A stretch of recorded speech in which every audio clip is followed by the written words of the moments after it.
Chapter 1. The torrential rain poured incessantly, obscuring the vision of those trying to advance. Yet, amidst the downpour, a figure darted through the deluge, her speed dizzying to behold. A group of pursuers trailed closely behind her, no matter where she fled. They could always pinpoint her exact location. She was human, not divine. Despite her enhanced physical capabilities, there were limits to her endurance. At this moment, she had reached her breaking point. 3 days and nights of relentless flight without sustenance had drained her strength. She found herself at the highest floor of the city, with no escape left, and she had no intention of running any longer.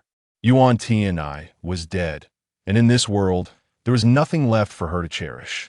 She pondered what she was clinging to. Was the item in her arms worth it?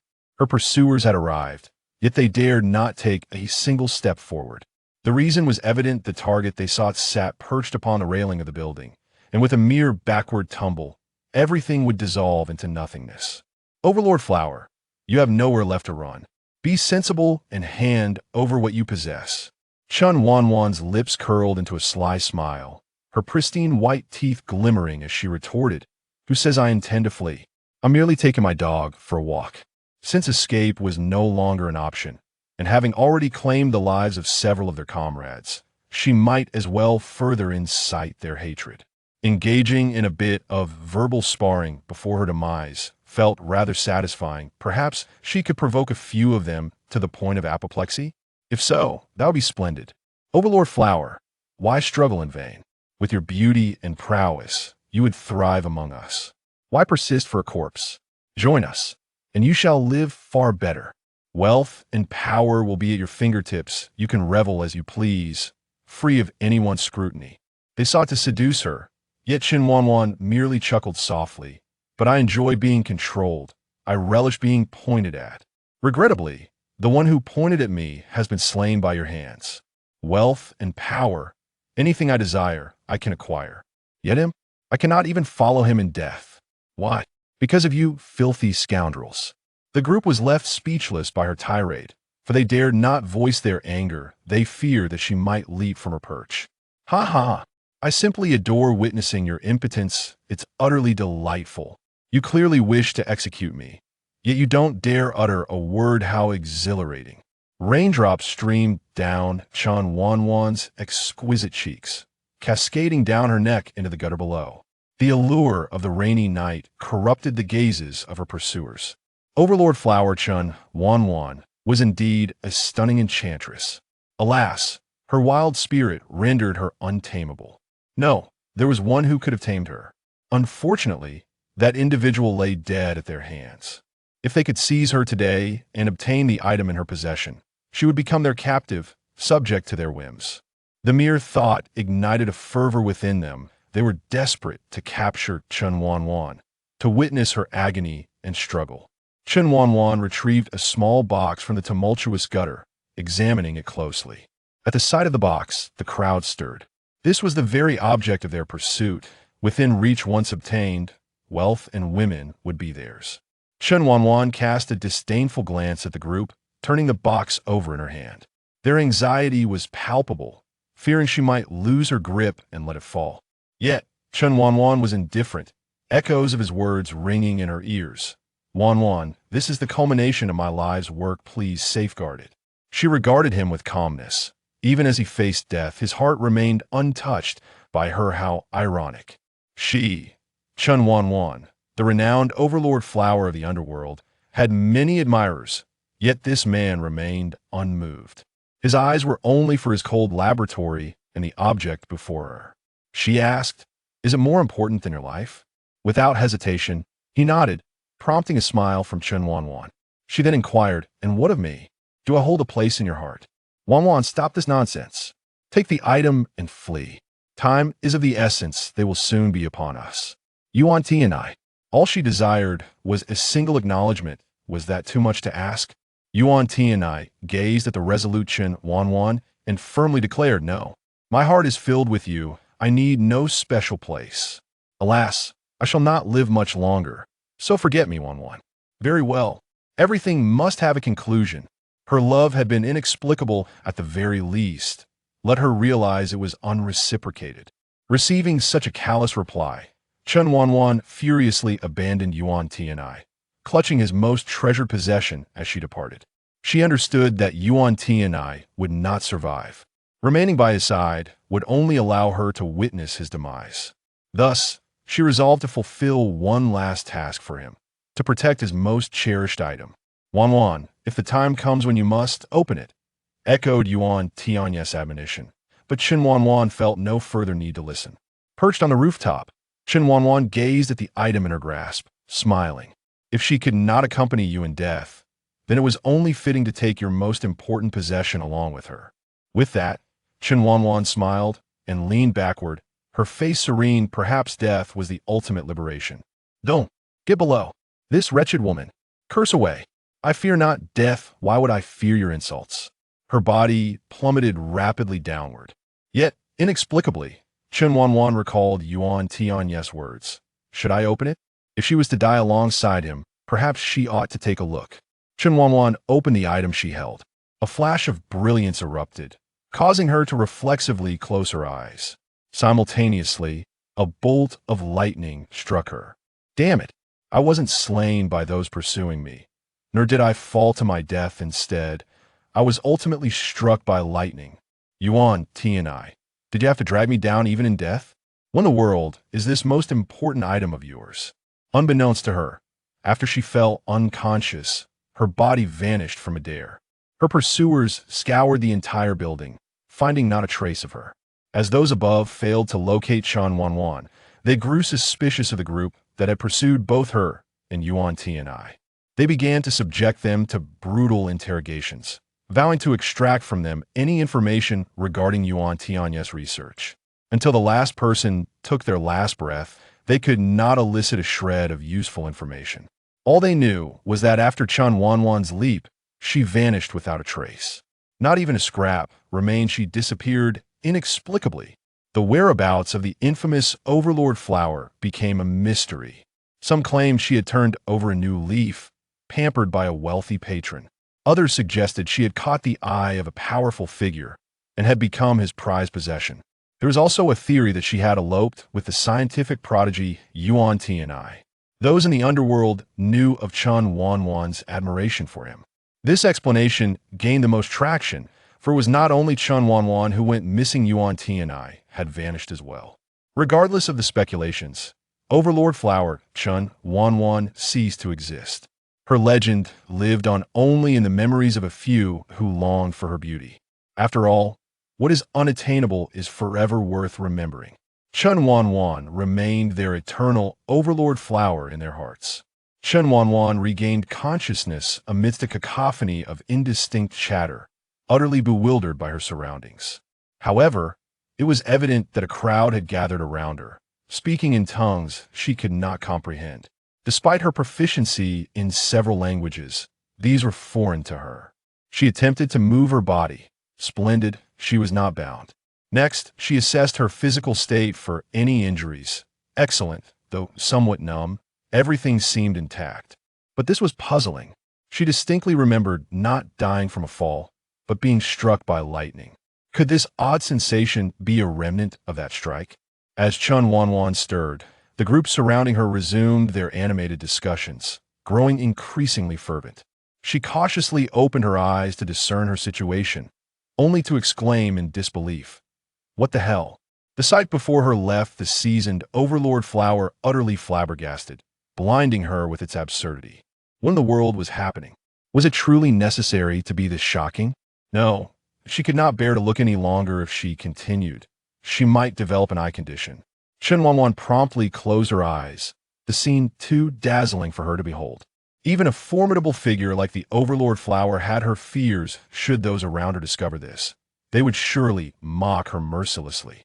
Seeing Chen Wanwan open her eyes only to shut them again, the crowd exchanged bewildered glances, unsure of what to make of the situation. Is this female dead? Surely not. This reaction did not seem indicative of death, yet the true nature of the situation eluded him. Bring her back to the tribe. We are in dire need of females. Females are essential for reproduction if the tribe wishes to flourish. They are indispensable. However, one cannot help but wonder if this female would be willing to remain with them, considering their tribe's lack of wealth. The incessant chatter around her left Chen Wanwan bewildered. She had no comprehension of their discourse, her mind a tangled mess. Logically, she should have fallen into the hands of that group. Yet, it was evident that she was at a loss regarding the identity of these individuals. Wait, they are not humans. To be precise, they are not modern humans. Clad in animal skins? Brandishing bone clubs? Barefoot? Their legs were thickly covered in hair, resembling that of a primate. These are, for all intents and purposes, primitive half-beasts. Chen Wanwan was astounded by her own thoughts. Where in the realm of Huaxia could one find such a multitude of unevolved half-beasts? The rumored wild men of Zhangjiji have been unsubstantiated despite extensive investigations by scientific teams. How could these creatures so brazenly emerge without fear of being captured for dissection?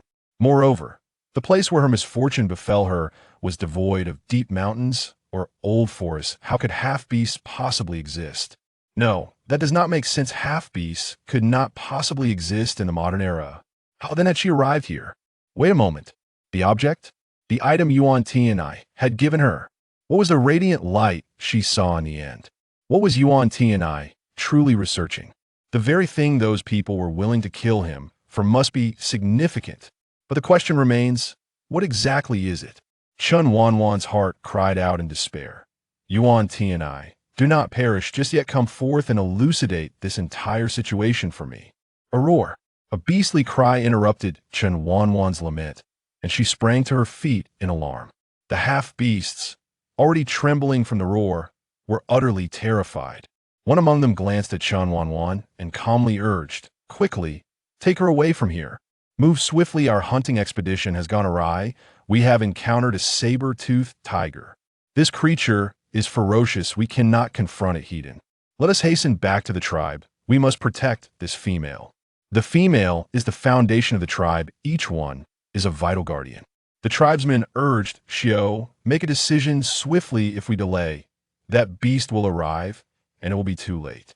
Xiao glanced at Chen Wanwan, and for her safety, he ultimately resolved, we shall terminate the hunt early and return to the tribe. Chen Wanwan did not understand their words. Instead, she was fixated on the direction of the sound, lost in thought. Goodness, was that the roar of a tiger? A wild tiger, no less? Before she could ponder further, she found herself hoisted onto someone's shoulder, running at a swift pace. What the hell is happening? Her face was pressed against a sturdy back, and she could distinctly feel the coarse hair of the half-beast brushing against her skin. This was utterly absurd. How had she, the formidable Chen Wanwan, once a queenpin of the underworld, found herself in such a humiliating predicament? Being carried like a sack, this was beyond outrageous. Even when being pursued by a group, she had never felt this degraded. She was the dominant force, the indomitable Chen Wanwan. Just as she intended to dismount, the individual carrying her abruptly halted. Chen Wanwan's face collided with his back, her nose suffering a painful impact, prompting her to curse, bastard. Before she could seek revenge, the one who bore her tossed her aside, leading to an intimate encounter between her posterior and the ground. Chen Wanwan cried out, "Oh, I shall kill you." Roar. Chen Wanwan was momentarily stunned by the roar, quickly turning her head to see. What the hell? Paying no heed to her pain, she sprang to her feet, joining the others in bracing themselves against the tiger before them. Wait, that is not a tiger. What the hell? That is a saber-toothed tiger. First half-beasts, now a saber-toothed tiger. What in the world is this place? Roar. There was no time for contemplation. The saber-toothed tiger launched its attack. A throng of half-beasts swung bone clubs and wooden sticks at the saber-toothed tiger, leaving Chen Wanwan dumbfounded. Are these half-beasts truly attempting to subdue the saber-toothed tiger with mere bone clubs? Chen Wanwan watched in astonishment, witnessing the most primal form of combat. This was no different from a brawl. Her mind echoed a singular thought. Our ancestors had it tough in their evolution. Several half-beasts were already injured by the saber-toothed tiger. Its claws and teeth were far beyond what could be countered by the primitive weapons wielded by these half-beasts. Chen Wanwan scanned the crowd, Spotting a bone knife on the half-beast who had carried her, it was likely the finest weapon among them. Without a moment to spare, she swiftly approached the individual, seized the bone knife from his waist, and charged toward the saber-toothed tiger. Xiao was engaged in battle. Unaware that his precious bone knife had been snatched, it was something he seldom used himself. Without time to identify the culprit, he saw the female they had rescued brandishing his bone knife, deftly advancing towards the saber-toothed tiger. Rin couldn't help but exclaim, "Be cautious." Ignoring Chen Wanwan completely, the saber-toothed tiger lunged at her with ferocity, seizing a tuft of its fur. She leveraged the momentum to vault onto the creature's back. Drawing her bone dagger, she aimed to strike downward, but the beast's hide proved too resilient. The blade was insufficiently sharp to penetrate. Cursed be her luck. Despite her formidable skills, her weapon faltered, rendering her efforts futile. Infuriated by the assault, the saber-toothed tiger, already agitated by her audacity to mount its back, sought to devour her in retaliation. It began to leap and bound in a desperate attempt to dislodge her. Yet, Chen Wanwan clung tenaciously to its fur, and thus commenced a fierce struggle between the woman and the beast. On the back of the saber-toothed tiger, Chen Wanwan led her tribe in a concerted effort to attack the formidable beast. While their strikes failed to inflict any real harm, they successfully created distractions. The tiger's hide was too thick for the bone blades to penetrate effectively, yet Chen Wanwan focused her assault on a specific area. If one strike proved insufficient, she would deliver 2, then 3 or 4, until she finally pierced through the tough skin. When that moment arrived, she was determined to create a wound deep enough to impale the creature entirely. The saber-toothed tiger, overwhelmed by the onslaught of the half-orcs, was consumed by fury. Yet the greatest ire was directed towards the figure upon its back. A searing pain radiated from its back as this wretched human persistently targeted the same spot, igniting a sense of agitation within the beast. It was acutely aware of the thickness of its own hide. It had chosen these prey precisely because of their perceived weakness. Their weapons posed no real threat, and it could easily crush them, relegating them to mere sustenance. Yet this peculiar morsel upon its back instilled a sense of trepidation. It felt the looming threat and yearned to escape from this hunt. The saber-toothed tiger leaped with renewed ferocity, nearly dislodging Chen Wanwan several times. Nevertheless, she clung tenaciously to its fur, and once she regained her balance, a new wave of attacks commenced. The half-orcs were left in a state of shock.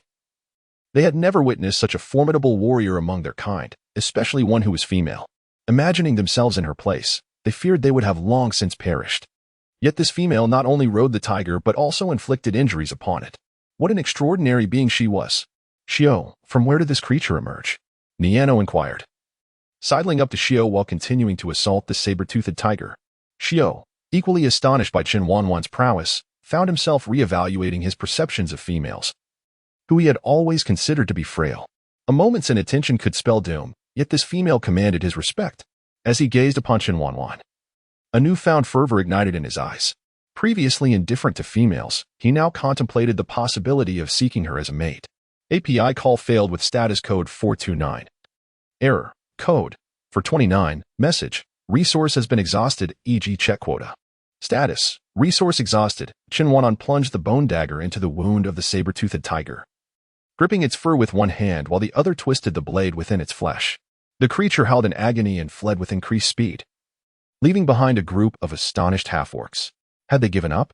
Nia, watching the retreating figure of the saber-toothed tiger, swallowed hard and inquired, "Xiao, shall we pursue?" The female was still clinging to the beast's back. She had saved them, yet was now being carried away. Xiao's gaze hardened with resolve. How could he abandon the female he had just come to recognize? You wounded ones must return to the tribe at once. Nia, and those of you who are uninjured, come with me to chase the saber-toothed tiger. It is already a stroke of fortune to have escaped from its jaws. That female is a stranger to us. If she departs, so be it. We need not concern ourselves with her. There will be other females, but life is singular. There is no need to risk it for one. Xiao cast a cold stare at the speaker and replied, "You need not follow. Those who share his sentiments may remain behind." Nia stepped forward. "Xiao, I will accompany you. That female saved us. We cannot abandon her." "Xiao, I shall go too," came another voice. "Me as well." Except for the one previously mentioned, none of the summoned warriors hesitated. Xiao, the strongest warrior of the tribe, commanded their admiration and obedience. He surveyed the brave orc warriors who had stepped forth, a smile curling at the corners of his mouth. "Very well, let us depart." Leaving behind the injured and the dissenting voice, Xiao led the warriors, following the trace left by the saber-toothed tiger. Chen Wanwan was unaware of how far the saber-toothed tiger had fled. The bone knife plunged into its wound not only stirred the flesh and blood within, but also tore through the tiger's skin. The injury widened, and the saber-toothed tiger, in a desperate bid for survival, quickened its pace, further accelerating the loss of its life essence. Time slipped away as the creature gradually succumbed to exhaustion. The outpouring of blood was synonymous with the ebbing of its life.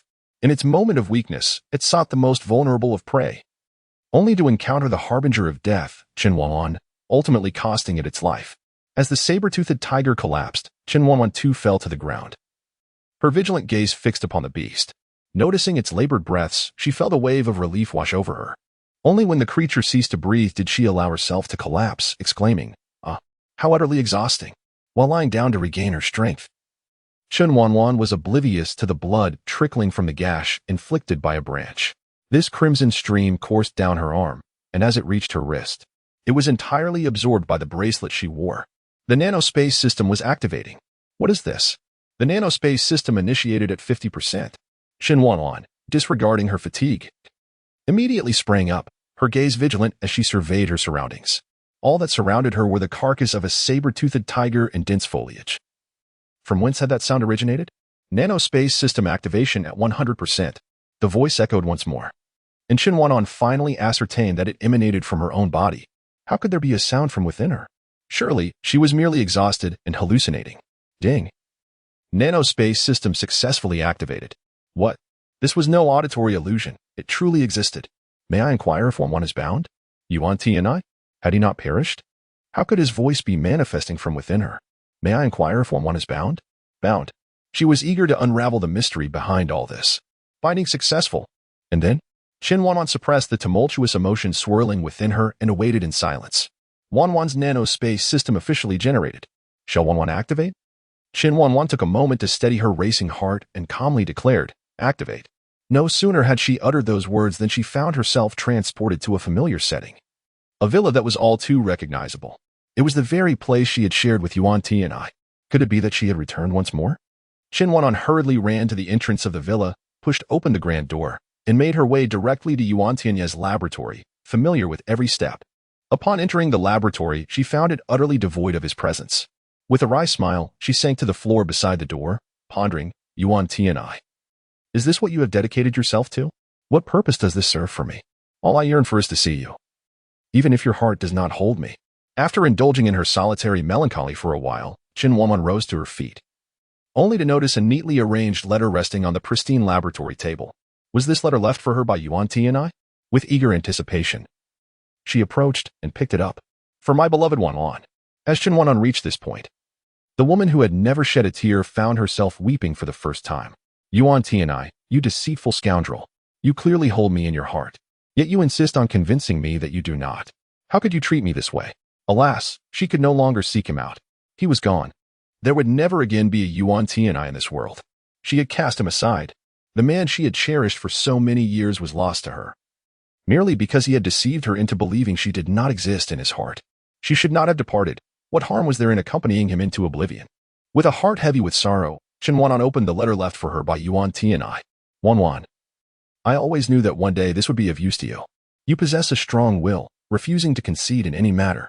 I attempted to inspire change within you, yet ultimately failed. I pondered, has the altered Wanwan truly become the same domineering heroine of the underworld? In truth, the name Wanwan does not suit you, yet I find great joy in calling you Wanwan. My Wanwan, uniquely mine. When I commenced my research on the nanospace system, I took certain measures. They believed the materials were for their studies. Little did they know. The materials were prepared for my Wanwan. My Wanwan possesses both flaws and virtues, the most captivating being her irresistible charm. There were times I could hardly contain my primal instincts. Surely, upon reading this, Wanwan will find amusement at my expense. But it matters not, for by the time you read this letter, I shall undoubtedly be gone. Having taken the funding from those fellows without delivering results, how could they possibly spare me? Yet what does that matter? My most significant research achievement was dedicated to my most cherished woman, and for that, I am content. As for this life of mine, what is it compared to my Wanwan in the nanospace system? Wanwan, you will surely weep, will you not? I have never witnessed your tears. Yet I believe you are capable of them. When you read this letter, Even the strongest version of you will surely shed tears. Do you think I am a pervert? I simultaneously desire you to weep for me and wish you would not, for your tears would pierce my heart.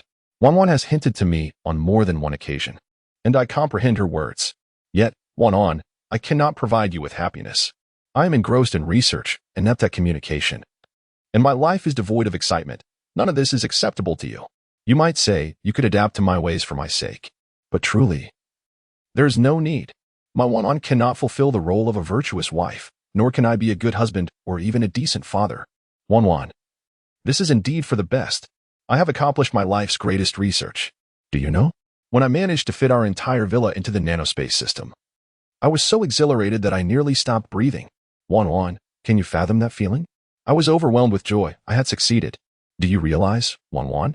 The Nanospace system is far more extensive than you can imagine. A single villa is but a mere trifle. I cannot even estimate how much it can contain. Wanwan, it is for you to discover. The system is divided into two parts. One portion I fashioned into a bracelet, the very one you wear. I gifted it to you on your birthday, and you were rather dismissive of it. Yet I could clearly see your fondness for it. You never part from it, which brings me joy and alleviates my worries. The second part is the nano seed. Without the bracelet, it is nothing. Once it merges with the bracelet, its power is sufficient to breach the space-time continuum, transporting its possessor to another realm. As for where it may lead, I cannot say. Perhaps Wanwan already knows. I apologize, Wanwan, if I have startled you. However, I prefer your well-being over any shock. With your abilities, coupled with the Nanospace system, wherever you may find yourself, I can rest assured. Wanwan, do not grieve. You should rejoice. From now on, you can live the life you desire, no longer stifled by my presence or the constraints of society. My Wanwan is a fierce flower and deserves to live brilliantly. Wanwan, should you encounter a man who would do anything for you, one who can embrace all your flaws, then marry him. Although I wish not to utter these words, I must reiterate, I want you to find happiness. Wanwan, live well, even if only for my sake. Live well. Carry my research and create a sky that belongs solely to you. Do not let it fade away. Do not allow my efforts to be in vain. Please, fulfill its potential. Wanwan, I can no longer accompany you. Let the space system be your companion. It is an intelligent system capable of analyzing the unknown and providing refuge in times of peril. No one will ever discover its presence, and you can use it without worry. I confess a selfish desire. You have likely realized it. The intelligent system simulates my brain, including my voice. Deep down, I hope you never forget me. Wanwan, farewell. May you find eternal happiness. After reading the letter left for her by Yuan Tianye, Chen Wanwan murmured to herself, happiness? Oh, Yuan Tianye, do you not realize that you are my happiness? Alas, Yuan Tianye could no longer hear her. He had even imprisoned her, rendering her unable to escape even death. Chen Wanwan raised her wrist, adorned with the bracelet gifted by Yuan Tianye, unassuming and seemingly worthless. Who could have fathomed that it was the other half of the Nanospace system? He had meticulously plotted this all along, shrouding the truth from her and everyone else. He had appropriated funds from others, all while having predetermined the ownership of the research outcomes. He was a consummate deceiver. If he could deceive even them, who would be left unscathed? Yet he was a madman, believing that life itself paled in comparison to his research in her. How fortunate, yet how unfortunate she was. Fortunate in that her affections were reciprocated. He too harbored love for her. Unfortunate, however, was the fact that Yuan Tianye, that scoundrel, had never contemplated a future together. They existed in a realm of spiritual love, their connection profound, while all else remained mundane. To live on? Then let it be so. She had lost everything and cared for nothing, so she would live freely. Gazing at the bracelet on her wrist, she murmured, Yuan Tianye wishes for you to radiate his brilliance. Do not let me down.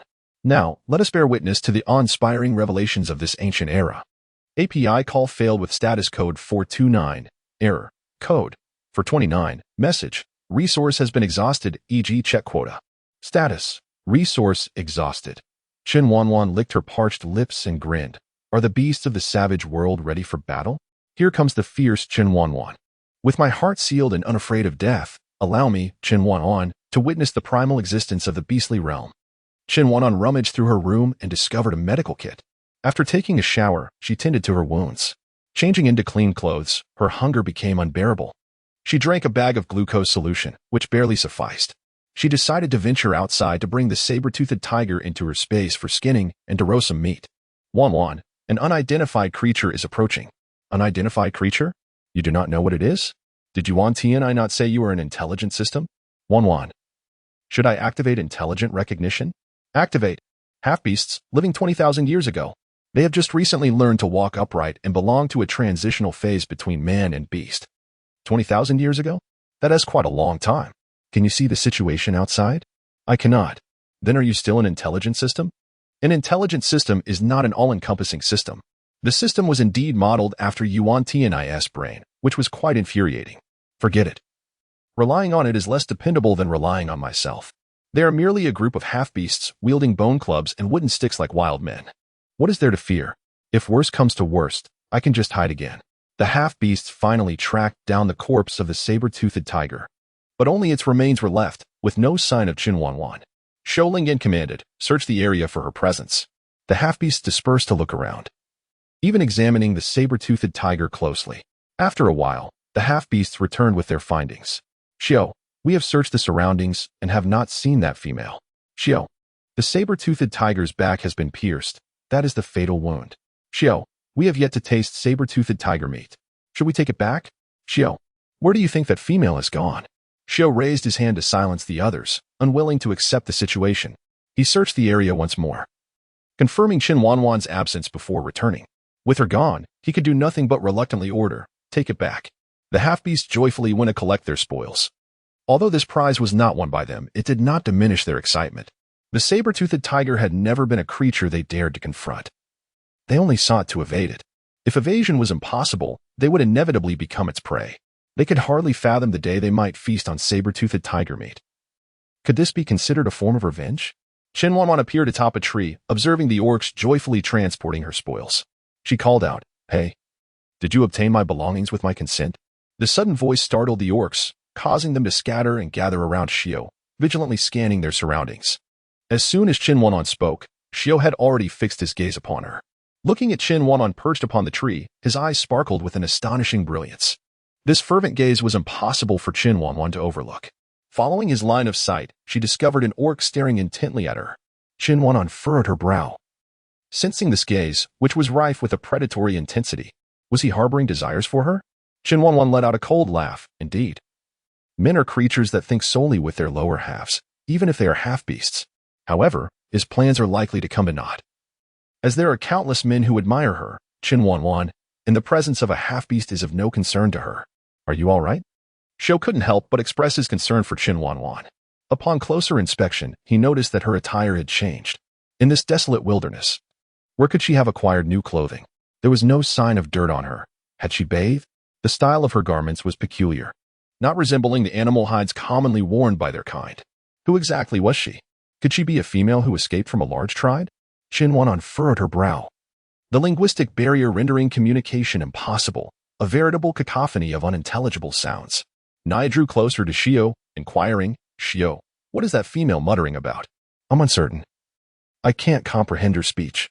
It appears she doesn't originate from any of the forest tribes, as her language diverges from theirs." "Female?" Chen Wanwan's lips twitched. She found the term woman more agreeable. Despite knowing she wouldn't understand, Xiao extended an invitation. "Female, are you alone? Would you consider accompanying us to our tribe?" Chen Wanwan could comprehend what others said solely through the system translation. However, articulating the language of the orcs was beyond her capabilities. She contemplated correcting their appellations for her, but ultimately deemed it futile. Any attempt would be in vain as they would not comprehend her words. Thus, she simply nodded, recognizing that to survive in this beastly world, she must grasp its intricacies. Accompanying these orcs appeared to be a promising beginning. Upon receiving their consent, Xiao was elated. Did her agreement signify her acceptance of him? Suppressing his joy, Xiao continued, "Female, the saber-toothed tiger is your trophy. How do you intend to handle it?" The other orcs gazed at Chen Wanwan with longing, for the tantalizing meat of the tiger was not theirs to claim, leaving them in a state of discontent. This female seemed incapable of transporting it alone. Would she be inclined to share it with them? Chen Wanwan had been hungry for quite some time. Her cravings for meat were insatiable, particularly for the flesh of the saber-toothed tiger. Surely she could not consume it all, and if left unattended, it would spoil. It was wiser to reserve a portion for herself, considering the remainder as a gesture of goodwill for their visit to the tribe. Thus, she leaped directly from the tree, leaving the orcs in astonishment. How could she jump from such a height without fear of injury? Naturally, it was of no concern to her. Chen Wanwan had the audacity to leap from towering structures, and this height was trivial by comparison. She approached the saber-toothed tiger, withdrawing a dagger from her tall boots. This weapon was infinitely sharper than the orc's bone knives. As she brandished her blade, the orc's eyes gleamed with interest. The weapon was striking and exceedingly sharp. With their eyes alight with admiration, they gazed at Chen Wanwan's dagger, pondering how much easier their future hunts would be with such an exquisite tool. Chen Wanwan's subsequent actions ignited an insatiable desire among the orcs, who fixated their gaze upon her dagger with envy. Regardless of the tribe's conjectures, Chen Wanwan deftly cleaved the tiger's hide with her dagger, subsequently excising a substantial portion of flesh, approximately 5 or 6 jin, from the saber-toothed cat's foreleg. She then arose, gesturing towards the feline, implying its consignment to the Orcish band. Xiao ventured, "Do you relinquish it to us as a gift?" Acknowledging the statement, Chen Wanwan surmised that the orc possessed a certain degree of intelligence, which explained his influence over the others, food being paramount to the survival of the Orcish horde. She observed the female's magnanimity in bestowing a saber-toothed tiger upon them. This further solidified Xiao's conviction that Chen Wanwan hailed from a large tribe, as only females from such affluent communities seemed oblivious to the exigencies of procuring sustenance. Chen Wanwan was desperate to satiate her hunger. Disregarding the thoughts of the orcs around her, she gathered a pile of firewood on the spot, took out a lighter, and ignited the wood, commencing the roasting of saber-toothed tiger meat. The orcs were astonished. This female was capable of creating fire. Their own source of flame was carefully guarded by humans. To preserve the fire, they had to assign 2 individuals to take turns keeping watch each day. Should it extinguish, they would need to bring ample game to other tribes in exchange for a new flame. Several orcs who had previously harbored intentions toward Chen Wanwan now found themselves devoid of such thoughts, replaced instead by respect. Not only could she slay a saber-toothed tiger, but she could also conjure fire. They wondered if such a female could be retained within their tribe. With her presence, their tribe might ascend to new heights, possibly overpowering the other tribes in the forest. After all, which tribe's warriors could face a saber-toothed tiger in single combat? None. Even their strongest warrior, Xiao, would circumvent such a beast. Xiao's gaze was fixed on Chen Wanwan, noting the intricately crafted and sharp weapon she wielded, and the portable source of fire she possessed. This female had reshaped his understanding.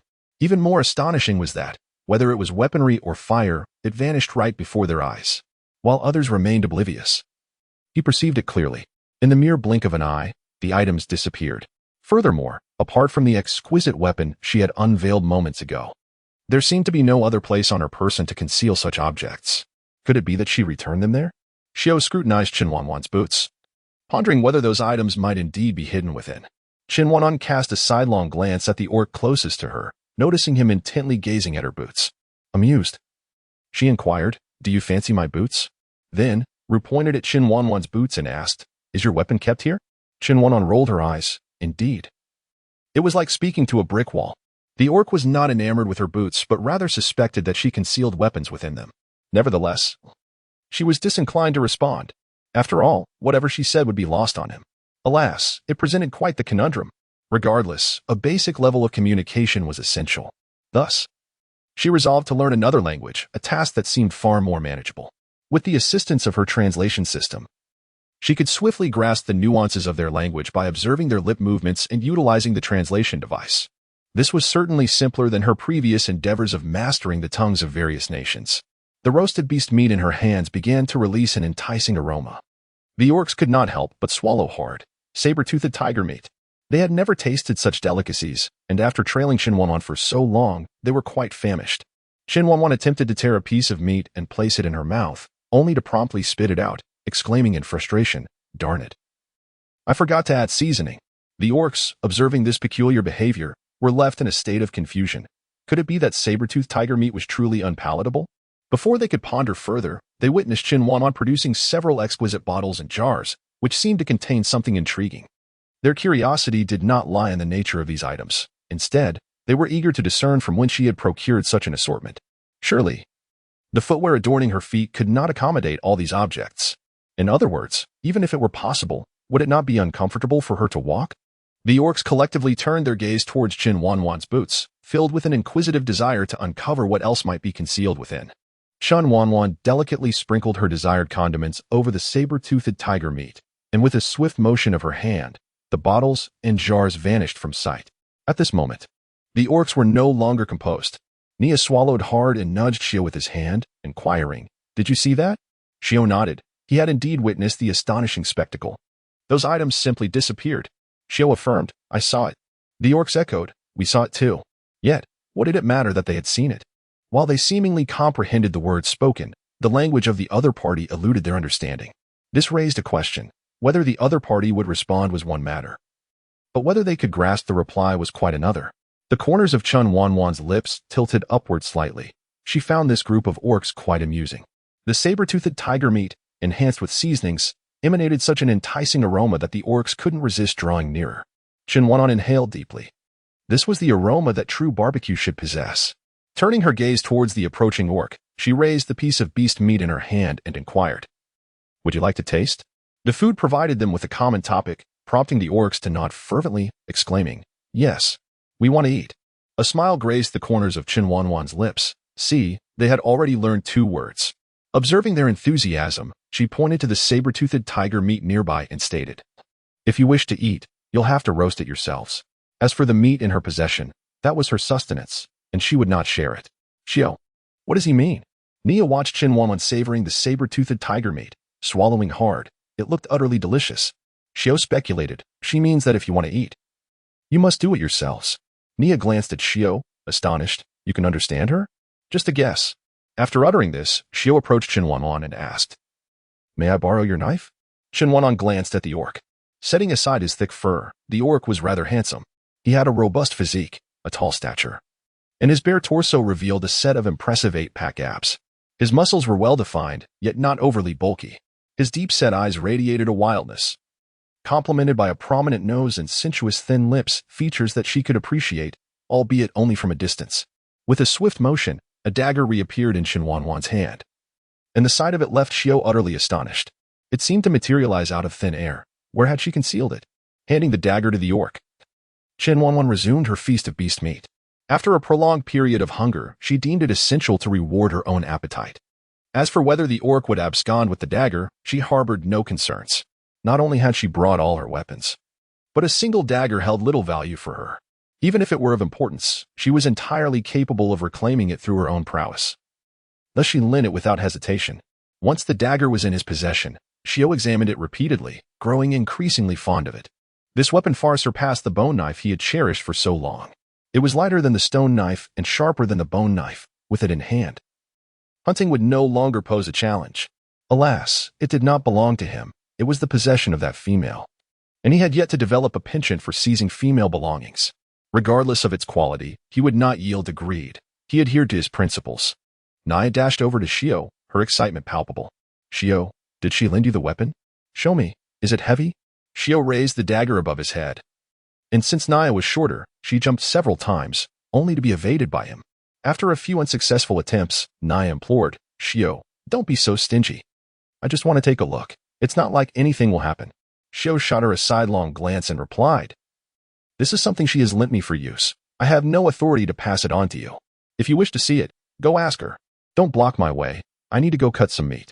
Nia cast a wary glance at Chen Wanwan, feeling a tinge of fear. After all, there were few who could fell a saber-toothed tiger. Indeed, none could do so. Yet this female had undeniably accomplished it. Had it been anyone else's claim, he might have dismissed it, even scoffed. But witnessing it with his own eyes left him with no room for doubt. Perhaps it was best to simply enjoy the sight and not overthink it. The dagger crafted by Chen Wanwan was far sharper than he had ever imagined. Except for a slight exertion of force when slicing through the skin, it glided effortlessly through the meat. It was almost too easy. For a fleeting moment, Xiao contemplated claiming it as his own, yet he swiftly suppressed the greed that stirred within him. To forcibly seize that which does not belong to him would render him no different from a malevolent marauder. The orcs, brimming with eagerness, longed to take hold of the weapon and test its prowess. In Xiao's hands, the weapon felt remarkably light. The flesh of the saber-toothed tiger was as tender as the delicate morsels consumed by younglings, effortlessly cleaved away. Unlike before, when they struggled to cut through. Resorting to roasting large chunks that rarely cooked through the thick center, this dagger had transformed their experience. Now, they believed they could slice to any desired thickness. The sharpness of this weapon ignited a sense of avarice among the orcs. As Xiao continued to slice the meat, he remarked leisurely, She could easily take down a saber-toothed tiger. His words jolted the orcs into realization. Indeed, that was a female capable of vanquishing a saber-toothed tiger. They could hardly contend with her. They feared that before they could even wield the weapon, she might snap their necks. The orcs cautiously glanced at Chen Wanwan, and upon seeing her engrossed in her meal, they finally felt a sense of relief. Chen Wanwan's lips curled into a subtle smile, indicating that she possessed a modicum of clarity concerning the first group of beastmen she encountered upon her arrival in this savage world. She had no desire to unleash a bloody massacre. The fire pit that Chen Wanwan had ignited was too small for all the orcs to gather around and roast meat. Consequently, another fire was lit, and Xiao took a seat across from Chen Wanwan. Aware that she could comprehend their conversation, he inquired, "Are you from the super tribe?" The mention of the super tribe caused Chen Wanwan to pause in her eating and direct her gaze towards Xiao. It was said that the super tribe was vast in number, possessing their own territory, exquisite weaponry, and valiant, invincible warriors. Xiao was filled with curiosity about the super tribe. However, he lamented his own origins in the forest, where his tribe was merely one among many. Chen Wanwan wished to inquire of Xiao whether he had ever visited the super tribe and what it was like. Regrettably, she had not yet mastered the art of expressing such inquiries, leaving her to embrace silence. The language barrier was a significant impediment. She urgently needed to learn their tongue, for the frustration of not being able to articulate her thoughts was exceedingly vexing. Observing Chen Wanwan's repeated hesitations, Xiao ventured to ask, "You cannot speak our language, can you?" This was indeed the truth, and Chen Wanwan nodded in affirmation. "You can understand, yet cannot articulate? Is it so peculiar?" Though she felt a sense of helplessness, it was, in fact, accurate. The only reason she could comprehend was thanks to the system translating alongside her. However, was it not peculiar that the orcs could not hear the system's amplified voice? Chen Wanwan observed the orcs' reactions closely and discerned that they indeed could not hear the system's voice. The orcs, having cooked the meat to a state of being half raw and half done, began to feast heartily without the need to sprinkle any seasonings on top. Chen Wanwan felt her stomach churn as she observed several orcs with bloodstains at the corners of their mouths, yet they feasted with great delight. Without any seasoning and barely cooked, they devoured the meat with abandon. Could it be that they were immune to illness? She couldn't help but marvel internally at the resilience of her ancestors. They thrived under such conditions. The orc across from her exhibited slightly more refinement, though it was only marginally so. The meat was a tad more cooked, and his manner of eating was somewhat more civilized. Noticing Chen Wanwan's gaze, he lifted his head, mistaking her observation for hunger, and offered her the meat in his hand, saying, "Are you still hungry? Here, have some." Chen Wanwan glanced at the torn beast flesh and shook her head. She was already satiated. Even if she weren't, she would never consume what others had already touched. Xiao, observing Chen Wanwan's refusal, continued to gnaw on the beast meat. How could she possibly eat the meat they had roasted? What she desired was meat seasoned with spices. Though she was unaware of what those might be, she was certain that with such additions, the meat would be far more delectable. Xiao lacked the courage to ask Chen Wanwan for the spices. After all, when it came to food, he was indifferent as long as he could fill his stomach. The other beastmen, despite their desires, lacked the audacity to approach Chen Wanwan, for the impression she left on them was far too formidable. Chen Wanwan's supplies were limited. Whatever she had procured initially remained within the confines of the system space. Each morsel consumed diminished her stock, rendering it irreplaceable. When the opportunity arose, she intended to venture out in search of these essentials in this beastly realm. Everything could be compromised, except for sustenance. Food devoid of salt and spices was nearly impossible to swallow. A chilling wolf howl shattered the tranquility, causing the beastmen to spring to their feet, forming a vigilant circle. Wolves. Nia lamented. Our luck is abysmal. First saber-toothed tigers, now wolves. Is there no respite for us? Xiao discarded the beast meat in his grasp, his gaze scanning the surroundings with heightened alertness. Nia, it is not a wolf, but a pack of wolves. As if to affirm Xiao's words, a chorus of wolf howls echoed in response to his proclamation. It was over. They were doomed this time. Escape was impossible. Chen Wanwan scoffed at the beastmen's reaction. It was absurdly futile to surrender without putting up a fight. Yet, upon hearing her voice, the beastmen did not respond with dismay. Rather, hope flickered within their eyes. How had they forgotten about her? If she could contend with saber-toothed tigers, surely she could handle a pack of wolves. Their fear of her dissipated, and they gathered around her, gazing at her with anticipation, pleading for protection. Xiao turned his head away, unwilling to witness the disgraceful display of his kin. A tribe of warriors, shamelessly seeking aid from a female, how embarrassing. Chen Wanwan's lips twitched. It was an impossibility for her to command the orcs effectively, as communication was hindered by the language barrier. Rather than squandering precious time, she resolved to take matters into her own hands. It was certain that a pack of wolves had arrived, for they are inherently social creatures. Furthermore, it is worth noting that animals possess an innate fear of fire. The presence of readily available torches likely accounted for the wolves' temporary reluctance to approach. Chen Wanwan contemplated the situation. The fresh scent of saber-toothed tiger flesh being cut on sight had undoubtedly attracted the wolf pack. However, remaining in this stalemate was not a viable option. They had to vacate the area. Holding the torch alone would not sustain a flame for long. The only solution was to augment the fuel source. Chen Wanwan hastily cast every piece of which she could find into the fire, and the intensified blaze indeed instilled a sense of trepidation in the approaching wolves. Seizing this moment, she retrieved several garments and some alcohol from her space, though parting with the clothes was a difficult decision. The potential to save numerous orcs made it worthwhile. She tore the garments into strips, binding them to sticks, and doused them in alcohol, transforming them into torches that could burn for an extended period. Xiao quickly grasped Chen Wanwan's intentions and joined her in the torch-making endeavor. Chen Wanwan cast an appreciative glance at Xiao. He was a commendable orc, perceptive and resourceful.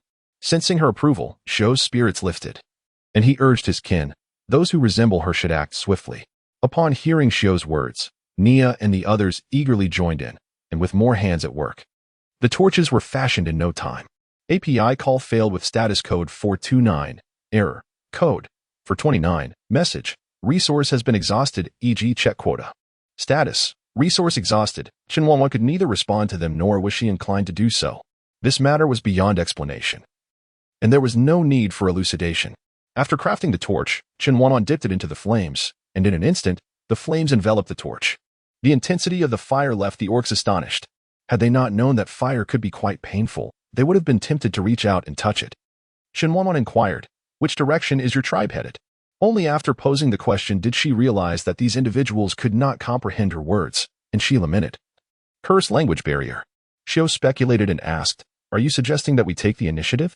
The other orcs were momentarily taken aback, all gazing anxiously at Chen Wanwan. Relieved to have escaped, fervently hoping she would not urge them into a desperate confrontation with the wolf pack, Chen Wanwan cast a sidelong glance at Xiao, contemplating the notion that it indeed required a certain capability from these beastmen. Xiao, aware of his misjudgment, felt a twinge of discomfort as he ventured another guess. "Are you suggesting that we should flee?" Chen Wanwan nodded, recognizing that if they could not fight, they must flee. After all, why remain to become prey for the wolves? Xiao had guessed correctly. He raised the torch high and addressed everyone. "Everyone, brace yourselves. We are preparing to retreat." The orcs immediately steeled themselves, becoming vigilant, awaiting Xiao's command to unleash their full strength and break free from the encirclement of the wolf pack. Xiao focused intently on the path ahead and declared, "Get ready, run." As his words echoed in the air, Xiao surged forward, with the orcs resolutely following in his wake. API call failed with status code 429, error, code, for 29, message, resource has been exhausted, e.g. check quota. Status, resource exhausted. Chen Wanwan had long grown accustomed to her solitary existence. Apart from Yuan Tianye, no one had ever shown her concern. The instinctive movements of the beastmen stirred something within her. Yet, Chen Wanwan had never required protection. She appreciated the good intentions of the beastmen. Thus, she resolved to provide them with cover. As the beastmen moved forward, she deliberately slowed her pace, allowing herself to fall to the rear. Xiao frequently glanced back, furrowing his brow upon seeing Chen Wanwan trailing behind. However, the situation did not permit him to act impulsively. As the leader, he could not afford to lose his composure.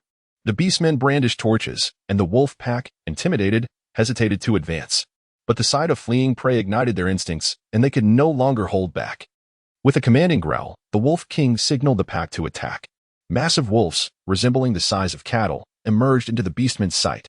By heavens, such enormous wolves, and in such numbers. Chen Wanwan's heart sank with concern for the beastmen.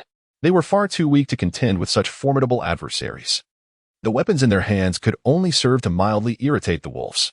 With little time to ponder, Chen Wanwan surged forward. Slipping weapons into the hands of each beastman she passed, be it a knife or a dagger, armaments began to materialize among them. Though astonished, the wolf pack wasted no time.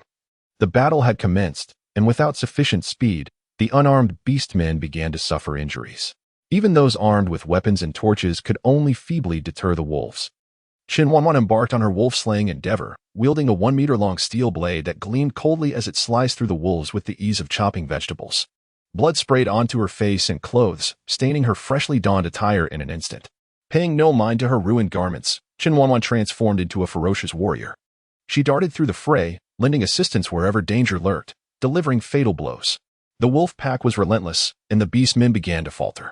As injuries mounted, it became evident that if the tide did not turn, these beastmen would meet their end here. Without hesitation, Chen Wanwan retrieved a thunderous explosive from her spatial pocket, removed the safety ring, and hurled it into the pack. With a resounding boom, wolf flesh mingled with earth and debris, scattering in all directions. Thunder. She could summon thunder. Who was she? Capable of conjuring fire and thunder alike. A messenger of the divine. She was indeed a celestial envoy. The beastmen, both wounded and unscathed, knelt in reverence, bowing their heads towards Chen Wanwan. All but one remained standing, Xiao. He dismissed the notion of divinity and, consequently, doubted Chen Wanwan's claim as a heavenly messenger. Yet, her aura was undeniably enigmatic, and the items she wielded were extraordinary. Each weapon she produced bore the semblance of a tribal artifact. How could she conjure them one after another? He scrutinized her closely. There appeared to be no means for her to conceal such an arsenal. So, from where did these weapons originate? And what, pray tell, had she thrown at the wolves moments ago? Chen Wanwan had no time to concern herself with the orcs. She needed to assess the efficacy of the thunderclap. The procurement of these weapons had required a substantial investment on her part. Regrettably, they remained concealed among the shadows of the crowd. Such a weapon, capable of inducing widespread chaos, could not be employed lightly. Moreover, transporting it was out of the question, as one would invariably face security checks wherever they went. Not even a simple dagger could evade detection. Fortunately, thanks to Yuan Tianye, their villa had been secured within a spatial realm. Naturally, the weapons she had amassed were also brought along. The wolf pack had long been frightened away by the might of the thunderclap, leaving only a handful of wolf carcasses strewn upon the ground. Alongside a massive pit and scattered remnants of flesh and blood, API call failed with status code 429, error, code, 429, message, resource has been exhausted, e.g. check quota. Status, resource exhausted. Chen Wanwan's lips curled into a subtle smile as she turned to reclaim her weapons from the orcs. With the crisis averted, it was time to return the borrowed arms. Was it necessary for her to disclose the quantity of her arsenal to this orc? The orcs reverently offered her weapons back. For how could they dare to keep what had been entrusted to them by the divine messenger? Even though they were reluctant, they dutifully surrendered them. As the weapons landed in Chen Wanwan's hands, they vanished in an instant, leaving the orcs in awe. They felt immensely privileged to have fought alongside the messenger of the gods, grateful for her assistance. They considered themselves fortunate. With the weapons returned, they awaited the next actions of the orcs. Whatever they decided, she would follow suit. Noticing that Xiao had performed admirably, Chen Wanwan gifted him a dagger, for she had previously taken his bone knife, which she had since misplaced. Thus, it was only fitting to return his bone knife in kind. The orcs looked at Xiao with envy, for he had received a gift from the divine messenger. Such an honor was beyond their reach. Yet Xiao was the mightiest among them. They aspired to follow in his footsteps, yearning to become formidable warriors like him, hoping for their own share of Chen Wanwan's generosity and the possession of their own weapons. Xiao gazed at Chen Wanwan with a complex expression, gripping the dagger tightly. His resolve to pursue her unwavering. He was determined to convince her to agree to bear his offspring. In broad daylight, a tremendous roar erupted from the forest. The tribes residing within the woods emerged in droves, chattering curiously about the source of the sound. The tribe leaders dispatched their strongest warriors to investigate. By the time they arrived at the deep pit, Chen Wanwan and her companions had long departed, taking with them the entire wolf carcass. All that remained for the warriors of the tribes was the gaping pit and scattered bloodied remains. The orc warriors were left bewildered by the scene. Uncertain of what creature could have caused such devastation, yet they instinctively recognized it as something terrifying. This was beyond their capacity to confront. A sentiment echoed among the assembled orcs. No matter how valiant they were, it was futile. Whispers spread through the forest of an unknown ferocious beast, instilling trepidation among the orcs as they ventured out to hunt, fearful of encountering that fearsome creature. Meanwhile, the orchestrator of this chaos, Chen Wanwan, had accompanied the orcs back to their tribe. This so-called tribe consisted of a mere 20 to 30 individuals, primarily comprising the elderly, young, women, and the injured. Apart from the 7 or 8 orcs following Xiao, Chen Wanwan was astonished that such a tribe could survive in the perilous wilderness of the beast-infested forest. It was truly a miracle. The orcs returned triumphantly, bringing back a female, which filled the tribe with joy akin to a festive celebration. Meanwhile, the orc who had previously complained about Xiu's reckless behavior in risking the warriors' lives for a female now stood in shame at the back of the crowd. With Xiu around, he would never have the chance to rise in the tribe. Furthermore, Xiu seemed to possess an uncanny fortune. Having actually retrieved the female from the jaws of a saber-toothed tiger and hunted an abundance of food, Xiu's position within the tribe grew increasingly solid, rendering any attempts to unseat him futile. The orc realized he must devise a plan to eliminate Xiu if he were to have any hope of becoming the tribe's leader. The tribe was known as the Dragon Tribe, a name that made Chen Wanwan's lips twitch with amusement. Though the tribe was small, its name was grandiose. The leader of the Dragon Tribe was named Hao, a man resembling a bear. His body was covered in thick fur, muscles bulging from every part, and he stood an impressive height of approximately 256 meters, moving like a towering mountain. Xiu was Hao's most esteemed warrior, the destined successor to the tribe's leadership. Now, seeing him return with such a bounty of wolf meat alongside the other warriors, Hao praised him even more. Approaching Xiu, Hao patted him on the shoulder with a hearty fist and said, "Xiu, well done." Chen Wanwan clearly observed Xiu struggling to maintain his balance, a slight smile tugging at the corners of his mouth. The force of that punch was considerable, yet this young man, Xiu, remarkably withstood it. Indeed, he was a beast man. Had he been an ordinary person, he would have likely been sent flying. Xiu turned to Chen Wanwan and said to Hao, "This is not my achievement, but hers. All of this is her gift." Hao gazed at Chen Wanwan, his eyes ablaze with desire. In the tribe, females were scarce, and as the tribe's leader, females were primarily allocated to him. Unfortunately, the inherent frailty of females rendered them incapable of enduring his demands. In an effort to ensure the tribe's future offspring, he endeavored to restrain himself from pursuing the females, though occasionally he found it impossible to refrain. Now, upon witnessing Chen Wanwan's striking figure, he could hardly heed Xiu's words. He strode purposefully towards Chen Wanwan, bending down with the intent to lift her away. Chen Wanwan had long noticed the ominous gaze of the bear-like leader. As he attempted to seize her, she executed a backflip to evade his grasp. In a swift motion, a steel blade materialized in her hand. She intended to incapacitate the beast man. Xiu positioned himself before Chen Wanwan, his cold stare fixed upon the leader, declaring, "You shall not lay a finger on her." While the females of the tribe were at his disposal, Chen Wanwan was not one of them. She was his designated mate, untouchable by anyone, not even the tribal chief. Hao's expression darkened. "Provide me with a reason." As the chief of the tribe, there existed no female he could not claim. Not even Xiu could impede him. Xiu responded, "She is no ordinary female. She is a warrior capable of vanquishing saber-toothed tigers and wolf packs. You cannot harm her." Hao sneered, "Xiu, your excuse is utterly feeble." Naya stepped forward, addressing Hao, "Chief, Xiu speaks the truth. We have witnessed her prowess firsthand. She is indeed capable. She can even conjure fire. Moreover, she can summon heavenly thunder. Had she not called down lightning to smite the wolf pack, we would never have returned. She is a messenger of the celestial deity, and the chief must not desecrate her. Indeed, the messenger of the celestial deity must not be profaned." Hao dismissed the orc's words, suspecting they conspired to defend Xiu with fabricated tales to deceive him. He was the chief, and Xiu's growing influence in the tribe posed a threat to his rule. Though he recognized Xiu's potential and had nurtured him as a candidate for the next chief, he remained the reigning leader, and the tribe's loyalty lay solely with him. Orc Xiu, standing at the back, observed the unfolding scene and sensed his opportunity. He promptly interjected, "Xiu, are you conspiring to rebel and usurp Hao's position?" Xiu cast a cold glance at Orc Xiu. "I am not." Upon hearing Xiu's words, Hao became further convinced of Xiu's ambition to dethrone him. With a tremor of his muscles, he proclaimed, "Xiu, accept my challenge. If you defeat me, you shall become the chief of the tribe, and she will be yours." Chen Wanwan gazed at the orc pointing at her, licking her lips with a sense of anticipation. Very well, if he is so eager to meet his demise, she shall oblige. Xiu remained silent for a moment.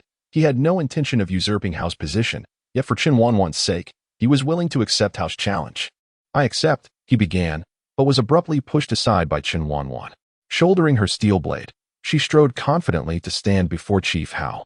"This concerns me, so allow me to experience the prowess of this bear." The orcs, unable to comprehend her words, clearly understood her intent through her actions. This female was challenging their leader, Hao. Xiu pointed at Chen Wanwan, roaring with laughter. Ha ha ha. You dare to challenge Chief Hao? What an audacious female. It's simply hilarious. The orcs, having never witnessed Chen Wanwan's strength, joined in the laughter, believing she was courting death. How could she possibly challenge Chief Hao? With her slender limbs standing before him, she resembled a mere cub. Was she attempting to shake an elephant like an ant? Only those orcs who had fought alongside Chen Wanwan regarded Chief Hao with pity, hoping he would not accept her challenge. Otherwise, the divine messenger, Chen Wanwan, would make him question his very existence. Xiao coldly observed the reckless Chief Hao, a smirk curling at the corners of his mouth. If he could not defeat Xiao, how could he hope to best Chen Wanwan? Xiao did not intervene, willingly vacating the battlefield. Since Chief Hao was intent on self-destruction, he would let it unfold. Let Chen Wanwan show him that a female could be formidable enough to command respect, beyond merely bearing offspring. Unfazed, Hao addressed Chen Wanwan. Do not worry, female. I assure you, I will not harm you. After all, he still desired to share a bed with her. How could he afford to injure her? Chen Wanwan smiled mischievously. She was certain he would not harm her, yet she could not guarantee her own safety. This smile caused Hao to feel an instant tightening beneath him, rendering even the animal hide inadequate to conceal his robust form. Chen Wanwan inadvertently stumbled upon a situation that left her feeling utterly exasperated. In an effort to prevent her eyes from wandering aimlessly, she resolved to act swiftly and decisively. With the steel blade firmly in her grasp, she made a swift motion backward before launching an astonishingly rapid attack toward Chief Hao, a speed that left onlookers astounded. Upon witnessing Chen Wanwan's velocity, Chief Hao's interest was piqued. Indeed, it was impressive. Such strength was worthy of his admiration and release. Yet, he still underestimated her capabilities. When Chen Wanwan swung her formidable blade, Chief Hao audaciously raised his arm, intending to block her strike. With no time to ponder, Xiao swiftly seized a bone club from a nearby orc and, with remarkable agility, hurled it toward her. A resounding clang echoed as the bone club shattered upon impact. Yet the steel blade continued unabated, slicing toward Chief Hao. In a moment of quick thinking, he threw his robust body to the ground, narrowly avoiding the blade that grazed his fur. Ignoring the pain of his fall, he raised his searing arm to inspect the damage, only to be met with a jolt of cold sweat. Despite his timely evasion, a substantial chunk of flesh had been severed from his arm, blood gushing forth. Had he failed to dodge, he feared his arm would have been cleaved entirely. A singular thought consumed him. This fierce female was formidable, and the weapon she wielded was exceptionally sharp. Furthermore, she was not someone he could easily contend with. API call failed with status code 429. Error. Code 429. Message. Resource has been exhausted, e.g. check quota. Status. Resource exhausted. Chen Wanwan raised her steel blade, intent on delivering a few more strikes to the beastman who coveted her body, but Xiao intervened, standing protectively before her. Spare him this time. Chen Wanwan cast a glance at Xiao, then at the orc warriors behind him, who gazed at him with trepidation, before she finally sheathed her steel blade. Witnessing the steel blade vanish before their eyes, the orc leader Hao and his kin could no longer harbor any contempt. Perhaps Xiao and the orc warriors were indeed correct. This female was not to be trifled with, for she possessed immense strength. The orc females, who had endured countless torments at the hands of Hao, looked upon Chen Wanwan with glimmering eyes, daring to approach her. Yet, before they could draw near, they were halted by the sudden appearance of Chen Wanwan's steel blade.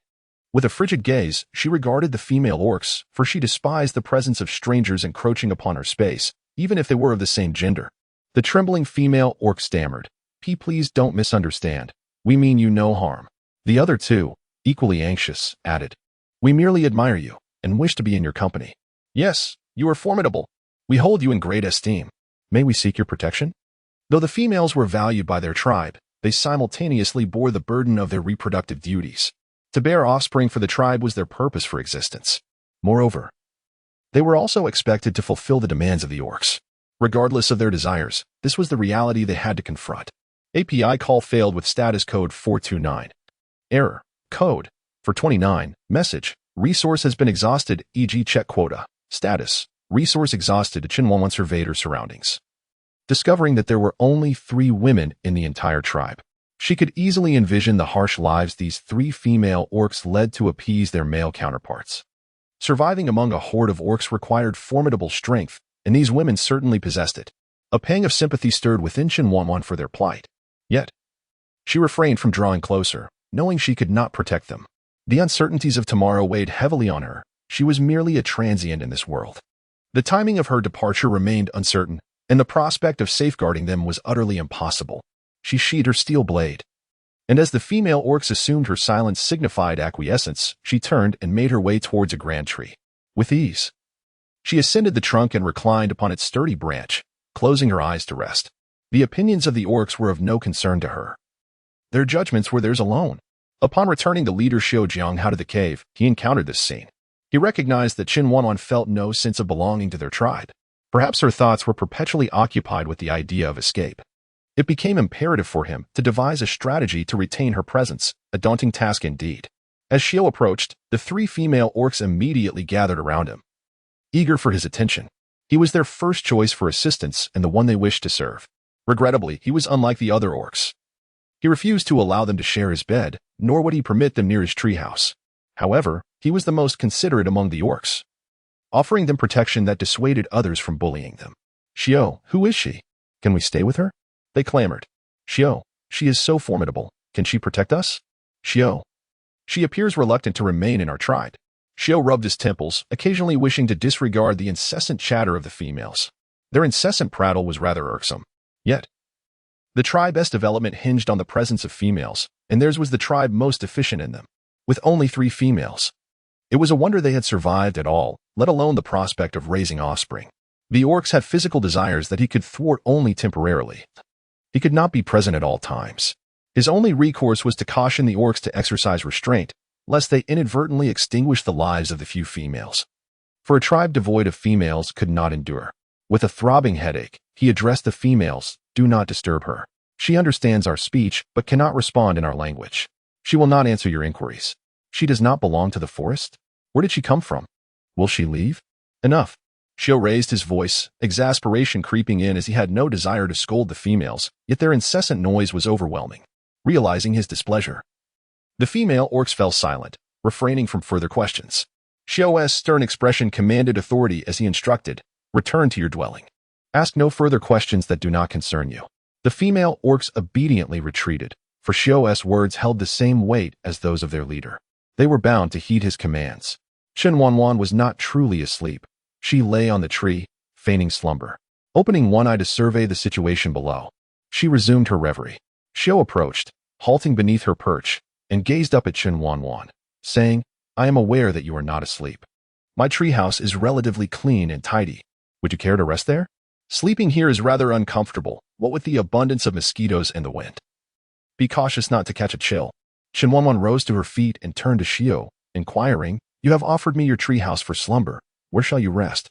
Should he dare to suggest sharing her bed, she would not hesitate to assist him in cleansing his worries. Although she spoke in a tongue he could not comprehend, he could surmise her meaning, prompting him to respond with a smile, "Fear not. The treehouse is yours. I shall make do with the cave for my repose." She was unwilling, and he did not press the matter. One day, he vowed, he would earn her willing consent to bear his offspring, beneath the facade of a beastman. Xiao was truly a commendable man. Alas, her heart was already claimed by Yuan Tianye. No matter how exceptional a man might be, he could not capture her gaze. And Xiao, though appearing more agreeable than his fellow beastmen, still fell short of her affections. Chen Wanwan leaped down from the tree, clapping her hands as she exclaimed, "Lead the way." Although Xiao was aware that she would not be harmed by such a jump, he could not suppress a twinge of concern. Once he confirmed that she was unharmed, he guided her toward his treehouse. The orc Xiao's abode was indeed rather tidy, at the very least. It appeared acceptable to Chen Wanwan, albeit accompanied by a distinct odor. Chen Wanwan gazed at the various furs hanging on the wall and spread across the bed, realizing the source of the scent. Simultaneously, she mused, what a lavish lifestyle this orc leads. In modern times, furs are considered luxury items. Sometimes, one might spend a fortune yet fail to acquire a true gem. Moreover, with the myriad of animal protection laws, furs have become even more precious. Considering that these orcs survive through hunting, it is entirely reasonable for them to possess such an abundance of pelts. The overpowering scent is inconsequential, after all. She is merely seeking a refuge here. Why endure hardship when there are more pleasant places to enjoy? Upon arriving at the treehouse, finding it deserted, Chen Wanwan entered her space. After bathing and changing her clothes, she reclined on her spacious and soft bed, drifting into a beautiful slumber. As night fell and the orcs succumbed to sleep, a shadowy figure stealthily approached Xiao's treehouse. This figure was none other than Xiao, who had sowed discord between Chief Hao and Xiao during the day. He doubted that Chen Wanwan could rival Chief Hao, attributing her prowess to the weapon in her possession. He had noticed that weapon, sharp and lightweight, was the finest he had ever encountered. Even a female wielding it could unleash such tremendous power, easily wounding a formidable orc like Hal. That weapon could only be deemed a divine artifact. Driven by his ambition, Chiyo coveted the artifact, imagining the invincibility it would bestow upon him. What was the dragon tribe to him? With the artifact in his grasp, all the tribes in the forest would heed his command. Once he united the tribes of the forest, he would stand as the supreme chieftain of a great tribe, compelled by his desires. Chiyo's gaze burned with fervor as he fixated on Shou's treehouse. After tonight, he would emerge as the strongest warrior, no longer bound to heed Chief Hao's orders. He would no longer regard Chiyo with any respect. He could have as many females as he desired. Wanwan, someone is approaching. Chen Wanwan suddenly stood up. Is someone approaching? In her space, who could possibly come near her? Wanwan, someone is indeed approaching. Outside? Understood. With a gentle smile at the corner of her lips, Chen Wanwan felt pleased. How delightful it was to have a companion for practice in the evening. Having rested sufficiently, she decided to venture out to meet those who were close to her. Chiyo. The beast man approached the tree house of Chiyo with utmost caution, straining his ears to listen. Not hearing any sounds within, he assumed that Chen Wanwan was fast asleep. Recalling the alluring figure he had seen during the day, a lascivious glint ignited in his eyes. He thought to himself that while Chen Wanwan slumbered, he could seize her weapons and savor the moment with her. Merely contemplating this filled Chiyo with an insatiable desire. Unable to contain himself any longer, he pushed open the door of the wooden house. Yet, as he strode towards the bed, he discovered it to be empty. There was no trace of Chen Wanwan. His fervent lust was extinguished in an instant, replaced by a foreboding sense of dread. Without a second thought, he turned to flee from the wooden house. API call failed with status code 429. Error. Code. 429. Message. Resource has been exhausted, e.g. check quota.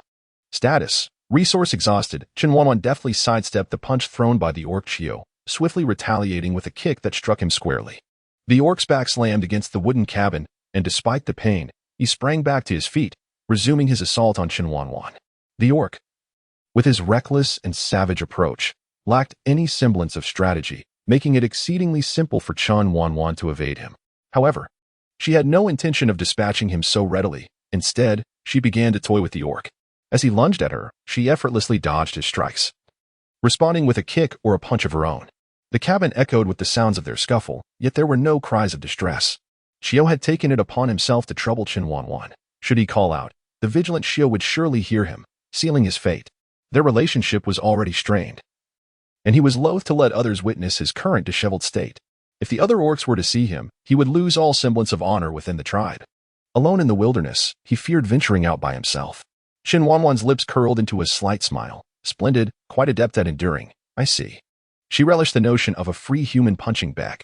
Within the wooden cabin, the relentless sounds of clashing resonated, while Chiyo the orc felt a profound ache coursing through his entire being.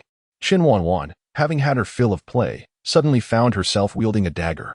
This orc must have harbored intentions towards her body. She had no immediate plans to depart from this tribe, to prevent such incidents from recurring. It was imperative to extinguish the orc's notions. If that were the case, let this orc who presented himself serve as an example, demonstrating the consequences of daring to offend her. Chen Wanwan. Help.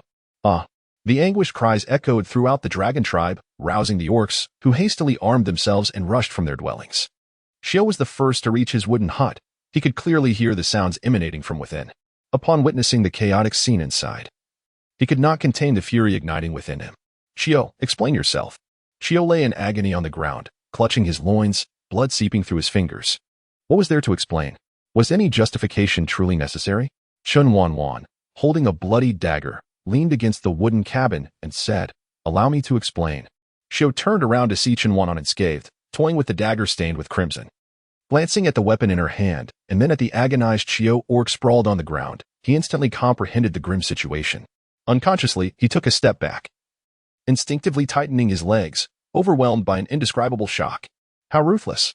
As more orcs arrived, each one more exaggerated than Chiyo, they witnessed the horrific state of the Chiyo orc and hastily retreated from the cabin, fearing a similar fate. Chen Wanwan had become a haunting shadow in their minds, a flame too perilous to approach. The chief, upon seeing the Chiyo orc's injuries, felt an odd relief, thankful that only his arm was harmed. Henceforth, he harbored no further thoughts about Chen Wanwan. She was terrifying, capable of inflicting grievous harm where it mattered most. Without that vital aspect, could the orc still be classified as an orc? How should one categorize an orc stripped of such defining features? Should they be labeled as a female or a male orc? It seemed impossible to categorize them at all. The tribe did not punish the Chiyo orc, for he had already suffered greatly. Yet the strange gazes from the other orcs tormented him further. Consumed by hatred for Chen Wanwan and the dragon tribe, the Chiyo orc desperately sought to obliterate everything. He resolved to erase the dragon tribe from the forest, believing that only then could he cleanse his humiliation. Thus, he stealthily departed. Now a mere joke within the tribe, his absence elicited no concerns from the orcs, as he was deemed expendable. However, shortly after his departure, news of the dragon tribe possessing a divine artifact spread throughout the forest's various tribes. According to the peculiar orc's account, the artifact enabled its bearer to effortlessly slay saber-toothed tigers.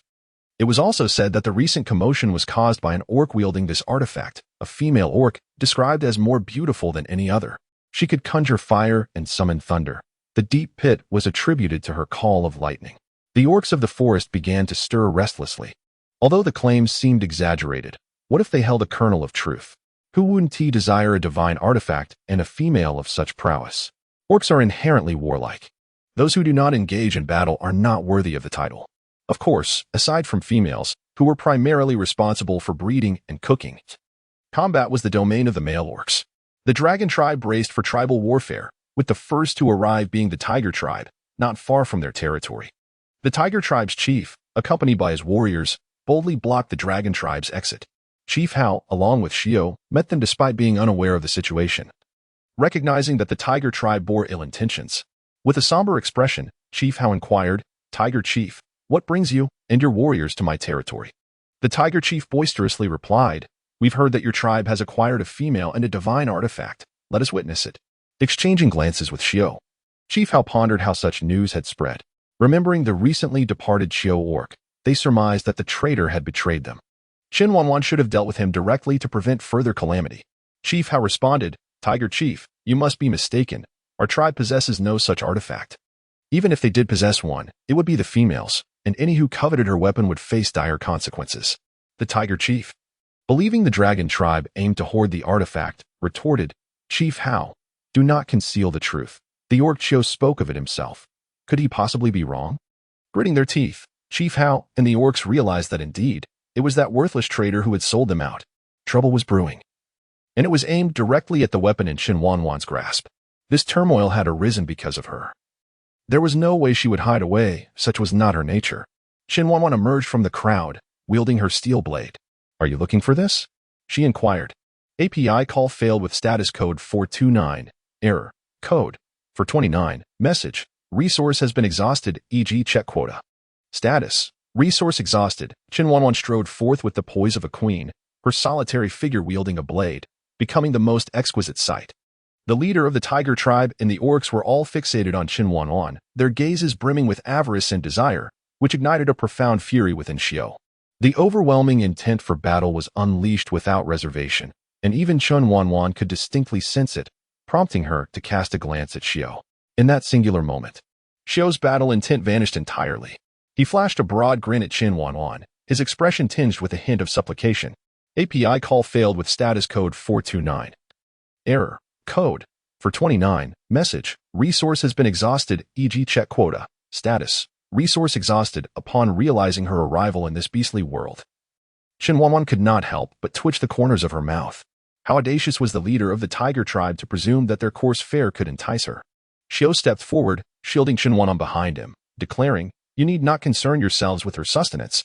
I shall take full responsibility." The tiger tribe was well aware of Shio's prowess, for it was he and Hao who ensured the dragon tribe's continued existence in the forest. As long as these two stood firm, the dragon tribe remained a formidable force. The leader of the tiger tribe was reluctant to confront Shio directly, especially with the beastly Hao at his side. The tiger tribe leader spoke, "Shio, the dragon tribe has fallen into decline. Just look at how long it has been since your tribe has welcomed a new female, and how long since the birth of any young."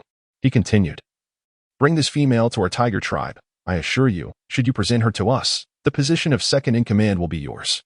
The inaugural leader of the dragon tribe was my beastly ancestor. In essence, the dragon tribe was founded by Shio's forebears. However, in the realm of beastmen, strength reigns supreme. A tribe can only endure under the leadership of a powerful chief. The dragon tribe adhered to this principle. Yet Xiao's grandfather and father lacked the strength to inherit the chieftaincy. Ultimately, during hunts, they fell prey to the beasts, leaving only Xiao. In his heart, he belonged solely to the dragon tribe.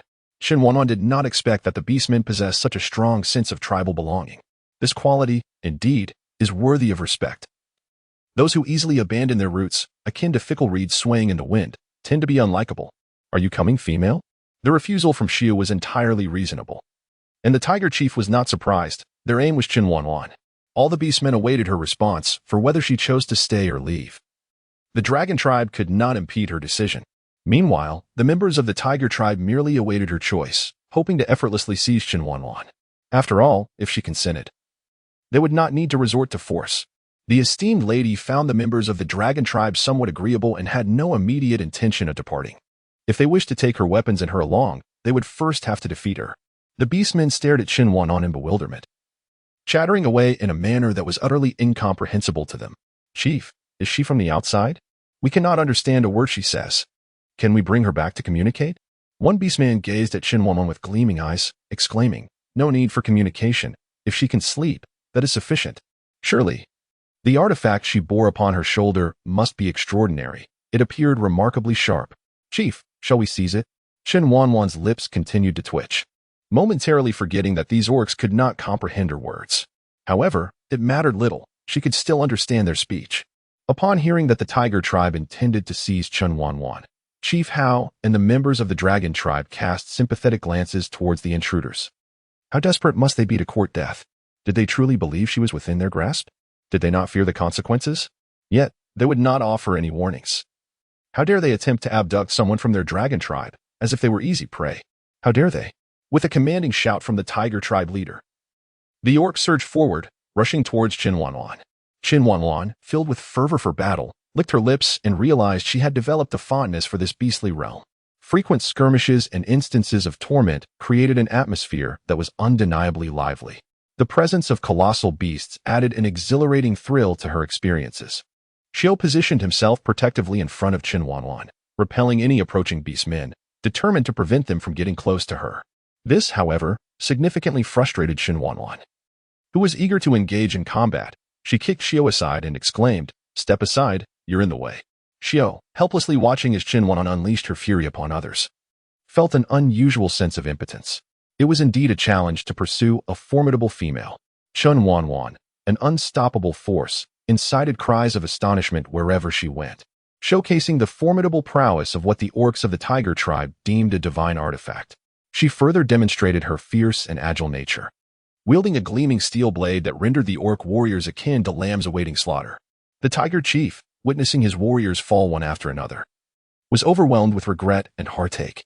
He alone understood the arduous journey the tribe had undertaken to reach this point. These orcs were the very foundation of their community. In a fit of desperation, the tiger chief shouted, "Cease your attack, stand down. We concede." Yet, his pleas fell upon deaf ears. What good was surrender? When you bring trouble to others, you must be prepared to face the consequences. Chen Wanwan's fierce determination invigorated the warriors of the dragon tribe, for she was the matriarch of their fearsome lineage. Woe betides any who dare provoke her. Yet, it is not they who suffer misfortune. Instead, they revel in joy and pride. They are resolute in their mission, to vanquish those who covet their tribe's female behemoth. API call failed with status code 429. Error. Code. 429. Message. Resource has been exhausted, e.g. check quota. Status. Resource exhausted. Chen Wanwan glanced at Xiao's silhouette, her gaze inexplicably sharpening as she continued her assault. The orcs of the tiger tribe were wounded and maimed. The tiger chief cried out, "We surrender. Do not kill any further." After his desperate plea, he slumped dejectedly to the ground. Before this moment, he had held a position of power as the proud leader of the tiger tribe. Now, in surrender, he was stripped of that identity. Yet, he could not bear to witness the demise of his brave warriors. Survival, after all, was preferable to death. Chief, the few remaining intact orcs, bloodied and battered, gazed at the tiger chief in confusion. What were they fighting for? They had sought to engage in battle, only to capitulate in the end. Was there any tribe more absurd than theirs? Oh. Victory! In stark contrast to the despondency of the tiger tribe, the dragon tribe erupted in jubilant celebration. Chief Hao regarded Chen Wanwan with a complex expression. All of this was due to her efforts. The Hu tribe, once their equal, was utterly defeated and had surrendered to the Dragon tribe because of her involvement. The Dragon tribe's incorporation of the Tiger tribe was kept discreet. Xiao had insisted that the Qiu orcs had likely shared this information beyond their own tribe. The matter of the divine artifact would undoubtedly attract more enemies, and they needed to gather strength while awaiting the next wave of foes. The Tiger tribe and the Dragon tribe were neighbors, familiar with one another, which facilitated a swift integration. Upon learning that Chen Wanwan possessed more than one divine artifact, excitement surged among them. They eagerly listened as the Dragon tribe boasted of Xiu's commendable performance, which had earned him Chen Wanwan's generous gift.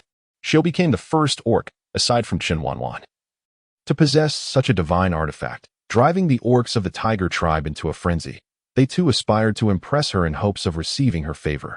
Consequently, they cast aside their previous thoughts and dedicated themselves to the construction of the tribe. Orc warriors began to compete and compare their efforts with one another. In a land already plagued by food scarcity, the competition led to reckless hunts, and they astonishingly procured a bountiful catch. The female orcs of the Tiger tribe were also brought to the Dragon tribe, and thanks to Chen Wanwan, their living conditions improved dramatically. The reason was simple. Despite her formidable strength, Chen Wanwan was still a female. If she were to witness their suffering, what might happen if she grew displeased and chose to leave? Thus, it was prudent to treat the females well, demonstrating their sincerity. As Xiu had advised, they aimed to instill in Chen Wanwan a sense of belonging to their tribe. Chen Wanwan can rebuff the advances of the beasts, yet she cannot resist the innocent approach of the cubs. The Tiger tribe has brought with them females as well as their young. The larger cubs, having gained some understanding, heed the warnings of their elders and refrain from approaching Chen Wanwan. However, the smaller ones are unable to remember the admonitions of the adults. When Chen Wanwan finds herself at leisure, she delights in reclining upon the lofty branches of a tree, indulging in daydreams of the moments shared with Yuan Tianye. Just as Yuan Tianye has lamented, his existence is indeed monotonous and dreary. Chen Wanwan is perplexed as to what it is she truly adores about Yuan Tianye. Beyond his incessant discussions of experiments, even their mealtimes and conversations revolve around his scientific endeavors. In these instances, she merely plays the role of an attentive listener. Her ears filled with terms like nanotechnology, mustard seeds, and ionic fluctuations. In truth, she comprehends none of it. She is captivated solely by the sound of Yuan Tianye's voice. Suddenly, she perceives an unidentified entity approaching. An unidentified entity? This is within the territory of the Dragon tribe. How could the orcs remain unresponsive to such an occurrence? System. Are you playing a trick on me? Chen Wanwan opened one eye to survey her surroundings, finding nothing amiss, yet she was greeted by the sound of labored breaths. Following the sound, she spotted a fuzzy little head scaling the tree. Upon closer inspection, it turned out to be a small, furry child, appearing to be around 3 or 4 years old, lacking even a scrap of animal hide to cover him. Chen Wanwan resolutely avoided looking down.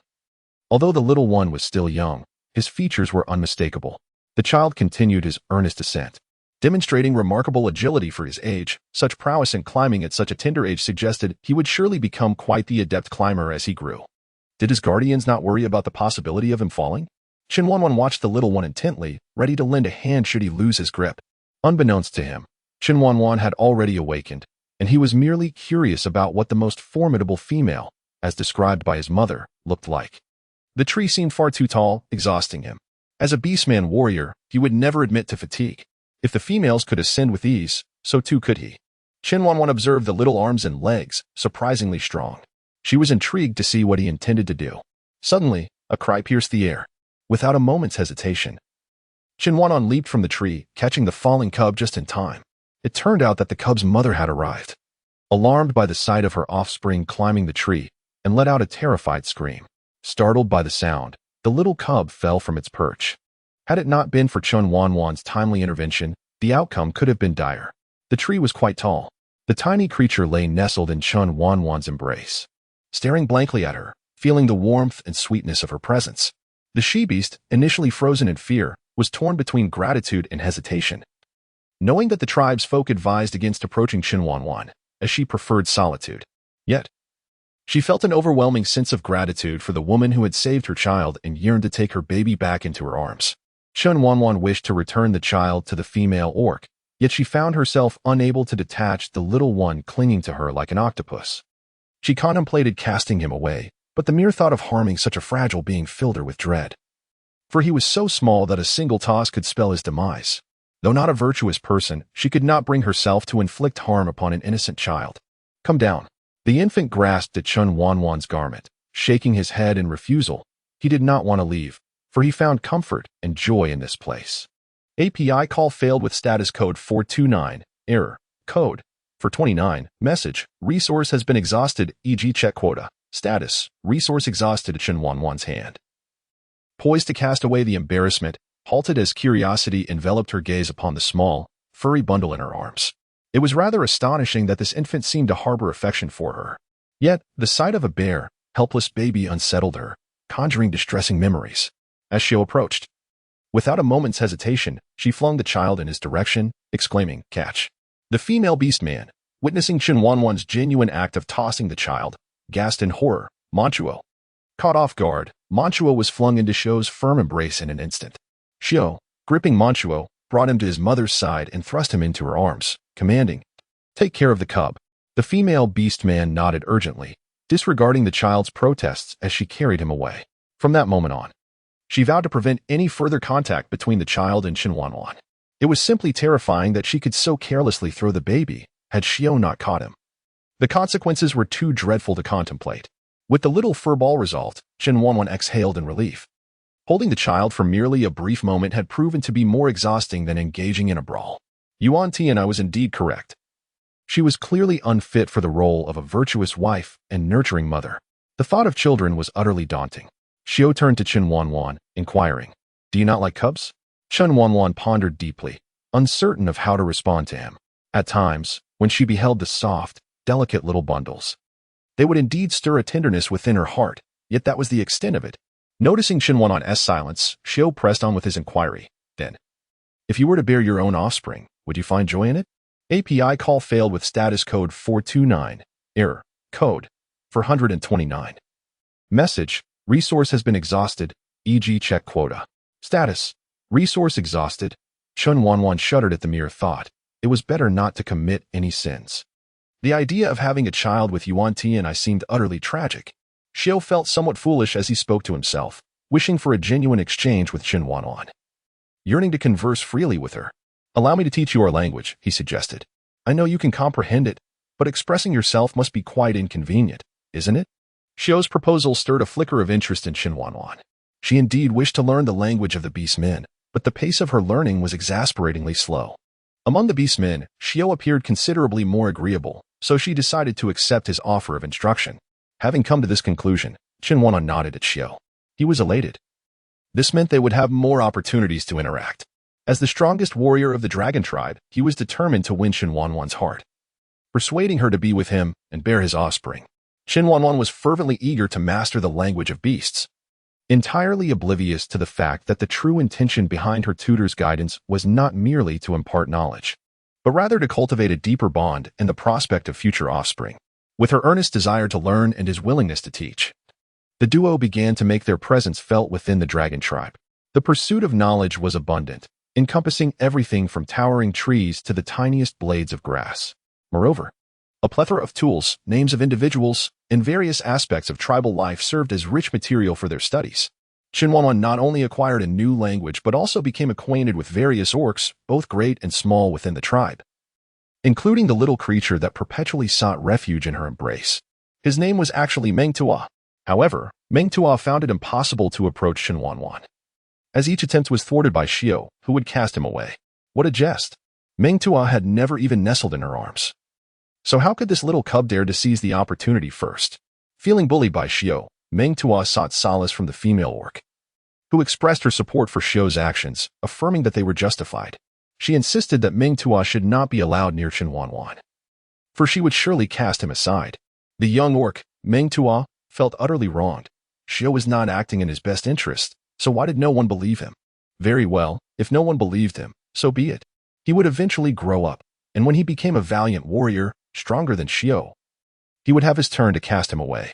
Chen Wanwan felt a profound sense of ease, as she was genuinely indifferent to the naked orc, even the young ones. To avoid witnessing anything inappropriate alongside Xiao, she graciously offered Yuan Tianye's clothing for Xiao to wear.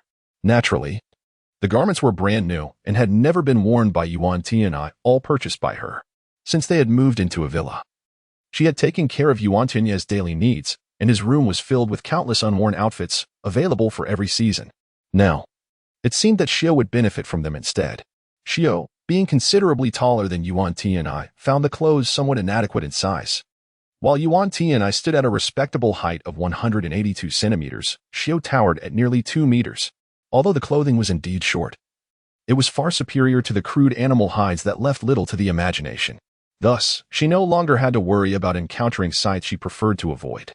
The orcs were envious. Xiao was incredibly fortunate, not only acquiring a magical artifact but also receiving clothing. An elderly orc from the tiger tribe remarked that no such garments existed in the super tribe. The chief of the super tribe could only wear coarse linen, lacking the elegance and convenience that Xiao and Chen Wanwan enjoyed. This disparity fueled the orcs' jealousy and resentment. As fellow orcs, why should Xiao receive such preferential treatment? Was it because of Xiao's remarkable strength that Chen Wanwan took such special care of him? While they may have been slightly weaker than Xiao, they were by no means inferior. Some orcs pondered whether they should seek Chen Wanwan's attention, as perhaps she might notice them and bestow upon them similar privileges as Xiao. This notion was not singular. All the ambitious young orcs began to take action. Rumor had it that females favored delicate creatures, and soon, rabbits and other small animals began to appear at Chen Wanwan's residence. Chen Wanwan has constructed an additional treehouse, establishing her abode within the grandest tree of the tribe. The central portion of the trunk has been meticulously leveled with her steel blade, and the felled timber has been fashioned into wooden planks, which now form the walls of her dwelling. The room is adorned with a plush carpet, while the bed is a comfortable mattress salvaged from the surrounding space. Draped in a set of pure cotton linens and topped with a cozy silk quilt, everything exudes a modern aesthetic, and apart from the presence of a band of orcs, Chen Wanwan's life remains largely unchanged. At present, she gazes at the myriad of small creatures scurrying across the carpet, feeling a surge of irritation. These little animals leave their droppings indiscriminately, and the room is permeated with the unpleasant odor of excrement. Chen Wanwan was engulfed in fury, and the consequences were dire. Brandishing her imposing steel blade, measuring a meter in length, she bellowed in the beast's tongue, "All those who dared to stuff small creatures into my chamber, come forth at once." The orcs emerged one by one, heads bowed, casting furtive glances at the glowering figure of Xiao. Well, it seemed that some of them had grown audacious, daring to set their sights on Chen Wanwan. Did they think she was merely a decoration? They would soon learn otherwise. Naya, unable to meet Xiao's fierce gaze, shuffled his feet, discreetly positioning himself behind the other orcs. Yet, Xiao had already marked him, his eyes glinting with a menacing intensity. Instead of anger, a chilling smile graced Xiao's lips, sending an involuntary shiver down Naya's spine. He had erred gravely. He would no longer dare to offend, and pleaded for mercy. Chief Hao, feeling a tinge of shame, lagged behind the others. He had previously faced Chen Wanwan's wrath, yet he harbored thoughts akin to those of the orcs. While he would not dare to covet Chen Wanwan herself, he yearned for a legendary artifact. As the leader of the tribe, possessing such a relic was essential. However, the artifact belonged to Chen Wanwan, and to acquire it, he needed to curry her favor.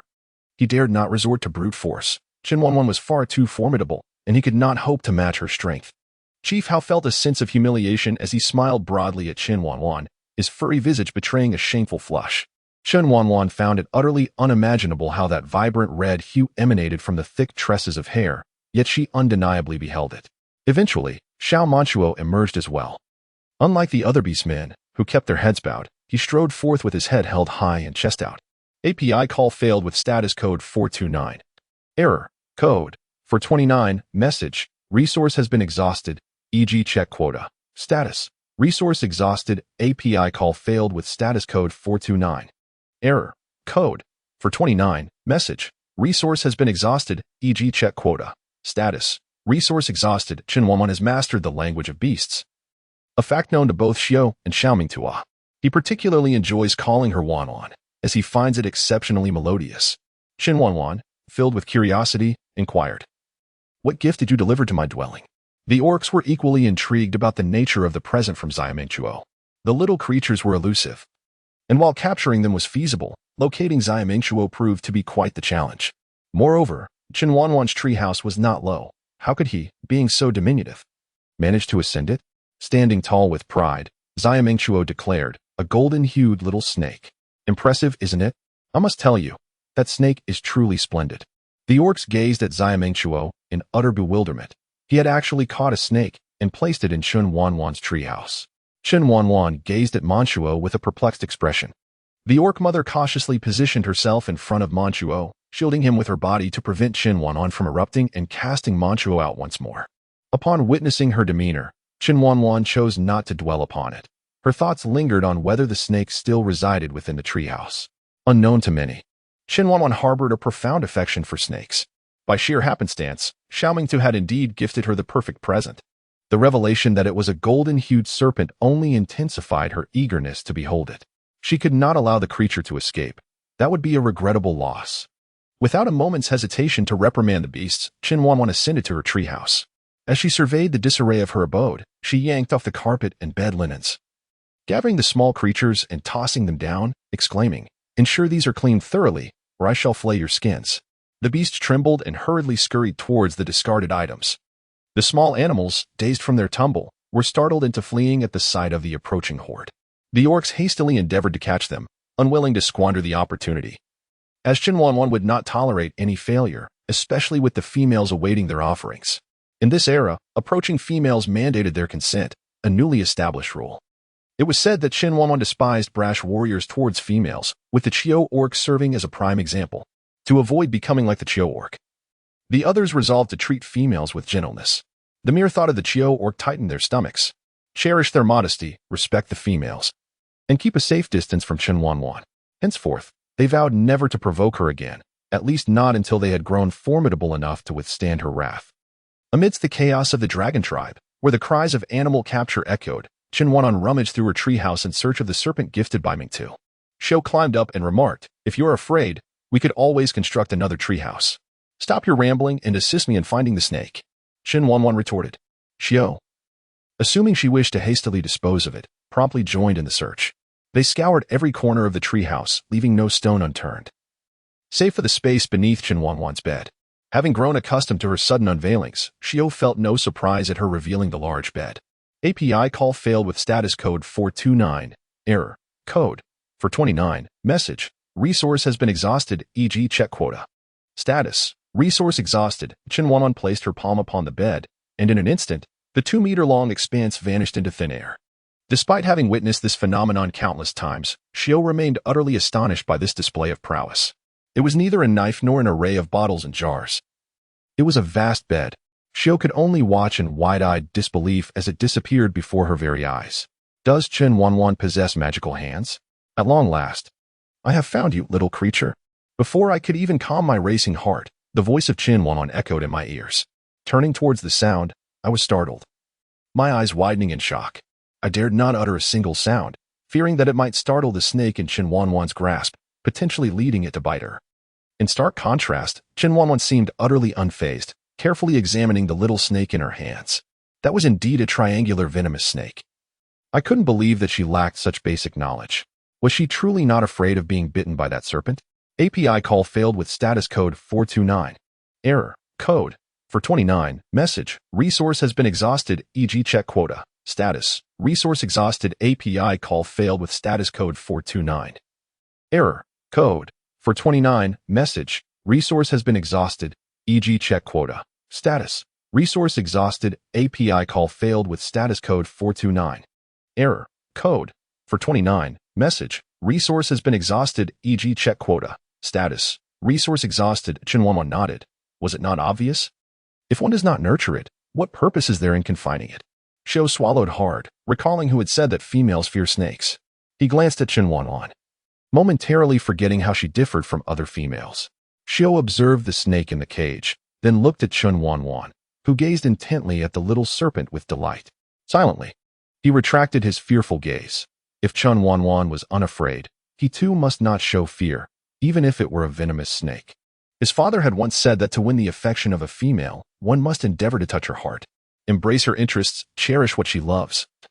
And even if her preferences do not align with his, he should strive to appreciate them. Moreover, he did not harbor an excessive fear of snakes. His concern lay solely in the possibility of the snake biting Chen Wanwan. A venomous bite could indeed be fatal. Xiao could not help but caution Wanwan. "This snake is poisonous. Please be careful." Chen Wanwan cast a glance at Xiao, observing that the orc had become increasingly fussy, veering towards the demeanor of a nagging housekeeper. She preferred the former version of Xiao, sparse in words, standing stoically with a cold expression, issuing commands with an air of authority. How captivating. Xiao, you are not suited for verbosity. With that remark, Chen Wanwan departed from the treehouse with her new pet. For her, what was a lofty treehouse to others was but a trivial ascent. The orcs, upon seeing her, instinctively steered clear, aware that having sullied the lair of the mother Tyrannosaurus, she might still be in a foul mood. It was best not to provoke her further. Chen Wanwan was not one to hold grudges. She intended to inquire with Xiao Manchuo about the origins of the snake he had captured. Moreover, she was eager to unravel a mystery. Why did the snake refuse to acknowledge Xiao Manchuo? She found it rather peculiar that such a young child would possess knowledge of a serpent's vital weakness, stirring her curiosity. From a distance, the female beastfolk noticed Chen Wanwan approaching, and they hastily retreated into their caves. Those who were on amicable terms with Manchuo's mother scurried towards her abode, calling out, Chio. Trouble is afoot. The maternal Tyrannosaurus has arrived. Chio was in the midst of reprimanding Manchuo when she suddenly heard the cry of the female beastfolk, prompting her to scoop up Manchuo and seek refuge. Little Manchuo, unable to escape his mother's embrace, helplessly exclaimed, Mother, Wanwan means me no harm. You needn't hide. Chio, her face pale, retorted, If she can toss you aside, do you think she would hesitate to harm you? After you brought that snake into her dwelling, she will surely not let you off easily. Be quiet. I shall find a place for us to conceal ourselves. Once her anger has subsided, we can go and offer our apologies. However, the confines of the cave were limited, making it exceedingly difficult to find a hiding spot. Resolute, she decided against passive inaction and resolved to venture out in search of a place to evade Chen Wanwan. As she flung open the door, she collided directly with Chen Wanwan, causing her to instinctively shield little Manchuo behind her and tremulously plead, Wanwan, I assure you, Manchuo did not act with intent. Please spare him. API call failed with status code 429. Error. Code. For 29. Message. Resource has been exhausted, e.g. check quota. Status. Resource exhausted. Chen Wanwan harbored a profound aversion to dealing with weeping women. She had merely come to inquire a few matters from Ming Tua. Was it truly necessary for her to adopt such a predatory demeanor? Disinterested in placating Chio, Chen Wanwan swiftly seized Ming Tua from her embrace and turned to exit their chamber. Ming Tua. She was nearly fainting from fright, despite her desperate pleas. Chen Wanwan showed no signs of relinquishing her hold on Ming Tua. This was intolerable. She must seek assistance to rescue Ming Tua. The anxious beast woman Xiao dashed out of the house, making her way towards Xiao's residence. Throughout the entirety of the Dragon Clan, no one dared to provoke Chen Wanwan. Not even Chief Hao. Only Xiao possessed the ability to communicate with Chen Wanwan. She intended to seek Xiao's aid in rescuing the young Ming Tua. Chen Wanwan departed, leaving the room in utter disarray. Xiao shook his head and took it upon himself to tidy up her space. As for the bedding and such, he trusted that Chen Wanwan had her own methods. He believed that she would replace everything as it was. Just as he descended from Chen Wanwan's treehouse, he was seized by the female orc, Chio, who implored him for help. Chio, please save Manchuo. He is still so young and knows nothing. He didn't mean to bring the snake into Chen Wanwan's room. Chio furrowed his brow and inquired, Calm down. Tell me what happened. With tears streaming down her face, Chio exclaimed, Chio, I cannot remain calm. Chen Wanwan took Manchuo away, and I don't know what she will do to him. She took Manchuo away? But why would she? Isn't she averse to him being near her? Yes, just a moment ago, she snatched Manchuo from me. You saw it too. And I have no idea where she has taken him. Chio, I beg you, please rescue Manchuo. Desperation gripped Chio. Every cub was a precious gift, and Manchuo was the offspring she had struggled to bear. If anything were to happen to him, she could not fathom her own reaction. After understanding the situation, Chio addressed Chio. Enough, return home. Wanwan will not harm Manchuo. But Chio, she has abandoned Manchuo before. Are you truly certain she will not hurt him? Chio questioned, her voice tinged with disbelief. Why does no one trust her? Did you not witness Chen Wanwan discard Manchuo yourself? Moreover, it was you who saved him. You must believe me. That time, she let go of Manchuo only because she saw me. Otherwise, I would not have fortuitously caught him. Wanwan has a temper, but she is not as malevolent as you all perceive. Go back, and I assure you, little Manchuo will be fine. Chio, please. Chio attempted to protest, but was silenced by Chio's stern demeanor. He had offered ample explanation. Whether they chose to believe him was of no concern. His Wanwan was not as wicked as these orcs imagined. Seeing Chio's anger, Chio dared not press further, silently hoping that his words held true. That Chen Wanwan would indeed not harm Manchuo. Meanwhile, Chen Wanwan cradled Manchuo in one arm as she walked forward, inquiring, "How much farther?" Little Manchuo, comfortably nestled in her embrace, pointed ahead and replied, "Right over there, by the little river." Under the guidance of Xiao Manchuo, Chen Wanwan continued her journey forward. Having subsisted primarily on meat during this period, she noticed the corn growing along the banks of the river. With a casual gesture, she plucked a few ears of corn and tossed them into her spatial pocket, contemplating roasting them upon her return. Xiao Manchuo, filled with curiosity, inquired, "Wanwan, what do you intend to do with these?" "To eat, of course. Haven't you ever tasted them?"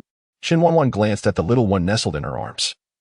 He was so small that it was understandable why his mother had not allowed him to partake. Xiao Manchuo widened his eyes, surveying the items along the riverbanks before turning his gaze back to the corn in Chen Wanwan's hands. "Can these things be consumed?" "Naturally, they can be enjoyed roasted, boiled, or even transformed into popcorn. Your mother likely refrained from letting you try them because she feared you were too young." "Oh, I see. He is indeed quite small and doesn't recall much. Was it truly because of his age that he was denied such treats?" "Wanwan, am I allowed to eat them now?" he asked, eager and hopeful. "I've grown, and my teeth have fully developed. Surely I can enjoy them now?" "That is a question for your mother. She holds the authority in this matter. Should any complications arise from your consumption, she, as a beast man, might suspect it was her doing that harmed you." "Oh, Wanwan, we have arrived. It is within that thicket where I caught it. API call failed with status code 429. Error. Code. For 29. Message. Resource has been exhausted. E.g. Check quota. Status. Resource exhausted. API call failed with status code 429. Error. Code. For 29. Message. Resource has been exhausted. E.g. check quota. Status. Resource exhausted. API call failed with status code 429. Error. Code.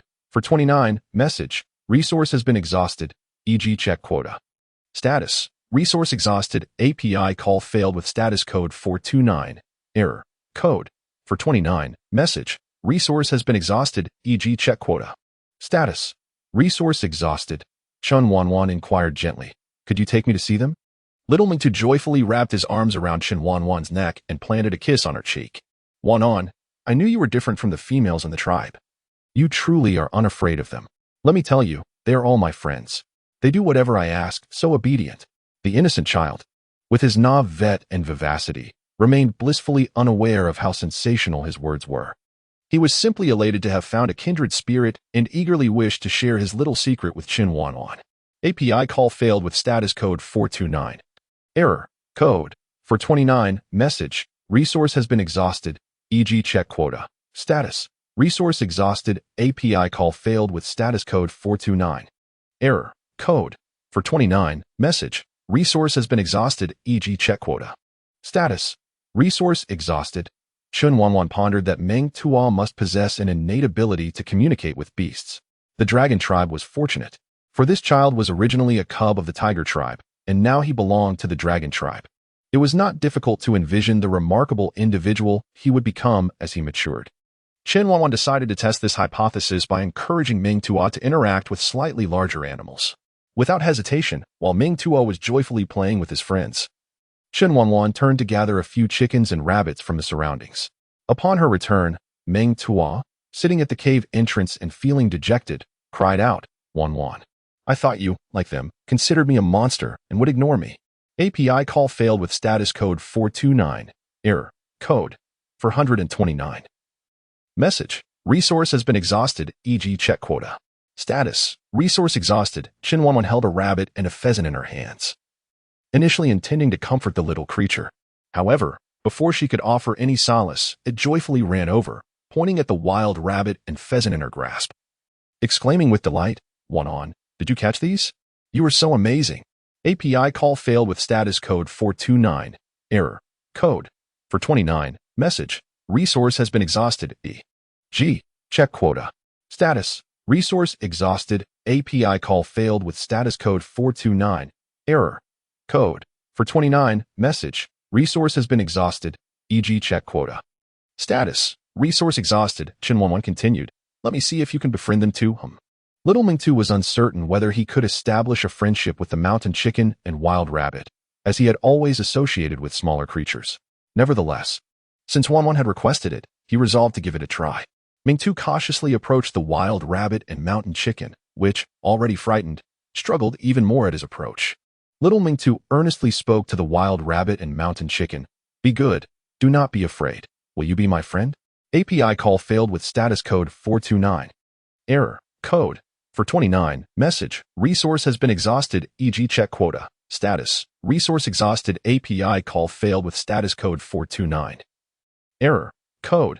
For 29. Message. Resource has been exhausted, e.g. check quota. Status. Resource exhausted. Chen Wanwan. Undeterred. Continued. Monchuo. I will place the pheasants and wild rabbits on the ground. Could you attempt to command them to lie down? Certainly. API call failed with status code 429. Error. Code.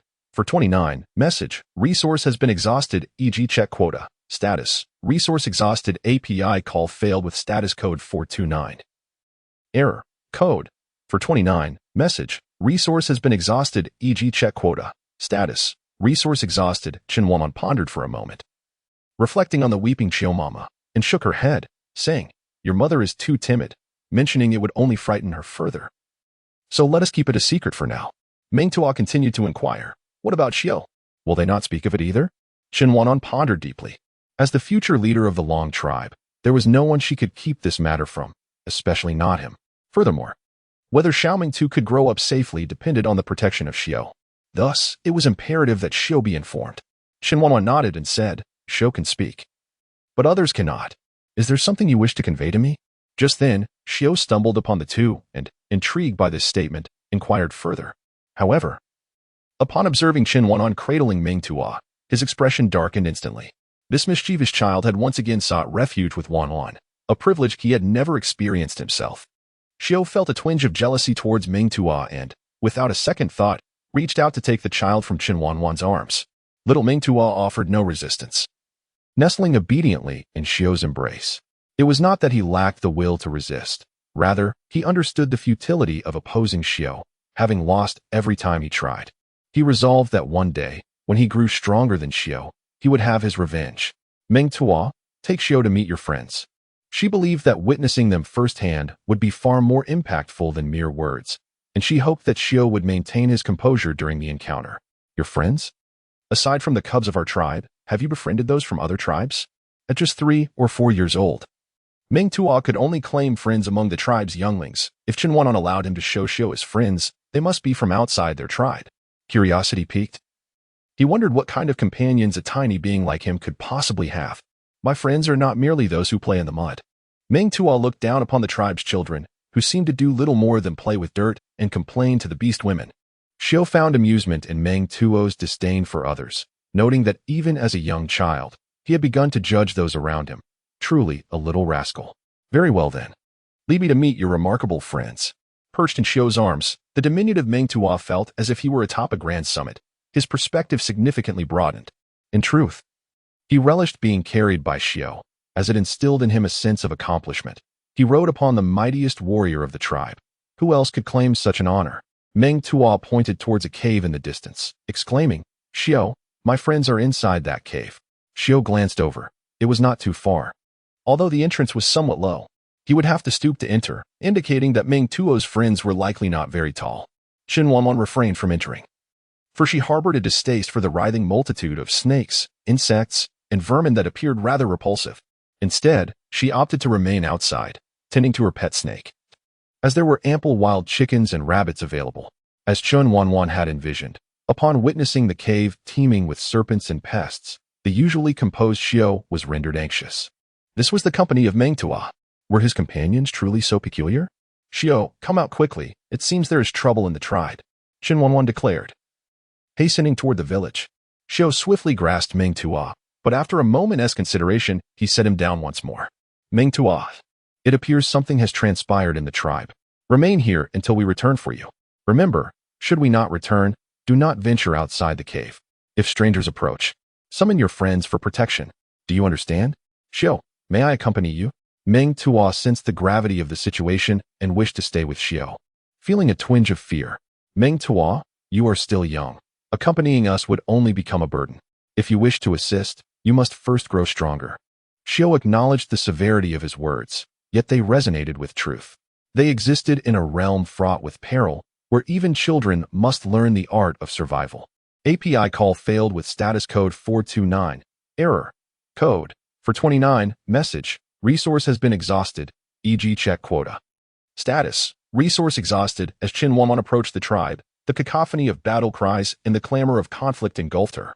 Without a moment's hesitation, she unsheathed her steel blade and charged onto the battlefield, engaging in the fray. These individuals might bear her no ill will, yet she identified herself with the dragon tribe, whose orcs were familiar to her. She acknowledged only the orcs of the dragon tribe. The others were mere invaders. She had returned. How splendid! To battle. The invaders remained oblivious to her return, yet the orcs of the dragon tribe suddenly transformed into fierce combatants, proving to be quite formidable. Chief Hao found himself besieged by 2 orcs. Despite his prowess, he bore wounds upon his body. Nevertheless, upon hearing the orcs in the tribe exclaiming that she had returned, a surge of strength coursed through him. Without hesitation, he swung his bone club at the enemy, who, though momentarily pained, did not lose their fighting spirit. Hao lamented that had he wielded a divine artifact, he could have cleaved the enemy in twain. The chief of the wolf tribe emerged from the den of the females, disdainfully spitting, for the females of the dragon tribe were feeble. They fell swiftly in combat. A gust of wind swept from the side, and instinctively, his battle-hardened experience compelled him to roll onto the ground, successfully evading a lethal strike. Chen Wanwan missed her target with a single strike, yet she persisted, wielding her blade with determination towards the formidable orc. If her observations were accurate, this individual had just exited from Chio's dwelling. The room remained eerily silent, leaving Chen Wanwan uncertain of Chio's presence within. Nonetheless, the orc's audacity incensed her. Though she was not well acquainted with Chio, she was the mother of Xiaoming too, and the thought of her son losing his mother at such a tender age was unbearable. Her only hope now was that Chio had not encountered any misfortune. The leader of the wolf tribe clumsily evaded Chen Wanwan's onslaught, and upon catching sight of her, he leered and remarked, "Ah, the finest female is here. How fortuitous. For I was just left unsatisfied." Unsatisfied? It seemed she had indeed arrived too late. Chen Wanwan, with her knife raised, fiercely charged at him, intent on avenging Chio. The leader of the wolf tribe had initially thought his earlier predicament was due to his unpreparedness, but he soon realized that this female was far more formidable than he had anticipated. Caution overtook him as he scrutinized the weapon in her grasp, exclaiming, "Female, that weapon you wield is a divine artifact, is it not?" The only response he received was the ferocity of Chen Wanwan's relentless attacks. Whether it was a divine artifact would soon be revealed. Today, she was determined to carve a few wounds into his flesh before she would relent. "Someone come and assist." The leader of the wolf tribe, overwhelmed by Chen Wanwan's ferocity, recognized that if this continued, he may very well lose his life here.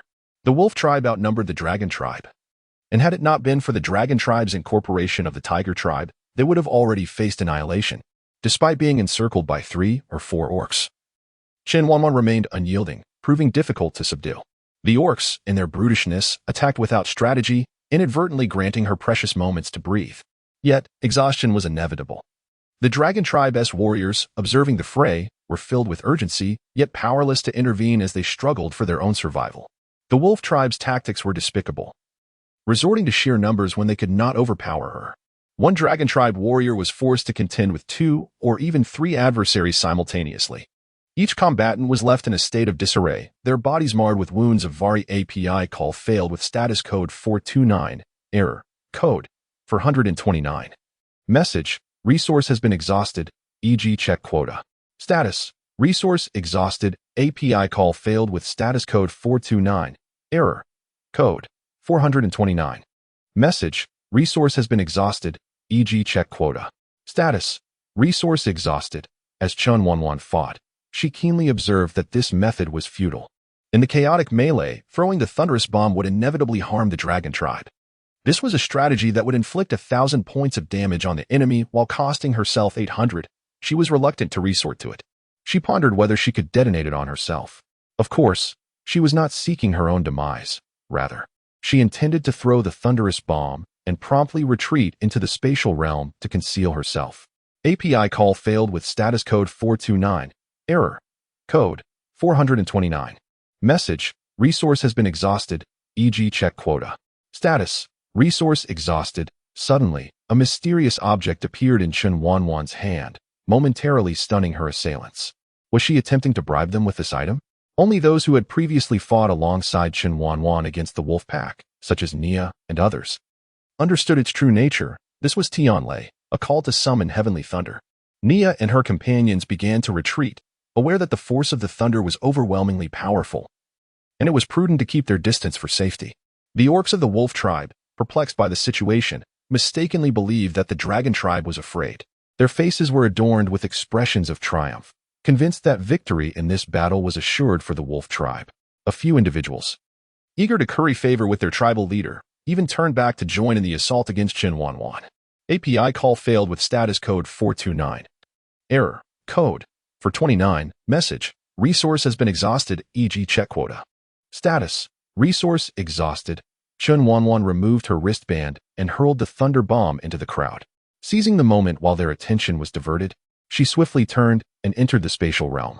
The members of the wolf tribe stared in bewilderment at the smoking object on the ground, unsure of what it was. Was it fire? It resembled mist to some extent. What about that female? Where had she gone? They had better find her quickly. The leader of the wolf tribe was undoubtedly furious. How could so many people fail to capture a single female? With a loud bang, before the orcs of the wolf tribe could locate her, a tremendous sound reverberated through the dragon tribe. The leader of the wolf tribe and his orcs were left utterly perplexed, unaware of what had transpired. Other orcs gazed in shock at the suddenly formed deep pit. What had happened? Where was their leader? Where were their fellow tribesmen? And where were the orcs they had been attacking? Xiao, having just arrived at the tribe upon hearing the commotion, realized that the disturbance was caused by Chen Wanwan. The fact that she resorted to using the thunder bomb indicated that her adversaries were likely stronger than her. What could have become of her now? Xiao dashed frantically toward the tribe, his dagger claiming the heads of the orcs from the wolf tribe. Each time he encountered a member of the tribe, he would inquire, "Where's Wanwan?" All the tribesmen shook their heads. They were oblivious to Chen Wanwan's whereabouts. After the noise subsided, she had vanished. Xiao was most fearful of something happening to Chen Wanwan. He worried she might perish alongside her enemies. He recklessly leapt into the deep pit searching for her. He did not even know what he was looking for. He felt that only by doing so could he find some solace and believe that Chen Wanwan was safe. The pit was strewn with blood and flesh, making it impossible to discern one from another. Yet Xiao rummaged through the carnage with his bare hands. The wolf tribe, having lost their leader, found their fighting spirit greatly diminished. They began to waver in their resolve, realizing that this battle could not continue. Perhaps it was time to return to the tribe and select a new leader. Those who did not aspire to lead were not worthy orcs. They were warriors of the tribe, each harboring ambitions for leadership. In a bid to seize the initiative, the orcs of the wolf tribe retreated swiftly. The dragon tribe had suffered heavy losses and, despite their desire to pursue, found themselves powerless to do so. The tribe was in disarray, with most members injured. The strongest warriors were preoccupied, digging in the deep pit, fully aware that Xiao was searching for Chen Wanwan. "Xiao, stop looking. She cannot possibly be down there. She is far too resilient to let herself perish. Chen Wanwan is only capable of bringing demise to others." Who was trapped in the pit? She targeted the enemies, yet did not notice the orc from the dragon tribe inside. Nia, caught off guard by Chen Wanwan's sudden appearance, was startled and tumbled into the pit, pinning Xiao beneath her. It should be noted that Xiao was overjoyed to hear Wanwan's voice and, before he could climb out, was unexpectedly knocked down by Nia. Most importantly, the position was exceedingly ambiguous. Xiao, filled with indignation, forcefully shoved Nia aside and scrambled out of the pit with urgency. Upon seeing Chen Wanwan standing there unharmed, without a moment's thought, he pulled her into his embrace, holding her tightly. He had feared he would never see her again. Cough, cough. "If you don't let go of me, I shall suffocate." Upon hearing Chen Wanwan's words, Xiao hastily released her, looking at her with a flustered expression and asking, "Wanwan, are you all right?" Coughing, Chen Wanwan reflected that if it were not for his previous lessons in beast language, she would have genuinely considered ending Xiao's life.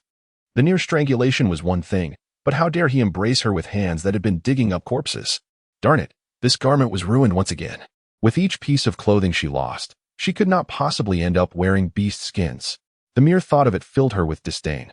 She had heard rumors of the emergence of hemp garments in the super tribe. She needed to venture out someday to procure some for future use. She could not be bothered with the erratic Xiao, as she had a matter of her own to verify. She intended to see if Aunt Xiao was still alive. Chen Wanwan once again salvaged the dragon tribe. The orcs of the tribe greeted her with utmost respect, Yet Chen Wanwan chose to depart without delay.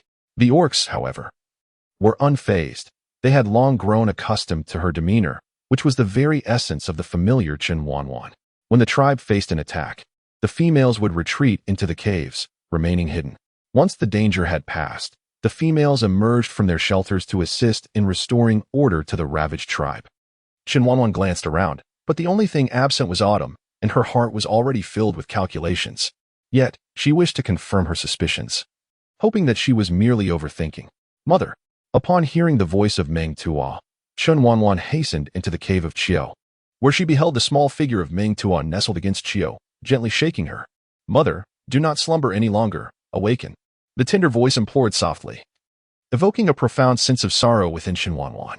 An orphan, she had never known the warmth of parental love. Yet, she was acutely aware of her yearning for affection and care. Regrettably, Chen Wanwan was devoid of such familial ties. It was unclear who Ming Tuo's father was. All that was known was that he hailed from the Beastman clan of the original Tiger tribe, leaving him with only a mother and no father. Now, with his biological father unknown and his mother facing such calamities, Ming Tuo's plight was indeed pitiable. Chen Wanwan was not adept at offering comfort. Ming Tuo's mother had perished, cruelly taken by the orcs of the wolf tribe. Although she had avenged her, what solace did that bring? A life had been lost. Chen Wanwan felt a pang of guilt, as if these misfortunes were a consequence of her presence. That it was she who had brought about the loss of Ming Tuo's mother. Wanwan, Ming Tua lamented, my mother is asleep, and no matter how loudly I call, she will not awaken. Could you help me rouse her? Chen Wanwan gazed at the defiant Ming Tua, whose eyes sparkled with unshed tears, yet refused to weep. She opened her mouth as if to speak, but found herself utterly unable to utter a word. Wanwan, mother hasn't passed away, has she? Chen Wanwan gently embraced Ming Tua for the first time, affectionately rubbing his fluffy little head as she spoke. Ming Tua, would you allow me to be your mother from now on? Despite feeling that he should be happy, tears streamed down his face uncontrollably. The recent tribal war had inflicted severe losses on the dragon tribe, with over a dozen orc warriors perishing, not counting the severely injured. Fortunately, the intervention of the tiger tribe spared the dragon tribe from potential annihilation. Chief Hao also sustained significant injuries, and, believing that his leadership had faltered, decided to pass the mantle to Xiao. I have resolved to relinquish the chief position to Xiao, allowing him to lead us. Everyone has witnessed Xiao's capabilities. I trust there will be no objections, he declared. The orcs, naturally, voiced no dissent. Even those from the tiger tribe respected Xiao as their leader. Initially, when they joined the dragon tribe, they held reservations, but Xiao had decisively quelled any provocations from their ranks. Undoubtedly, Xiao was the strongest warrior of the tribe. The orcs adhered to the principle of respecting the strong. They would follow whoever wielded the mightiest fist. Hence, no orc contested Chief Hao's proposal. I refuse. What nonsense is this? If I relinquish the chief position, I shall have no time to cultivate my bond with Chen Wanwan. You will take the position, whether you like it or not. Hao glared at Xiao. This was a matter of public consensus, not something he could simply dismiss. Moreover, the dragon tribe was founded by Xiao's ancestral beast. Almost leading to its destruction, he could not continue as chief. Otherwise, he would have no face to meet the elder patriarch. You are merely injured, not dead. Continue your role as chief. We shall support you, so do not worry. Xiao, I no longer wish to be chief. This tribe was established by your ancestral beast. If anyone should lead, it ought to be you. Xiao shot Hao a sidelong glance and coldly replied, you were the one who eagerly sought the chief position initially. No one forced you into it. If that is the case, you should continue leading. Hao glared at Xiao furious. He had once been the strongest warrior in the tribe. Was it not his right to lead? Now that Xiao had grown, he had become the strongest warrior, and it was only fitting for him to take over. Xiao, do not forget the tribal law. The strong shall reign. You are now the strongest warrior. The chief position rightfully belongs to you. Who says so? I'm not the strongest in the tribe. If you doubt it, feel free to challenge me, Xiao said, spreading his hands in a somewhat defiant manner while looking at the other orcs. Whoever wished to challenge him today would find him to be lenient. The orcs stared blankly at Xiao. Tribes elsewhere were clamoring and vying for the position of chief, yet here, it was being tossed around carelessly. This was the chief, the highest ruler of the tribe. How could it be that no one wanted to assume the role? If none of you will take it, then I shall. The orcs turned in shock towards Chen Wanwan, who was approaching while cradling Ming Tua in her arms. Did she just say what they thought they heard? She wanted to become the chief of the dragon tribe? Hao swallowed hard and asked, Are you serious? All the orcs fixed their gaze on Chen Wanwan, eager to discern whether she was truly sincere. A female chief. This was unprecedented, yet remarkably, they found themselves accepting the notion. What a wondrous feeling. Chen Wanwan nodded, declaring that remaining in a corner was impossible. If one refrains from provoking others, they will inevitably be sought out. Given this reality, it is better to be the one who stirs trouble. Was the invasion of the wolf tribe not a sufficient lesson? I support Wanwan in her ambition to become the leader. The other orcs looked disdainfully at Xiao for whatever Chen Wanwan aspired to do. There was no question of his support. However, they too were in favor.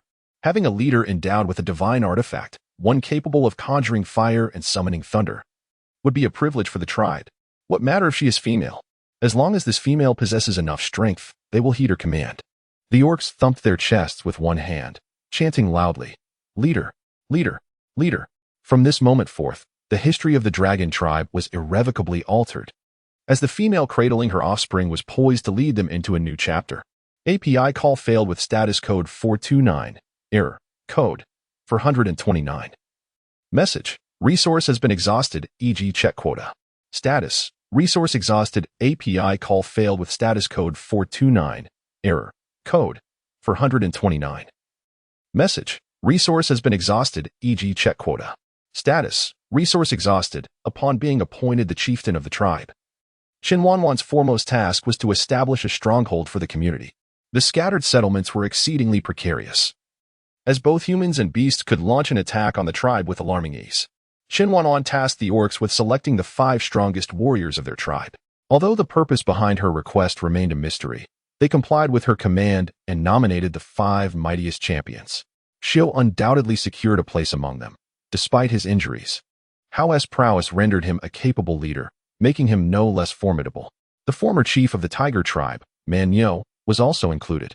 Furthermore, their tribe's second-in-command, Jing, emerged victorious through duels. Most surprising to Chen Wanwan was Nia, the seemingly unreliable orc, who surprisingly claimed a spot among the 5 great warriors. Nia grinned at Chen Wanwan, as if to say, "Aren't you astonished? This is my true strength." Xiao shot him a sidelong glance, urging him to behave. What was there to be proud of in securing a title of warrior through underhanded tactics, regardless of the journey that led to this moment?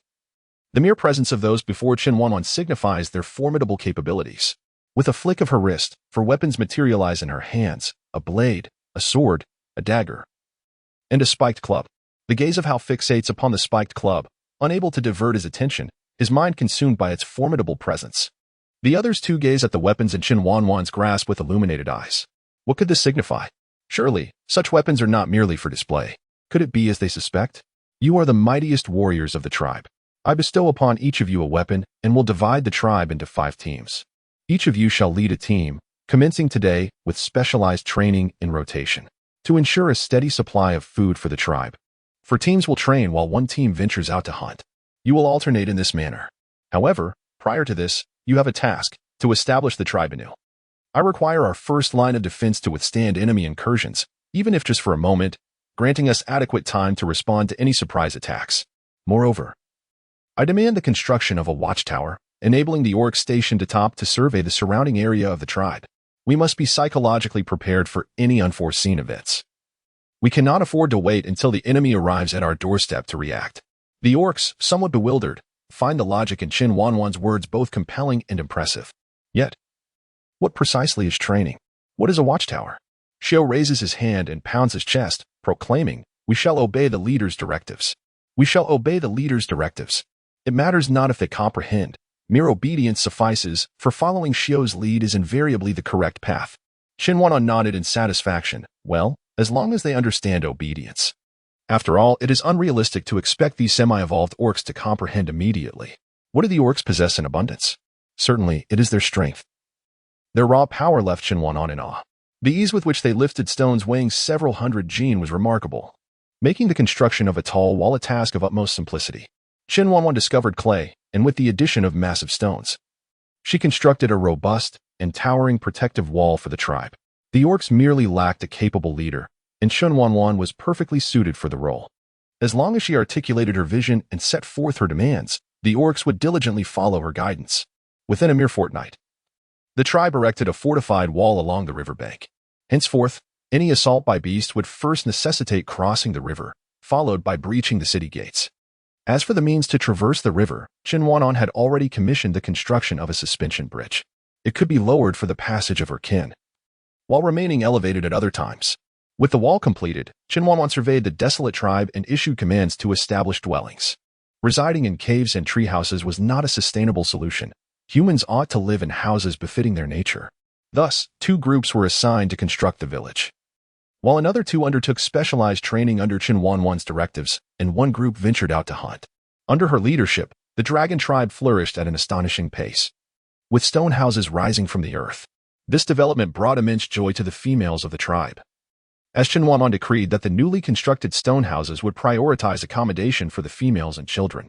They visited the new stone houses, which were bright and dry, offering far more comfort than the caves. They were significantly sturdier than wooden structures, alleviating fears of their young being snatched away by beasts. The tribe had been fortified, ensuring their safety. Their lives improved substantially, and the orcs no longer treated them with savagery. The females often received various small gifts from the orcs, be it flowers or fluffy creatures. They were free to choose which orcs they wished to serve, and those who did not comply were met with reluctance from the orcs. All of this was brought about by Chen Wanwan. Their new leader, a formidable female with a vision, commanded the admiration of both male and female orcs. Chen Wanwan was the people's choice, earning the unwavering support of all the orcs. API call failed with status code 429. Error. Code 429. Message. Resource has been exhausted, e.g. check quota. Status. Resource exhausted. API call failed with status code 429. Error. Code 429. Message. Resource has been exhausted, e.g. check quota.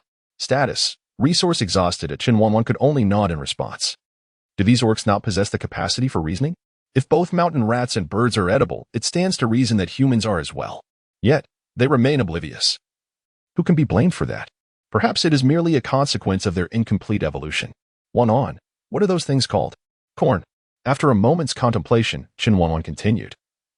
In addition to corn, there are also rice and wheat that are consumable. Since corn has been discovered here, it is likely that other edibles exist as well. However, I have not ventured outside, so I cannot ascertain their presence. Xiao regarded Chen Wanwan earnestly and inquired, Wanwan, would you be able to accompany our team on the hunt tomorrow? This way, you can observe what else might be edible. We must stockpile provisions in advance, for hunting during winter proves exceedingly challenging. Each year, far too many orc tribes perish from hunger and the cold. Chen Wanwan nodded, expressing her desire to venture outside as well. The tribe had now found its footing and established a sense of security, allowing them to embark on hunting expeditions with confidence. During our time away hunting, the other teams must remain vigilant, safeguarding against potential ambushes from rival tribes orcs. The robust bull thumped his chest, assuring, rest assured, Chief. Our defenses are considerably more manageable now. We shall undoubtedly protect the tribe until your return. The others nodded in agreement, acknowledging that the current state of the dragon tribe made defense a relatively straightforward task. The true peril and challenges lay in the orcs they would face while hunting. One must not be complacent. Even the best defenses can have vulnerabilities, and regret will come too late should disaster strike. Chen Wanwan constructed the city walls to bolster security, rather than to encourage the orcs to grow complacent. Fear not, Chief, we shall remain vigilant. Even with ample defenses, inaction renders them superfluous. Jing is correct. Tribal warfare is merciless, and the survival of each orc is fraught with difficulty. We must summon our spirits to confront every crisis, ensuring our tribe flourishes evermore. We shall heed the chief's command. Excellent. Then those tasked with repairs should prepare for tomorrow's expedition. Xiao, understood. Naya, may I join you for the hunt tomorrow? Xiao, if you go, what becomes of your team? Has Naya forgotten that he is the leader of the squad? It is no easy feat for the orcs under such an unreliable captain. Chief, our team Huamao possesses greater prowess than I. Let him lead the expedition. Naya, unable to accompany Xiao and Chen Wanwan on the hunt, feels unfit for the captaincy. Xiao shot Naya a disapproving glance. He once schemed tirelessly to outmaneuver others, and now shirks the mantle of leadership. Naya demonstrates a rather capricious nature. I have witnessed Huamao's capabilities during training. He is indeed more suited to lead your team. Thus, you shall inform Huamao that, from this day forth, he shall oversee your squad. Chen Wanwan promptly made a decisive choice, appointing the Calico Cat as the captain of Nia's team. As for Nia, if you wish to accompany them, so be it. The leader is indeed wise. Nia smiled as he departed, eager to share this delightful news with the Calico Cat. The position of captain rightfully belonged to him. Observing Nia's demeanor, the others shook their heads in unison. They expressed their support for Chen Wanwan's decision, acknowledging that Nia was indeed ill-suited for the role of captain, as he was rather capricious. The day was still young, so let us all proceed to the riverbank to harvest the corn. We shall bring back the entire stock. As the corn husks can be utilized for kindling and feeding livestock, we cannot perpetually rely on hunting for sustenance. We ought to consider domesticating living creatures and attempt to capture some animal offspring to nurture. The responsibility of rearing can be assigned to the females in the tribe. Let us delegate a few tasks to them.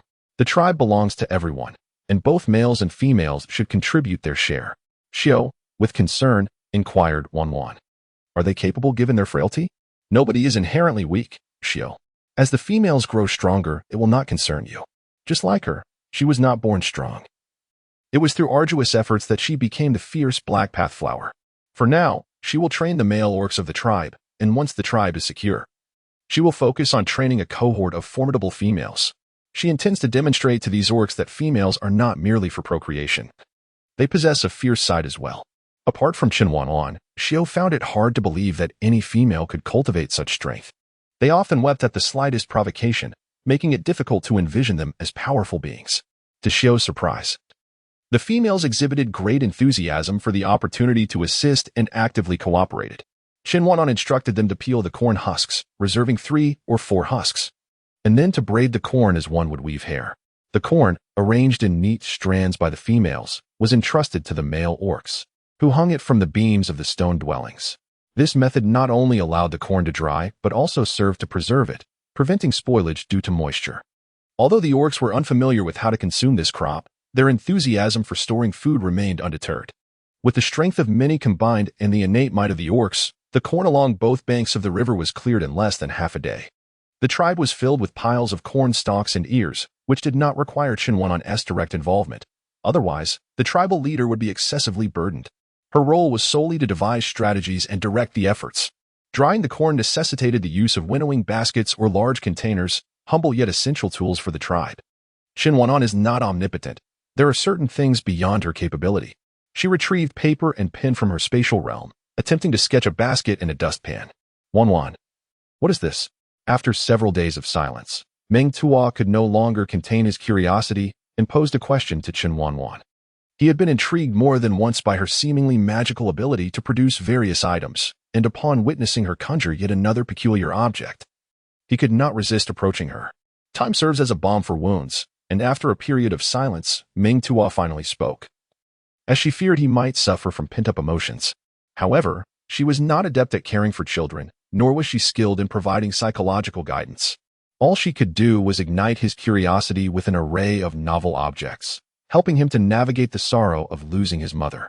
Chen Wanwan embraced Ming Tua, pointing to the paper and pen on the table as she began her introduction. This white sheet is called paper, upon which we can inscribe whatever we wish to remember. This slender object is for recording, and we refer to it as a pen. Come, Ming Tua. Try to grasp the pen and illustrate whatever your heart desires on the paper. Wanwan, these items are quite precious, are they not? I would rather not waste them. He replied, though he longed to scribble and draw. He restrained himself, determined not to damage Wanwan's belongings. He would behave obediently so that Wanwan would not cast him aside like his mother had. These items are meant for use, if I fear they will be damaged. I shall refrain from bringing them out. Here, hold this, and I shall teach you how to write your name. After all, it is merely paper and pen. Yuan Tianye's storeroom is filled with such supplies. For his experiments, countless sheets have surely been squandered. Thus, she truly lacked for nothing. Ming Tua could indulge freely, for she had an abundance.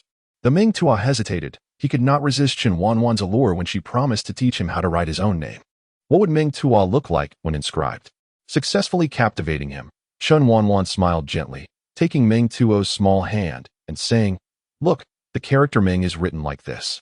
Chen Wanwan meticulously taught Ming Tua to write his name, and unwittingly, the two figures appeared in perfect harmony. Xiao paused in his steps, gazing at Chen Wanwan with a face full of affection, feeling that she radiated a gentle warmth. Gone was the tension that once characterized her demeanor. The inclination to engage in conflicts. This serene version of Chen Wanwan was undeniably captivating to Xiao. He felt a fleeting desire to cast Ming Tua aside. For while instructing him in riding was one thing, the fact that he nestled in Chen Wanwan's embrace, the very place Xiao had longed to be, was another. However, it remained merely a thought, for it was likely that before Xiao could act, Chen Wanwan would have already expelled him, showing no mercy in her resolve. Lost in contemplation, Xiao wondered how long he had been standing there. After several rounds of instruction, Chen Wanwan handed the paper and pen to Ming Tua, encouraging him to practice independently. Upon lifting his gaze, he found Xiao standing at the entrance, seemingly lost in thought, engrossed in his own musings. "Wanwan, could you teach me to write my name?" he inquired, acknowledging that though he might not receive the same treatment as little Ming Tua, a small favor was still within reach. Surely, there would be some physical contact while she taught him, akin to how she guided Ming Tua, hand in hand. The mere thought of Chen Wanwan's hand guiding his ignited a fervor within Xiao. What would it feel like to have her touch his hand? "Here, take this in practice. This is your name, Xiao." He watched Chen Wanwan in a daze, pondering why she treated him and Ming Tua so differently. Shouldn't she be holding his hand, leading him through the process? Was there something amiss? Lately, it seemed that Xiao, the beast man, was easily lost in thought, often daydreaming. Would this pose a problem while hunting? And no, nothing. A sense of disappointment washed over him. Chen Wanwan's demeanor remained unchanged. When would he ever have the chance to create a family with her? "Then practice in your own room," she suggested. Residing in the treehouse had become quite crowded with Ming Tuo's presence. Xiao, tall and imposing, blocked the light as he stood there. It would be best for him to retreat to his own quarters for practice, lest he disrupt Ming Tuo's learning. With a heavy heart, he departed from Chen Wanwan's treehouse, longing for the day that Ming Tua could be their child, uniting them as a family, allowing him to remain by her side. Yet, that was a distant dream. The path to persuading Chen Wanwan to bear his children was fraught with challenges. He pondered how long it would take to win her over. As he glanced back at her treehouse, he resolved not to give up. He was the mightiest warrior of the dragon tribe and would one day become the strongest in the forest. He would not rest until he claimed Chen Wanwan as his own. The strongest female deserved the strongest warrior. Their union would yield the most powerful offspring. Chen Wanwan was unaware that Xiao had made it his lifelong aspiration to bear offspring with her. In pursuit of becoming the mightiest warrior, he carefully stored away the name she had personally inscribed for him, before turning to immerse himself in rigorous training. Aspiring to be the strongest warrior required more than mere words. Action was essential. The training ground constructed by Chen Wanwan was greatly favored by the orcs, featuring equipment tailored specifically to their physical needs. Initially, the training proved to be excruciating, causing the orcs to lament in agony. However, after witnessing Chen Wanwan complete the regimen in its entirety, their complaints dwindled, for they could not allow themselves to be outdone by a female. If Chen Wanwan could achieve it, so could they. The transformation of the orcs was evident, transitioning from their initial cries of distress to a steadfast commitment to complete the training. During hunts, they no longer merely wielded bone and wooden clubs to bludgeon their prey. Instead, they adeptly targeted the vulnerable spots of their quarry, rendering hunting a far less daunting task. In fact, it became an addiction, with the orcs returning home laden with spoils after each expedition. Had it not been for the occasional prey that proved insurmountable, they would likely have continued hunting indefinitely. Thus, the training ground that Chen Wanwan insisted upon was immensely popular among the orcs. Aside from their regular hunting patrols, they dedicated any spare time to honing their skills at the training facility. Xiao, without question, was the most formidable warrior apart from Chen Wanwan, excelling in overcoming obstacles, crawling, or running with weights, only slightly trailing behind her in prowess. Chen Wanwan is undeniably formidable. However, as a woman, her physical capabilities cannot be further enhanced. It is only a matter of time before Xiao surpasses Chen Wanwan, yet there remains one aspect in which he can never eclipse her. That is the fact that Chen Wanwan possesses a spatial system and an array of weapons at her disposal. No matter how strong Xiao becomes, he will never be able to defeat her. This is a truth well understood by the members of the dragon tribe, and Xiao is acutely aware of it as well. Thus, to overcome Chen Wanwan, he must adopt a softer approach rather than a confrontational one. Becoming the strongest merely serves to increase his value in her eyes. The training ground is not solely occupied by Xiao. Other orcs are also present, including those from his team. "Xiao, you've come," one of them called out. "Yes. Why are all of you here?" Xiao inquired. "Tomorrow we will accompany the chief on a hunt, and we wish to put in extra effort to ensure we do not embarrass ourselves before him," they replied. "Indeed, it is the chief's first hunt with us, and we cannot afford to disappoint him." Xiao reassured them. "You have all performed admirably. The chief will not be disappointed." Return to rest early so that you may be well prepared for any unforeseen circumstances tomorrow. Naya, who had just returned from carrying a load, scoffed at Xiu's words, saying, Xiu, these guys could go without sleep for a night and still perform well. They are full of energy. Rest is still essential, Xiu countered. The dangers of the forest are unpredictable. While the chief is indeed powerful, we must always be prepared for protection. We cannot afford even the slightest error. They must remain vigilant and never let their guard down, especially when it concerns Chen Wanwan's safety. Xiu is unwilling to take any chances. Naya rolled his eyes. As for that fierce female Tyrannosaurus, she does not require protection. If a crisis were to arise, she would likely be the one safeguarding others. She is truly impressive. Xiu, we have trained sufficiently. Let us return to rest. The orcs concurred. Although they may not be able to protect Chen Wanwan, it is best to ensure they do not become a liability in the event of trouble. All right, go on. Do not overthink it, and rest well. As Xiu watched the orcs depart, he turned to begin his training, only to find Naya still lingering. Naya, will you continue training for a while longer? He asked. No, I just finished training and am preparing to head back, Naya replied. Xiu playfully draped an arm around Naya's neck and grinned. No rush. Why not practice with me a while longer before you leave? Last time, this fellow had secretly delivered something to Chen Wanwan, and Xiu was unaware that Naya, who had grown up alongside him, harbored feelings for her. To prevent such incidents from recurring, he deemed it necessary to have a serious conversation with Naya, making it clear that coveting what one should not is bound to incur consequences. Naya, there's no need. I am already tired and must return to rest. Or I won't be able to rise tomorrow, Naya insisted, fully aware of Xiu's character. Though he did not know when he had offended him, he could sense that Xiu had a score to settle. No worries, I'll call you tomorrow. Do not think you can escape with such a flimsy excuse. I will not let this opportunity slip away, Xiu declared. Xiu, I'm sorry. Please let me go. Whatever I did to upset you, I apologize. It's too late. With a thud, I'm going to fight you. Oh, you are? Thud, thud, thud. I was wrong. Please stop.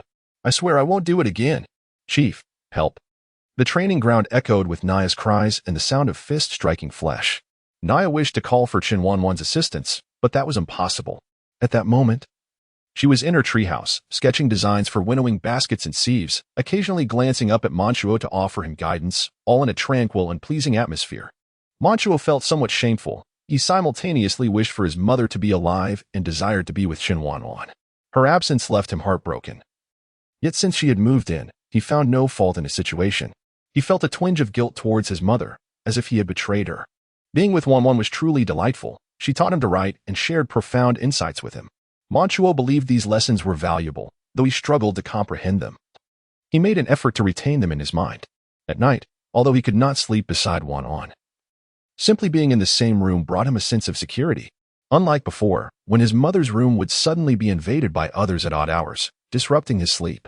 API call failed with status code 429. Error. Code. 429. Message. Resource has been exhausted, e.g. check quota. Status. Resource exhausted. Chen Wanwan noticed that Ming Tua had been lost in thought for quite some time. If her memory served her right, this little rascal seemed to be only 3 or 4 years old. At such a tender age, what could possibly occupy his mind? Chen Wanwan approached and playfully flicked Ming Tua's forehead, feeling that her situation was quite challenging. Beyond raising this child, she also had to provide him with emotional guidance. She feared that such a young boy might internalize his feelings, which would be too burdensome for her. Indeed, children can be quite troublesome. Ming Tua rubbed his forehead where Chen Wanwan had flicked him, exclaiming in a hurt tone, Wanwan, why did you suddenly flick my forehead?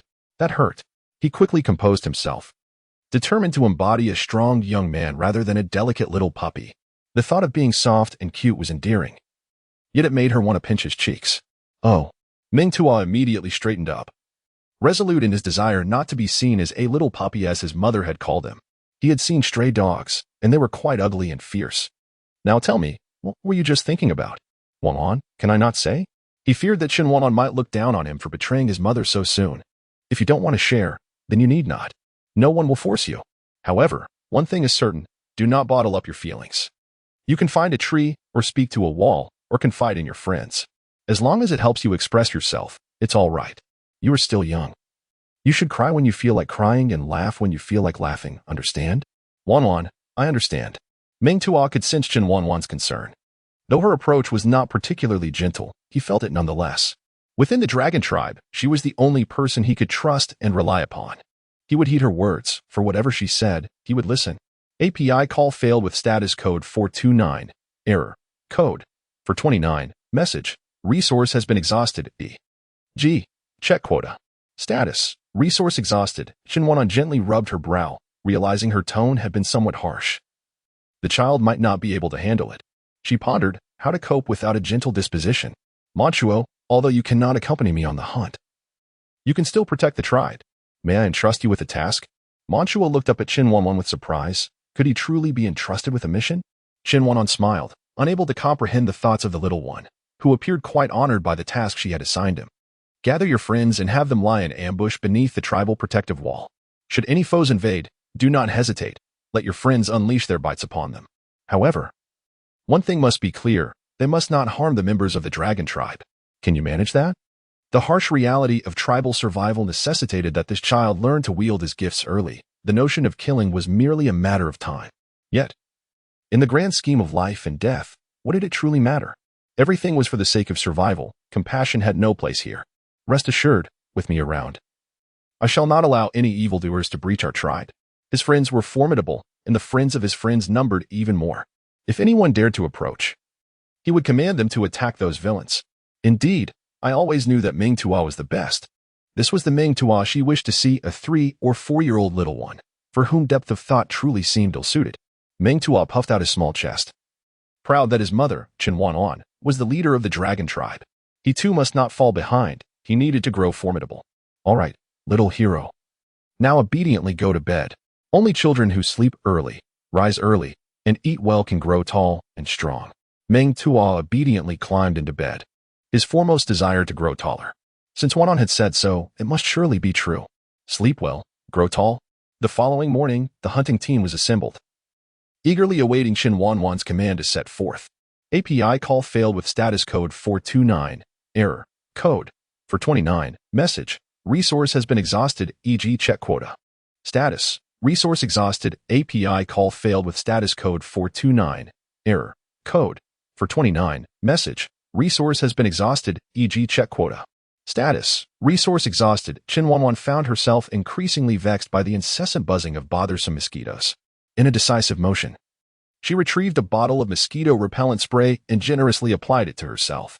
The orcs, captivated by the sight of the spray in her hands, gazed at it with palpable curiosity. Would you like some? Chen Wanwan thought it impossible to ignore their intense stares. Chief, what is this for? The orcs inquired, their eyes fixed on her, eagerly awaiting an explanation. It's mosquito repellent. Would you care for a bit? I would, indeed. One orc chimed in, grinning. Chief, if we spray this, will it prevent the mosquitoes from biting us? Xiao Yao, the ever-cautious one, remarked, it appears last night's lesson was insufficient. Naya, undeterred by Xiao's warning glare, was the first to rush to Chen Wanwan's side, his curiosity piqued by everything she produced. Let us give it a try. I am uncertain if this will be effective against these mosquitoes. Chen Wanwan was uncertain of its efficacy, for the insects here were exceedingly large. She realized that the species in this place were significantly larger than those in the modern world. Let the leader spray some on me. Chen Wanwan was about to scold Nia when Xiao approached and kicked her, sending Nia tumbling to the ground. Don't mind him, Wanwan. We orcs are tough and have grown accustomed to such treatment. However, you, with your delicate and tender skin, should be cautious of mosquito bites. You likely don't have much of that spray left, so there's no need to waste it. Save it for yourself. We can manage just fine without it. Chen Wanwan glanced at the disheveled Nia with a touch of sympathy. Nonetheless, Xiao was right. They had only 2 or 3 bottles of mosquito repellent left, so it was best not to waste them. Thus, they continued their journey. Nia, rubbing his sore posterior from Xiao's kick, gritted his teeth and followed behind. Was he merely inviting trouble upon himself? Xiao, just you wait. What is the matter? Do you wish to practice now? Xiao seemed to read Nia's thoughts, turning around to address him directly. Not at all. At least not until I can match your strength. I am no masochist. The other beastmen stifled their laughter at Nia, who, knowing Xiao's intentions, still dared to provoke him. Serves him right. Enough of this. Chen Wanwan, leading the group, suddenly halted and raised her voice. Just moments ago, the system had issued a warning. Wanwan, danger lies ahead. Chen Wanwan trusted the system implicitly if it warned of danger. There surely was some, and she could not afford to be careless. Seeing Chen Wanwan's demeanor, Xiao understood she had sensed something amiss and quickly approached her side with heightened vigilance. However, what had she discovered? It was unclear, but the presence of danger was unmistakable. Everyone, stay alert. Let us proceed cautiously and closer to investigate, Xiao instructed the beastmen, who immediately formed a protective circle, even Nia putting away his playful expression. Danger lurked everywhere in the forest. A moment's inattention could lead to life-threatening consequences, leaving no room for complacency. Wanwan, there is danger 500 meters ahead. Proceed with caution. 500 meters? That's still quite a distance. Let's at least halt 200 meters from there. Chen Wanwan continued to lead the group forward. Wanwan, there is danger 400 meters ahead. Please be cautious. Ignoring the warning, she pressed on, not yet reaching her intended distance. Wanwan, there is danger 300 meters ahead. Do not approach any closer. Warning. Warning. Wanwan, you have entered a danger zone. What? Wasn't it just 200 meters away? What kind of danger could there be from such a distance? System, are you being overly cautious? In the next moment, Chen Wanwan shouted, get out of the way. A massive, thick tail swept toward the group, and fortunately, her timely warning allowed everyone to evade it, before they could fully regain their composure. A fierce gust of wind surged forth, toppling the beastmen who had just managed to stand back up, sending them sprawling several meters away. Chen Wanwan clutched the tree trunk tightly, narrowly avoiding a fall, and glanced back, her eyes wide with shock. It was no wonder the system had constantly warned her of impending danger. She had stumbled upon a fierce battle between an eagle and a serpent. Moreover, these creatures were colossal. The serpent appeared to be nearly a meter in diameter, stretching an estimated 20 to 30 meters in length, truly a formidable beast. As for the eagle, its wingspan was around 6 or 7 meters, and combined with its body, it was a magnificent yet terrifying sight. Its hooked beak seemed capable of delivering a fatal blow, while its talons could easily crush stones. The earlier gust of wind was undoubtedly a result of its powerful wings. These two were natural adversaries, and it was only expected that they would fight to the death. This situation was beyond the capabilities of the orcs. They needed to retreat swiftly for their safety. The thunderous blast should not be used lightly. Should it fail to vanquish these beasts, the wrath would surely be directed at them, leaving them no escape. The orcs were in disarray. The tempest had left them dazed and confused. This was a predicament they had never encountered before. Indeed, following their leader was a different experience altogether. The battlefield, dominated by these two titans, was ill-suited for the diminutive orcs. It was wise for them to vacate the area to avoid unnecessary calamity. This sentiment echoed among all, as Chen Wanwan and Xiao hurriedly gathered the disoriented orcs, carefully observing their surroundings while retreating. However, it seemed that the two giants were unwilling to allow their escape. Each time they attempted to withdraw, they were either swept back by the sweeping tail or forced back by the gale. Enough was enough. Chen Wanwan resolutely sat down on the ground, feeling utterly oppressed. These two beasts had successfully provoked her ire. Chen Wanwan's temper flared. Since he refused to relent, we shall take decisive action. The snakeskin bags are quite practical, offering protection against the rain. With a little refinement, the eagle's claws and beak can be rendered far sharper and sturdier than the crude bone clubs wielded by the orcs. I ponder the taste of eagle meat, yet I can attest that the flavor of snake is indeed delightful. This sizable serpent could sustain the tribe for 2 or 3 days, and she has claimed it. Chief, are we not fleeing? The orcs gazed at Chen Wanwan in astonishment. Are they resigning themselves to become sustenance for these colossal beasts? Xiao, too, settled beside Chen Wanwan, unable to believe she would simply await her fate. Her demeanor surely signified a plan. If so, he would follow in her wake. The orcs might have forgotten Chen Wanwan's thunderous prowess and her remarkable ability to manipulate her surroundings, but Xiao would not forget. Although relying on a female might be considered disgraceful, how could he not yield to one as formidable as Chen Wanwan? He willingly accepted his subordinate role. The orcs' hearts trembled in fear. With the two strongest individuals of the tribe having surrendered, did they still possess any hope of survival? Yet the thought of merely waiting for death filled them with dread. Chief, might we not abandon hope so soon? We do not wish to perish. Xiao, please persuade our esteemed leader. However, what they observed were the two individuals calmly watching the fierce battle between the eagle and the serpent. Chen Wanwan tilted her mouth and inquired, Xiao, have you ever tasted eagle meat? Xiao was momentarily taken aback, glancing at the colossal eagle engaged in battle. Surely, Wanwan could not be contemplating feasting on its flesh? The orcs trembled slightly, exchanging glances filled with apprehension. Chief, could it possibly be as we fear? They silently pondered, their eyes fixated on the gargantuan creature embroiled in combat, swallowing hard. They had never tasted eagle meat either, Yet the formidable opponent before them was undeniably daunting. More precisely, it seemed utterly insurmountable.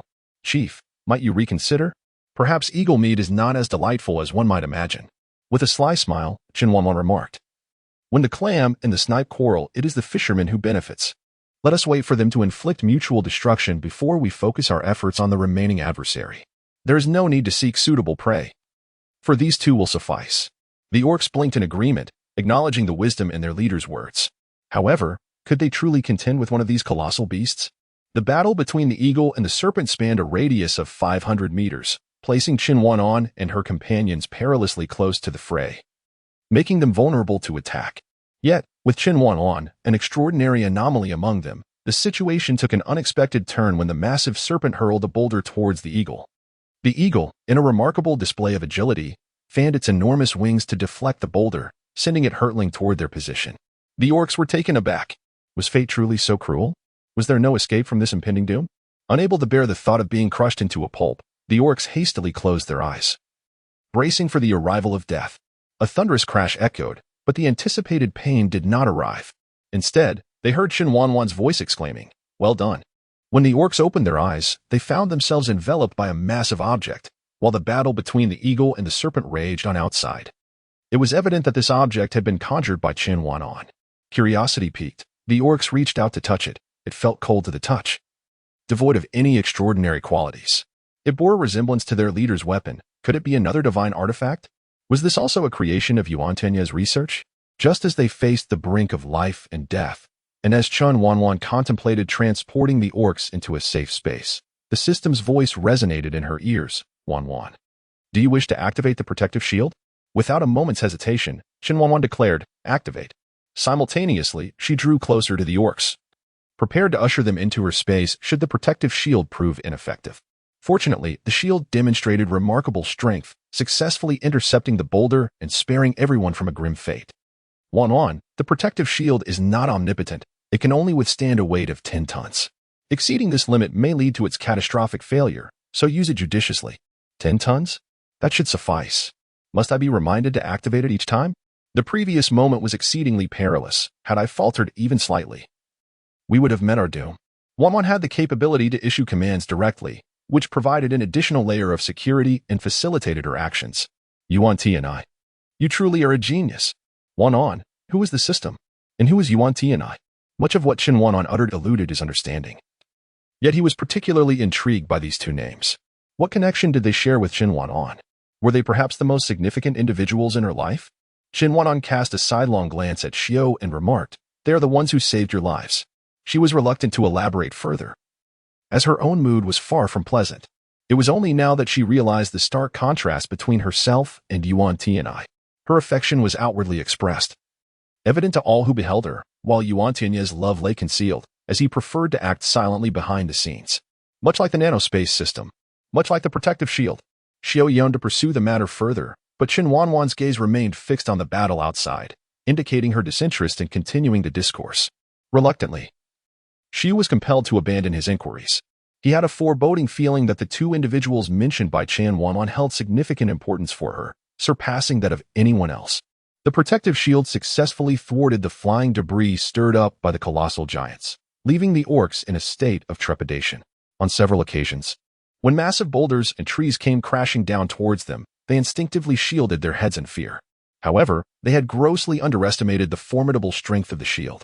Its capacity to endure 10 tons was beyond the orcs' comprehension. These boulders weighing hundreds of pounds and trees weighing thousands could not inflict the slightest harm upon them. Chen Wanwan maintained her composure as she continued to observe the fierce battle.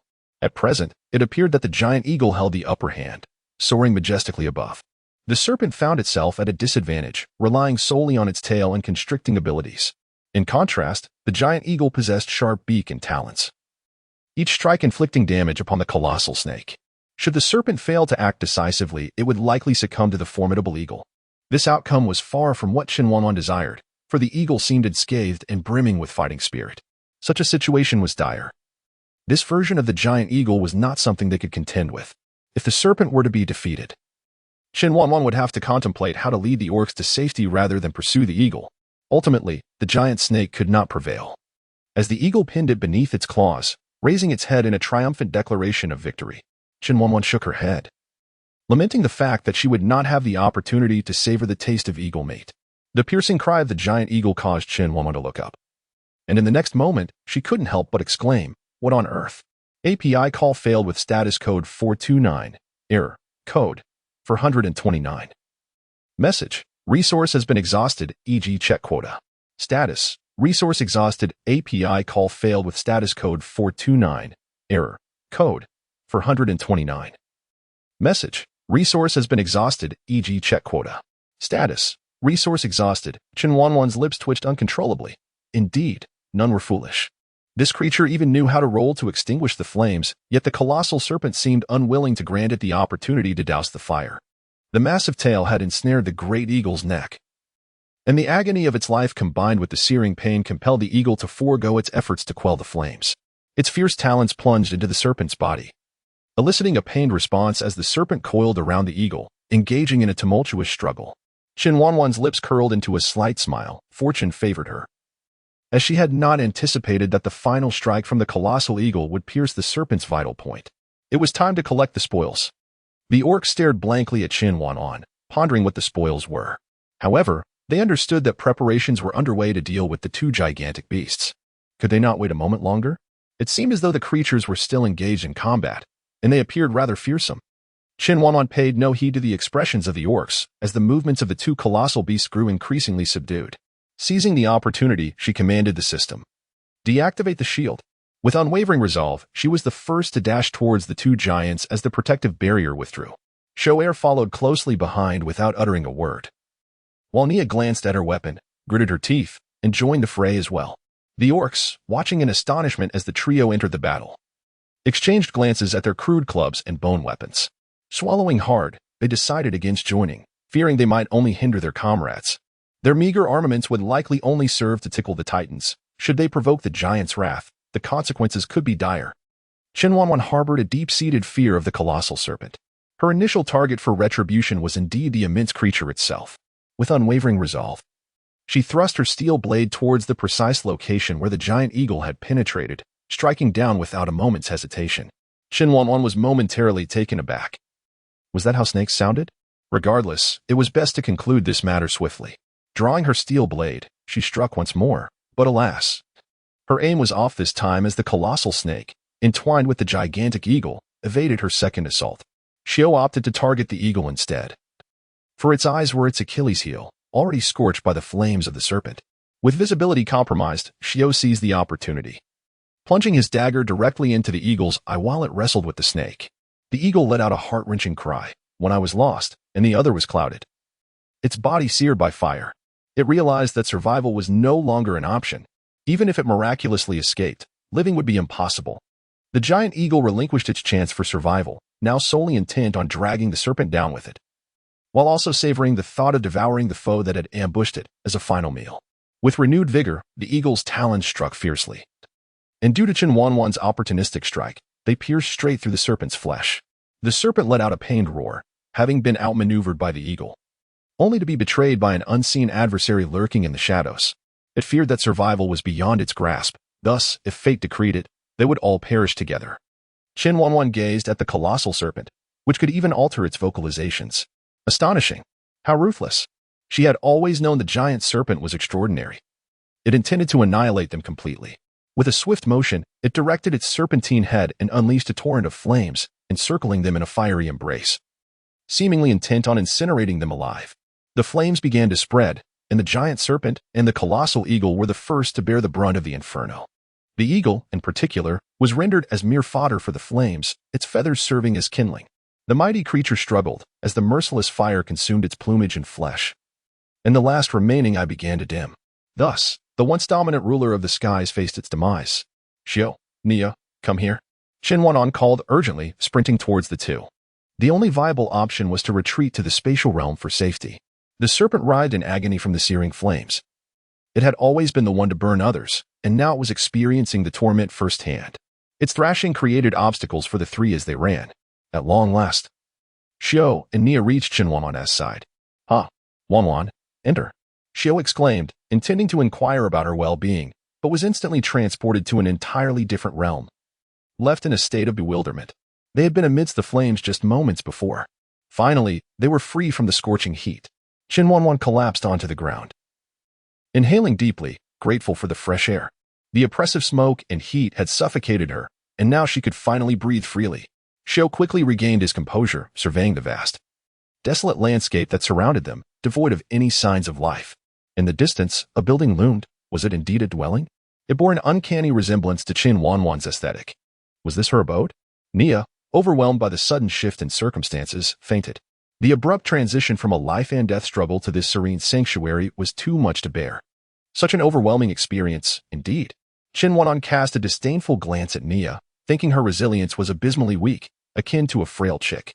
The orc warriors, on the other hand, exhibited remarkable endurance. Just look at them, still possessing the composure to observe her surroundings. Impressive. Outside, the flames continued to spread as the orc warriors retreated, shouting for their leader, Xiao, and Nia. Yet, inside, silence had fallen. Even the once thrashing giant serpent had ceased its movements. Were they perished in the inferno? Silence. Just because you cannot speak does not render you mute, someone shouted. They would not perish. Their leader was omnipotent. And both Xiao and Nia were formidable forces within the tribe. Surely, nothing could easily befall them. Their leader must have conjured some extraordinary means to safeguard them. And once the fire subsided, they would emerge. Yes, they would emerge. All they needed was patience. Once the flames extinguished, they would retrieve their leader and warriors. None of the orcs believed that Chen Wanwan and the others could have met their end. They were undoubtedly hiding. At that moment, a group of orcs approached. Leopard. It seems a fire has ignited ahead. Do you think the sounds we heard earlier came from that direction? They clearly recognized the noise as that of colossal creatures engaged in battle. After a prolonged wait, the tumult finally abated, prompting them to scavenge for remnants. Regardless of whether they were victorious or not, they felt compelled to investigate. A confrontation between two factions would inevitably result in one party's defeat. The bones of such colossal beings would serve as excellent weapons. They would patiently await the victorious side to relish their spoils, and once they departed, they would seize the remaining carcasses. Leopard, you are astute. This way, they can acquire fine weapons without risking their lives. With superior armaments, both hunting and capturing females would become significantly easier. Be cautious. What if the giant has not left and is still feasting? If we disturb it, it may devour us as well. Leopard, the mightiest warrior of the eagle tribe, commanded respect. No one dared to disobey him. Roan, it appears someone is approaching. Roan was the strongest warrior of Xiao's group aside from Xiao himself. With their leader and Xiao absent, they had no choice but to heed Roan's directives. Maintain vigilance. No one is permitted to approach this area. Our leader remains inside, and the two colossal beasts are still present, regardless of who they are. This territory currently belongs to our dragon tribe, and none shall encroach upon it. Having undergone rigorous training, the orcs swiftly dispersed to fortify their defenses. Leopard. The fire seems to be dying down. We have not detected any threats. Are those two mountains in the center our quarry? Leopard surveyed the scene, failing to notice the coiled giant serpent but spotting the enormous, hook-like jaws. A surge of excitement coursed through him. Although he was valiant, he lacked a superior weapon. Now, seeing those massive jaws, he resolved to claim them for himself. He would not allow anyone to take what he desired. Ignoring the flames still flickering, Leopard pressed forward, determined to be the first to seize the giant jaws. With a swift motion, orcs from the dragon tribe appeared, blocking Leopard's path. This is the hunting ground of my dragon tribe. Kindly vacate the premises. Dragon tribe? Leopard mused, the name sounding familiar. Do you recall a tribe by that name in the forest? He glared menacingly at the orcs of the dragon tribe, prepared to annihilate this unfamiliar faction that dared obstruct him. Recently, rumors spread that a tribe named the Dragon Tribe possesses artifacts and a fearsome female warrior. Could it be them? Does your tribe possess artifacts? Leopard inquired, scrutinizing the weapons in the hands of the Dragon Tribe orcs, bone clubs and wooden staffs, nothing remarkable. The orcs of the Dragon Tribe exchanged glances. They possessed not only artifacts but several, yet there was no need to divulge that to these intruders. I've heard your tribe boasts a formidable female warrior. Is it true? If so, I would be intrigued to capture her for myself. More than formidable, she is invincible. But she is our leader, so curb your lascivious thoughts, lest you encounter her wrath. Why are you silent? Surely your tribe isn't composed of mutes. The dismissive attitude of the Dragon Tribe incensed Leopard, accustomed to the orcs and his tribe obeying his every command. He was enraged by the Dragon Tribe's apparent disregard for his presence. We have no obligation to answer your inquiries. This territory now belongs to the Dragon Tribe. Kindly depart. Rong stepped forward, The fire was nearly extinguished, and they needed to locate their leader without becoming entangled with these orcs. What if we refuse to leave? I will claim those jaws. I shall not depart easily, and I do not intend to let you off the hook. Then accept the challenge from our dragon tribe. Our leader has stated that we do not instigate conflict, yet we do not shy away from it either. Should anyone confront us, we shall retaliate fiercely, leaving them unrecognizable. Aha! How amusing that someone would challenge the foremost warrior of the great eagle tribe. Truly, ignorance breeds audacity. Leopard, if they are eager to court death, then let us oblige them. Indeed, the eagle tribe fears no challenge. Fight! Fight! Fight! Leopard raised his hand to silence the cries of the tribe and turned to Roan, saying, "As you wish." With that, he launched a powerful punch toward Roan. In the past, Roan would have been unable to evade such an attack. However, following intense training, he easily dodged the ambush by tilting his head slightly and countered with a shoulder bump against the assailant. Leopard's strike missed, and he was jolted by the impact, his left shoulder tingling with surprise. This orc is remarkably strong. Yet, this was merely a fleeting moment. He would not yield easily. Rubbing his left shoulder, he tilted his head, the sound of cracking bones echoing. Roan remained unfazed, echoing their leader's sentiments. If you wish to fight, then let us fight. Do not dawdle. Leopard, once again provoked, wondered if the orcs of the dragon tribe were truly oblivious to his power. Did they not recognize his might? Such blatant disregard was unforgivable. Ah! Leopard shouted, charging at Roan once more. Roan effortlessly sidestepped, delivering a kick to Leopard's rear. Leopard fell unceremoniously, bewildered by his predicament. How had he come to this? Wasn't it supposed to be the orcs of the dragon tribe who were vanquished, left weeping and pledging allegiance to him for survival? Why was this encounter so different? Roan suddenly realized that fighting could be so effortless. Relying solely on brute strength was foolish. Just like that orc sprawled on the ground. Had they once been so indiscriminately foolish? It was no wonder their leader had held them in such disdain. He imagined that the leader viewed them with the same contempt he now felt for the foolish creature beneath him. In that moment, Roan felt a wave of dread. Their leader had once looked upon them with such disdain, and they had indeed been so foolish. Spitting out the dirt from his mouth, Leopard rose, exclaiming, "Do you know who I am? I am the foremost warrior of the eagle tribe. To dare treat me thus, I will annihilate your tribe. With such a weakling as yourself claiming to be the strongest warrior, your tribe cannot be that formidable. It is uncertain who will be the one to perish." Roan disdainfully glanced at the beleaguered orc across from him. Their tribe was indeed lacking in numbers, with fewer young and even fewer females. He believed it was high time to suggest to the chief that they ought to expand their connections for the dragon tribe. Yes, this was a splendid idea, and he resolved to act upon it with glee. What grandiose claims are you making? Are you not the mightiest of your tribe? Is this not the entirety of your kin? Let me tell you, with just this handful of warriors, you barely amount to a quarter of our tribe's strength. Your prowess is commendable, but when besieged by a multitude, what good is your strength then? Be wise and step aside. Once I retrieve my weapon, I might be in a good enough mood to take you on as a subordinate. However, not everyone qualifies for my service. Were it not for your slight merit, I would not even consider it. So, should I thank you for your regard? Roan felt that conversing with this fool was an insult to his intelligence. Who had told him that he was the greatest warrior of the tribe? Who had informed him that they possessed only these few orc warriors?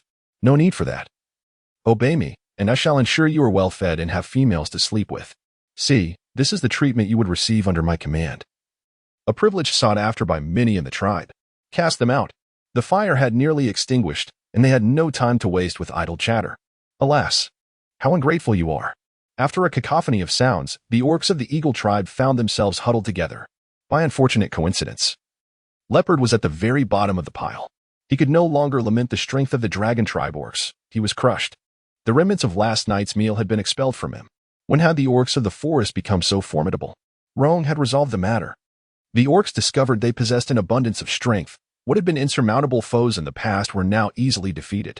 They resolved to return and intensify their training, determined to grow stronger and challenge the other tribes of orcs in the forest. This plan was flawless, and they could scarcely contain their eagerness to return to their tribe. The training grounds constructed by the chief were extraordinary. Let us go and fetch our chief. Roan observed the excitement etched on the faces of the orcs, a smile cracking on his lips as they surged towards the colossal figure. Though the flames were fierce, they had merely scorched the surface of the giant. Their flesh remained intact. Approaching closer, they could scent the aroma of roasted meat, yet they paid it no heed. Their focus solely on locating their chief and the true champion of the dragon tribe. As for Nia, as long as the chief and show remained alive, he would be fine. so they harbored no concern for him. The orcs searched diligently for a long time, yet no news came forth, causing Rong's expression to darken. Rong, we searched, but found no one. Rong, we too have found nothing. And we have not either. The orcs' spirits dampened. They were reluctant to accept that Chen Wanwan and the others had met with misfortune, yet their search yielded no results. Their hearts were heavy. Without the chief and Xiao, would they still be the dragon tribe? Had they discovered any corpses? Rong remained steadfast, unwilling to surrender hope. He firmly believed that Chen Wanwan would find a way to evade the flames. Seems not. Let us search again. Yes, indeed, let us search once more. Rong's words rekindled hope among the orcs. Indeed. As long as no bodies were found, their demise could not be confirmed. Surely the fire could not have consumed them entirely? Search. The living must be found, and the dead must be seen. Rong joined the search until he witnessed it with his own eyes. He would not believe that such a powerful chief could be lost. Cough, cough, leopard, what are they searching for? The orc of the eagle tribe, who had finally managed to rise, initially planned to escape quickly, yet leopard, in a moment of folly, wished to see what the orcs of the dragon tribe were doing. You ask me, cough, cough, who do I ask? The mightiest warrior of the eagle tribe found himself in such a wretched state for the first time. And he bristled with indignation. In the forest, orc battles had no rules. They relied solely on brute strength and physicality. However, the orcs of the dragon tribe were different. Even those who did not appear particularly imposing possessed remarkable abilities, effortlessly toppling adversaries far stronger than themselves. This was profoundly unjust. He could not simply endure this beating without understanding the reason. Perhaps the dragon tribe possessed methods to enhance their combat prowess. Should he acquire such knowledge, he, leopard, would become the most formidable presence in the forest. Yes, he must uncover the secrets of the dragon tribe. Leopard. An orc appeared out of thin air. Surely. He must be imagining things. I must be mistaken. The orcs of the eagle tribe beheld Chen Wanwan, alongside Xiao and Nia, materializing seemingly from nowhere, their astonishment beyond words. On the other side, what are you searching for? As soon as Chen Wanwan and the others appeared, they saw the tribe's orcs scouring the area, even inspecting the corpses of the giant eagle and serpent. Chief, you are unharmed. How splendid. I knew the chief would be safe. The sudden appearance of Chen Wanwan and her companions brought tears of joy to the orcs. Indeed, their chief was a divine emissary. How could such a fierce fire allow them to evade danger?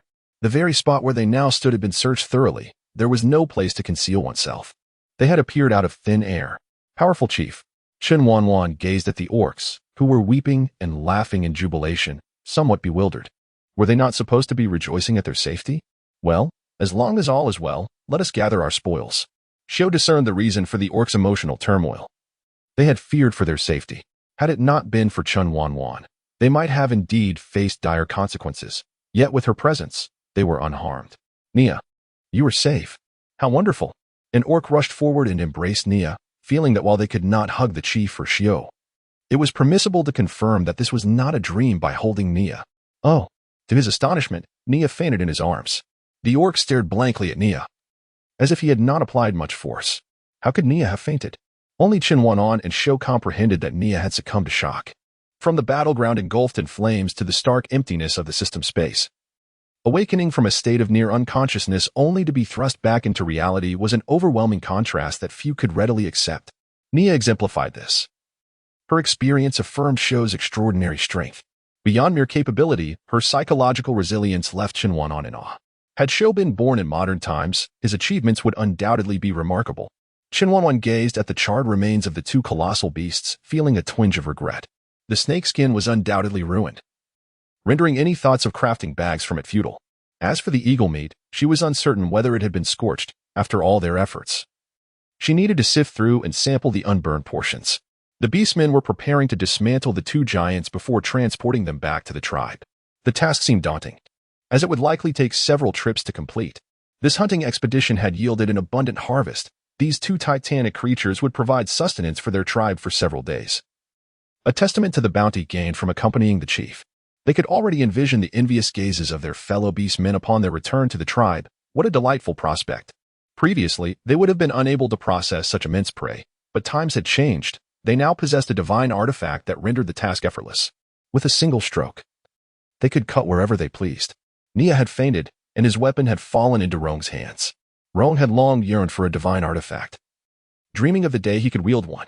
However, he lacked the strength, for only powerful beastmen could claim such weapons.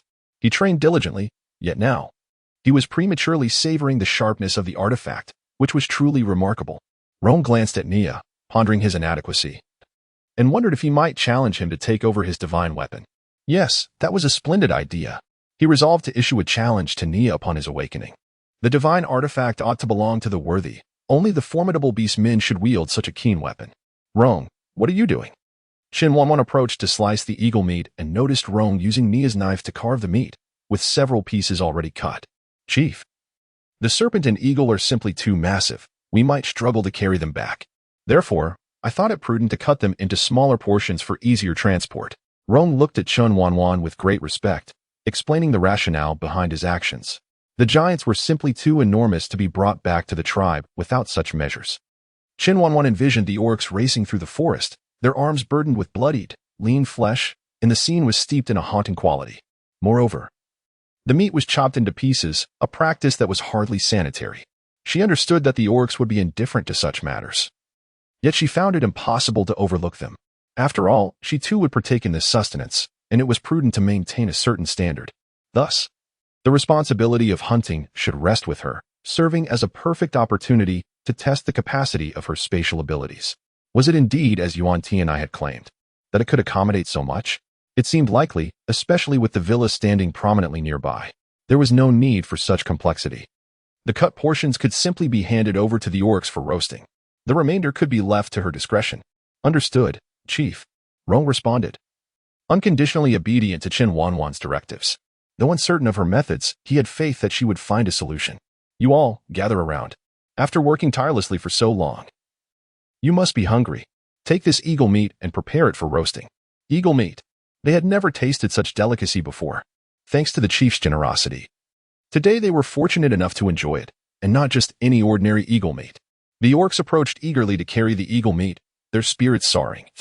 Not only because the chief wished to savor the flavor of the eagle, but because they too were eager to indulge.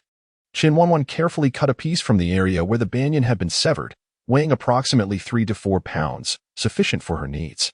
Without the necessity of kindling a fire, she gathered some leftover twigs from around and began roasting the meat. Thus, Chen Wanwan and the orcs found themselves beside the colossal carcass, grilling its flesh. The orcs of the eagle tribe concealed themselves in the shadows, swallowing their saliva, uncertain of the taste of the giant's meat, yet desiring to partake. The leopard, unable to confront the formidable beings, felt an overwhelming temptation as he watched. He concluded that it would be wiser for them to retreat. The allure of the beast's flesh was undeniable. Such immense creatures were not to be trifled with, even by the super tribe, let alone to consume their meat. His gaze also lingered on the mysteriously appeared female, whose beauty and physique far surpassed those of the females in their own tribe. Moreover, he coveted the weapon wielded by the orc of the dragon tribe. Rumored to be a legendary artifact, indeed, it appeared exceptionally sharp and unique. Yet, he was aware of his own limitations in confronting them. How infuriating it was. The very things he yearned for lay directly opposite him, and there was more than one. All he could do was watch helplessly. He resolved to depart, intending to consult with the tribe leader and rally their collective strength to besiege the dragon tribe, seizing their artifacts and females. With a lingering glance at the giant beast and then at Chen Wanwan, the leopard finally led the orcs of the eagle tribe away. Chen Wanwan savored the taste of eagle meat, finding it somewhat tough yet pleasantly flavorful, far superior to the saber-toothed tiger meat she had previously sampled. She contemplated storing some for future enjoyment. However, she wondered if the refrigerator in the villa was still operational or if the villa had a power supply. System, are you there? She pondered, realizing this inquiry necessitated the system's input, as she had yet to address this concern. Wanwan, I have a name. Please call me Xiaoya. Are you serious? Chen Wanwan mused. Yuan Tianye had whimsically named his creation Xiaoya, which struck her as rather amusing. Since the day the master input the program, this system has borne the name. As for the seriousness of the matter, it rests with its creator. Whatever the master chooses to name it, that shall be its name. Very well. Chen Wanwan had not anticipated this facet of Yuan Tianye, and she found herself somewhat disoriented. She had assumed he would opt for a more mechanical and sterile designation for the system, indicating that she still had much to learn about him. I have a question. Does the villa have power? Perhaps it's best not to dwell too deeply on it. The more she contemplated, the more discomfort it would bring her. The space operates as your bracelet does, and your bracelet harnesses solar energy. As long as there is light, it can conduct electricity. Therefore, Power outages will not be a concern for the villa within the space. Chen Wanwan lifted her wrist, gazing at the inconspicuous bracelet adorning it, and once again marveled at the brilliance of Yuan Tianye. The design was truly remarkable. She recalled the ice cellar in the villa, which now provided her with an opportunity to store her provisions. What a delightful prospect. The orcs were immensely satisfied, ever since Chen Wanwan's arrival in their tribe. They had savored the exquisite flavors of saber-toothed tiger meat and giant eagle meat. The orcs glanced at the massive serpent's body, anticipating the day they would also relish the taste of giant serpent meat. How different could it be from the snake meat they were accustomed to? It must be distinct. Considering its colossal size and the peculiar ability to breathe fire, who had ever encountered a fire-breathing serpent? Only by accompanying their esteemed leader on hunts could they experience such extraordinary events. The leader was indeed formidable. After feasting to their heart's content, Chen Wanwan once more showcased her remarkable ability to transform living beings. Approaching the colossal serpent, she raised her hand to examine the bracelet on her wrist and murmured, "Let me witness your power." Chen Wanwan placed her hand upon the colossal serpent, softly uttering, "Return." In an instant, the immense creature vanished from sight. It was gone completely. Was there some enchantment in the leader's hand? With just a mere touch, the serpent had ceased to exist. The orcs were once again astounded, leaping from the ground. Their eyes widened in disbelief at the spot where the serpent had just been. Rubbing their eyes vigorously, they confirmed that this was no dream. The serpent's form had indeed disappeared. Meanwhile, Chen Wanwan raised her wrist, a hint of a smile gracing her lips. With the bracelet upon her arm, the world is hers to command. Armed with such an extraordinary spatial system, she felt no fear in this beastly realm. Filled with elation, Chen Wanwan felt immense gratitude towards Yuan Tianye. She cherished his gift immensely. With his encouragement to harness the system's potential, she vowed not to disappoint him. She would exploit its capabilities to their fullest extent. Chen Wanwan once again stored the colossal eagle's body within her spatial realm. The orcs were rendered speechless in awe. They realized that under the leadership of their chief, nothing was beyond the realm of possibility. Wanwan, please expedite the handling of these matters.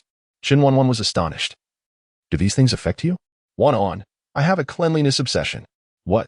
You? A system designed by humans, have such an obsession? Surely, you jest. Can you not be a bit more amusing? Wanwan, you are being discriminatory. A system's preferences follow its master. When the master programmed this system, that was the intent. So, Yuan Tianye has a cleanliness obsession as well? Consider his laboratory, immaculate to the last speck, and his wardrobe, an unblemished array of pure white. Very well. She accepted the reality of Yuan Tianye's cleanliness obsession. Upon returning, she would tidy up. It was unrealistic to have the orcs carry back such colossal burdens. And splitting it seemed unsanitary. Thus, she would allow the system to endure a bit longer. Wanwan. Xiao always felt that Chen Wanwan was somewhat ethereal, as she often exhibited powerful abilities that surfaced unexpectedly. Moreover, she frequently conversed with herself, leaving Xiao feeling somewhat powerless. He realized that he and Chen Wanwan belonged to entirely different realms.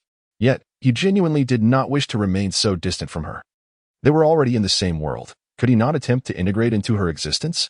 Once you are ready, we shall return. Chen Wanwan cast a glance at Xiao, then at the orcs who were all watching her, and instructed them. Xiao shook his head, resignedly trailing behind Chen Wanwan. Very well, silently guarding her is not so bad. Accompanying Chen Wanwan on her hunting expeditions was the most effortless of tasks. Even when they returned laden with spoils, they felt unburdened and light on their feet. On their way back, they would also gather wild fruits and the like. In the past, these were things they had scorned. However, Chen Wanwan had instructed that a diet excessively rich in meat was detrimental to health, and that they should supplement it with other nutrients. They could not comprehend Chen Wanwan's words, but she was always right. Even if they did not favor her suggestions, they would heed her counsel. Chen Wanwan instructed them to pick only the ripe fruits, dismissing the unripe ones with a remark that ripe fruits are sweet while unripe ones are sour. Nia, skeptical of this notion, questioned the difference in the fruits born from the same tree. Surely, the leader was merely deceiving them. He defiantly grasped one of the forbidden fruits and took a hearty bite, only to widen his eyes in shock. Pa, pa, pa. Oh my, how utterly sour. Wrong, water. Quickly, Rome, with an air of composure, turned away, feigning ignorance. He had only heard the leader's directive against picking unripe fruits. As for the reckless Nia, he was a stranger to wrong. There was no time to spare. The leader had commanded the transplantation of these fruit trees to the tribe, and Rome was busy digging. When Nia waited in vain for water, he looked up to see the orcs diligently focused on their tasks, as if his earlier exclamation had never occurred. Yet, he noticed several orcs trembling, not in fear, but but in suppressed laughter at his expense. Anger surged within Nia, but he had no intention of confronting the gleeful orcs. His need for water was paramount. If he did not rid his mouth of the lingering sourness, his teeth might suffer. In desperation, Nia snatched a bamboo tube from one orc's waist, opened it, and poured the water into his mouth. Pop, pop. At last, he felt some relief. Though the sour taste still lingered, an unpleasant reminder of his folly. He resolved never to eat fruit again, be it sweet or sour. Meat from beasts was far superior. Since birth, he had subsisted on it without issue, and it had served him well. The sight of Nia's predicament finally broke the orcs' restraint, and they erupted into laughter. Chen Wanwan also smiled. This group of orcs was quite amusing. For the time being, she genuinely enjoyed the atmosphere of the dragon tribe. Xiao smiled as well. For Chen Wanwan's laughter brought joy to his heart. It was rare for her to smile, and he remembered every instance vividly. API call failed with status code 429. Error. Code. For 29. Message. Resource has been exhausted, e.g. check quota. Status. Resource exhausted as Chen Wanwan and her companions returned. The orc stationed at the watchtower naturally took notice, sounding a resounding horn. Ah, foes approach again? Come, let us witness their demise. The chief's demand for the construction of the walls proved to be exceptional, rendering the enemies utterly incapable of breaching them. Indeed, the cubs were much safer now. Manchuo, accompanied by little Jane, ascended the city wall, having promised Wanwan to safeguard the dragon tribe until her return. The previous attackers, who had attempted to raid the tribe, had met their demise at the jaws of his friends, leaving them empty-handed and retreating. Should these foes dare to return, he would once again unleash his friends upon them. All who dared assault their tribe were wicked beings, the very culprits responsible for his mother's demise, and he vowed to eradicate them. Manchuo, what brings you up here? Hurry to the city gates to welcome the chief and his party. I'm sure you've missed him dearly. Had Wanwan returned? Little Manchuo stared vacantly into the distance. Indeed, spotting a group approaching, yet he was uncertain if it was Chen Wanwan and her companions. Ah, they have returned. I've already acknowledged them. It is undoubtedly them. Before the orc could finish his words, Manchuo spun on his heels and dashed down the wall. Wanwan had returned, and he was eager to greet her. This young one ran faster than a rabbit. Yet it was understandable. Chen Wanwan was now his new mother, and at such a tender age, he yearned for her presence. As the chief returned, the orcs lowered the drawbridge to welcome their leader and the valiant warriors who had ventured out to hunt. However, it seemed their hunting expedition had yielded a meager bounty. Aside from a single hide pouch, they bore no spoils. Yet, as Chen Wanwan had led the expedition, the orcs, mindful of her stature, chose to remain silent about their inquiries. The orcs within the tribe exchanged glances with the returning warriors, who, despite lacking trophies, held their heads high with pride.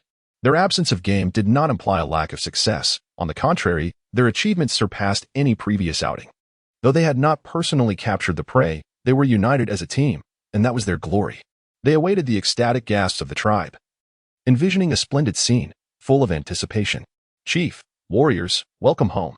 Hao stepped forth with the orcs of the dragon tribe to greet Chen Wanwan and her party. His rugged frame reminiscent of a mountain, yet his genuine smile shone through. Welcome home. Chen Wanwan's lips curled into a subtle smile. She had found a home in this savage world. How delightful. How's the tribe? Has anything transpired? Chen Wanwan inquired casually, noting that the orcs appeared unchanged, much like they had when she departed.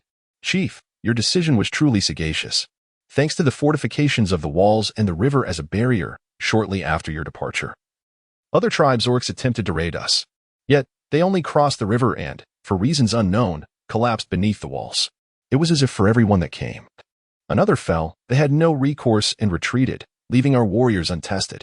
Once we confirmed their departure, we ventured out to investigate and found that most of those orcs had been poisoned.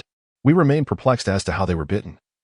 The sight of their bodies strewn along the river was unsightly, so we disposed of them in the water. API call failed with status code 429. Error. Code. For 29. Message. Resource has been exhausted, e.g. check quota. Status. Resource exhausted. Chen Wanwan observed the little Manchuo, who was squeezed out of the trousers, and approached him with a slight smile, lifting him into her arms while casting a cold glance at those unwilling to make way for the child. Although he was a half-orc yet to fully evolve, she couldn't believe that they would refuse to yield to a child. These individuals were belittling Manchuo, which incensed Chen Wanwan. She would not allow anyone to treat the child she cherished in such a manner. They were unaware of why those individuals had perished beneath the city wall. Let her enlighten them. It was because of Manchuo. Do they doubt her? Do they think Chen Wanwan is biased in his favor? Humph. Let all of them accompany her to the city wall. She intended to demonstrate to these orcs that Ming Tua was not someone they could compare themselves to. This child could stand against dozens, if not hundreds, of orcs. Previously, she feared that revealing Ming Tua's abilities would be detrimental to him. Now, she harbored no such concerns. If necessary, she would simply take Ming Tua with her wherever she went. In times of danger, she could place him in her spatial realm, which was far more comfortable than the tribe. If he grew bored, she could always collect items to keep him company. The chieftain had issued an order, and the orcs dared not disobey. Xiao longed to drag over those orcs who had angered Chen Wanwan and teach them a lesson. A group of orcs bullying a mere cub, how shameless could they be? It seemed that life in the dragon tribe had become too comfortable, and these individuals had grown restless. No matter, if they had so much leisure, they could join him for training. They insisted on enduring one round, but he would make them persevere through 2 or 3. With a clamor, everyone followed Chen Wanwan up the city wall, while the orcs remained in silence, awaiting the chieftain's intentions. Ming Tua, summon all your friends. She aimed to instill in the orcs a sense of respect for Ming Tua, for despite his small stature, his abilities were formidable. It could be said that the power to command beasts was extraordinary, a gift not bestowed upon everyone. Ming Tua was indeed a favored child of the heavens. Being so young, he was oblivious to notions of disdain. He only recognized those who truly cared for him. Just like now, although Chen Wanwan wore a serious expression, he could feel her concern for him. Xiaojin, go call them out. Xiaojin, Chen Wanwan's pet, was known to the orcs as they had seen her carrying it. Little Ming Tua commanded Xiaojin to summon his friends, embodying the innocent charm of youth. In an instant, Xiaojin darted from its cage and swiftly descended the city wall until it disappeared from sight. He has let the chieftain's pet escape. How could he do that? This is how he repays the chieftain's kindness? They muttered, clearly a child raised without a mother. Silence. Chen Wanwan's anger flared. Look at how they regarded Ming Tua. Xiaojin was hers, and she had not objected. What right did these orcs have to criticize Ming Tua? Moreover, she trusted Ming Tua. His actions surely had their reasons. Xiao remained silent, noting the identities of those who had spoken earlier. They were quite skilled, targeting a mere cub with such enthusiasm, impressive indeed. Wanwan, they are coming out. Ming Tua had been intently watching the base of the wall, and when Xiaojin led a multitude of insects and creatures to appear, he eagerly turned to Chen Wanwan, seeking her approval. All of you, open your eyes wide and look down at the wall. As for her, she decided against looking. Chen Wanwan realized she had a slight fear of clusters. The more she looked, the more her scalp tingled. There were simply too many. Heavens! Where had all these insects come from? Was it not recently that our city wall was newly constructed? Were these the very creatures that had bitten those orcs who had ambushed them?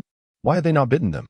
The orcs gazed in disbelief at the little Ming Tua in Chen Wanwan's arms. Could these creatures truly have been summoned by him? How could this be? He was so young. It was impossible. They must have misunderstood. Is it hard to believe? Chen Wanwan observed their incredulous expressions, a mocking smile gracing her lips. Just because they did not believe it did not mean it was untrue. This was the reality, and whether they accepted it or not, it remained. She was eager to see who else would dare belittle Ming Tua. Ming Tua, send them back. Commanding the army of insect beasts was a feat only Ming Tua could accomplish. You may all return, Xiaojin. Come back. Ming Tua called out loudly toward the base of the wall, and indeed, the army of creatures began to retreat. Now the orcs believed it. They had not anticipated that the solitary cub they had looked down upon possessed such extraordinary abilities. They had truly been courting disaster. Fortunate that they had not harmed little Ming Tua, only attacking with words. Had they attempted to physically bully him, he would have commanded those creatures to bite them. And that would have spelled their doom. Terrifying indeed. Following Chen Wanwan, the dragon tribe had gained another entity not to be trifled with. One even Xiao had never instilled such fear in them before. It was evident, like attracts like. The nature of a person often reflects in the company they keep. API call failed with status code 429. Error. Code. For 29. Message. Resource has been exhausted, e.g. check quota. Status. Resource exhausted. API call failed with status code 429. Error. Code. For 29. Message. Resource has been exhausted, e.g. check quota. Status. Resource exhausted. Chen Wanwan glanced at Ming Tua and then at the little golden creature on his wrist, flicking its tongue like a serpent. Well, if it must remain caged, so be it. Indeed, confinement strips one of freedom. Furthermore, with the little golden creature by Ming Tua's side, she could feel a measure of reassurance. No matter how formidable she was, there were moments when she could not be everywhere at once. Ming Tua, if anyone dares to bully you in the future, unleash the little golden creature to bite them. The beastmen shuddered in unison, questioning, Chief, Is it truly wise to instruct the young in such a manner? That could lead to fatalities. Ming Tua declared, I trust Wanwan. She treats me the best. And whatever she says must be right. I shall follow her words. The beastmen immediately donned expressions of delight, assuring Ming Tua that they would treat him with the utmost reverence, promising never to provoke him. Wanwan, you must swiftly clear away these two colossal beings from the space. The voice of the system, tinged with restraint, echoed in her ears. Chen Wanwan could not quite fathom how she perceived it, yet the sensation was unmistakable. Understood. The system, with its obsessive cleanliness, was not to be trifled with. Should it choose to cease functioning, she would lose numerous conveniences. The sudden acknowledgement left the beastmen bewildered. Was that remark directed at them? Go and dispose of the prey. Chief, what prey do you speak of? You all returned empty-handed. Well, they had brought back some wild fruits, but did those require their attention? Only those beastmen who had participated in the hunt opened their mouths wide. For their moment of pride and boastfulness had arrived. Prepare your eyes. A visual feast is about to unfold. Do not be too astonished. For this is simply the way of life we have embraced. API call failed with status code 429. Error. Code. For 29. Message. Resource has been exhausted, e.g. Check quota. Status. Resource exhausted. Chen Wanwan furrowed her brow, realizing that there was indeed insufficient space for her needs. It seemed necessary to request the orcs to expand the square. First, she needed to handle the current tasks. Once completed, she would call for assistance. The first item she retrieved was the body of a giant serpent. And now she intended to venture into her space to prepare some eagle meat for storage in the ice house. Once she finished processing the serpent meat, she would then extract the giant eagle, ensuring that the system would raise no objections. Manchuo, entertain yourself for a while. I shall rest in the treehouse, she declared. All right. Wanwan, Manchuo replied. Understanding that Wanwan was weary, he chose not to disturb her rest. Moreover, he wished to remain and observe what she would conjure next. Rest assured. I shall take care of the tribe, Xiao said, sensing Chen Wanwan's fatigue and expressing his concern for her well-being.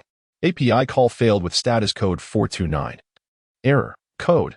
For 29. Message. Resource has been exhausted, e.g. check quota. Status. Resource exhausted. API call failed with status code 429. Error. Code.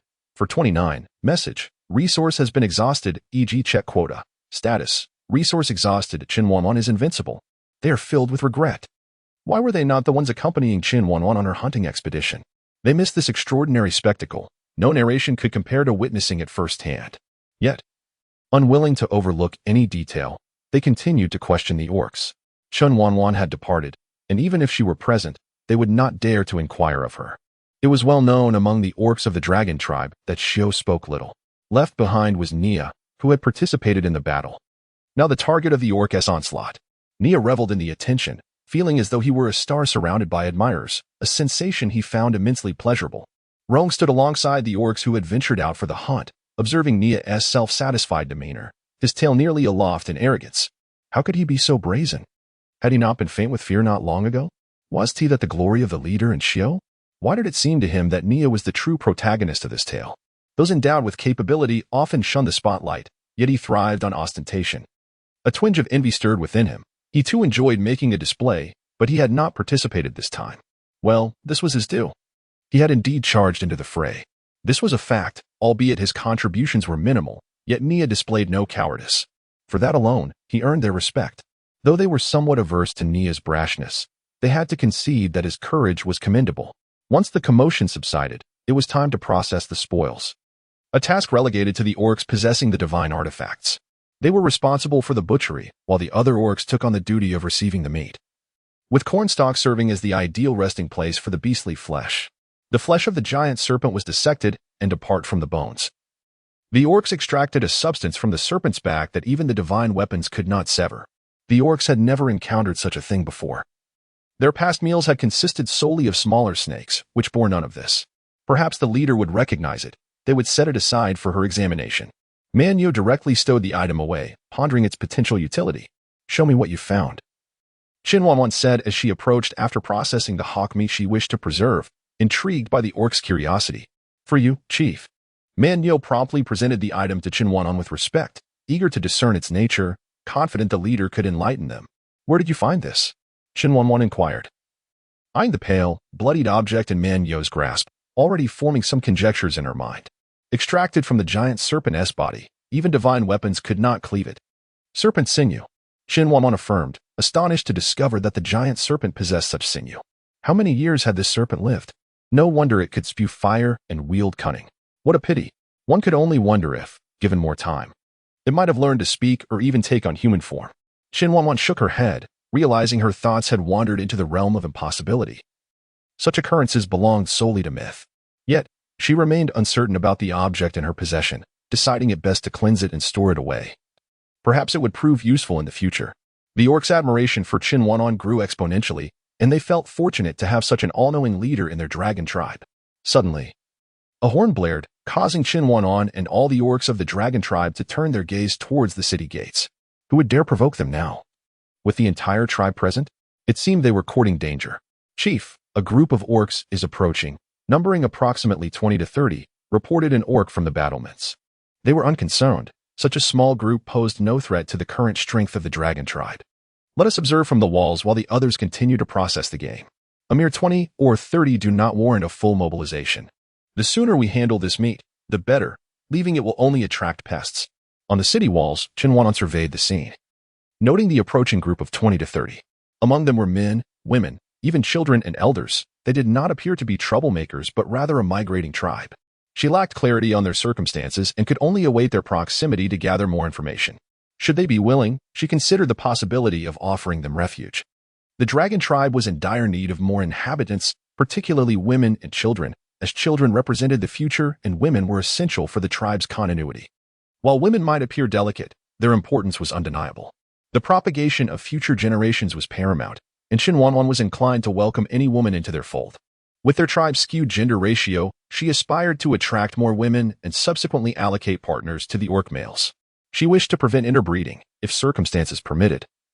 Pairings would be arranged accordingly.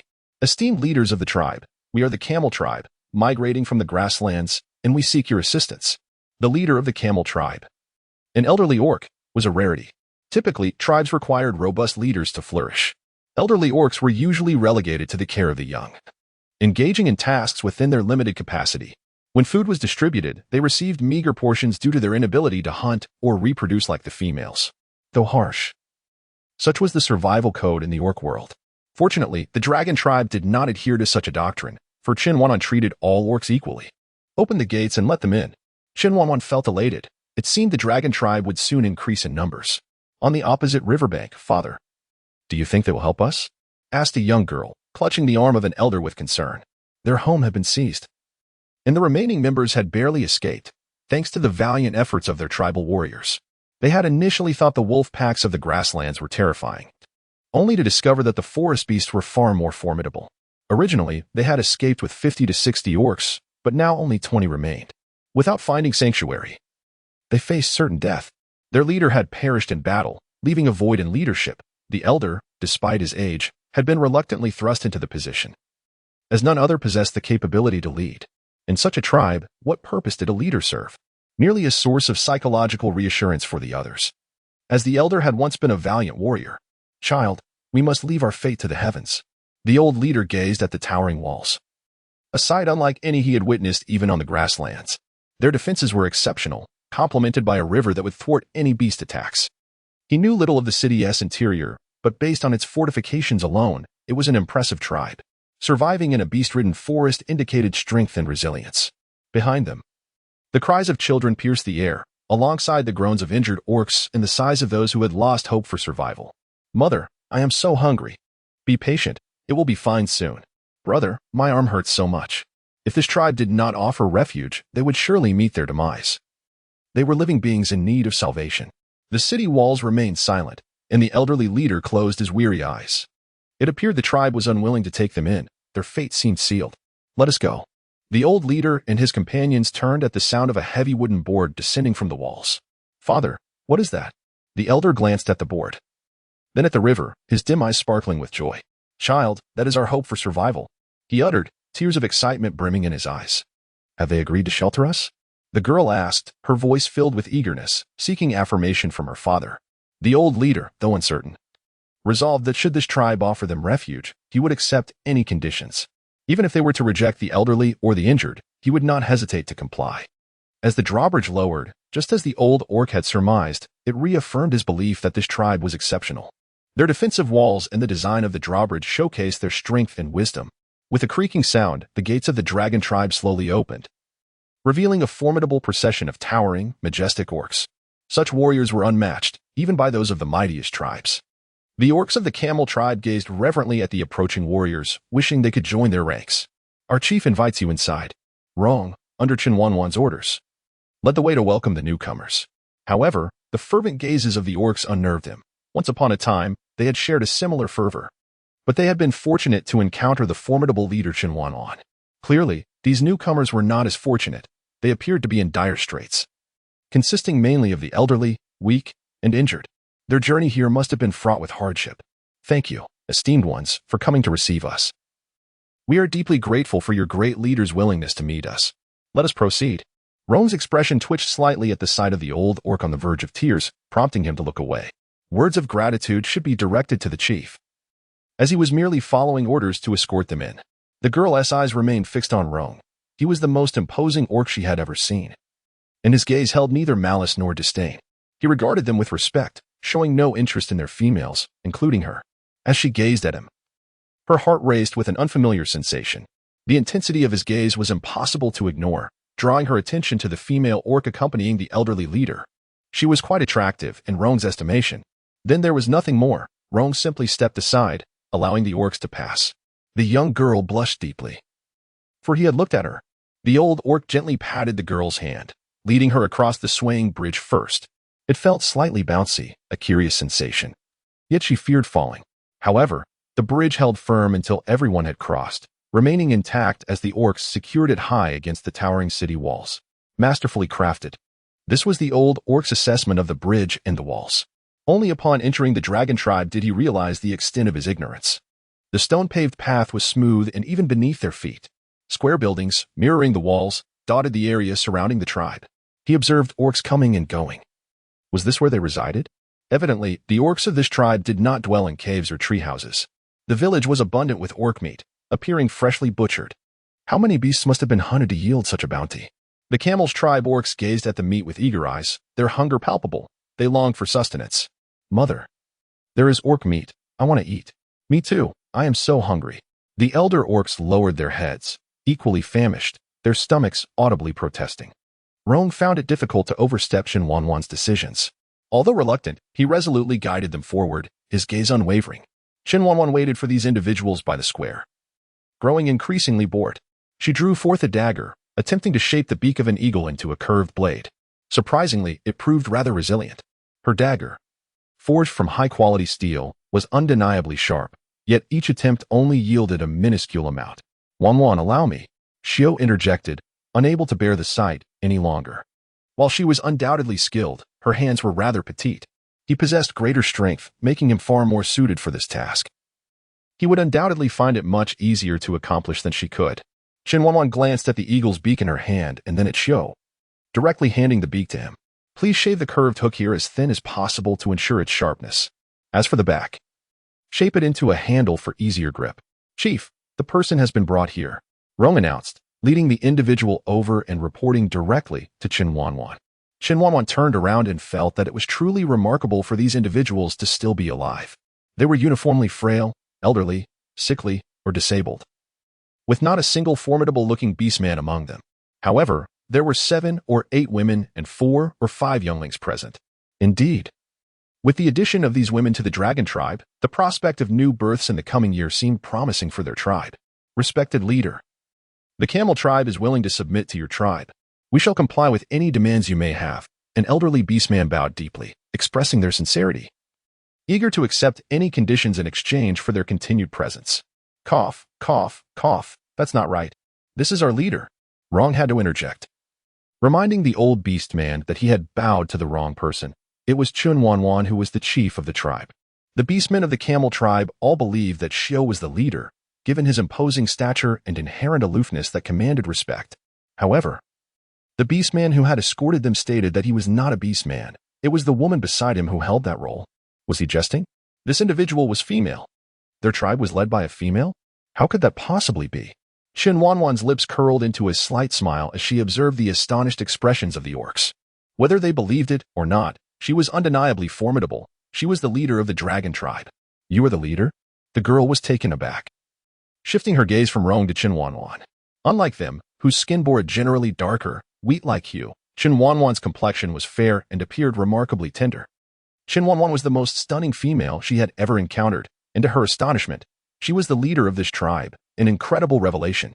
This girl was remarkable, daring to engage in conversation, unlike the other women of the tribe who cowered in her presence. The young maiden's mouth fell open in sheer astonishment, her eyes reflecting an inescapable shock as she sought a definitive answer.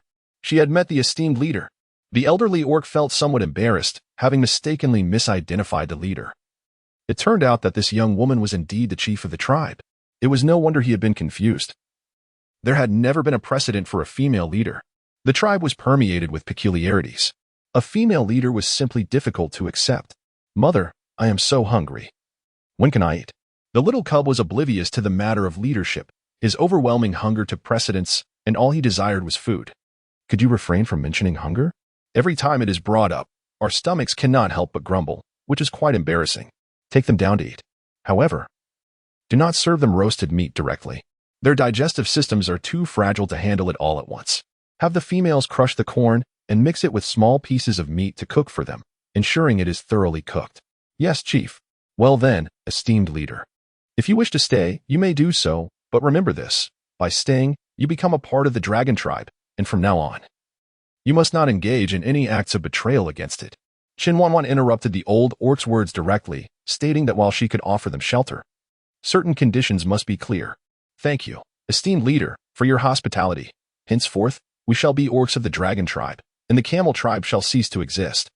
They did not expel the elderly or the disabled orcs. Instead, all remained. They could continue to live on, expressing their gratitude to the great leader for sheltering them, as they would now become part of the dragon tribe. Very well, you may go and partake in the meal. Jing, I entrust their accommodation to you. Yes, leader. Jing led the grateful orcs away, for they would now be integral members of the dragon tribe, and arranging their lodgings was only fitting. Rong, come here. Leader. Rong was uncertain about Chen Wanwan's intentions, but whenever she called, he was always ready to respond. This is for you, as a reward for your recent improvements. Chen Wanwan handed a dagger, still glimmering in her grasp, to Rong. This orc was commendable, certainly far superior to the dim-witted Nia. Leader, this happiness has come too suddenly. Rong stammered in astonishment. Just moments ago, he had contemplated acquiring Nia's weapon. He never expected to possess his own so soon. It felt almost surreal. Do not let me take it back. Thank you, esteemed leader. Rong clutched the dagger tightly to his chest, fearful that Chen Wanwan might change her mind. This was the weapon he had longed for day and night. How could he possibly let it go? Chen Wanwan looked at Rong with amusement. In this moment, Rong appeared quite endearing, which explained why that girl had been staring at him earlier. The alarm bells rang loudly, prompting Wanwan to ponder why she was smiling at Rong. Had she developed feelings for him? When had this transpired? The towering figure of over 6 feet was rendered bashful by Chen Wanwan's playful demeanor.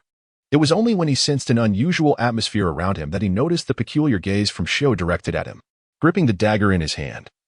He awkwardly muttered a thank you to the leader before swiftly making his exit. Truly, he felt he could not contend with either of them. Nor did he wish to provoke them. It was best to maintain a distance. Chen Wanwan, observing Rong's sudden blush as he ran away, turned to Xiao and inquired, Am I truly that lowly? Not at all. Wanwan is exceptional. Xiao replied without hesitation, for in his heart, Chen Wanwan was the finest of all. API call failed with status code 429. Error. Code. For 29. Message. Resource has been exhausted, e.g. check quota. Status. Resource exhausted. API call failed with status code 429. Error. Code. For 29. Message. Resource has been exhausted, e.g. check quota. Status. Resource exhausted. Chen Wanwan suddenly recalled that she had never witnessed the orcs consuming salt. Was it possible that there was no salt in the tribe? As the leader of the tribe, wherever she went, the orcs naturally followed her. Chief, salt is exceedingly precious. It cannot even be exchanged for a female. Moreover, our tribe already has a scarcity of females, an orc lamented. Before Chen Wanwan's arrival, their dragon tribe had merely been a small community within the forest, incapable of acquiring salt. The lamentable shortage of females made them reluctant to part with any for the sake of salt. Numerous tribes in the forest could not afford salt, and they had endured this reality for many years, having grown accustomed to it. Chen Wanwan shed tears of sympathy for these orcs, who could not even afford salt. Their plight was utterly pitiable. This issue must be addressed. How can one live without salt? Moreover, her own supply would inevitably deplete. She could scarcely fathom a life devoid of it. The thought of gnawing on raw beast meat was simply unbearable. If they could not purchase it, they would have to seek it out. She refused to believe that in this beastly realm, there were no seas or salt flats to be found. Gather everyone in the square, she instructed. I have an announcement to make. First, we must inquire if any of these orcs know where the sea lies, or where animals tend to congregate. Animals also require salt. Perhaps by finding where they gather, they might discover salt flats. If that fails, they could locate the ocean and produce their own salt. As long as there are people willing to help, nothing is impossible. She resolved to lead the orcs on a quest for salt. The orcs of the camel tribe feasted heartily on beast meat, consuming it without restraint. As the dragon tribe imposed no limits on their intake, even the elderly and disabled were treated equally, without discrimination. Several orcs wept while eating. Having lost all hope for survival, even in the dragon tribe, they had prepared themselves for expulsion. They had not expected to savor the delicious beast meat and warm snake soup. The orcs of the dragon tribe explained that this was a lesson from their leader. It turned out that beast meat and bones could be used to brew soup, with each bite of meat followed by a sip of savory broth. The orcs felt a profound sense of happiness. All of this was bestowed upon them by the female leader. It was truly hard to believe how powerful and remarkable she was. Aligning with the dragon tribe was undoubtedly a wise choice, for they possessed the mightiest warriors and the strongest leader, ensuring that their lives would only improve. Do you know what our dragon tribe was like before? We were worse off than you, camel tribe. Everything changed when our leader arrived. We now have majestic walls and cozy stone houses, and we can eat as we please. All of this is a gift from our leader, who is a messenger of the divine and will surely lead our dragon tribe to glory. The orc responsible for the camel tribe's provisions proudly boasted to them, reminiscing on a time when they too were as wretched as the camel tribe. But now, everything was different. They had Chen Wanwan, who had transformed the dragon tribe into a formidable force in a short span of time. She had granted them a life of comfort, alleviating their fears of growing old without care or succumbing to injury without assistance. The young and females frolicked freely within the tribe, their laughter resonating like music, a true paradise in the eyes of the orcs. You are truly fortunate. The orcs of the camel tribe envied, for their lives were fraught with worry and fear. Yet, this fortune would now extend to them, having joined the dragon tribe. Since the leader had taken them in, they had become part of the dragon tribe, and although they might need time to adjust, they believed they would soon come to love their new home. We can do it too. Yes, the dragon tribe had welcomed them. They were no longer the fleeing orcs of the camel tribe. No longer would they fear having their females taken or their prey snatched away. They need not worry about becoming prey themselves. They were free from the burden of flight. Suddenly, a sound pierced the air. What is that noise? Is there an attack? Are beasts approaching? The horn blared, sending the orcs of the camel tribe into a state of panic as they anxiously questioned the orcs of the dragon tribe. Do not be afraid. Everyone, quiet down. This is merely a gathering called by our leader to share important news. Rest assured, at the dragon tribe, you need not fear beast attacks. Continue enjoying your meal. I must go to the square to see what the leader requires. Esteemed one, may we accompany you to see? Although this request seemed a bit inappropriate, their curiosity compelled them to follow. Come along then. My name is Jing. You may simply call me Jing from now on. There is no need for such formalities. While such titles filled them with a sense of superiority, Jing preferred the camaraderie of a community where distinctions faded. Moreover, he was not originally an orc of the dragon tribe. They hailed from the tiger tribe, having risked everything to seize Chen Wanwan and her weapons. Yet, they had no regrets. In fact, they felt fortunate, for otherwise, they would not have become part of the dragon tribe. The current state of the dragon tribe was splendid. The orcs surged toward the square, gathering eagerly, all wondering what their leader had summoned them for. Would they confirm the hunters for the next day's expedition? Would the leader accompany them? Might they encounter a giant beast and witness the leader's prowess? Once the crowd had assembled, Chen Wanwan rose, and the orcs gazed at her with reverence, awaiting her words. I have gathered you here to ask, does anyone know where there is a sea or salt flat? A sea? A salt flat? Do you wish to procure salt, leader? But salt is exceedingly expensive. Even exchanging females would yield little salt. Please, leader, do not barter us for salt. Upon hearing that they might be traded, the females panicked and began to cry. Life in the dragon tribe was too good. They did not want to leave and return to a life filled with dread. If that were to happen, they would rather perish. Silence. I merely asked if anyone knows of a sea or salt flat. When did I say anything about trading you for salt? Stop your weeping. It is utterly exasperating. Although Chen Wanwan seldom interacted with the females, she rarely displayed hostility towards them. In that moment, she immediately silenced the weeping females. You are members of the dragon tribe. No one will barter you for resources. Whatever is needed, our tribe's valiant warriors will procure it themselves. In other words, they need not concern themselves with such matters. The tribe would never trade them for its requirements. Grateful, the females wiped their tears and knelt in thanks to Chen Wanwan. Relieved that they would no longer worry about leaving the dragon tribe. And as for you, speak only when you possess knowledge. If not, remain silent and cease your pointless chatter. Would these women have been misled if it weren't for your incessant prattle? In the past, she may have been indifferent, but now, in her capacity as the leader of the dragon tribe, she would not permit the exchange of women for necessities. Damn it. She even wished to bring back more women to enhance the welfare of these orcs, yet this group of unevolved beasts only sabotaged her efforts. Truly, they were oblivious to their own misfortune. It served them right to share women, remaining unaware of how often they had been betrayed. Leader, once the salt flats are discovered, they will inevitably be seized by larger tribes or super tribes. Within our forest, there exists a salt flat currently occupied by the Wild Sky tribe. Acquiring salt from them will surely prove challenging. Manyo, formerly the leader of the Tiger tribe, had once ventured to trade for salt, accompanied by a few females. But the quantity he secured was meager. He deeply regretted that decision and vowed never to trade again, only to be forcefully ejected by the orcs of the Wild Sky tribe. Since then, he had refrained from any further attempts at trading for salt. How many are they? The orcs perked up their ears. The leader's tone hinted at potential action. Surely, she did not intend to raid the Wild Sky tribe for salt? Manyo felt a surge of excitement. Back then, his strength had not permitted him to act. If there was a chance to redeem his past humiliation, he vowed he would be the first to charge forward. Leader, I visited their tribe 3 years ago, and at that time, their numbers were approximately over 200. As for the current situation, I cannot say. API call failed with status code 429, error, code, for 29, message, resource has been exhausted, e.g. check quota. Status, resource exhausted, Chen Wanwan's lips curled slightly, Yuan Tianye. What a formidable name. I wonder, however, how resilient the orcs of their tribe might be against a beating. Chief, rest assured, we shall handle this. He has been harboring this sentiment for over 3 years and has undoubtedly gathered ample intelligence on the Yuan Tianye tribe. He will inform the chief, allowing him to avenge past grievances. Subsequently, they shall seize the salt fields and indulge in a life of comfort as the rulers of the forest. Merely contemplating this makes the barbarian bull grin widely, eliciting a disdainful glance from Chen Wanwan. Enjoy your mirth, but what does drooling signify? It's utterly revolting.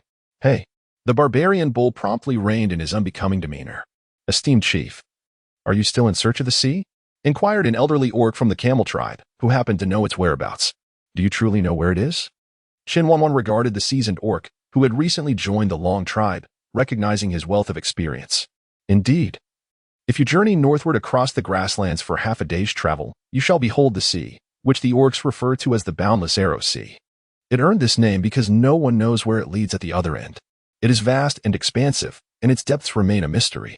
However, it is also perilous, as storms and tsunamis frequently occur, rendering the surrounding areas uninhabitable. Very well, I have a clearer understanding now. With the elderly orc's words, Chen Wanwan was convinced it was indeed the sea. They would first secure the salt fields, and, once they had sufficiently harvested the salt, they could venture to the seaside. The elderly orc wobbled away, while a young girl beside him fixated her gaze on Chen Wanwan's back. Chen Wanwan glanced at Rong, noting that the young man was indeed quite popular. It seemed she would attempt to play the matchmaker. What is your name? Chen Wanwan inquired, directing her question at the young girl. Knowing her name would allow her to ascertain whether there was mutual interest, enabling her to facilitate a pairing. The girl continued to gaze at Rong, seemingly entranced, until the old beastman beside her gently brought her back to reality. Noticing the crowd's attention, she felt a surge of panic and instinctively hid behind the old beastman. Do not hide. The chief is asking you a question. Tell her your name. The old beastman reassured her softly, patting her hand. Replying to the chief, my name is Chower, she said, her voice barely above a whisper. Uncertain of why Chen Wanwan had suddenly inquired about her name. Do you like him? Chen Wanwan asked directly, pointing at Rong, eager to discern whether the girl was shy or genuinely interested. API call failed with status code 429, error, code, for 29, message, resource has been exhausted, e.g. check quota. Status, resource exhausted. Chen Wanwan's lips curled into a slight smile. Indeed, She was a woman unafraid to love and hate. A perfect match for Rong. However, this matter still required Rong's consent. Rong, the lady has given her approval. What say you? The orc beside him nudged Rong with his shoulder, a teasing expression evident on his face. It was truly a novel and amusing occurrence for a female to express her affection so openly. Rong lifted his gaze to the bashful Chower, feeling a stirring in his heart. He then turned to Chen Wanwan and inquired, Chief, if I were to consent, would she be mine alone? The orcs erupted in astonishment. Rong dared to claim a female for himself. What was he thinking? Did he not understand that females belong to the tribe as a whole? How could he entertain such an idea? Moreover, would the chief even agree to this? Chower gazed up at Rong, her eyes shimmering with tears of joy. The thought that he wished to be with her, to claim her as his own, filled her heart with happiness. Yet, she pondered, would the chief truly consent? API call failed with status code 429. Error. Code. 429. Message. Resource has been exhausted, e.g. check quota. Status. Resource exhausted. Chen Wanwan was unaware that her smile had captivated the orcs in her tribe. Their leader was truly exquisite, unmatched by any, making her the most beautiful and powerful leader of the dragon tribe. That smile melted Shou's heart, filling his eyes, his soul, and indeed, his entire world with the essence of Chen Wanwan. She was the only one. He desired no one else, even if she did not accept him. He vowed to remain by her side, guarding her always. I plan to implement a monogamous system within the dragon tribe. Any two individuals who share mutual love may come to me, and I shall officiate their union. However, you must consider this carefully. Once you have declared your bond to me, there can be no turning back. The only exceptions are in the case of death or extraordinary circumstances that would permit you to seek another partner. Of course, our tribe currently has a shortage of females. Yet, once we secure the salt fields from the Confronting tribe, will we not have ample females? I refuse to trade our tribe's females for resources. However, if other tribes bring individuals for exchange, we shall gladly accept them, and then you shall possess your own significant other. As for now, Rong and Chow have found mutual affection. We must not act to separate them. Therefore, I declare that the first couple of orc spouses in our dragon tribe is officially united.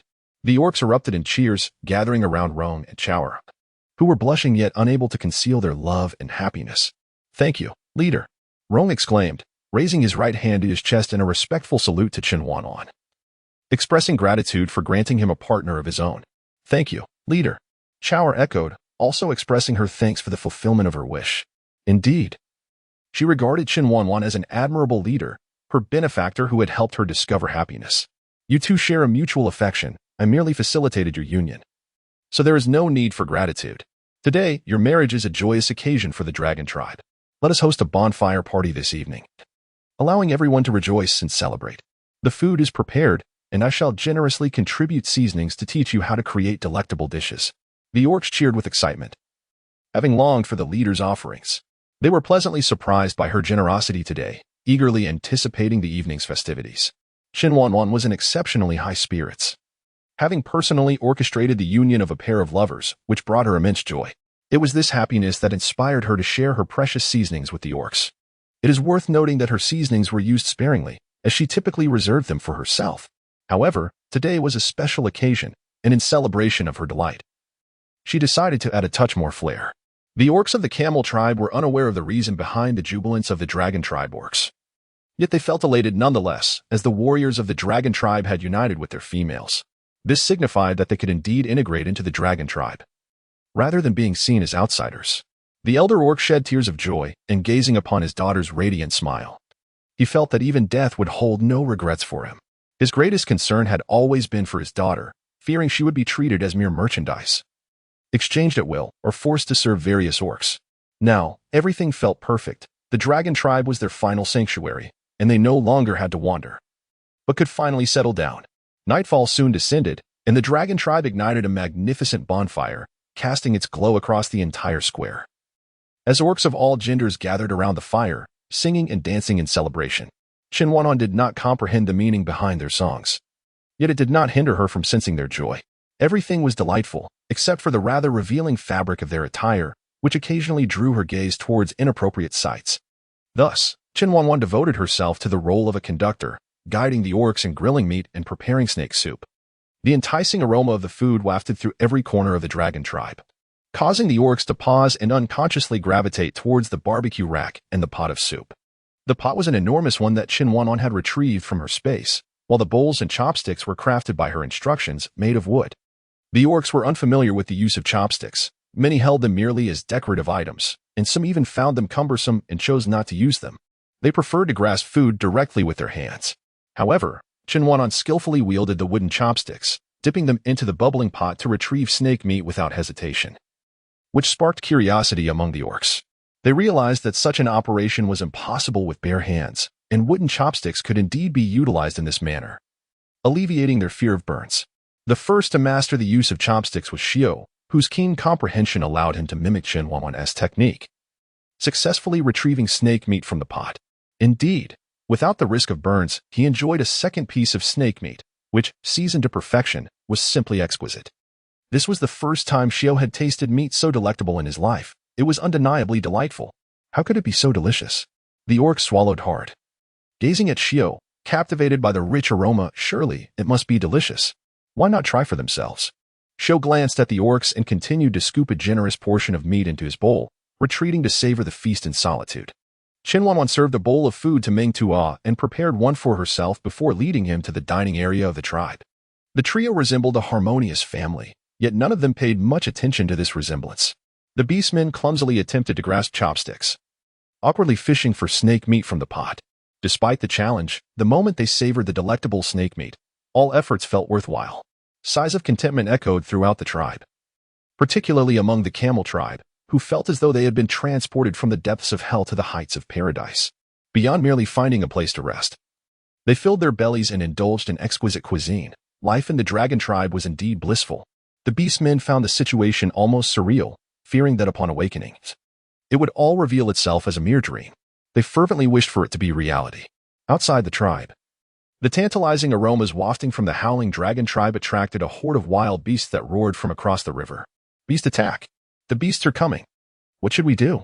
The camel tribe's beastmen sprang into a panic, frantically searching for places to hide. Jing, go check the city wall for any threats. Although Chen Wanwan was not particularly concerned about the beasts breaching their defenses, she advised Jing to take a look just in case. Yes, chief. The wild beasts had roared outside the tribe on many occasions, and the dragon tribe's beastmen remained calm, having lost their fear. However, the camel tribe was different. They were like startled birds, already traumatized by past encounters with the beasts. Do not worry, the beasts cannot enter the tribe. Even if they do, I will protect you, said Rong, holding his bride close. His gentle words of comfort prompted Chao to lift her head, her tearful eyes igniting warmth within Rong's heart. Chao, both frightened and shy, buried her face in Rong's embrace, unable to meet the intensity of his gaze, which made her heart tremble. Holding her felt exquisite. It was as if he had embraced the entire world, filling his heart with happiness. Chief, most of the beasts are lingering across the river, though a few have crossed over and are roaming beneath the city wall. After Jing reported this, he glanced at Ming Tua. His intent clear, it was a silent request for Ming Tua to summon his friends for assistance. Do not waste food. Lift some stones to the city wall and crush them. We can collect them tomorrow. If Ming Tuo's friends kill them, we cannot eat them, and that would be a waste. Wise chief. This way, they could avoid hunting while having prey delivered right to their doorstep. Jing, arrange for your team to guard the city wall. Manyo, prioritize sending food to them, so they can eat on the wall while the others continue. The beastmen had no objections. The food would go first to the watchful warriors, who could roast it afterward. The warriors on the city wall also had no complaints. Aside from not being able to sit down, they were fortunate enough to enjoy delicious food ahead of time. Most importantly, after satisfying their hunger, they could use stones to strike down their prey. They would later compare their accuracy, seeing who could bring down the most game. Chen Wanwan had initially desired to lead the orcs on a grand adventure, yet, mindful of the newlywed special day, she relinquished that thought. Furthermore, no matter how many prey they brought back, without salt, they would be unable to preserve it, so it was wiser to gather the stragglers. The orcs of the camel tribe felt both awkward and embarrassed, their timidity causing them to scatter at the sound of a beast roar. In contrast, the orcs of the dragon tribe, including both the young and the females, remained seated, feeling a sense of shame. You are new here and unfamiliar with the surroundings. It is not wrong to seek refuge upon hearing such roars. Strive to inquire among the tribe members to adapt swiftly, otherwise, discomfort will be your only companion. We understand. Chief. The elder orcs respectfully bowed to Chen Wanwan, vowing to adapt to tribal life as swiftly as possible. After all, Life here is so splendid that it is unlikely any orc would wish to remain apart from it. Having encountered such fortune, they ought to cherish it. Indeed, the young ones tire easily after a hearty meal. Ming Tua had already fallen asleep in Chen Wanwan's embrace, prompting her to carry him back to her treehouse. Is that the chief's young one? He is truly adorable. Who is the chief's mate? The orcs of the camel tribe speculated that Ming Tua was Chen Wanwan's offspring, given how freely he slept in her arms. However, Ming Tua was not the biological child of the chief. His mother had perished during a tribal invasion, and the chief had taken him in.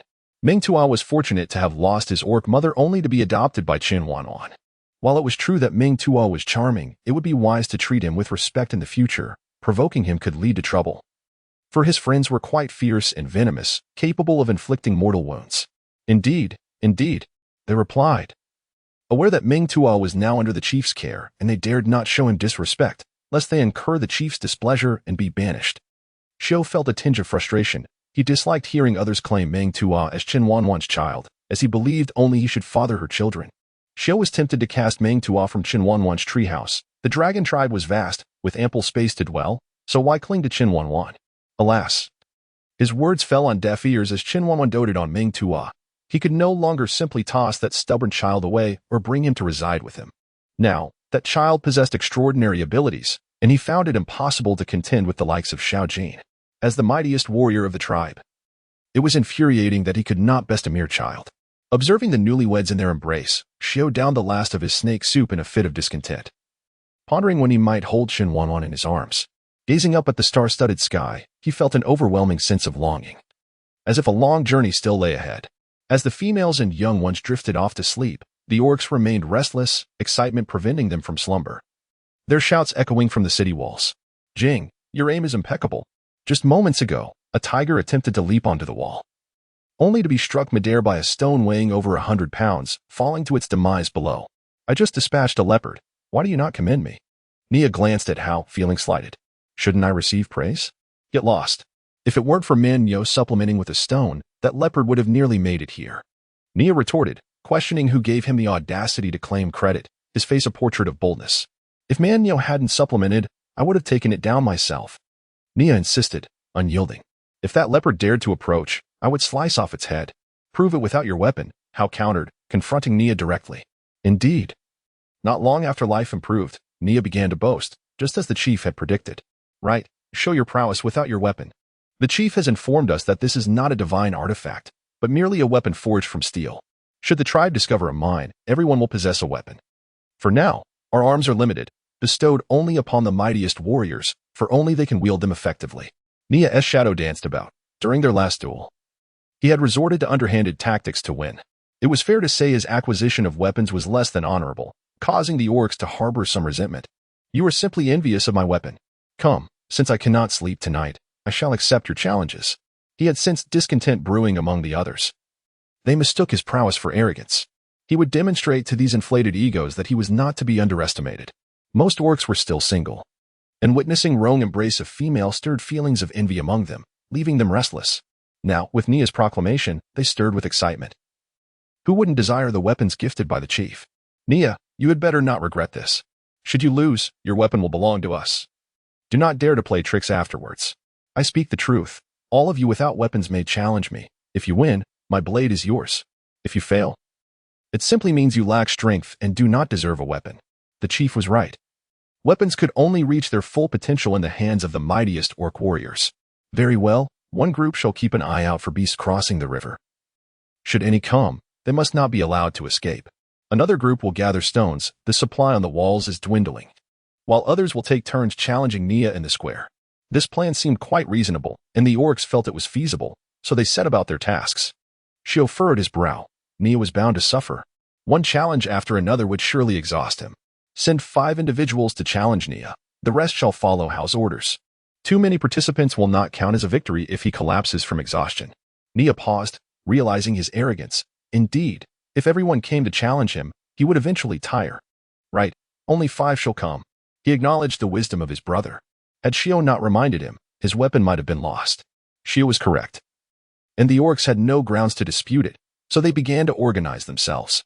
That night, the dragon tribe was bustling, the walls alive with the orcs enticing beasts to approach, while in the square, Cheers erupted for those challenging Nia. Contrary to their assumptions, Nia was far from ineffectual. Rather, in the fray, he was ferocious, toppling every challenger with ease. Nia raised his weapon high, eager to prove that no one would dare question his worthiness of the chief's gift. Xiao smirked. He knew Nia would prevail, for the orcs had been deceived by his unassuming facade. The following morning, as Chen Wanwan stood atop the city walls, surveying the mountain of stones and corpses below, she shot an exasperated glare at the orcs. Are you attempting to lay out a welcome mat for the beasts? With a river as our only barrier? If they surged forth, how could we hope to fend them off?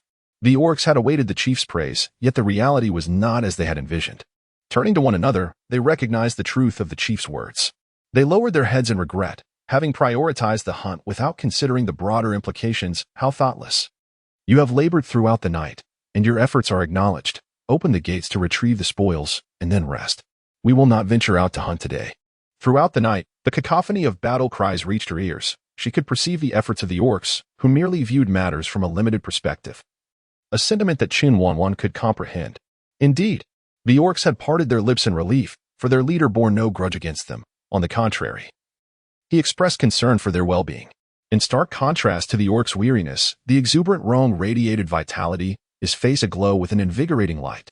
This juxtaposition incited frustration among the orcs, for their sleeplessness was palpable, yet this individual appeared before them, seemingly to provoke their discontent. No longer could they endure this. They too deserved a mate of their own. The orcs, shedding their fatigue, donned their finest pelts, removing the excess hair from their faces, whether cradling beasts or clutching flowers. They initiated a fervent pursuit of the females. Scenes of orcs courting the females were ubiquitous within the tribe, leaving Chen Wanwan quite overwhelmed. It was not yet spring. Yet one by one, they began to exhibit signs of desire. The sight of the orcs' smooth cheeks marred by fresh wounds, with their lips twitching in agitation, was almost too much for her to bear. She could only imagine the immense pain they endured to rid themselves of their hair. Their determination was indeed commendable. However, the orcs, now devoid of hair upon their faces, appeared far more agreeable, finally resembling something akin to humanity. Following Rong's lead, more bands of orcs approached Chen Wanwan, beseeching her to facilitate their unions. Suddenly, she felt that her role as a matchmaker had become rather hasty. Yet, once words are spoken, they cannot be retracted. It would be unjust to permit Rong and Chow Chow to bond while denying others the same opportunity. Have you all given this due consideration? Should complications arise later, I shall not be held accountable. Chief, we have made our decision. Please assist us in our union. The four orcs beamed with joy, eagerly anticipating their chance to claim their own female. And what of you? This was a matter of mutual consent, though she was not particularly invested. She felt it necessary to inquire. 3 of the 4 nodded, their faces flushed with excitement, yet one among them appeared despondent, on the verge of tears. Humph. I am willing to. Chen Wanwan had already sensed something amiss. It was evident that this female was not acting of her own volition, but rather had been coerced into compliance. Did you threaten her? Chen Wanwan inquired directly, addressing the orc who had spoken moments earlier. The orc averted his gaze, unable to meet her eyes, and merely shot a fierce glare at the female, causing her to collapse to the ground in fright, weeping uncontrollably. Which team do you belong to? Chen Wanwan demanded coldly, her patience wearing thin.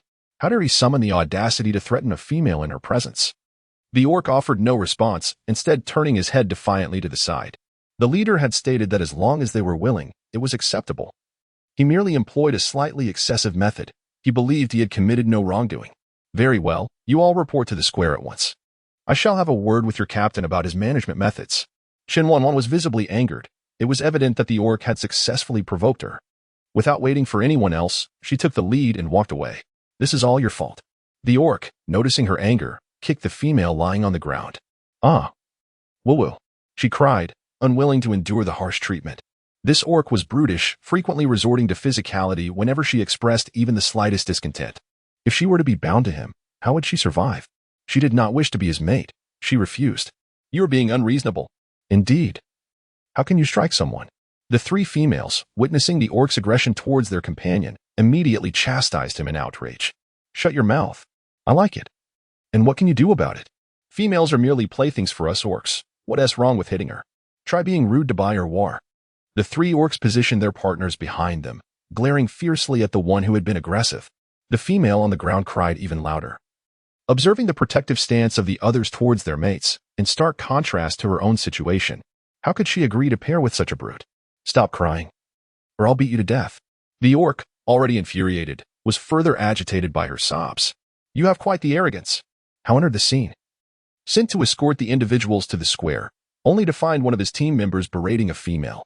Ever since Chen Wanwan had become the leader, even he did not dare to mistreat females, yet his team member had clearly not learned his lesson. Given Chen Wanwan's earlier demeanor, it was likely this orc had incited her wrath. This fool would not only meet his end, but would drag him down with him. How infuriating. "Boss." The orc lowered his head, feeling guilty upon seeing who could deliver a painful blow. "Go to the square and apologize to the leader. If you cannot earn her forgiveness, then leave my team." He had no intention of allowing a disobedient orc to provoke Chen Wanwan. That fierce female dragon was merciless when angered. The orc, named Luo, was reluctant to face the leader, fearing embarrassment before so many orcs. However, Hao wasted no time, grabbing him by the scruff of his neck and lifting him effortlessly. Hao was already tall, making it a simple task to haul Luo along. As they approached, Luo felt utterly humiliated. It would not have been so bad had he walked on his own, but his hesitation had led to this disgrace. Hao cared not for his feelings. He only wished to bring him before Chen Wanwan to vent her frustrations, hoping it wouldn't implicate him. Luo cursed both Chen Wanwan and Hao internally, thinking he merely sought a female to share his life with. What had he done wrong? Everyone awaited in the square, Chen Wanwan wearing a cold expression. It seemed her authority was being undermined, as she noted the delay in their arrival. Who has angered the leader? I don't know. Suddenly we were summoned, and I remain unaware of the situation. I believe I saw 4 orcs leading 4 females to find the leader. Could it be they provoked her? Xiao frowned, aware of happenings within the tribe. Did these individuals wish to end up like Rong and Chower? Why was Wanwan upset? If they intended to become mates, they should have simply agreed. If they disagreed, they could refuse outright. How could they dare to defy her? Leader, I have brought them to you. Hao's booming voice echoed from afar, further humiliating Luo, who was in his grasp. Struggling proved futile, and he resigned himself to being brought before Chen Wanwan in such a demeaning manner. Isn't he the one who angered the leader? It certainly appeared so. Luo was unceremoniously dropped to the ground, and amidst the murmurs of the surrounding orcs, he felt utterly humiliated. All this trouble stemmed from 2 females, fueled by anger. He glared at Chen Wanwan, thinking that if she had not meddled, none of this would have occurred. Ha! Chen Wanwan laughed, unfazed by his ire. It seems you underestimate my authority. You possess quite the audacity. Xiao narrowed his eyes, taking note of Luo's boldness. Has he lost his mind? How dare he disrespect the leader? Luo apologized to the leader. Yes, you cannot treat the leader with such contempt. Ha! Why should I respect her? She is merely a female, and it is you who holds her in such high regard. To me, she is simply a female. I was even considering betting her one day. Just look at her. I bet it would be quite enjoyable. Before Luo could utter another word, Xiao unleashed a flurry of blows, rendering him unconscious before he could even scream. Even then, Xiao did not relent, delivering 2 more kicks to alleviate his own resentment. Throw him out of the tribe. From now on, he is no longer an orc of the dragon tribe. There was no need for further discussion. His words alone sealed his fate. Luo was unworthy of remaining, especially after the countless contributions Chen Wanwan had made to the tribe. How could he, without respect, even entertain such thoughts? This was tantamount to seeking his own demise. The other orcs were taken aback, realizing that Luo harbored such thoughts. Had he lost his senses? She was their esteemed leader. Naya and Jing stepped forward, unable to restrain themselves from delivering a few kicks to him. Pa, you think you can covet the leader? You lowly creature? They each grabbed a leg, dragging Luo out of the dragon tribe like a discarded rag, unceremoniously tossing him aside. Whether he lived or died was of no concern to them. He was a worthless being unworthy of sympathy. This was the consensus among the orcs. Luo was not deserving of their pity. On the contrary, they despised his disrespect towards Chen Wanwan. Their current lives were a result of her leadership, vastly improved compared to the past. Had Luo forgotten his identity so quickly? Had he forgotten what the tribe used to be like? I have told you before. To possess a partner, mutual consent is essential. Luo threatened and assaulted the female. Such behavior is utterly reprehensible. Females are vital members of the tribe. Their future sustains us. Though they may seem fragile, they carry the tribe's legacy. Orcs will inevitably age, and the tribe requires new orcs to succeed them. Where do these new orcs come from? They emerge from the wombs of females. Regardless of gender, we all originate from a female's womb. In other words, females grant us life. Why then? Do you not respect those who give you life? We are a collective. Harmony between males and females is necessary for the tribe's growth. I reiterate, if you desire a mate, it must be with the other's consent. Any acts of coercion or violence against females will result in expulsion from the tribe. Of course, while the tribe grants respect to females, they must not exploit this to make life difficult for males. Obey the leader's commands. Xiao responded first to Chen Wanwan, vowing unwavering support for her in all her endeavors, especially since her assertions were undeniably valid. He would adhere strictly to the leader's commands. The orcs gazed at Chen Wanwan with deep respect. Her decisions were eternally right, and her words brimmed with wisdom. Their existence was bestowed upon them by the females. And no matter how formidable they became, this truth remained unalterable. The females, though seemingly frail, had birthed their powerful beings, making them the true might of the Orcish race. Having given life to them, it was now their duty to protect their delicate counterparts. "Leader, may we partake in the training?" inquired the female orcs, who had previously been threatened and bullied by the fallen orcs, their gazes resolute as they fixed upon Chen Wanwan. They refused to embody the weakness associated with their gender. They aspired to be as formidable as Chen Wanwan. Should anyone dare to bully them again, they would retaliate fiercely. The training was arduous and excruciating. Could they endure the trials that lay ahead? Chen Wanwan gazed intently at the female before her. Although she did not know the name of this brave soul, her willingness to defy destiny commanded respect. "Leader, I am capable, no matter how arduous or painful the journey." She would persevere, refusing to yield easily. "Who else among you wishes to participate in the training?" Chen Wanwan hoped the females of the tribe would shed their frailty. Should they desire it, she would gladly devote time to mentor them personally. "Leader, may I join?" The first to step forward was Chower. It was only upon arriving at the dragon tribe that she realized females could be as formidable as Chen Wanwan, though she may not reach such heights. Becoming even a little stronger was commendable, allowing her to confront challenges rather than merely seek refuge or weep in despair. "You were counted among them. Is there anyone else?" A smile graced the corners of Chen Wanwan's lips. It was delightful to see someone unwilling to remain complacent, eager to challenge herself. She held a favorable impression of Chower, who had dared to express her affections upon arriving at the dragon tribe and, now newlywed, had chosen to embrace training. "And us." The trio who had previously sought pairing stepped forward. Chen Wanwan had set an example for the females. They idolized her and yearned to follow in her footsteps. "And I wish to join as well. May we participate?" A few more individuals from the dragon tribe emerged, along with 3 females from the newly joined camel tribe, all eager to partake in the training. "Yang, are you not going to manage your Chower?" Nia gently prodded Yang's back, inquiring softly. She sensed that these females aspired to become as formidable as Chen Wanwan. What would this mean for their own future? "I respect her choice." Yang was eager for Chower to grow as strong as Chen Wanwan, ensuring that she could protect herself in unforeseen circumstances. "Xiao, are we not going to intervene as the females of our tribe transform into fierce matriarchs?" Hao gulped, contemplating the dominance of Chen Wanwan over all the beastmen. If more such females emerged, would they still enjoy their liberties? Didn't you all complain about the weakness of females? She is helping them grow stronger. So why should I intervene? Not only would he refrain from obstructing her efforts, but he would also support Chen Wanwan wholeheartedly. It made little sense for him to remain single while the other beastmen paired off. With a sly grin, Xiao mused that empowering the females would only increase the challenge for the beastmen in their pursuits of affection, regardless of the beastmen's opinions. Chen Wanwan's first female team had formed, consisting of a total of 15 members. Chen Wanwan was in high spirits as she set out to form a formidable female team, aptly named the Flower of Overlord. The very sound of the name exuded a sense of dominance, and once trained by their leader, they would likely embody the same fierce tenacity as Chen Wanwan herself. "Would you still wish to marry them?" Man Yo inquired dryly of the 3 companions behind him. Observing the name bestowed upon the female squad, "What is the partner I have chosen? Regardless of how she may change, I will marry her. Isn't that splendid? We could hunt together in the future. Strength is commendable.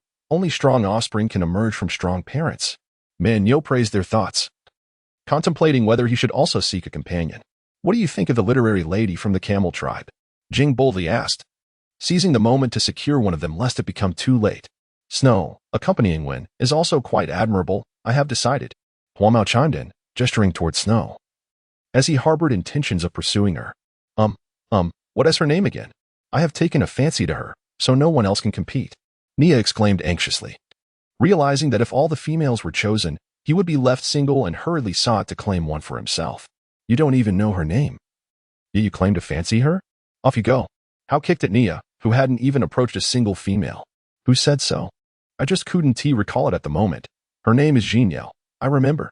He had previously attempted to converse with her, but Jin Yao was quite shy, and they had exchanged only a few words.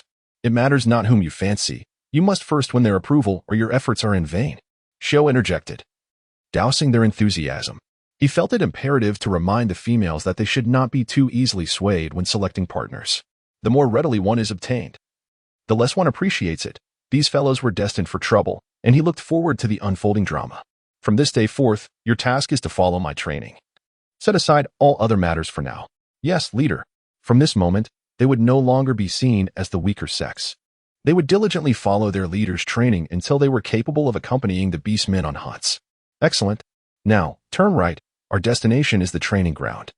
The females of the dragon tribe had observed the beastmen's training previously and could comprehend some of Chen Wanwan's instructions. However, the females from the camel tribe were at a loss. They did not understand the leader's words. What does turn right mean? What is destination? What is training ground? They were confused. But their enthusiasm for learning remained undeterred. It mattered not that they did not comprehend. They could simply follow along. Thus, a team composed solely of females jogged towards the training ground. For now, you need not proceed to the training ground. Instead, handle the prey you hunted last night. Preserve the hides for winter garments. After Chen Wanwan had given her instructions, she proceeded towards the training grounds, leaving the orcs staring blankly as the females departed, feeling abandoned. Had they not heard the chief's command? Process the prey. Su observed the longing gazes of the orcs, feeling quite pleased as he directed them in handling the catch. Typically, he would be lost in thought watching Chen Wanwan.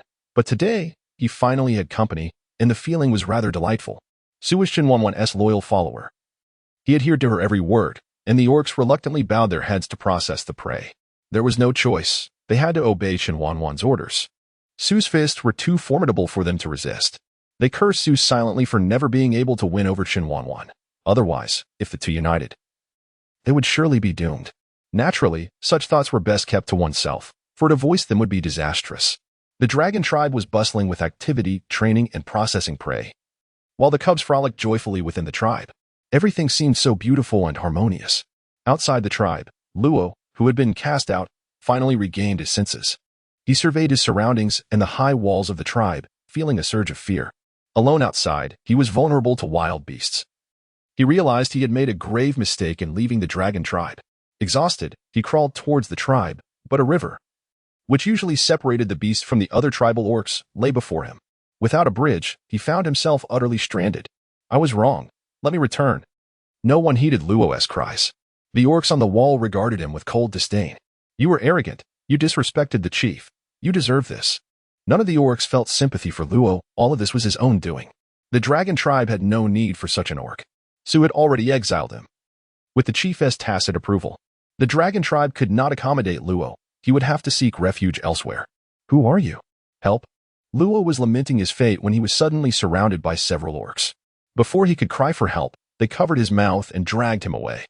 You go report to the chief. I will sound the horn. Orcs from another tribe have abducted Luo. Their intentions remain unknown, and it is imperative to inform the chief. A commotion arose from the wall. Is there a tribe attacking? Let us go check it out. Send someone to notify the chief. The rest follow me up the wall. Su calmly commanded, drawing his dagger and leading the others towards the wall. Upon reaching the top, they found the area outside deserted. Su immediately glared at the orc who had sounded the horn. There is no enemy presence. Why blow the horn? You have merely caused everyone to waste their effort. Just now, orcs from another tribe took Luo away. An orc was seized outside our tribe. The orc exclaimed, fear evident in his gaze.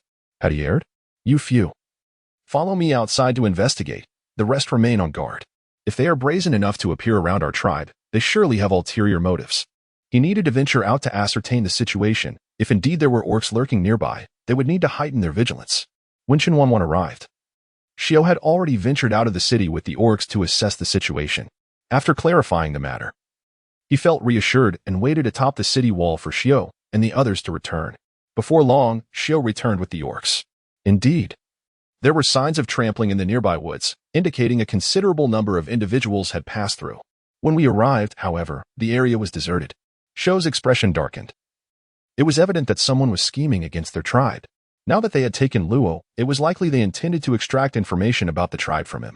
While he was not overly concerned about other matters, his greatest fear was that Luo might divulge Chen Wanwan's condition to others, jeopardizing her safety. Xiao understood all too well that while Chen Wanwan harbored secrets, she was also a flesh and blood being who could be harmed.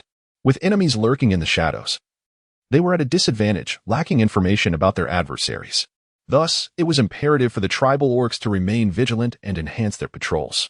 The other orcs would continue as they were. It was unacceptable to disrupt the tribe's daily life over the discovery of a few hidden foes. As for what came next, it depended on how those in hiding would act, and they must be prepared to respond. For now, this was the best course of action. Xiao nodded. They did not know who their hidden enemies were, and all they could do was be on guard. Wanwan's arrangements were indeed reasonable. Luo had been expelled from the dragon tribe due to his own actions, and he could not blame anyone but himself. However, being taken by others had turned him into a potential threat to the safety of the dragon tribe. Who are you?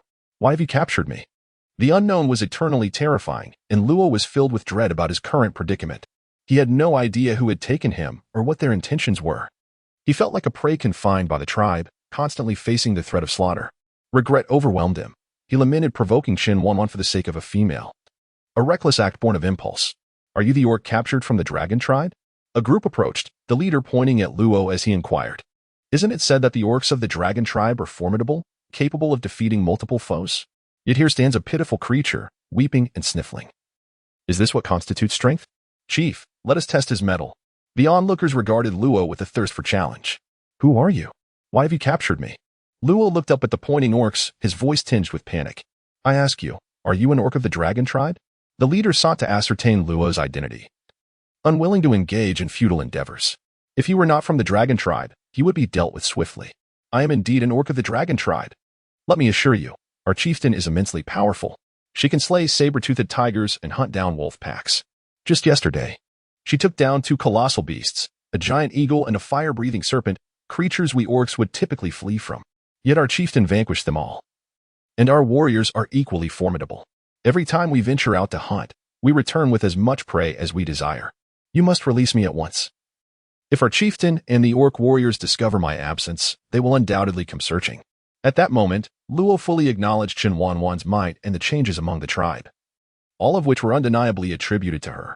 It appears you are indeed an orc of the dragon tribe. The leader noted the similarity between Luo's description and the information brought back by Bao, thus confirming the truth of Bao's words. This trip had proven worthwhile. He had little interest in the female. After all, he was never lacking in that regard. As the supreme ruler of the eagle tribe, females were prioritized for his enjoyment, and he could have whichever one he desired. What he sought now was the dragon tribe's artifacts. For a great leader must possess a worthy weapon to signify his status. However, he was taken aback by the fact that the dragon tribe's dwelling was even more splendid than that of the eagle tribe. The towering, majestic walls obscured their view. Even attempting to glimpse the dragon tribe's situation was futile. Plans to ambush the tribal orcs were thwarted not only by the imposing walls but also by a river that lay before them. The obstacles were unyielding, and the defenses of the dragon tribe were impeccable, igniting his covetous desires.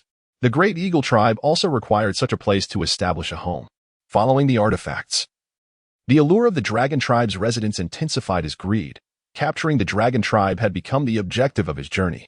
Indeed, I am a warrior of the dragon tribe. Luo hoped these orcs would be intimidated by the strength of the dragon tribe and Chen Wanwan's abilities, thus sparing him. The leader of the eagle tribe cast a sidelong glance at Luo. With such a feeble warrior, it seemed the orcs of the dragon tribe were not as formidable as Bao had claimed. Very well, then tell me everything about the dragon tribe. The leader of the eagle tribe stood firm, looking down at Luo with a definitive tone. What do you mean? Luo sensed something amiss. These individuals seemed to harbor ulterior motives regarding the dragon tribe. They had likely captured him to extract information about it. Do not feign ignorance. Divulge what you know. Perhaps if I am pleased, I might allow you to remain in the eagle tribe. All right, I agree.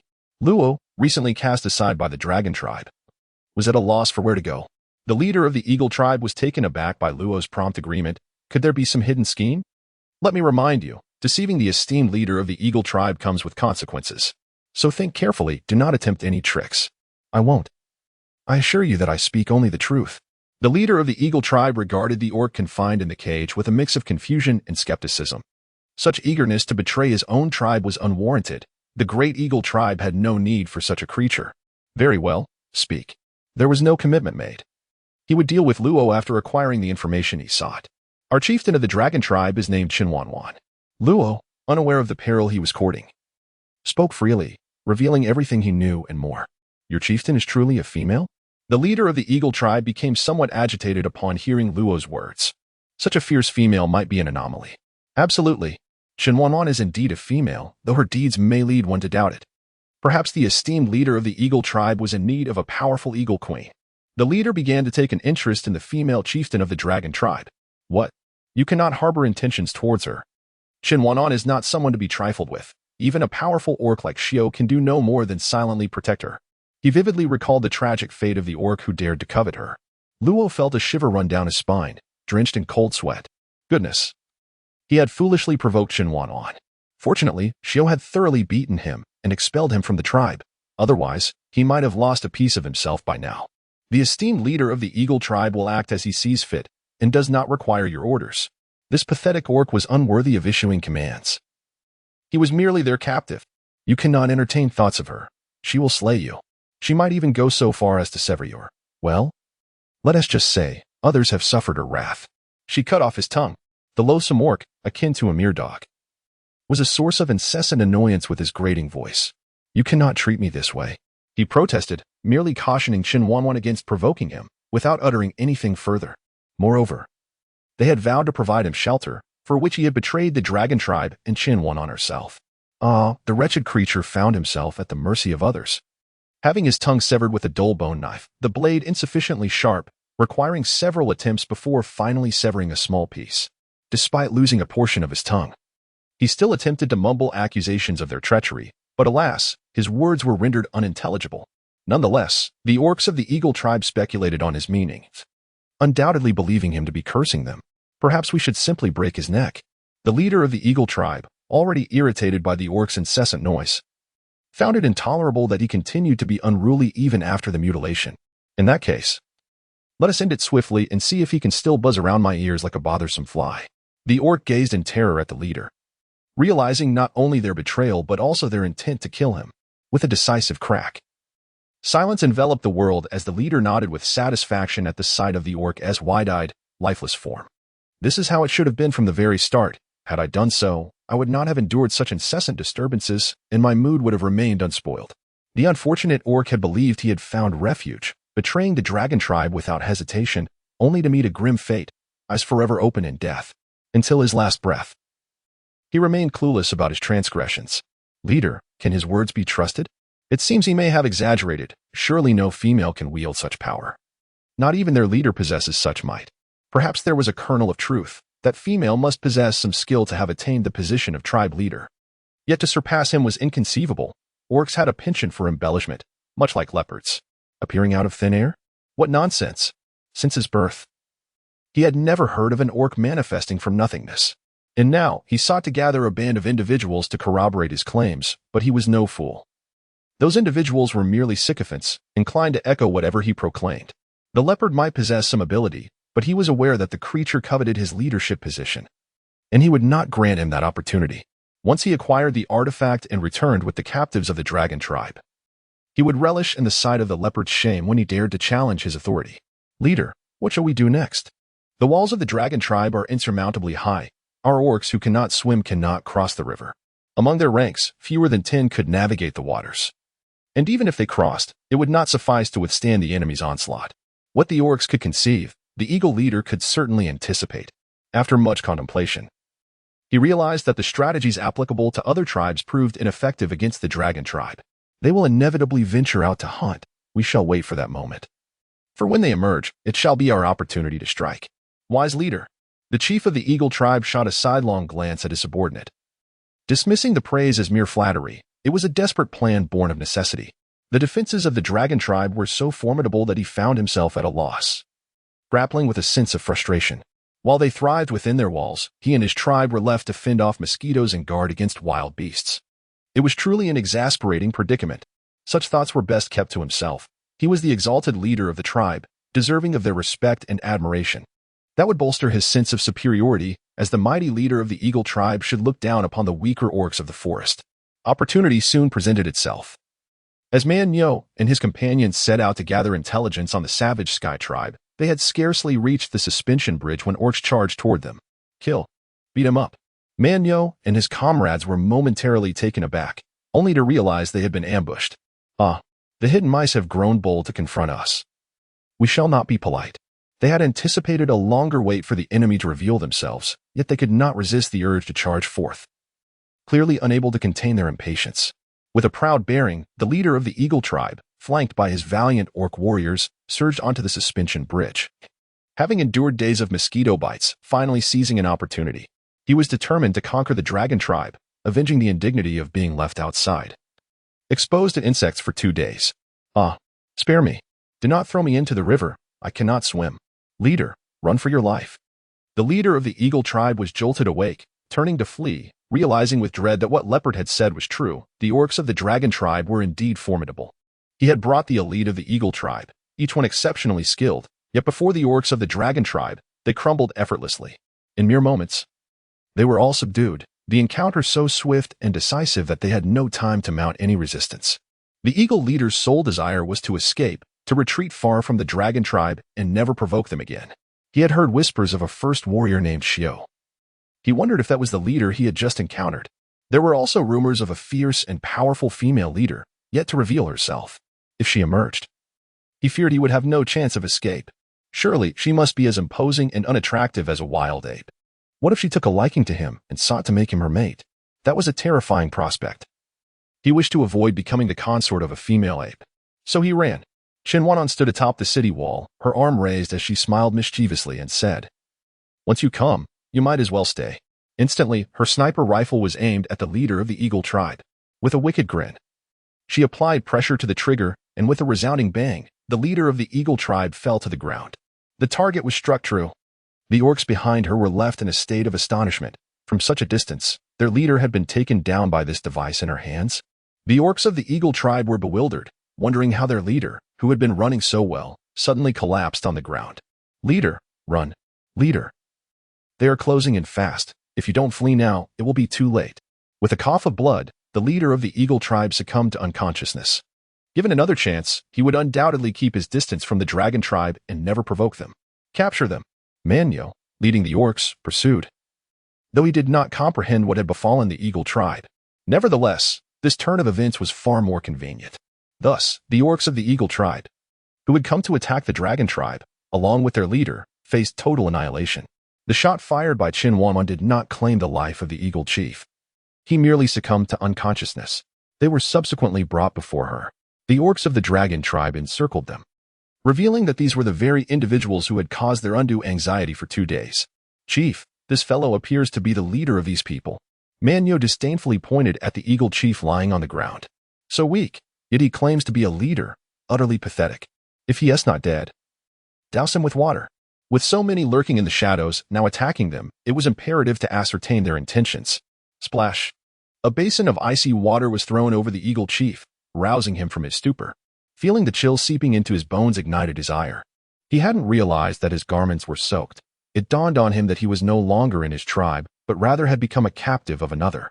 The predatory gazes of the surrounding orcs were decidedly hostile, reminiscent of the disdainful looks he had cast upon those he deemed unsatisfactory in the past. They regarded him with contempt, and his situation was dire indeed. "Now that you're awake, let us discuss the matter of your tribe's capture of our forsaken orcs and your subsequent assault on us. What compensation do you propose?" It was unacceptable for them to have squandered their time without recompense. Killing these individuals would serve little purpose.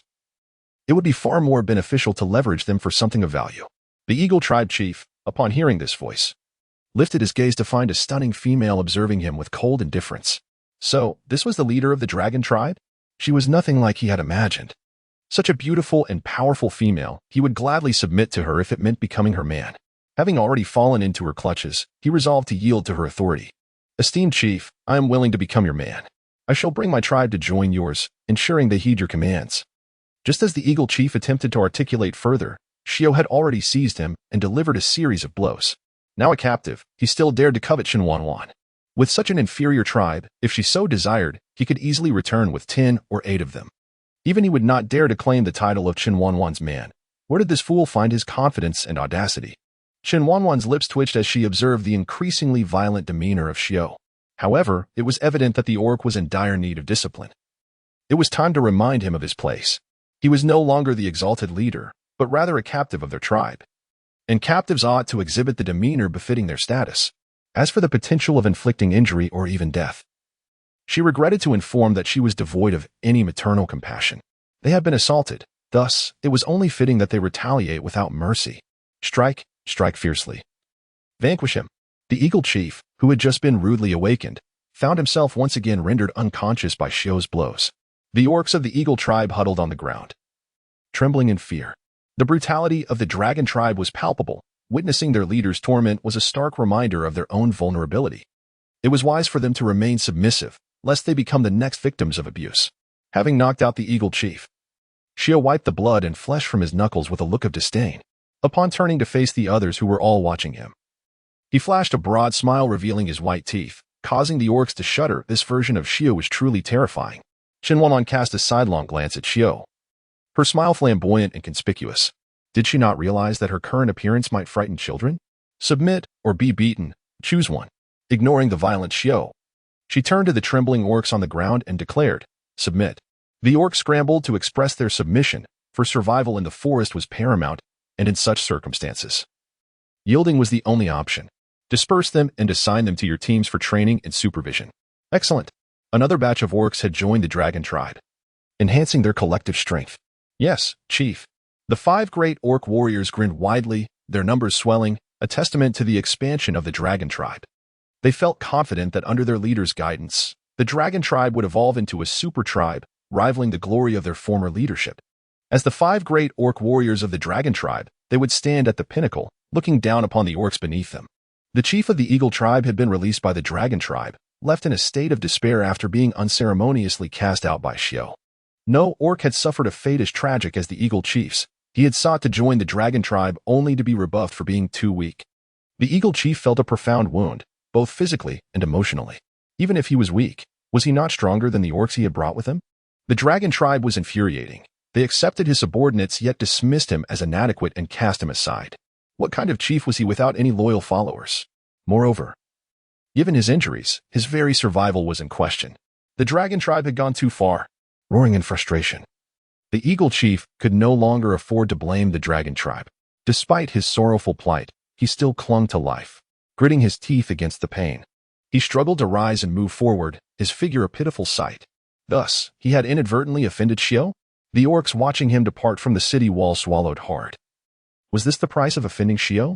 They shuddered, realizing it would be wise to avoid incurring Xiu's wrath. He was formidable and vengeful, a terrifying combination. They needed only to remember one thing to avoid offending Xiu. His bottom line was the chief. As long as they harbored no ill intentions towards him, they would remain safe. Did they need to be reminded of that? Among the Dragon tribe, who was unaware of Xiu's foremost concern, through the incident involving the Eagle chief, the orcs of the Dragon tribe came to a unanimous understanding. They must resolutely support Chen Wanwan and harbor no inappropriate thoughts towards her if they wished to be treated kindly by Xiu. A wicked smile curled at the corners of Xiu's mouth. At least they were wise enough. As for the unfortunate Eagle chief, who would care about his life or death?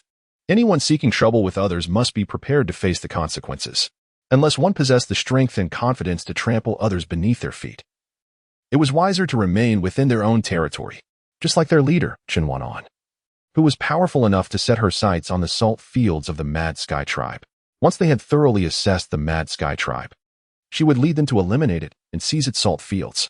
Their leader was both formidable and astute, as she often said, know thyself and know thy enemy, and you will win every battle. She was not like the Eagle tribe's chief, who charged forward blindly without understanding his adversaries, who would perish if not him. Man-Eater returned swiftly, reporting that the orcs of the Mad Sky tribe were acting erratically, causing discontent among the surrounding orc communities. Manu and his companions found it exceedingly simple to gather intelligence. After a brief reconnaissance, they had unearthed all pertinent information.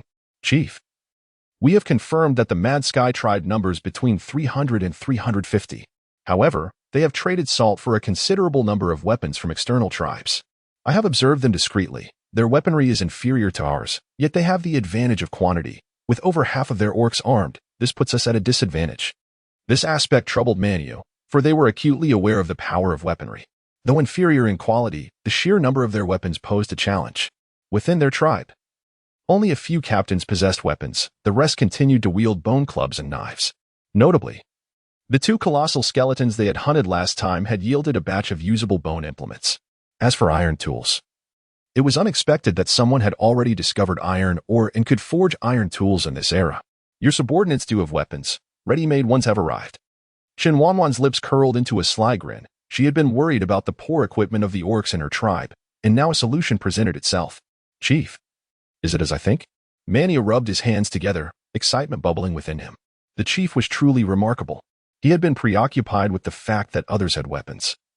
Knowing full well that their orcs faced disadvantages in combat, the chief had already envisioned claiming those weapons for themselves.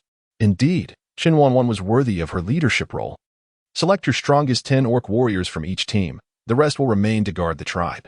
We cannot neglect our own stronghold while seizing others' territories.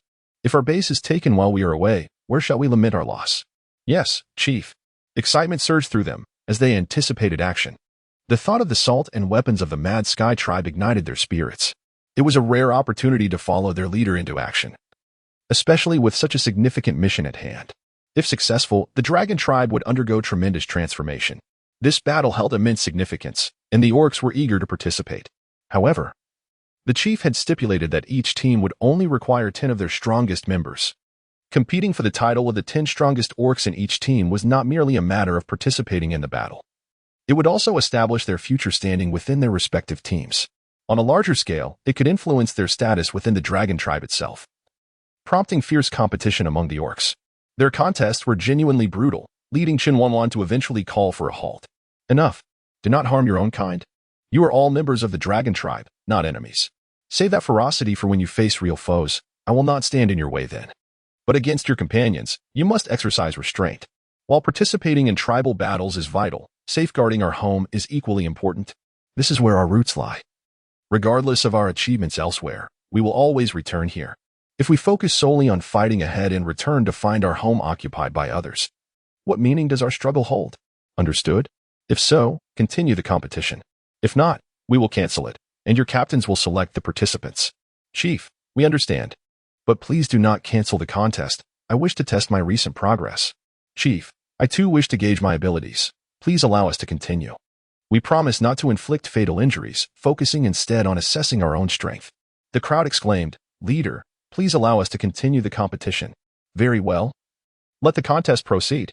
Chen Wanwan proclaimed with enthusiasm. This was the kind of contest she desired, one that transcended mere brutality and rivalry. Let the competition resume. Hao announced loudly, pleased that Chen Wanwan had acquiesced. In his view, one should fight fiercely to identify the most formidable orc warriors. Yet, Chen Wanwan's reasoning was quite sound. They were comrades, and their ferocity should be reserved for their foes. It is no wonder he was ill-suited for leadership, as such considerations rarely crossed his mind. Under the leadership of Chen Wanwan, he was utterly convinced. This time, the competition was much more civilized, devoid of the previous brutality, yet it remained remarkably captivating. Chen Wanwan observed the progress of the orcs, who had evolved from merely swinging bone and wooden clubs to skillfully dodging and seeking opportunities for stealthy attacks. Their transformation was truly significant. Wow, they are impressive. The females training alongside Chen Wanwan also came to witness the contest, and upon witnessing the male orcs' valor, they were filled with envy. Indeed, one couldn't help but wonder when they might attain such prowess. Jin Yao gazed at the formidable orcs with starry eyes. You should focus on completing a full training regimen before pondering such aspirations. I shot Jin Yao a sidelong glance, recalling how the weaker individual cried after every training session yet still dared to dream of becoming formidable. But you haven't completed it either. Jin Yao retorted softly. Though she was indeed lacking, she had not given up. Currently, she was quite weak, but that did not imply she would remain so indefinitely.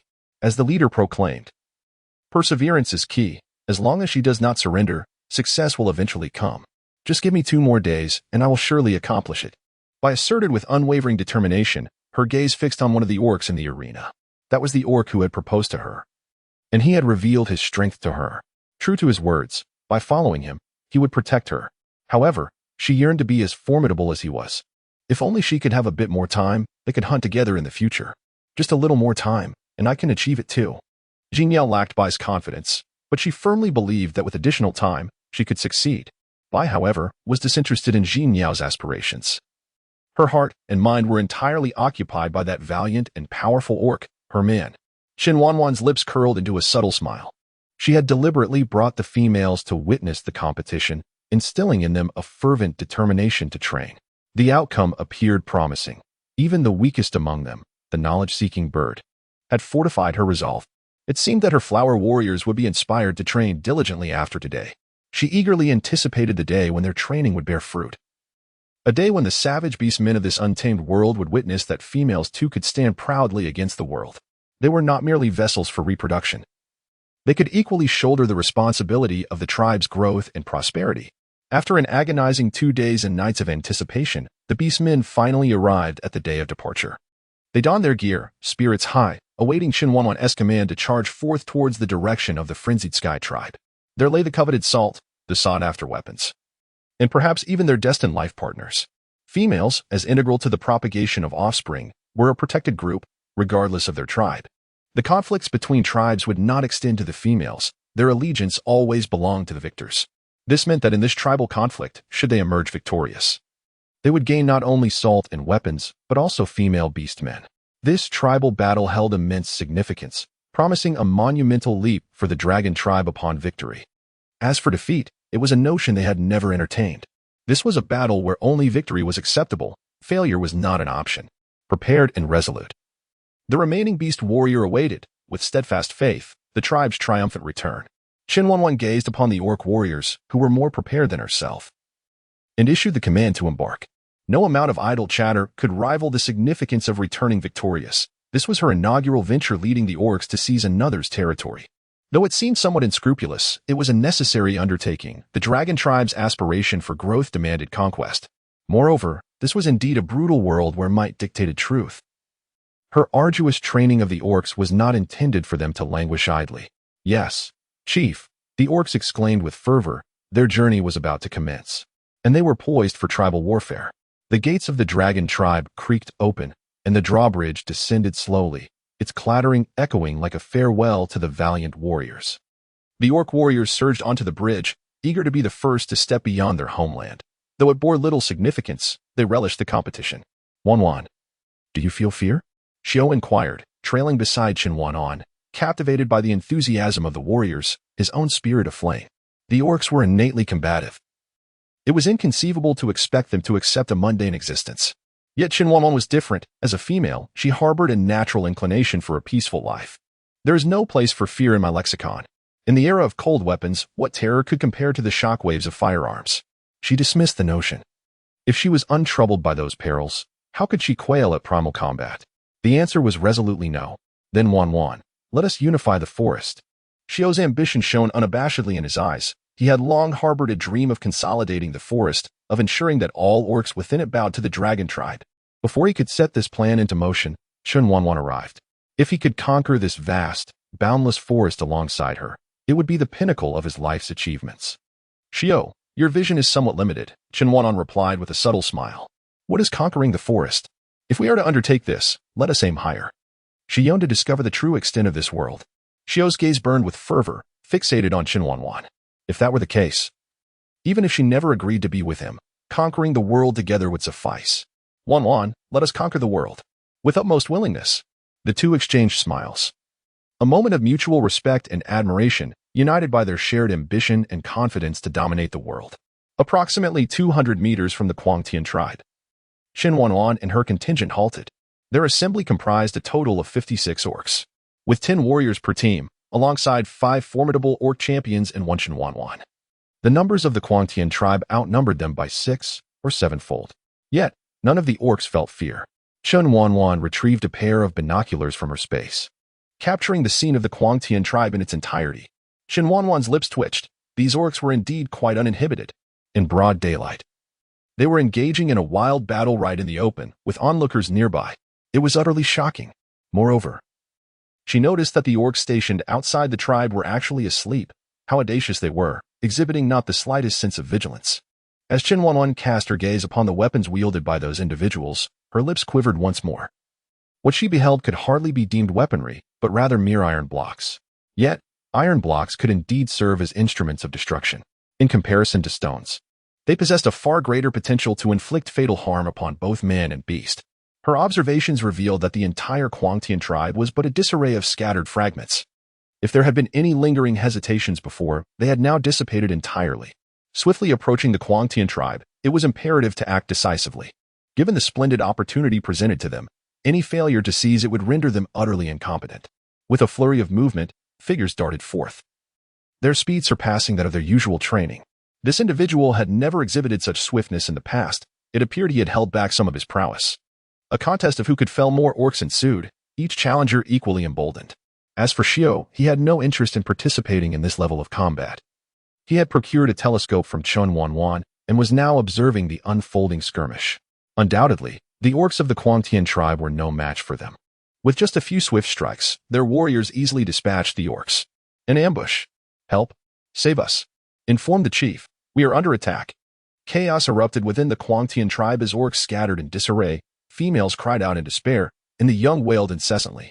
The chief of the Confronting tribe forcefully pushed aside the female beneath him and seized a nearby iron block, charging into the fray. Who dares to ambush my tribe? Do they wish to perish? A powerful punch from House soared toward him, but the chief narrowly evaded it. As the leader of a tribe, one must possess a certain level of capability to maintain control. This is becoming interesting. Hao grinned, reveling in the ease of his victories, which left him devoid of a sense of accomplishment. He yearned for the chief of the Confronting tribe to be a worthy adversary, someone who could provide him with the thrill of battle. Engaging with the orcs within his own tribe was often unsatisfying. He longed for a vigorous clash with outsiders. Who are you? The chief of the Confronting tribe gazed at Hao in astonishment, sensing the formidable strength radiating from this orc. When did such a powerful orc emerge from the forest? As he surveyed his surroundings, he realized that the orcs attacking their tribe were indeed formidable. The warriors of his tribe were swiftly subdued, falling beneath their onslaught. Our identity matters not. What is significant is that our chief has set his sights on your tribe's salt. Naturally, we also desire your weapons and females. Hao wished to avoid provoking the chief into a fit of rage, for that would leave him without a worthy opponent. You scoundrels! The chief seethed with indignation. Wishing to denounce Hao and his companions as bandits, yet he found the words stuck in his throat. The salt fields they possessed had also been seized from others, and they had once uttered similar declarations. The wheel of fortune had turned. Now, a more powerful tribe coveted their salt, making their assault entirely justifiable. After 2 days of selection, the orcs designated to participate in the tribal war were finally chosen. They eagerly approached Chen Wanwan, waiting for her to lead them into battle against the Confronting tribe. However, Chen Wanwan insisted they rest for 2 days, leaving the excited orcs perplexed. We must prepare some weapons for you. This is a tribal war, a fight where it is either you or them. Each of you has come this far, and I refuse to see your sacrifices in vain. The most pressing concern remained that the dragon tribe's numbers were insufficient. She could not afford to lose these individuals, as they were the foundation of her tribe. Chief, will you provide us with weapons? The victorious orcs, bruised yet hopeful, looked at Chen Wanwan with anticipation. Do you truly believe my weapons are freely given? She replied with a smirk. If you desire weapons, you must first raid the Confronting tribe yourselves. Frankly, the stockpile in my space is dwindling. Those are my last resources. If I were to bestow them upon you unruly lot, I would be left with nothing. Hence, unless you achieve great feats for the tribe, do not even think about it. Hey, we heard their weapons are inferior. They pale in comparison to the chief's. Indeed, their weapons cannot be compared to yours. They are worlds apart. Yet words alone held no weight. My weapons are limited. Unless monumental deeds for the tribe are accomplished, do not dwell upon them. Disappointment washed over the orcs, yearning for the honor of wielding a weapon bestowed by their chief. However, Chen Wanwan observed them with a mischievous grin, realizing their endearing qualities and feeling a desire to tease them. But what of the chief? Could there be a turning point? Might she refrain from toying with their expectations? The orcs perceived a change in Chen Wanwan. Their chief had taken on a more mischievous demeanor, unlike her former self. Yet, if you manage to seize weapons from the Confronting tribe, I possess the means to help you transform them into weapons akin to mine. Chen Wanwan smiled as she speculated that the iron tools of the Confronting tribe were likely insufficient in quality, which accounted for their current state. If the iron tools were placed in her capable hands, she would be able to smelt them, purify, and refine them. Although they may not rival her steel blades, they would still possess a commendable sharpness, free from impurities, and exhibit a brilliant sheen. The chief's words rang true. How splendid it would be to soon possess weapons of our own. Chief, there is no need to prepare any weaponry. Let us launch an immediate attack on the Confronting tribe. The orcs were on the verge of action, eager to rush into the Confronting tribe, eliminate their warriors, and seize their weapons. They would then present them to Chen Wanwan, who would transform them into sharp and aesthetically pleasing instruments of war. They too wished to emulate the captain, polishing their weapons repeatedly each day, even if weapons were unnecessary at this moment. I cannot take you to the Confronting tribe just yet. She understood the orcs' fervor, but she needed to ensure they were adequately prepared for battle. Why, Chief? We are in high spirits. If you lead us, we are certain to vanquish the warriors of the Confronting tribe. Indeed, we are eagerly anticipating the acquisition of those iron tools. Who is the leader here, Wanwan or you all? Follow her orders, or none shall proceed. The orcs, filled with restless energy, dared to bargain with Wanwan. Once the stern voice of Xiao rang out, no other orc dared to speak. His prowess was undeniable, and they were unwilling to court trouble. You have just finished competing. While your spirits are high, your bodies are undoubtedly fatigued. What we are about to undertake could be perilous. You must rest well and be in the finest condition for me to lead you into battle against the Confronting tribe. Do you understand? The orcs, having just participated in the trials, were exhilarated, yet their exhaustion was palpable. She needed them to recuperate and face the fight in peak form. Understood, Chief. There was no room for misunderstanding. If they continued to chatter, Xiao would not hesitate to discipline them. The orcs' fervent enthusiasm was doused, leaving them with no choice but to heed Chen Wanwan's advice and return to rest properly. Are you not leaving? As the orcs departed, Xiao lingered, prompting Chen Wanwan to curiously inquire. Wanwan, you have changed so much. If this had been the old Wanwan, she would have drawn her blade without hesitation today. Yet, she patiently explained matters to the orcs, and he felt a sense of joy. This indicated that Wanwan was beginning to care for the tribe. You may not realize that when I undertake a task, I either do not embark upon it at all or ensure its successful completion. As the chief, I bear the responsibility of safeguarding their safety. While I cannot guarantee absolute security, I shall strive to do my utmost. Nevertheless, I must express my gratitude. With you beside me to intimidate them, I have saved considerable effort and persuasion. It seems you hold significant weight in their eyes. And what of your own heart, Xiao? He could not restrain his curiosity, wondering if he held any significance in Wanwan's thoughts after all this time. You may take your leave. Chen Wanwan issued a firm dismissal, unable to reciprocate Xiao's feelings. The best course of action was to refuse. Xiao's imposing figure momentarily gave Chen Wanwan the illusion that he had suddenly become less robust. Then do rest well. However, Xiao quickly regained his usual demeanor, shaking off any fleeting lethargy. API call failed with status code 429. Error. Code 429. Message. Resource has been exhausted, e.g. check quota. Status. Resource exhausted. Chen Wanwan glanced at Xiao and, seeing his lack of response, nodded slightly. If he faced rejection a few more times, he would surely give up. There were plenty of females. Once he encountered someone more suitable for him, his obsession would fade. Wanwan. Just as Xiao departed, Ming Tua popped his little head out. The sight of him made Chen Wanwan's hands itch with the desire to tease. Come here. Upon seeing Chen Wanwan beckoning, Ming Tua joyfully approached and naturally nestled in her embrace. You've been eavesdropping for quite some time? Haven't you? You little rascal. You're not at all discreet, wriggling your small head and bottom about. It wasn't long. I only listened when Xiao confessed to you. I can hear everything else without eavesdropping. How old are you? Do you even know what a confession is? Such a clever little imp, a 3- or 4-year-old child. Do you truly understand what that entails? Wanwan, I'm already grown up. Of course, I know what a confession is. Many beastmen in the tribe are confessing to females. Just like Xiao. It's just that Xiao was rejected by you. He looks so pitiable. Though Xiao can be a bit fierce, he is the best to him in the tribe aside from you, Wanwan. He seemed quite sad just now. Enough of this. These matters are not for someone your age to concern themselves with. Come, I will take you to bathe. Chen Wanwan was reluctant to discuss such matters with a child, so she led him directly into the space. Confronting was unwilling to concede. He had long regarded the salt fields as his own. Now, with others attempting to seize them, he found it impossible to relinquish them willingly. You bandits, I shall fight you to the bitter end. Without the salt fields and the tribe. What meaning did his leadership hold? Humph. How effortlessly deflected Confronting's attack, disdain evident on his lips. Having endured similar struggles himself, he found it hypocritical for them to label him as a bandit. If it had been in the past, Hao would have likely faced considerable hardship in overcoming Confronting. However, after extensive training, battling Confronting was now an uncomplicated endeavor.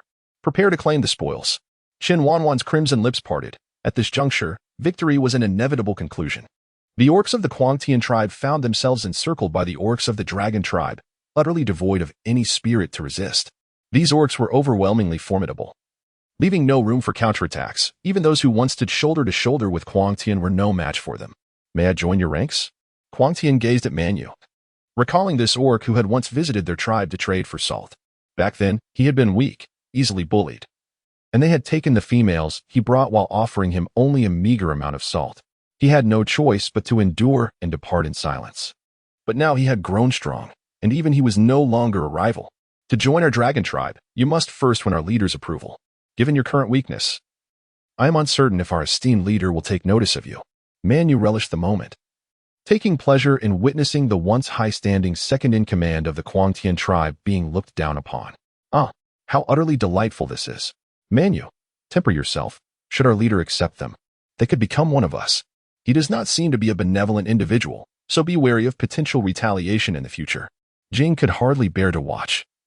To be frank, Quang Ba was indeed a figure of significance. If one could defeat him, then so be it. If not, one should graciously concede. For he was a straightforward orc. I was once bullied by them like a mere child. Now that I have finally regained my composure, am I not entitled to vent my frustrations?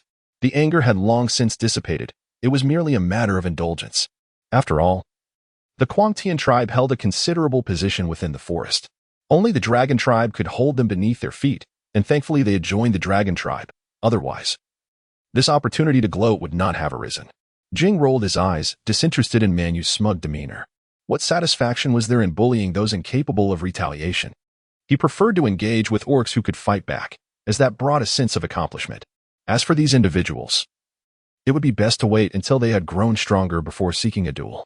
Bah, Quang Tian is such a pushover. This is exceedingly dull. How grumbled as he approached, finding it difficult to seek another opponent since all the orcs of the Quang Tian tribe had been subdued. Unfortunately, Quang Tian met his end at Hao's hands, leaving Hao somewhat dissatisfied with the leader's strength. "It appears you exerted little effort." Chen Wanwan strolled over, finding the ease with which they triumphed somewhat unsatisfactory. "Leader, there was hardly any struggle. We dispatched them in a matter of moments. They were far too weak. Indeed, we barely exchanged a few blows before they fell." This is utterly unexciting. The orcs of the Quang Tian tribe dared not voice their anger. These invaders had taken their tribe, injured them, and now criticized their weakness. This was intolerable. "If you deem us too weak, then do not come here. It is not as if we invited you." Pride breeds complacency, and complacency leads to arrogance, which can cause one to forget their true identity. Chen Wanwan cast a sidelong glance at the orcs of the dragon tribe and continued, "Do not forget that at one time, you were even weaker than they are." The orcs of the dragon tribe found themselves unable to maintain their pride upon hearing her words. The chief was correct. They had once been so feeble that even the Quang Tian tribe looked down upon them. It was not that the orcs of the Quang Tian tribe were inherently weak, but rather that they had grown stronger. These strengths were bestowed upon them by their chief, and once she assimilated the orcs of the Quang Tian tribe, she would pass on that strength to them as well. They too would become formidable. They had no right to mock their former selves, for they were all, like them, destined to be orcs of the dragon tribe. Submit or choose to perish alongside the Quang Tian tribe. You must select one. Chen Wanwan turned to the orcs squatting on the ground and spoke in a cold tone. She presented them with two paths as options, seeking to avoid complications as she continued her campaigns. The orcs of these tribes could either submit to the dragon tribe or meet their doom alongside their own tribe. I choose to submit to the dragon tribe. Quang Ba, who had long intended to join the dragon tribe, did not hesitate to choose submission upon hearing the female leader's options. He was particularly intrigued by the notion of a female chief, and observing the orcs of the dragon tribe, he felt a deep respect for her. A female not only led a tribe but also commanded the esteem and recognition of its orcs. He believed that she must possess remarkable qualities, and her beauty stirred something within him. Perhaps after submitting to the dragon tribe, he might have the chance to be close to her and win her favor. I choose to submit. I too submit. We also choose to submit. The remaining orcs of the Quang Tian tribe voiced their decisions, for no one wished to embrace death. Excellent. Lead the way and take me to see the tribe's salt flats. From this day forth, the salt flats of the Quang Tian tribe shall belong to the dragon tribe. Now, she intended to inspect their spoils of war. Salt was an essential commodity for the tribe, and at last, the orcs of the dragon tribe would finally have access to it. The Quang Tian tribe had merely served as their temporary abode. With its demise, they were more than willing to yield to the dragon tribe to ensure their survival.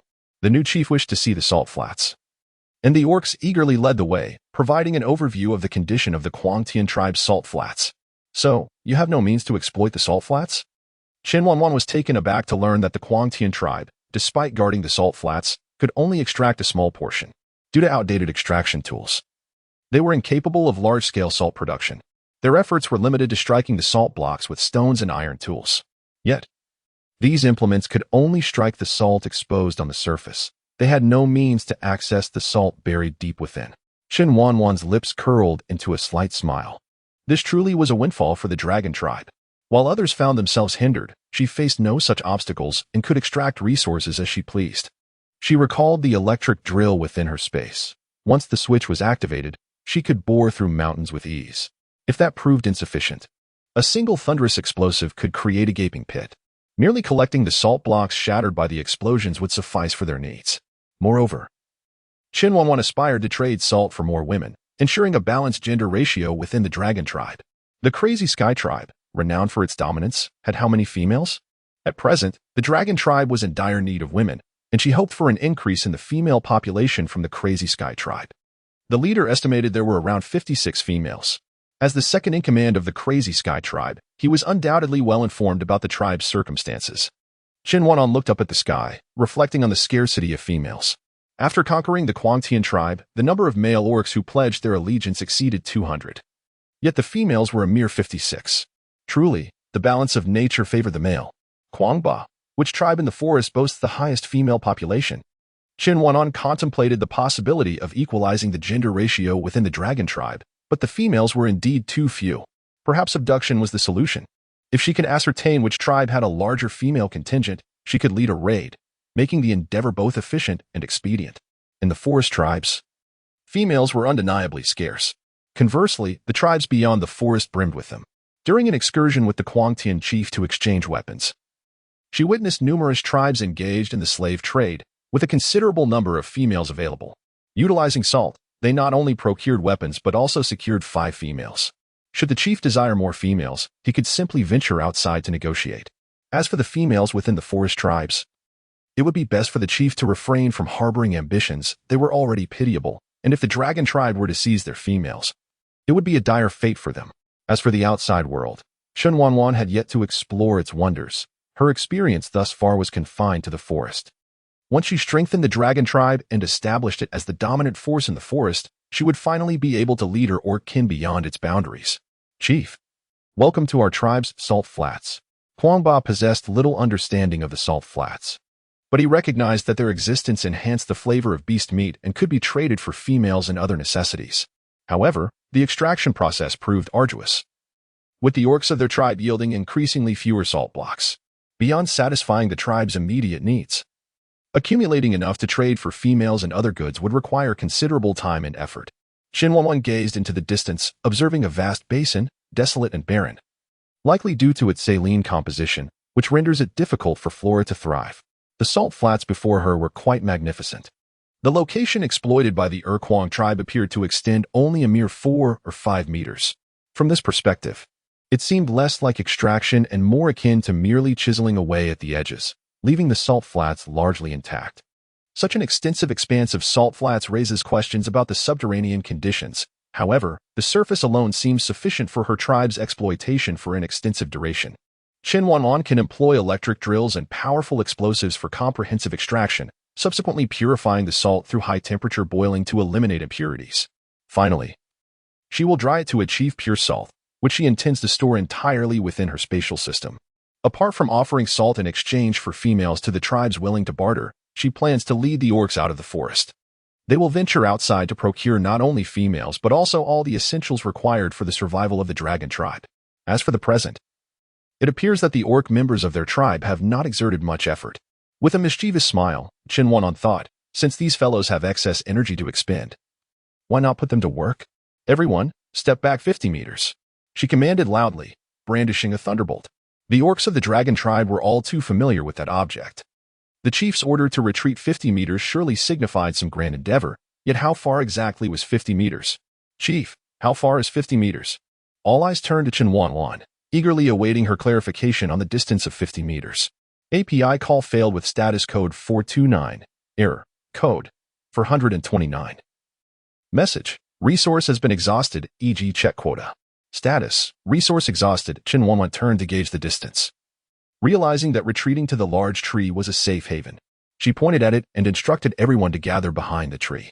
The orcs of the dragon tribe promptly began to withdraw, recognizing that the location marked a safety distance of 50 meters.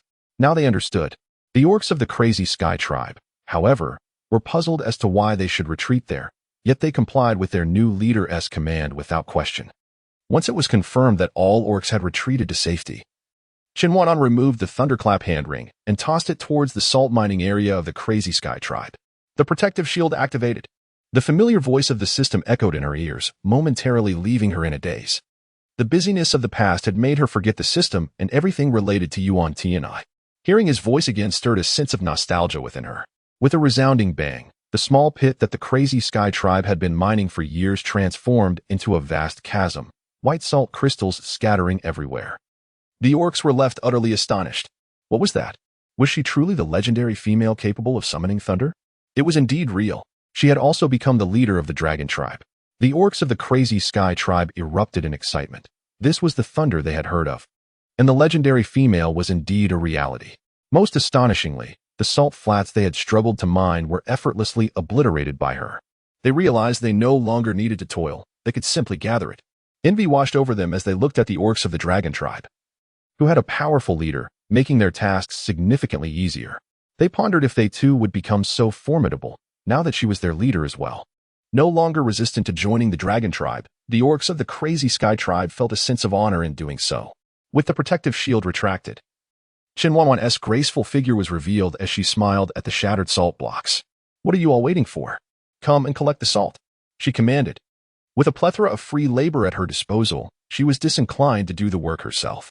The orcs of the dragon tribe rushed forward, astonished. Is this really salt? Is this what we once dared not even dream of? Now, they could gather it freely. Filled with emotion, the orcs realized that under their leader's guidance, nothing was impossible. Salt was merely a triviality, and they would no longer lack it. Gather it. We must ensure we have enough for roasting our meat tonight. We ought to sprinkle on a bit more to compensate for the years of salt deficiency. Many orcs shared this thought, but an unfortunate mishap ensued. The meat seasoned with too much salt turned out unpalatable. To avoid waste, the orcs forced themselves to eat it, resulting in those who overindulged collapsing by the water, unwilling to emerge. They discovered that an excess of salt rendered food unsavory and was detrimental to their health, a lesson learned through personal experience. But for now, it was all about gathering salt. With the combined efforts of the orcs from the dragon tribe and the crazy sky tribe, they swiftly collected the shattered salt blocks left by the thunderclap. Chen Wanwan, however, produced an object, drawing the curious gazes of the orcs towards what she held in her hand, an item that even the orcs of the dragon tribe had never encountered before. Chen Wanwan produced a power drill, a cordless one that was fully charged. How did the leader manage to retrieve such an item? Where had she concealed it? No. It was impossible for her to hide something so large on her person. The orcs of the Confronting tribe stood in astonishment. What did they witness? Their new leader could conjure objects from thin air. Remarkable. The orcs of the dragon tribe looked down upon their Confronting counterparts, scoffing at their amazement. After all, their leader was already the mightiest of them all. What was the significance of conjuring objects? She could even make people vanish into thin air. They had completely forgotten how they once were. In those days, they had been as bewildered by Chen Wanwan's extraordinary feats as the Confronting orcs were now. Xiao, come here. Chen Wanwan, indifferent to the thoughts of others, pursued her own whims with unrestrained joy. This device was to be entrusted solely to the orcs of the dragon tribe. And among them, Xiao was the most intelligent. Thus, she summoned him. She had no desire to instruct each individual. Instead, she would teach Xiao, who could then relay the knowledge to the others. Xiao was elated. Being the first person called by Chen Wanwan signified his unique status in her eyes. He approached her with the pride of a triumphant general, head held high and chest out. Wanwan, what do you need? Whatever the task, he was always at her service, forever obedient to her command. I will teach you how to operate the drill, and you shall instruct the others. Remember, I possess only this one. You must teach the more responsible orcs of the dragon tribe. If it gets damaged, we will have to rely on manual labor for salt extraction. She had no means to conjure another drill, nor could she repair it if it broke. Therefore, this device was akin to a one-time use item. Once broken, it was lost. She hoped the orcs would safeguard it, allowing it to serve its purpose for as long as possible. Rest assured, Wanwan, I will take good care of it. I will do my utmost to fulfill any task you assign to me. Xiao's earnestness was met with Chen Wanwan's focus on the drill. She pointed to the switches, saying, "Do you see these two switches? Press the green one, and it will begin to operate. Aim the spinning end at the salt block like this." With the flick of the switch, the drill whirred to life, buzzing as it spun. Chen Wanwan aimed the electric drill at the salt rock. Under the drill's rotation, the salt effortlessly flaked away, accumulating into a considerable pile before her in mere moments. The orcs of the Confronting tribe were on the verge of tears, for the salt they had painstakingly harvested over the years paled in comparison to what Chen Wanwan had managed to extract in such a short span. Not to mention the immense quantity of salt procured by Yuan Tianye, which, when added to theirs, still fell short of this bounty. The red button served as the drill's power switch, do you understand? Chen Wanwan pressed the red button, turned to Xiao, and inquired if he comprehended the instructions. Chen Wanwan pondered that such a simple task should pose no challenge for the orc. If he couldn't comprehend even this, she would certainly hold him in disdain. Xiao took the electric drill from Chen Wanwan's hands, promptly pressed the green button, and began extracting the salt rock. Initially, he struggled with the unfamiliarity, but his considerable strength allowed him to grip the drill firmly. As he grew accustomed to the task, his movements became more fluid.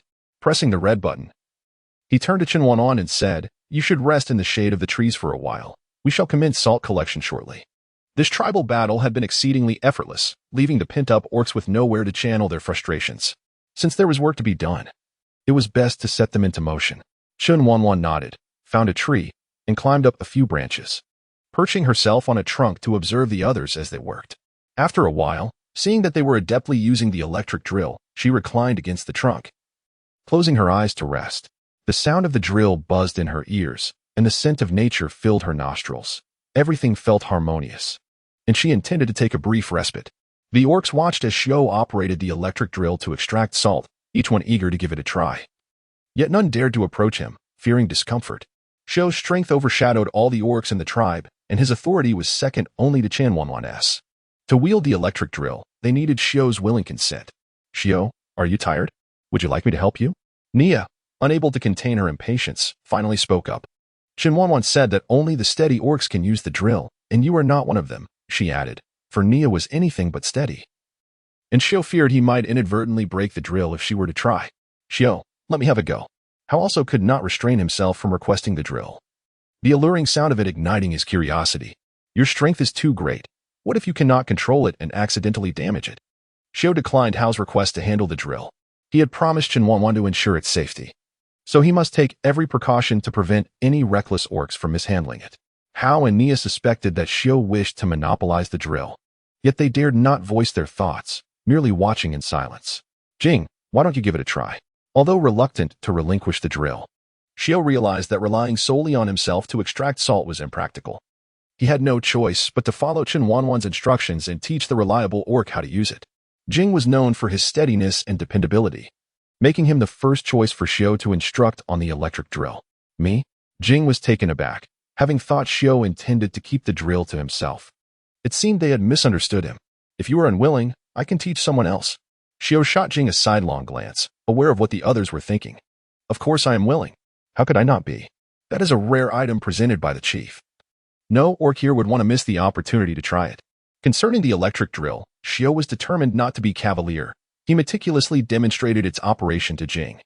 He even shared his own initial experiences with the drill, and Jing listened intently, not wanting to miss a single detail. "Jing, Wanwan mentioned that there is only one of these tools. If it gets damaged, it will be gone, so you must be particularly careful, understand?" Xiao could not help but reiterate his warning. Chen Wanwan's possessions were always astonishing, and her words about it being irretrievable, if ruined, were indeed serious. He hoped to preserve its integrity until the salt extraction was nearly complete. "I understand. I will be cautious," Jing affirmed, not wishing to let the chief's property suffer damage on his watch, which would fill him with remorse. He treated the drill with more care than he would a female, approaching the task with utmost seriousness. Indeed, handling it firsthand was far more exhilarating than merely observing. As the drill approached the salt rock, it penetrated the surface as effortlessly as if it were merely soil, extracting as much salt as desired. The experience felt almost addictive, and Jing found himself reluctant to set it down, thoroughly captivated by the process, relishing the sound of the drill. "Wanwan, a large group of orcs is approaching." The voice of the system echoed in Chen Wanwan's ear, prompting her to open her eyes immediately. API call failed with status code 429. Error. Code 429. Message. Resource has been exhausted, e.g. check quota. Status. Resource exhausted. Chen Wanwan would not suddenly express such sentiments. She must have discerned something significant, as her astuteness is well acknowledged among the orc populace. Even during the last titanic clash, she was able to detect the commotion from a great distance. Her current pronouncement undoubtedly indicates the presence of an invading foe. There was not a sound to be heard, yet she declared a state of readiness for battle. Aside from the vigilant orcs of the dragon tribe, the orcs of the wild sky tribe exhibited no reaction whatsoever. On the contrary, some appeared to revel in the unfolding drama. What battle preparations are warranted? Against whom shall they contend? Indeed, appointing a female as the leader tends to incite undue alarm. The wild sky tribe holds considerable prestige within the forest, and most tribes would not dare challenge them, save for the dragon tribe, of course. What has Wanwan discovered? Xiao approached Chen Wanwan and spoke in a hushed tone. Since she has called for them to prepare for combat, it is clear that a confrontation is imminent. A substantial number of orcs are advancing towards them, and it seems their ranks are quite formidable. Their objective appears to be the wild sky tribe. More precisely, they are after the salt flats. The wild sky tribe's ostentation has made them a target. Their practice of trading salt for weapons and females has undoubtedly attracted unwanted attention. The notion that one can acquire salt through sheer force is not unique to Chen Wanwan alone. Fortunately, they are a step ahead. The salt flats belong to them now, and they shall not yield to intruders. Combat is unavoidable, yet with their preparations, they shall not be caught off guard. 1 kilometer away, the second leader pondered. Didn't the scouts report that the wild sky tribe's defenses were lax and their orc warriors not particularly formidable? Why not launch a direct assault? This way, we can catch them unawares. He questioned the prudence of waiting and sending scouts to gather more information before taking action. Isn't the second leader being overly cautious? What do you know? Retorted his companion. Which tribe within the forest is weak? Do you imagine that the beasts dwelling here are herbivorous? The second leader has attained his position not only due to his exceptional skills but also because of his meticulous nature. One should always think thrice before acting. Caution is never misplaced. Chen Wanwan, wielding a telescope, observed a few orcs approaching the Confronting tribe and immediately discerned their intentions. Huangba, I have a task for you. Assemble the orcs of your tribe and enact a performance that reflects your previous way of life. If you execute this well, the orcs of the Confronting tribe shall be entrusted to your management. Huangba, a capable individual, commanded respect among the orcs of the Confronting tribe. Entrusting him with their management would not only simplify matters but also ease the hearts of his fellow tribesmen. After all, transitioning to a new environment necessitated a new leader, and the orcs might harbor discontent. However, Huangba was different. He was the second in command of their tribe, and the orcs under his command would undoubtedly heed his words. Is the chief serious? Is she not concerned that he might incite rebellion among the orcs? After all, should he choose to revolt, the orcs would likely follow suit. Trust those you employ and do not doubt them. Once entrusted with management, let him manage. Do not delay. The scouts are approaching swiftly. To plot rebellion, one must possess the requisite strength. The orcs of the Confronting tribe currently lack the power to threaten the dragon tribe. By the time they gain strength, the dragon tribe will have evolved beyond their current might, maintaining their dominance. Huangba will not be able to overturn the situation. Yes, chief. Since she felt assured enough to delegate the management of personnel to him, she must have devised a strategy to counter any potential insurrection he might instigate. Ultimately, the mere fact that the orcs of their tribe could survive and gather together was commendable. It was merely a change of tribal name and leader. Moreover, this chief was shrouded in mystery, piquing her interest and prompting a desire for deeper exploration. The orcs of the Confronting tribe adeptly portrayed their roles, their performance mirroring the circumstances they encountered upon arrival. Meanwhile, the scouts concealed in the shadows surveyed the situation of the Confronting tribe, quickly returning to deliver their report. Chen Wanwan held a telescope, capturing everything within her sight. A subtle smile graced her lips as she softly uttered, "The fish has taken the bait." She instructed the orcs to prepare, for battle was imminent. The orcs of the Confronting tribe were to put on a performance for those seeking intelligence, lulling them into a false sense of security, making them underestimate the Confronting tribe. In doing so, their attacks would lack ferocity, granting the tribe a precious opportunity to regroup. This was a battle of the few against the many, unlike the Confronting tribe, who faced an onslaught from the external orc factions. Chen Wanwan, unfamiliar with the orcs outside, deemed it prudent to weaken the enemy's strength as a precautionary measure. This strategy, known as luring the enemy into the depths, would only succeed if the Crazy Sky tribe posed no threat, thus allowing the enemy to approach with confidence. The second leader had already discerned that the orcs of the Crazy Sky tribe matched the descriptions gleaned from previous intelligence. Their defenses were alarmingly lax. Several sentinels were asleep on duty, and some orcs were frolicking with the females. The orc tasked with gathering intelligence expressed disdain for the Crazy Sky tribe. Incredulous that such a tribe could survive in the forest, it seemed that the dangers described by outsiders were exaggerated. Can it be confirmed? The second leader furrowed his brow, as this did not align with their understanding of forest tribes. Shouldn't they be perpetually vigilant against beast attacks and the encroachment of rival tribes? It can be confirmed. They had observed enough to seize this opportunity and easily conquer the Crazy Sky tribe. If successful, the salt flats of the Crazy Sky tribe would become theirs, enabling them to expand and elevate their own tribe's status. Second leader, hesitate no longer. They cannot possibly know of our approach. This is the perfect moment to take the Crazy Sky tribe. If they were discovered, and the enemy became cautious, subduing them would prove considerably more challenging. Prepare for a full assault on the Crazy Sky tribe. Though a sense of unease lingered in his heart, the tribe's orcs were correct. They must act swiftly to secure the Crazy Sky tribe. Leading the siege against them meant seizing control of the salt flats, which he would oversee, allowing him to leverage this resource to enhance his power. Once his strength surpassed that of the great leader, a change in leadership within the tribe would be inevitable. With this thought, the last remnants of his hesitation vanished. Being the second leader paled in comparison to wielding the authority of the commanding chief. The second leader gazed towards the Crazy Sky tribe, his eyes now filled with determination. No matter what, they must capture the Crazy Sky tribe. The assault on the Crazy Sky tribe was led by the Wind tribe from outside the forest, renowned for their speed. As the second leader commanded a full offensive against the Crazy Sky tribe, they swiftly entered the hunting grounds of the Dragon tribe. The orcs of the Dragon tribe, itching for action after a previous effortless victory that left them with little opportunity to showcase their prowess, could hardly believe such an opportunity awaited them. They could hardly contain their eagerness, awaiting only the command of their leader. Wait a moment, a few are yet to arrive. Chen Wanwan observed that the leading orcs had not yet entered their encirclement, thus refraining from allowing her warriors to engage. Hao, growing anxious and perspiring, noted that the enemy was advancing, soon to enter the Crazy Sky tribe. Yet, they could only watch helplessly, their anticipation mounting. Attack! Hao could no longer abide by Chen Wanwan's orders, charging forth with his wolf-toothed club. Hao, leader, what should we do? Chen Wanwan glared fiercely at Hao, who was embroiled in battle. Raising her binoculars, she noticed that the leading orc had come to a halt on the battlefield under Hao's command. His team of orcs had joined forces with the orcs of the Confronting tribe. The prospect of capturing them all was now impossible.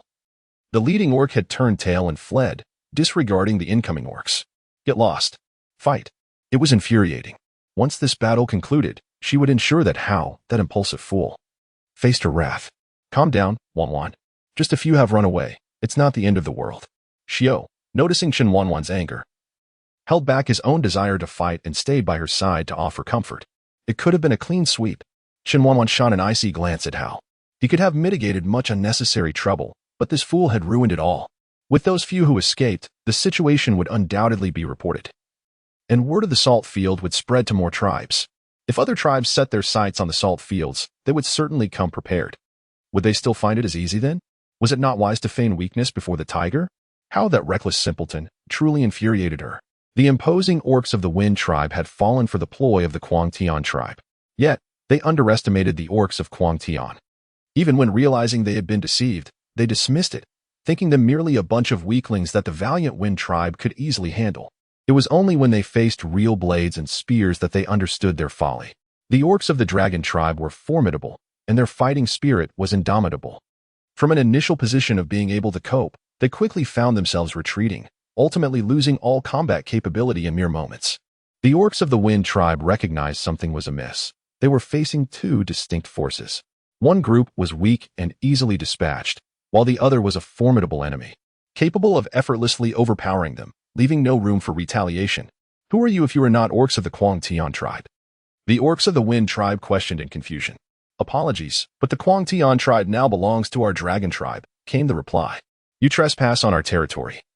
We must subdue you. How long ago did this happen? The Confronting tribe has changed hands so quickly? They had only just gathered intelligence 3 days prior when the Confronting tribe was still the Confronting tribe. We did not know the Quang Tian tribe had changed ownership. Had we known, we certainly would not have dared to offend your tribe. Indeed, brave warriors.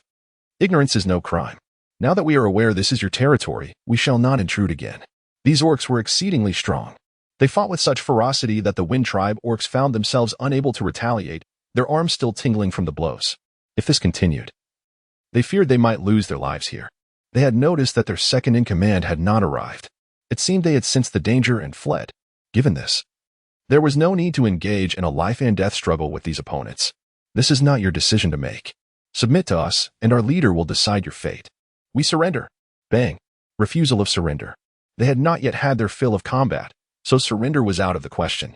The orcs of the Wind tribe were at a loss. Who were these mad orcs from which they could expect no mercy? Submitting was not an option. Since showing weakness and surrendering proved futile, they decided to fight back against these maniacs. The orcs of the Wind tribe rallied, each brandishing an array of weapons.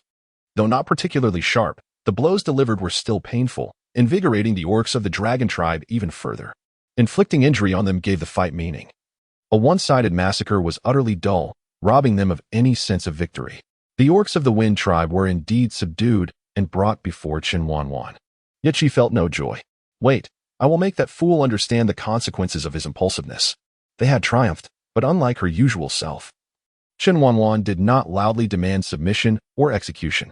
Xiao knew that Hao had angered Chen Wanwan. In that case, he would sacrifice Hao to vent her frustration. Hao, having been caught up in the fight, had ignored Chen Wanwan's words. Now, reflecting on it, he felt a twinge of guilt and dared not approach her. Xiao, is the leader still angry with me? Hao asked, rushing forward without noticing Xiao's unkind gaze. What do you think? Knowing full well that Chen Wanwan would be upset. You still dare to defy her orders. You clearly do not regard her. Disregarding Chen Wanwan is tantamount to disregarding me. If Hao felt he had not fought enough, then he would indulge him further.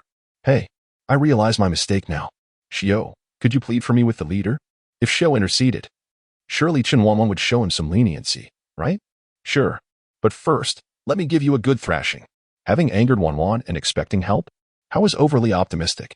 Xiao, surely that isn't necessary? We've shared years of friendship. Bang.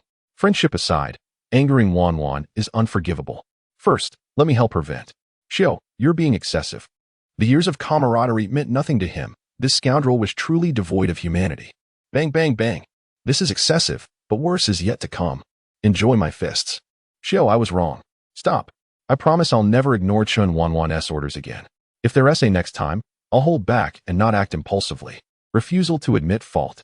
Xiao replied directly, feeling he had not yet had his fill of punishment. How? Why did that sound so familiar? Leader, I was wrong. When Hao, battered and bruised, finally appeared before Chen Wanwan, her anger had nearly dissipated. Let this be a lesson. Should there be a next time, I shall personally mete out punishment to Hao. My retribution will not simply involve a bit of physical pain. Thank you, leader. Xiao had warned that if Chen Wanwan remained upset, he would continue to pummel until her ire was quelled. Wow. Thank you, leader. You are not a petty person, otherwise my life would be unbearable. Chen Wanwan cast a sidelong glance at Hao, then turned to the orcs sprawled on the ground, lamenting their plight. With a mere glance, she discerned that they differed from the orcs of the forest. While the forest orcs typically donned animal hides, these orcs were clad in coarse fabric, unmistakably woven material. Excellent. With her own garments gone, she need not fret about attire any longer. Now, do tell, what is the matter? She inquired. Although the answer was already apparent, these individuals were undoubtedly after the salt fields. Nonetheless, the interrogation must proceed. Perhaps there were details she had yet to surmise. We are orcs of the Wind tribe. Previously, the leader of the Crazy Sky tribe traded salt with us for females. Seeing that the Crazy Sky tribe was not particularly formidable, our chief harbored ambitions towards their salt and dispatched individuals to gather intelligence, ultimately deciding to seize their salt fields. Had we known that the Crazy Sky tribe had already fallen to you, we certainly would not have come. These orcs lamented their fate, claiming humanity had abandoned them, suffering merciless beatings with no hope of surrender or mercy. The orc who did not follow was your tribe's leader? Chen Wanwan pondered, noting their covetousness for the Crazy Sky tribe's salt fields, indicating their own tribe's scarcity of salt. It appeared that the Wind tribe was not particularly affluent either. No, that was our second-in-command. Their faces darkened at the mention of the second-in-command, indignation flaring within them.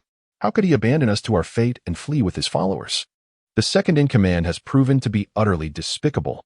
Thus, the second-in-command of the Wind tribe revealed himself to be a cautious individual, though lacking charm, much like a mouse, retreating at the slightest hint of danger. Are there many females in your tribe? If so, I would not mind escorting the orcs for a visit. The Wind tribe orcs gazed at Chen Wanwan, perplexed by her inquiry regarding their females. Naya prodded Xiao, whispering mischievously, surely the leader does not fancy females? Their incessant questioning about the presence of females wherever they went was bound to provoke wild imaginations. Did her rejection of Xiao stem from this reason? Xiao's alarm bells rang. He recognized that Chen Wanwan treated the females quite well, implementing numerous changes in the tribe for their benefit. Moreover, she had even organized a female squad. Could it be that she truly favored females? Perhaps her interest in their numbers arose from the fact that the tribe's females were already claimed? Xiao felt unwell at the thought. If that were the case, he would have no chance whatsoever. After all, he could not transform himself into a female. This was a task beyond his capability. Feeling despondent, Xiao's typically stoic visage grew even colder. Naya instinctively distanced himself from Xiao, as the chill radiating from him was daunting, causing goosebumps to rise even in close proximity. One could only wonder who had dared to provoke him, for the atmosphere was undeniably frigid and terrifying. Our tribe does not possess many females. Merely a little over 100, most of whom have been exchanged for essential goods. Given their tribe's population of over 500, the count of females was woefully inadequate. Yet the chief continued to barter away the tribe's females, resulting in an ever-dwindling number. Over 100 is not insignificant. If another 100 females were to join the dragon tribe, it could alleviate the imbalance. Disclose to me your tribe's location, who remains among you, and whom I should particularly heed. Tell me everything. The prospect of over 100 females warranted her visit. Once she ensured the salt fields were managed, she could turn her attention to the Wind tribe. Xiao regarded Chen Wanwan with a cold glare. Upon hearing of the Wind tribe's over 100 females, he immediately began to inquire into their circumstances. In that moment, how could anyone believe that Chen Wanwan did not harbor a fondness for females? All his efforts had seemingly been in vain. Yet, she was a female herself. Why then would she favor females over males? What made him any less worthy than those weeping, frail females? Xiao found himself puzzled and deeply troubled. He desperately sought an outlet for his frustration but was at a loss for whom to approach. Within the tribe, there was no orc who could provide him the satisfaction he craved. Perhaps the forest held answers. With that thought, he shifted his stance and departed. Chen Wanwan was preoccupied with inquiring about the specifics of the Wind tribe. Her spirits lifted at the prospect of soon possessing 100 females. The orcs busied themselves clearing the battlefield, collecting all the weapons brought by the Wind tribe. They awaited the return to the dragon tribe, where the chief would allocate them accordingly. Faced with two choices, submission to the dragon tribe or exile to the forest, it was clear what needed to be addressed. The orcs must recognize their situation. Might I inquire, Chief, will you seek trouble with the Wind tribe? After so many inquiries about the Wind tribe, it stood to reason that this female chief would take action against them. The orcs of the Wind tribe were reluctant to question why a female was their leader. They only wished to know if she would indeed pursue them. If so, there would be no need for exile. They could simply submit to the dragon tribe. If not, it suggested a possibility of return. I have set my sights on the 100 females of your tribe. Chen Wanwan smirked, realizing that for the sake of the dragon tribe's orc population, she must resort to thievery. In this beastly world, females were exceedingly rare. She did not wish for the dragon tribe orcs to become overly enamored with any single female. Thus, she would actively ensure they were provisioned with companions. Then we shall submit to the dragon tribe. With no females left, and having already been visited by the dragon tribe, the Wind tribe was on the brink of destruction. They had no reason to risk their fate for a precarious tribe. An astute choice. As the numbers swell, it is time to consider cultivating wasteland and learning agriculture. Although she lacked practical experience in farming, she had watched numerous agricultural programs and possessed considerable theoretical knowledge. Relying solely on hunting was impractical. Self-sufficiency was the only truth. Once the dragon tribe cultivated grains and vegetables and raised livestock, would they then fear a lack of food or the inability to hunt? No. They would only grow more comfortable, free from the anxiety of hunger or the threat of becoming prey themselves. There would be no need to dread the coming winter. The elder orcs would no longer feel inferior for fearing they had become a burden to the tribe. She would ensure that everything in the dragon tribe flourished. With troubles resolved and time still ample, it was only natural to continue the salt field extraction. At that moment, Chen Wanwan realized that Xiao seemed to have vanished. Has anyone seen Xiao? He was someone I could always spot at a glance. His sudden absence feels quite strange. Xiao is missing? That is impossible. The chief remained present. And Xiao would never stray far, valuing the chief's presence above his own. As the orcs searched, they confirmed that Xiao was indeed gone. How could this be? Chief, has something happened to Xiao? The orc who posed the question found it hard to believe. Who was Xiao? He was the foremost warrior of the dragon tribe. Who could possibly bring harm to him? Chen Wanwan shot a glance at the speaking beast man. Who, besides her, could surpass the prowess of the skilled beast man? He was formidable indeed. No one could bring him to harm, and yet he was undeniably absent. Could he be attending to some matters? Never mind. With the beastman's exceptional abilities, there was no one in the forest capable of causing him trouble. Perhaps once he finishes his tasks, he will return. Jing, I entrust the electric drill to your care. Continue the extraction of the salt flats. Since there is still ample time, let us harvest more salt blocks. Yes, Chief. Jing was more than willing to once again experience the wonders of the electric drill. Chen Wanwan meticulously clarified the matters at hand and began to survey the surroundings of the Confronting tribe, eager to discover any useful resources. Remembering that Ming Tua was still in her space, she decided to release him. The drowsy Ming Tua suddenly appeared outside, still somewhat bewildered. Wanwan, why did you bring me out so suddenly? I was just dreaming of all those delicious foods you mentioned, fries, hamburgers, and chips. Can't you put me back so I can continue enjoying the company of those delicacies? His mouth watered at the thought of them. Amused, Chen Wanwan observed the little Ming Tua. Ever since he had joined her, he had gained quite a bit of weight. Now, he appeared adorably plump. And his confused expression managed to soften even her typically indifferent demeanor. Wanwan, I dreamed of the delicious treats you spoke of. But just as I was about to savor them, you brought me out. If I go back now, will I still be able to dream about them? He truly longed to taste those delights, convinced they must be delectable, yet he found himself unable to enjoy them. His heart sank at the thought. I haven't found the ingredients yet, but once I do, I will prepare them for you. Chen Wanwan consoled, gently rubbing Ming Tuo's little nose. Will we really be able to find them? Since my birth, I've never heard of the things you mentioned. We will find them. Haven't I already discovered corn? Grilled corn is delicious, isn't it? I can also make corn cakes and popcorn. Wanwan, please stop talking about food. I'm feeling increasingly hungry. Ming Tua complained. Rubbing his little belly, the more he heard, the hungrier he became. Chen Wanwan couldn't help but chuckle at Ming Tua's antics. It turned out that caring for a little one was quite entertaining. All right, I'm going to roast some eagle meat for you now. Hunting fresh prey is too laborious. It's quicker to slice some meat from the freezer. I certainly don't want my little Ming Tua to go hungry. You're the best, Wanwan. Ming Tua exclaimed joyfully, planting a kiss on Chen Wanwan's cheek, leaving her face adorned with drool. You little rascal, that was intentional, wasn't it? Chen Wanwan teased, wiping her cheek. Ming Tua burst into laughter, clutching his belly in delight. If you keep laughing, my stomach will hurt. Go play for a bit. I will call you once the meat is ready, Chen Wanwan said, patting his little head and encouraging him to entertain himself for a while. From a distance, Xiao observed this scene, a smile unconsciously gracing his lips. Who had ever witnessed such a sight of Chen Wanwan? It was only when she was with Ming Tua that she revealed this enchanting aspect of herself, which utterly captivated him. Perhaps Neo was mistaken. It was not females he was drawn to, but rather the innocence of youth. He had never treated females as kindly as he did Ming Tua. It seemed he had misjudged the situation.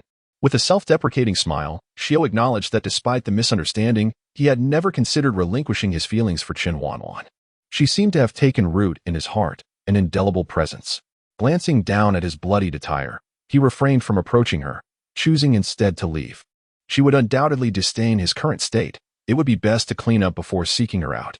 Chen Wanwan was oblivious to Xiao's presence, as the system had become well acquainted with him, sensing no hostility and offering no warnings to her. It was only when Xiao approached her, having tidied himself, that she furrowed her brow in his direction. A metallic scent of blood wafted from him. Had he just returned from a slaughter? Where have you been? The stench of blood is overwhelming. How many prey did you take down? Well, I thought everyone might be hungry, so I went hunting. He refrained from elaborating on the gruesome fate of the hunted, wary that Wanwan might ridicule him if she learned the details. He suspected that if she discovered his misunderstanding regarding her preferences for females, she might well chase him with a steel knife in hand. Let us sit and dine together. It takes a certain courage to hunt alone in this forest, and only Xiao would dare to do so. All right. Xiao could not help but smile. Wanwan treated him differently. Such a privilege of sharing a meal was granted only to him, aside from Manchuo. "Manchuo, come over and enjoy the roasted meat." The meat was ready. Yet little Manchuo was busy, oblivious to his surroundings. "Wanwan, please help me. This thing is stuck too deep, and I cannot pull it out."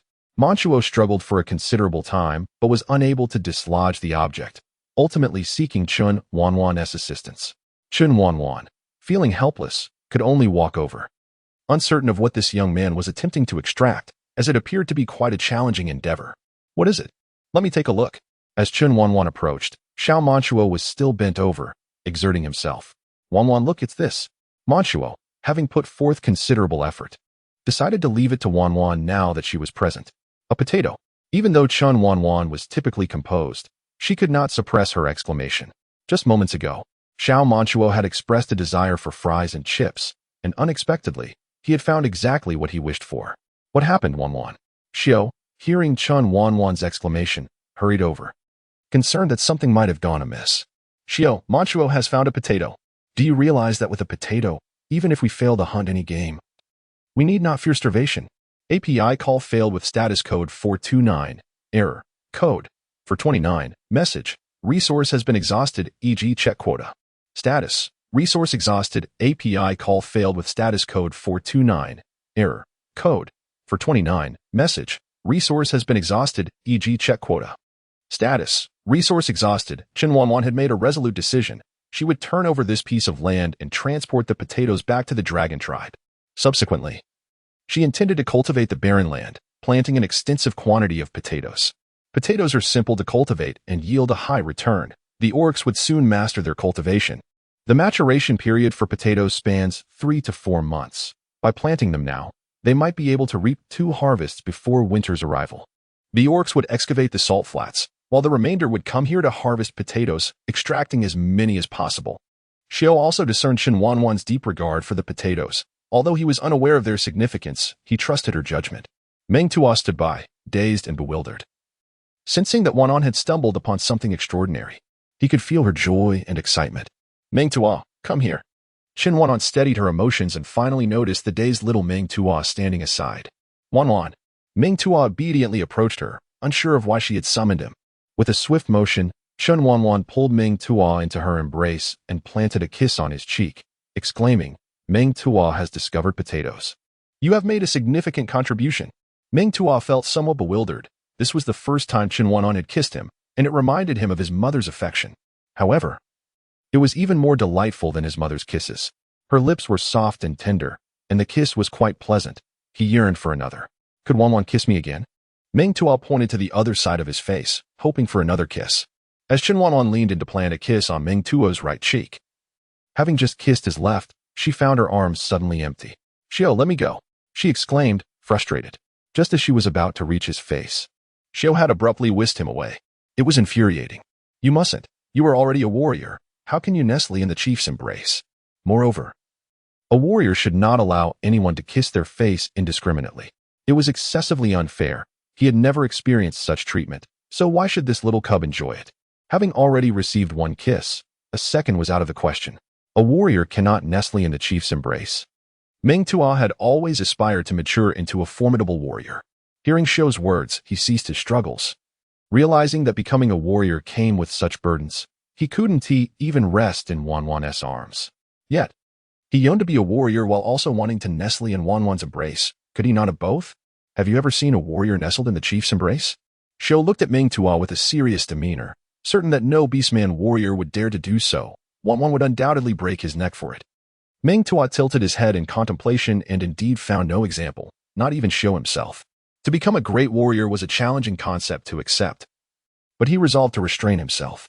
"All right, not being able to nestle in Wanwan's arms is truly disheartening, but I must be a powerful beastman warrior to protect Wanwan. Don't mind, Xiao, you're still young. You can nestle in my arms as you please," Chen Wanwan interjected, unable to endure Xiao's misguided teachings.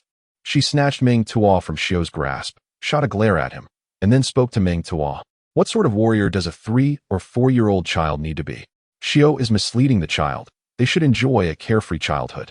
Furthermore, I have only just accepted this little fellow and am willing to pamper him." "Wanwan, this is the forest, a world governed by strength," Xiao countered. "Ming Tua cannot be indulged too much. It could harm him. If we are to pamper anyone, it should be our own offspring." Once Ming Tua grows, he will be a male beast man, and it is best to maintain some distance. To provide a cub with a life of comfort alongside a female would reflect our incompetence. Regardless of how harsh the environment, if we are strong enough, we can protect them well. Chen Wanwan advised against placing such heavy burdens on the young. They can begin training when they are older. Moreover, Ming Tua is not an ordinary cub. Have you forgotten his abilities?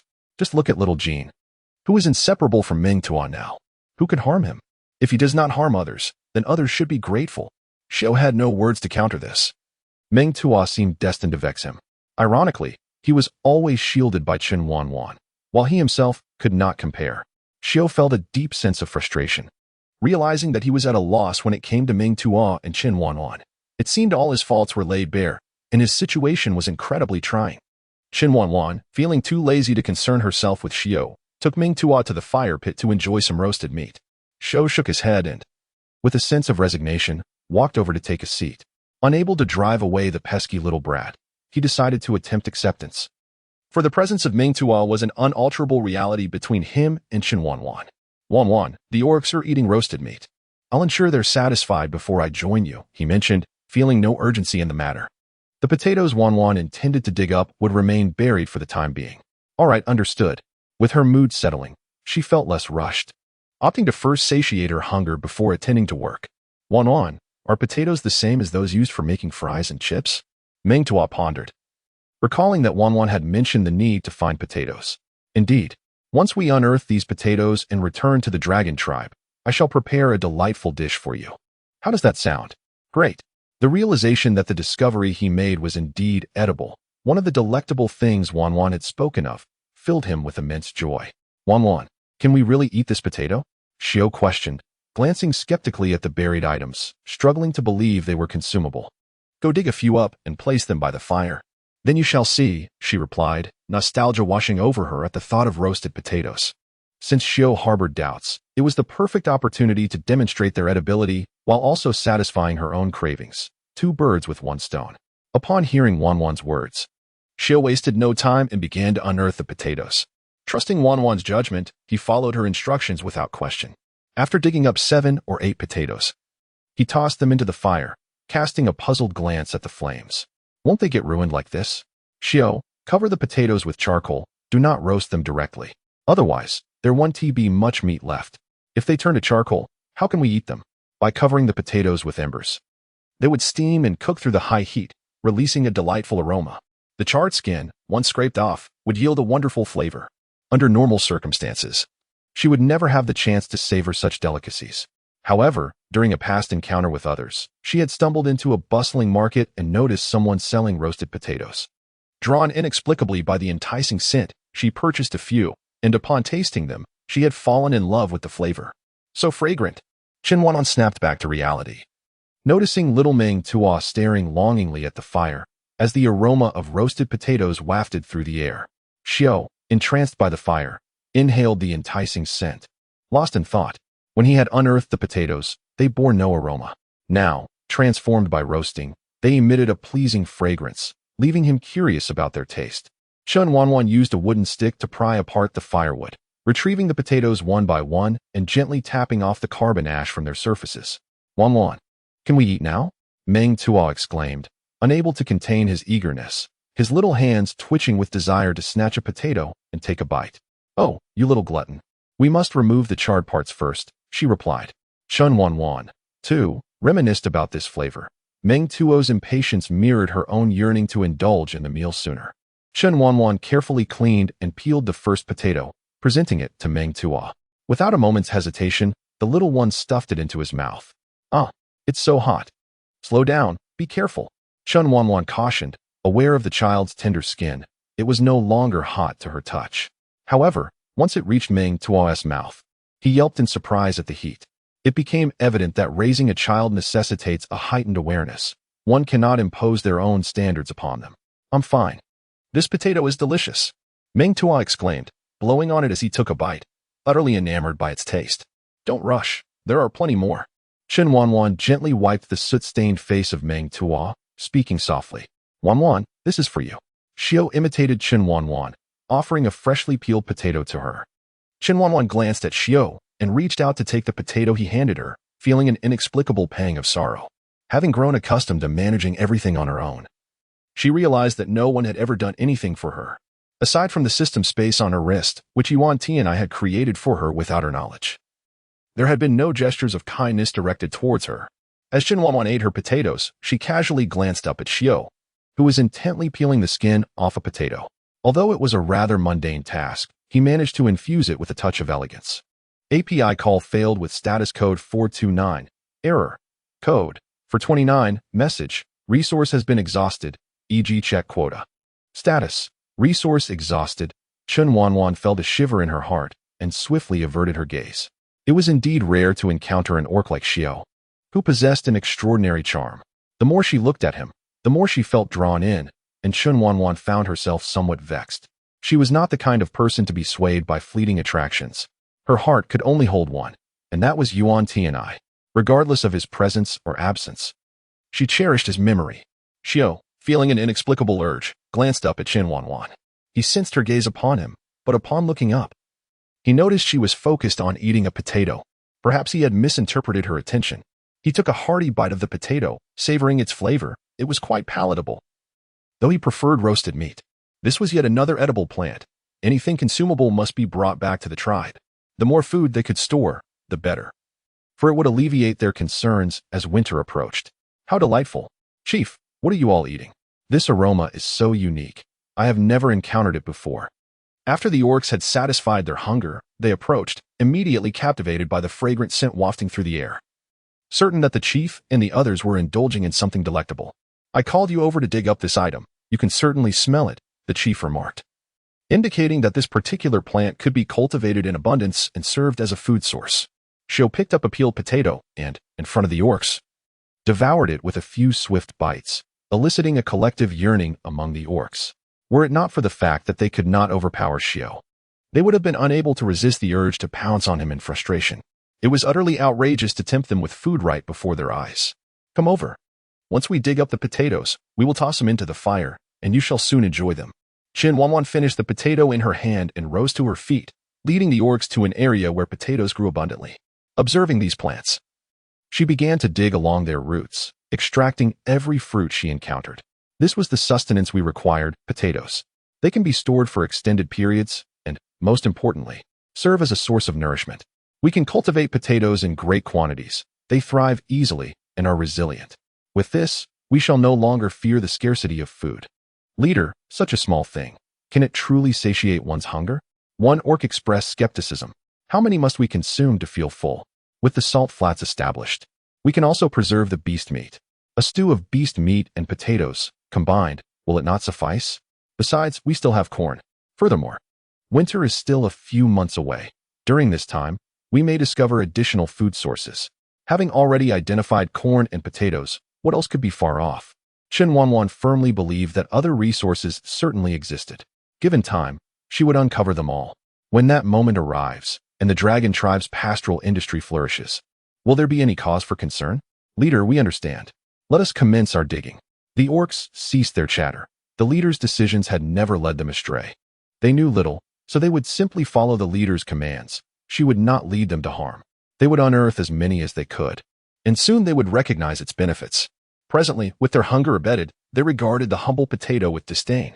Yet, when food became scarce, they would come to appreciate the significance of potatoes. One should never belittle sustenance, regardless of its quantity or size. The accumulation of the small can sustain many, just like grains of rice, wheat, and potatoes. Indeed, leader. Well then, begin your digging. I shall venture nearby to search for other edible resources. API call failed with status code 429. Error. Code. For 29. Message. Resource has been exhausted, e.g. check quota. Status. Resource exhausted, Chen Wanwan. Indifferent to the chatter of the orcs behind her, meticulously searched through every blade of grass and tree in the forest with Ming Tua. Xiao felt a surge of joy. Those around him claimed he was Wanwan's partner. He was delighted by their belief and hoped that everyone would share the same sentiment. In this way, he would indeed belong to Wanwan. Whether she acknowledged it or not, it sufficed that all others believed so. Wanwan, what is that red object? Chen Wanwan followed Ming Tua's finger and nearly gasped in astonishment. Ming Tua was truly remarkable. After discovering potatoes, he had now unearthed chili peppers, an indispensable seasoning. Chen Wanwan quickly approached to find a dense patch of them, both red and green, though their growth appeared lackluster. It was clear that with so many growing together, the nutrients were insufficient for them to thrive. However, it was not a concern. They only needed to harvest the mature ones. The red ones would be saved for seeds, while the green ones could be used to prepare a pot of beast meat stew with potatoes for dinner. Just the thought of the flavor made Chen Wanwan's mouth water. Wanwan, can these be eaten?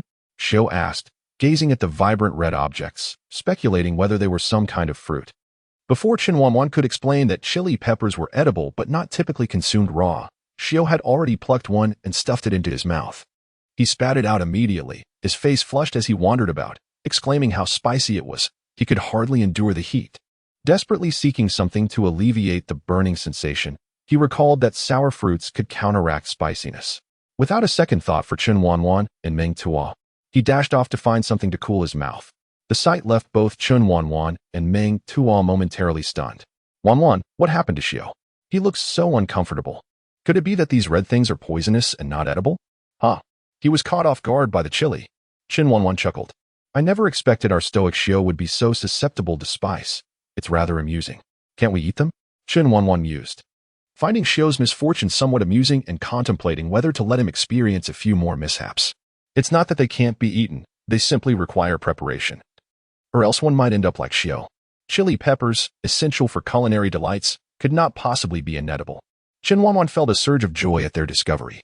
So, what should we do now? She pondered, noting Ming Tuo's slight reluctance toward chili peppers after witnessing Xiao's reaction. After all, if even the mightiest beast warrior struggled with its heat, could it truly be enjoyable? Perhaps it would be best to advise Chen Wanwan to reconsider. We should harvest all of them, regardless of size or color. The Confronting tribe is far from the Long tribe, and I prefer not to make frequent trips here. Once we've gathered them, we can begin large-scale cultivation near our tribe. The beastmen have a strong preference for bold flavors, and once we cultivate our own chili peppers, I'll blend them into spicy chili powder for sale. I'm confident they will relish grilled meat seasoned with chili powder. It will undoubtedly be more delectable than plain grilled meat. Ming Tua surveyed the vast expanse of chili peppers, wondering how long it would take to harvest them all. Can we continue our explorations? Let us first gather some people to help with the harvest, and then I'll take you to discover new wonders, Chen Wanwan replied, taking Ming Tua's hand as they began their return, hoping he might uncover more treasures. Such is the privilege of leadership. One can delegate tasks to subordinates and reserve hands-on tasks for when the beastmen are unable to assist. The beastmen had grown accustomed to following Chen Wanwan's directives. When she instructed them to dig up potatoes, they promptly complied. Now that she asked them to harvest chili peppers, they would do so, albeit with curiosity about what chili peppers truly were. Seeing the mix of red and green, they, like Xiao, speculated whether they were some kind of edible fruit. One must admit, beastmen are remarkably bold, showing little fear of potential toxicity as they plucked the peppers and stuffed them into their mouths, only to be met with cries of distress as they frantically searched for water and fruits to quell the heat. When Xiao returned and witnessed the chaos, his spirits lifted. In shared adversity, they exhibited the camaraderie expected of a tribal community. After clarifying Chen Wanwan's whereabouts, he pursued them, finding comfort in the sounds of their commotion. Like Ming Tua, Xiao harbored some aversion to the taste of chili peppers and contemplated advising Chen Wanwan against bringing such items back to the tribe, for the flavor was far from pleasant. Suddenly, the beasts were startled by the presence of a terrifying creature. The fearsome beast, they shouted, dropping their tasks in panic. Run! The fearsome beast is here. How could there be a fearsome beast near your tribe? Aren't they native to the Death Forest? How questioned, seizing Quangba's beast's skin with a furious tone. I don't know. This has never happened before. Quangba frowned, equally bewildered by the unexpected appearance of the fearsome beast. Had they known of its presence, they would have fled long ago, sparing themselves the need for the Long tribe's intervention. What do we do? The sounds are coming from the direction where the chief and the others went, Rong said worriedly, glancing towards where Chen Wanwan and the others had departed, praying they would not encounter the fearsome beast. Don't panic. The chief is incredibly powerful, and Xiao is no slouch either. They should be fine, Jing reassured, standing by Rong. If anyone can match the fearsome beast, it's Chen Wanwan and Xiao. No one else comes close. Besides, Chen Wanwan has a protective barrier and can vanish in an instant. I trust they will be safe. What should we do now? Without the chief, we cannot contend with the fearsome beast. Should we wait for their return? Let us climb the tallest tree and wait there. They resolutely decided to remain vigilant for Chen Wanwan's return. Yes, let us hurry and find a way up. The beast men, devoid of any better ideas, rushed towards the towering tree. Wanwan, there is danger ahead, 200 meters. The voice of the system suddenly rang out, causing Chen Wanwan to halt. If the system warned of danger, it was undoubtedly a serious matter. However, her curiosity about the nature of this danger compelled her to investigate. What if it was another colossal creature, akin to the last encounter? Wanwan, why have you stopped? Ming Tua inquired, puzzled by her sudden stillness. Ming Tua, return to the space for now. There is danger ahead, and I wish to sneak a peek. Chen Wanwan hesitated, concerned that if it were indeed a formidable creature, it might frighten Ming Tua. Wanwan, I want to see too. Can you take me along? If there is danger, we can enter the space together. Undeterred by fear, Ming Tua expressed his eagerness, wishing to understand what could provoke such caution in Wanwan. Very well, but you must remain silent. We'll tiptoe closer. If the little one were to see something extraordinary and scream, their stealthy approach would be thwarted. Okay, I promise to be quiet. Once Chen Wanwan was assured that Ming Tua understood, she carefully lifted him and began to move forward slowly. What followed left her in disbelief. She gaped at the massive creature not far away. Goodness, are you kidding me? There are even dinosaurs here. How thrilling. Wanwan, what is that? Ming Tua, unafraid, clutched Chen Wanwan's arm, curiosity evident in his voice. The Tyrannosaurus Rex, the king of dinosaurs. Chen Wanwan swallowed hard, astonished that even in this beast world, dinosaurs existed. Her grasp of history was weak. She was unsure of when dinosaurs roamed the earth, but she was aware of an era known as the Age of Dinosaurs. Had she truly found herself in that epoch? System, come forth and explain. This matter should indeed be known to the system. It ought to provide clarity. Yuan Tianye possesses a wealth of knowledge, and the system, modeled after his intellect, should be aware of such matters. Dinosaurs, a collective term for certain prehistoric reptiles, first emerged approximately 220 million years ago, thriving during the Triassic, Jurassic, and Cretaceous periods, lasting for around 150 million years. By the late Cretaceous period, approximately 65 million years ago, nearly all species of dinosaurs faced extinction, rendering their existence in that era impossible. How do you explain this? It cannot be a mere illusion that unmistakably resembles a Tyrannosaurus Rex. The system, unable to provide an explanation, fell silent, for its knowledge is derived from books, which state such facts. Reality, however, does not conform to these texts. What could it elucidate? It seems even Yuan Tianye himself would struggle to clarify this. Thus, the system is not infallible. Wanwan. Xiao anxiously searched for Chen Wanwan and the others, and upon finding no one, began to call out loudly. Damn it!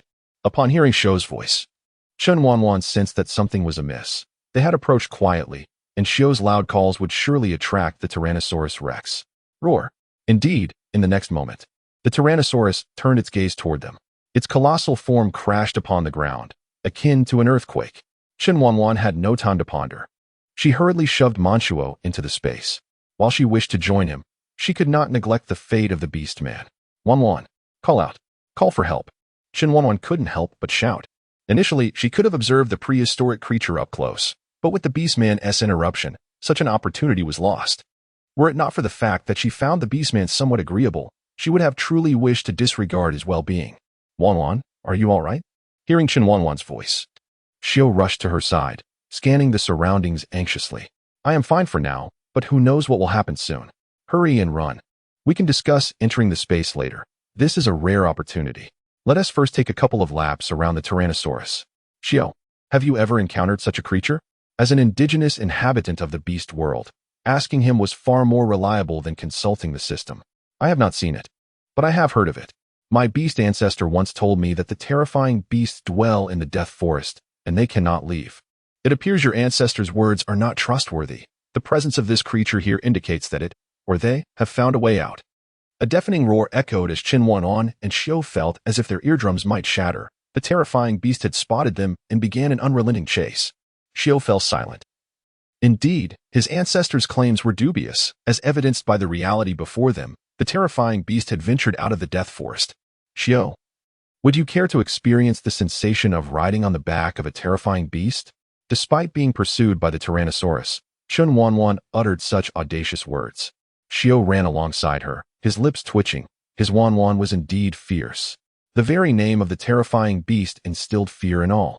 Yet Wanwan entertained the notion of riding one. Wanwan, As long as you desire it, I shall accompany you to the ends of the earth. He would follow her without hesitation, be it through fire or over mountains. I truly admire this about you. Chen Wanwan's lips curled into a smile.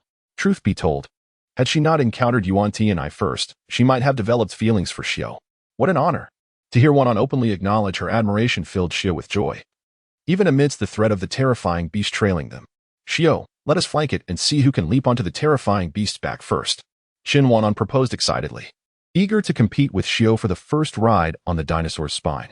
All right. Xiao was equally keen to test his limits. Then, I shall count to 3. And we will run in opposite directions. Understood. 1, 2, 3. As Chen Wanwan counted to 3, the two darted off. One to the left and the other to the right, momentarily confusing the pursuing Tyrannosaurus. Upon realizing the ruse, it chose to chase after Xiao, perceiving both as potential prey. Clearly, Xiao appeared more robust and imposing, naturally making him the more enticing target. Thus, the Tyrannosaurus unhesitatingly abandoned Chen Wanwan. Seeing the terrifying beast pursuing him, Xiao smirked. As he passed a large tree, he veered behind it. Just as the beast passed, he made a swift maneuver, plunging a sharp dagger into the beast's hind thigh. The terrifying beast roared in fury, enraged that its prey had dared to inflict harm upon it. It sought to devour him. Having struck successfully, Xiao did not linger but continued to sprint forward, searching for another opportunity to strike. The beastman was formidable and imposing. After being forsaken by the Tyrannosaurus, Chen Wanwan paused, trailing behind it. Witnessing Xiao's bold move, she couldn't help but admire his skill. Handsome and clever, Xiao made her heart flutter. Remembering their competition, she tightened her grip on the steel knife and hurried to catch up. Xiao had already made his move, and she could not afford to lag behind too much. With Xiao's ruthless strike and the sharpness of his dagger, the Tyrannosaurus had sustained significant injury to its left hind leg, causing its speed to diminish compared to before.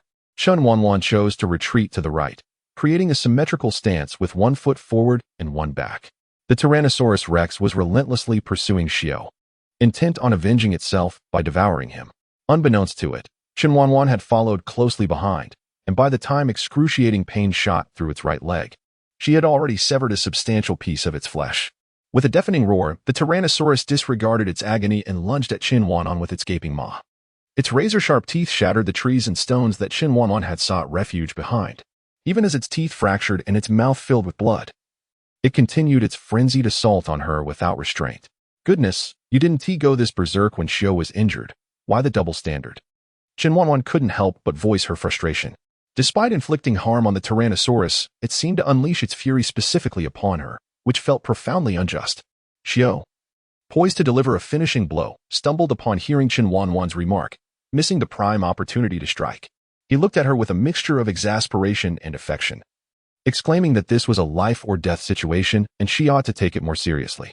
Chen Wanwan was exceedingly earnest. The Tyrannosaurus Rex had gone berserk, and a lack of seriousness was not an option. She was perpetually poised to escape into another dimension. Roar! The searing pain from the Tyrannosaurus Rex's left flank surged again. It had lost all semblance of reason, consumed solely by the desire to rend its two prey asunder. They had wounded it, and not just once, an unforgivable transgression. Today, it was determined to shatter them. Well done, Xiao. Chen Wanwan and Xiao executed a pincer maneuver, inflicting wounds upon the colossal beast's massive flanks. Roar! In a frenzy, it lashed its tail violently, its enormous head crashing against the surrounding trees, attempting to use them as weapons against Chen Wanwan and Xiao. Chen Wanwan circumnavigated the Tyrannosaurus Rex, sheathed her steel blade, and brandished two daggers. With deft precision, she plunged the daggers into the creature's flesh, leveraging its mass to ascend the formidable beast's spine. Xiao, I have triumphed, she proclaimed, seated atop the dinosaur, undeterred by its tumultuous movements. The exhilaration of riding the mighty dinosaur ignited a fervent passion within her. It was an unparalleled thrill. Xiao seized the moment to glance up. Chen Wanwan, regal as a queen, commanded the back of the terrifying beast, an image forever etched in his memory. Indeed, his Wanwan was the unrivaled champion of the beast realm, who possessed her prowess. Who dared to confront such a fearsome creature as she did? Who else could ride atop such a monstrous entity? Xiao, your ancestral lineage has surely never savored the flesh of a Tyrannosaurus. Soon, you shall. Having bested the creature, it was time to address the Tyrannosaurus. Once subdued, they could explore the flavor of its meat. Yes, encountering her was indeed his greatest fortune. Since meeting Chen Wanwan, he had been swept into a whirlwind of extraordinary experiences, savoring the unimaginable and relishing exquisite delicacies previously thought unattainable. He was profoundly grateful to the heavens for their serendipitous discovery of the unconscious Chen Wanwan in the forest and for her willingness to remain with the dragon clan. Chen Wanwan was jolted uncomfortably by the dying struggles of the Tyrannosaurus, prompting her to draw her steel knife once more. She aimed for the creature's neck and struck down with all her might. Alas, the neck was too thick. Her blow failed to sever it. Instead, showering her face with its blood, wiping her visage, she persisted, swinging the knife with fervor. With one strike, then two, then three. She astonishingly landed over a dozen blows before finally severing the Tyrannosaurus's neck. The headless beast collapsed with a thunderous crash, and seizing the opportunity, Chen Wanwan leaped down from its back. Good heavens, what have I just witnessed? It is simply unbelievable that our leader could slay such a fearsome creature. Our leader is majestic. Our leader is formidable. Our leader is unmatched in the world. The beastmen of the dragon tribe, hearing the continuous roars of the terrifying beast, surmised that a battle must be underway. The thought that it could be Chen Wanwan and Xiao confronting this dreadful beast filled them with concern. They were the pillars of the dragon tribe. Without them, the tribe's future appeared bleak. They realized they could not remain as timid turtles hiding in the shadows. In the face of danger, they should stand with their leader. The beastmen of the dragon tribe unanimously decided to share in the tribulations alongside their leader, and thus, they rushed towards the source of the roars. Quangba and several beastmen from the Quangtian tribe also followed, while others trembled, clinging to the trees, unwilling to descend. As they ran, the sound of the roars weighed heavily on their hearts. It seemed the battle was fierce. Were their leader and Xiao safe? By the time they arrived, they were met with the sight of the battered, terrifying beast and their leader, high atop the creature's back, relentlessly wielding her steel knife to strike at the beast's head. The scene was profoundly shocking. Their leader was indeed so powerful that even the terrifying beast fell beneath her blade. In this beastly era, who could rival her? Chen Wanwan turned to the orcs, her expression marked by exasperation as she retorted, "I am not the starry old immortal, nor do I require your sycophantic flattery." This sentiment inadvertently reminded her of the praises bestowed upon Ding Chuanxiu's disciples, who extolled the starry old immortal as a being of boundless magical prowess, invincible in combat, and eternally blessed with longevity. In the realm of flattery, the disciples of the starry sect would claim the highest echelons, with no rival daring to contest their supremacy. Yet, she resolved to dismiss such trivial thoughts. Who was the starry old immortal? What was the essence of flattery? The orcs gazed at Chen Wanwan with insatiable curiosity, seeking an explanation. "I am weary," she exclaimed. "What do you expect me to do? Narrate the tales of demigods and semi-devils to this motley crew of orcs? I am afraid that is beyond my capacity." Chen Wanwan approached the Tyrannosaurus, placing her hand upon its massive form and instantly transporting it into her spatial realm. Such a colossal prey would be better dealt with in the comfort of their abode, as she found the sight of the beastmen dragging bloody chunks of flesh through the forest rather unappealing. But where had the fearsome beasts vanished to? The dragon tribe's beastmen were already accustomed to Chen Wanwan's extraordinary abilities, while the warriors of the Mad Sky tribe were witnessing such prowess for the first time. "Brother, you will grow accustomed to it with time," Man Nio exclaimed as he clapped a hand on Quang Ba's shoulder, who was flanked by several of his fellow Mad Sky tribe members. The others, wary and hesitant, felt fortunate to have ventured alongside them, earning their goodwill. "Our leader's might is beyond your imagination. There is nothing she cannot achieve." Quang Ba found himself somewhat convinced. After all, he had yet to encounter another leader as formidable as Chen Wanwan. The beastmen revered strength, and Chen Wanwan's power had utterly captivated them, making her the kind of leader they were eager to follow. "Have the potatoes and peppers been gathered?" she inquired, feeling fatigued and yearning to return to the dragon tribe. Moreover, the persistent voice of the system was an incessant reminder that she needed to hastily extract the body of the Tyrannosaurus. Returning to the leader, "We have unearthed all the potatoes from that patch. As for the others, we are uncertain if any remain," came the reply. "Leader, the peppers you requested have also been picked. However, the brothers from the Mad Sky tribe mentioned that there are more peppers in other locations. The patch you discovered has been completely harvested, but the Mad Sky tribe's beastmen stated they have yet to investigate the rest. Let us not concern ourselves with the others for now. Clean up and prepare to return to the tribe." "Jing, Take a portion of the beastmen to guard the salt flats and continue the extraction process.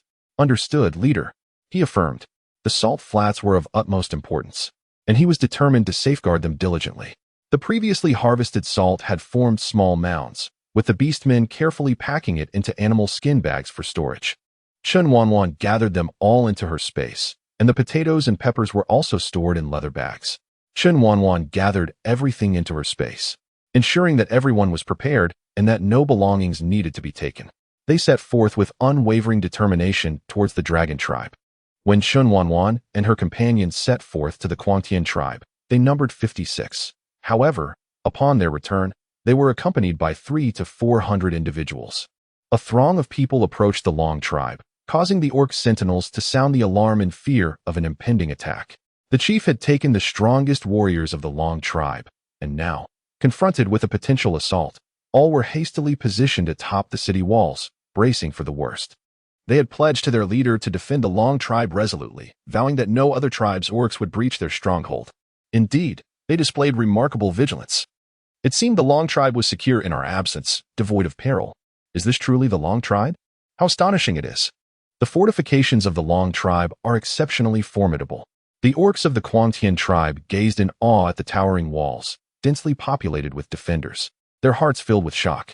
They, too, regarded themselves as one of the premier tribes within the forest, yet in comparison to the Long tribe, they felt utterly insignificant. What do you think of the Long tribe? I assure you, this is merely the beginning. Once you enter the tribe, you shall witness even greater wonders.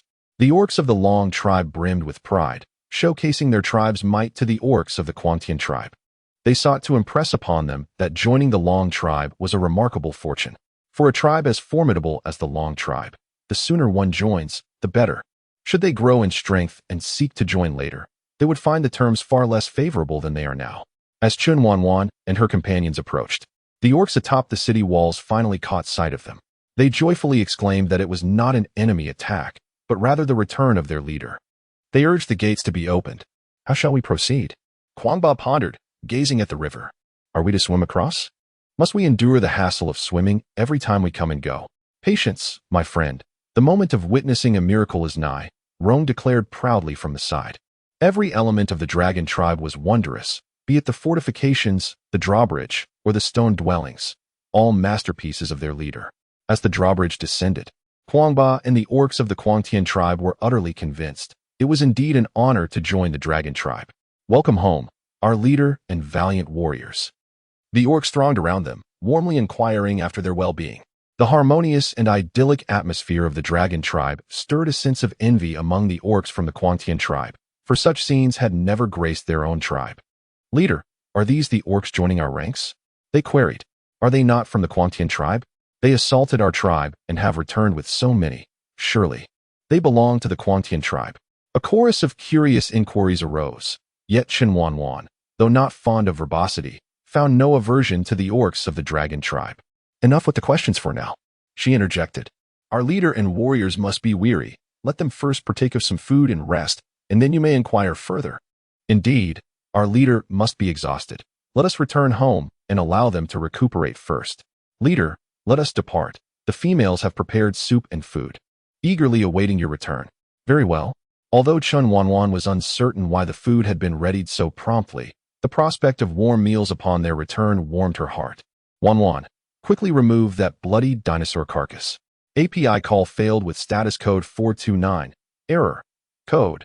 For 29. Message. Resource has been exhausted, e.g. check quota. Status. Resource exhausted. Chen Wanwan strode directly toward the square, which had been significantly expanded, more than doubling its previous size. Please, make some room. With younglings frolicking about, she had no choice but to call for clearance. Once the square was vacated, she unleashed the dinosaur, instantly transforming the area into a small mountainous terrain. The Tyrannosaurus Rex, colossal in size and weighing nearly 10 tons, immediately captivated the attention of the beastmen. An evil beast, exclaimed an elder from the camel tribe, gazing incredulously at the gigantic creature in the square. Many young beastmen, having never seen an evil beast before, approached hesitantly, reaching out to touch its formidable body. Have you encountered an evil beast before? Chen Wanwan inquired, discerning the elder's recognition. I have seen it depicted in the scrolls of our tribe, It is noted for its immense size and terrifying strength. They inhabit the forest of death. How did you manage to capture one? The elder was filled with curiosity, as it was rumored that evil beasts could not venture beyond the forest of death. It was discovered near the Confronting tribe. It seems something is amiss in the forest of death. All beastmen believed they could not leave, yet here it is. A calamity may be looming in this beast world, with these dinosaurs as the harbingers. It appears our tribe must ready itself for battle. The walls will require reinforcement, and their height needs to be increased. Moreover, aerial defenses must be considered, for it seems some dinosaurs possess the ability to fly. This beast world is fraught with challenges. As if the threat of wild beasts were not enough, now we face a potential dinosaur crisis. The beastmen are likely to face misfortune. Chief, disaster may be on the horizon. We must prepare ourselves, the elder said, his gaze filled with concern for Chen Wanwan, recognizing the ominous implications of the evil beast's appearance. Yes, I understand. We shall take a day to recuperate today, and starting tomorrow, we will comprehensively strengthen the tribe's defenses. One must remain vigilant and proactive, preparing for calamity before it strikes. I have no intention of leaving preparations to the last minute, Chen Wanwan asserted, even if their estimations prove incorrect. Fortifying the defenses of the dragon tribe would ultimately benefit them. Wise chief. The elder looked upon Chen Wanwan with admiration, appreciating her receptiveness to counsel. Our chief is undoubtedly wise. Following her guidance is always prudent. You all shall rest well today, and beginning tomorrow, we shall commence fortifying the tribe's defenses as per the chief's directives. The beastmen had labored throughout the day. It would be unreasonable to expect them to plunge into construction immediately, especially when urgency did not necessitate such haste. Chen Wanwan's proposal to rest for a day before resuming work was unanimously supported. All returning beastmen warriors were to eat and then rest adequately, while others were tasked with butchering the evil beast. I have a batch of potatoes here. I need all available beastmen to mobilize and clear the wasteland behind the dragon tribe. We currently lack for weapons, so use iron tools to loosen the soil, dig trenches, and then plant the potatoes. Remember, do not bury them too deep, or they will not sprout. Just plant them to the depth of this twig. All females must also remain industrious. We have brought back a substantial quantity of salt blocks, which I require you to boil until melted. Use the sieves you have woven to strain out impurities, employing the finest mesh available. Once we ascertain that no impurities remain, we will dry out the moisture, leaving us with pure salt. With so much beast meat, it will spoil if we cannot consume it all at once. After the females have prepared the salt, you will coat the meat with it and let it marinate for a day or two, then dry the moisture from the meat over a fire. This way, we can preserve our meat and not worry about spoilage. All beastmen must spring into action. The development of the tribe is a collective effort. Only through unity can we elevate our tribe's prosperity. Newcomers must integrate into the tribe swiftly. Do not hesitate to ask questions or seek guidance. You are about to become part of the dragon tribe, and your contributions are equally vital to our communal growth. Now, let us proceed with my instructions. First, go eat. Then attend to your respective tasks. Wanwan, you must be parched after all that talk. Have some water. Sue offered a wooden bowl filled with warm water to Chen Wanwan. Thank you. Chen Wanwan exhaled, realizing her thirst after such a lengthy discourse, and gratefully accepted the bowl, draining it. Wanwan, there is no need for gratitude. I should be the one thanking you. The responsibilities of the dragon tribe ought to have been mine, yet they now rest entirely upon your shoulders. While I find myself in a position of ease, nevertheless, you manage the dragon tribe exceptionally well. I doubt I could ever perform as admirably as you do. Chen Wanwan is the ideal candidate for leadership. With her at the helm, the dragon tribe is bound to flourish. Early the next morning, as Chen Wanwan rose from her slumber, the orcs were already bustling with activity, creating a scene of vibrant industriousness within the dragon tribe. Wanwan, everyone seems so busy, Ming Tua remarked, rubbing his bleary eyes as he observed the comings and goings of the orcs. We must be busy. I suspect the outside world is in disarray. The intrusion of dinosaurs has rendered the perilous realm of beasts even more daunting. Wanwan, do you think the dinosaurs are as ferocious as those we encountered yesterday? If so, that would be truly terrifying. Ming Tua recalled the Tyrannosaurus Rex with its menacing array of sharp teeth and felt a twinge of fear, especially when remembering how the ground seemed to tremble beneath its weight. Dinosaurs can be categorized into carnivorous and herbivorous types. Many herbivorous dinosaurs are relatively gentle, yet that is only if one does not provoke them. Conversely, some herbivorous dinosaurs can be more formidable than their carnivorous counterparts, such as the Triceratops. Which dares to challenge the Tyrannosaurus rex? In essence, the diversity of dinosaurs is vast, and I remain unaware of the numerous species that inhabit the Death Forest. I cannot fathom how many have emerged, so all we can do is fortify our tribe and prepare to face them. Ming Tua, you too can utilize your abilities to summon all the snakes, insects, rodents, and ants in the forest, urging them to take refuge beneath the city walls. However, it is imperative to restrain them from entering the tribe. It would be disastrous if they were to bite any of our orcs. Rest assured, I will also impose a ban preventing the orcs from stepping even a foot beneath the city walls. Ming Tua, safeguarding the tribe is a collective responsibility. Do you understand? Chen Wanwan aspired to make the most of everything at her disposal, so that when calamity struck, they would not be caught off guard. Rest assured, Wanwan, my mother is the chieftain of our tribe, and as her child, it is both her duty and mine to protect our people. You little rascal. You finally deigned to call me mother, exclaimed Chen Wanwan, as she scooped up Manchuo and playfully brushed his small nose. After nurturing him for so long, the fact that he now called her mother filled her with joy. Although Manchuo was not her biological child, she had embraced him as her own. In my heart, Wanwan has always been my mother. However, I prefer to call you Wanwan, Manchuo replied, his cheeks flushing. Chen Wanwan was the most significant person in his life. She was his mother, now and forever. Call me whatever you wish, as long as it brings you joy. Now, I must patrol the tribe. Will you accompany me? Or would you rather play with the tribe's younglings? I shall summon the serpents, insects, and rodents. Wanwan, let us split our tasks. Manchuo declared with earnestness as he climbed down from Chen Wanwan's embrace, patting his chest confidently. Very well, our brave little warrior Manchuo, go forth. Chen Wanwan encouraged. Ruffling his hair, she allowed Manchuo the freedom to act independently, eager to see if he could command those creatures. Under Chen Wanwan's watchful gaze, Manchuo truly resembled a valiant little warrior as he strode away with his head held high. Chen Wanwan shook her head with a smile. In truth, raising a child is not as arduous as it seems. Ming Tua is quite understanding, and she hardly has to worry at all. Wanwan, let's eat breakfast before heading out. As soon as Ming Tua left, Xiao entered with a tray of breakfast, leaving Chen Wanwan somewhat stunned. Just as she had concluded that caring for a child wasn't particularly challenging, she suddenly realized that she had yet to take Ming Tua out for breakfast. It appears she truly is ill-suited for childcare. Fortunately, Ming Tua has grown enough to fend for himself. Otherwise, with her forgetfulness, she would undoubtedly let the child go hungry. What am I thinking? I should eat quickly. It will soon grow cold. Sometimes, Xiao questions his own significance, despite standing right in front of Chen Wanwan. She manages to completely overlook him.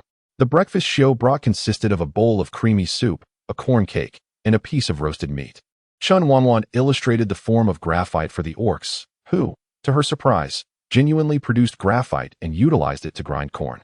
Following her instructions, they added salt and minced beast meat, creating savory corn cakes. In truth, the orcs possessed considerable wisdom. They merely required a hint. For many matters, Chen Wanwan needed only to provide a general idea, and they could deduce the rest themselves. This was particularly evident among the elder orcs, whose extensive experience enabled them to grasp concepts more swiftly. Despite their inability to hunt, they contributed significantly within the tribe, weaving baskets, crafting winnowing trays, and sewing leather bags. The mundane tasks of the tribe were primarily undertaken by them alongside the females, and they expressed gratitude to Chen Wanwan for becoming the tribe's leader. This role alleviated their feelings of inadequacy stemming from age, as they no longer felt marginalized or feared being cast out during winter in order to conserve food. They now enjoyed a comfortable life, engaging in various handicrafts, watching the young ones joyfully scamper about, and observing the younger orcs banter and jest, relishing a life filled with happiness and contentment. Chen Wanwan took a sip of the broth, rich and aromatic, crafted from the essence of beast bones, its flavor exquisite. She bit into a savory corn cake, delighting in its mouth-watering taste. The orcs' culinary skills were commendable. Wanwan, do have some of the meat. It is the flesh of a fearsome beast, and I found it quite delectable, Xiao suggested, noticing that Chen Wanwan was only consuming the soup and corn cakes. Chen Wanwan initially had no desire to consume meat. However, upon hearing Xiao claim it was dinosaur meat, she unhesitatingly picked it up and took a bite. The flavor is exquisite. She never anticipated that dinosaur meat could be so delectable.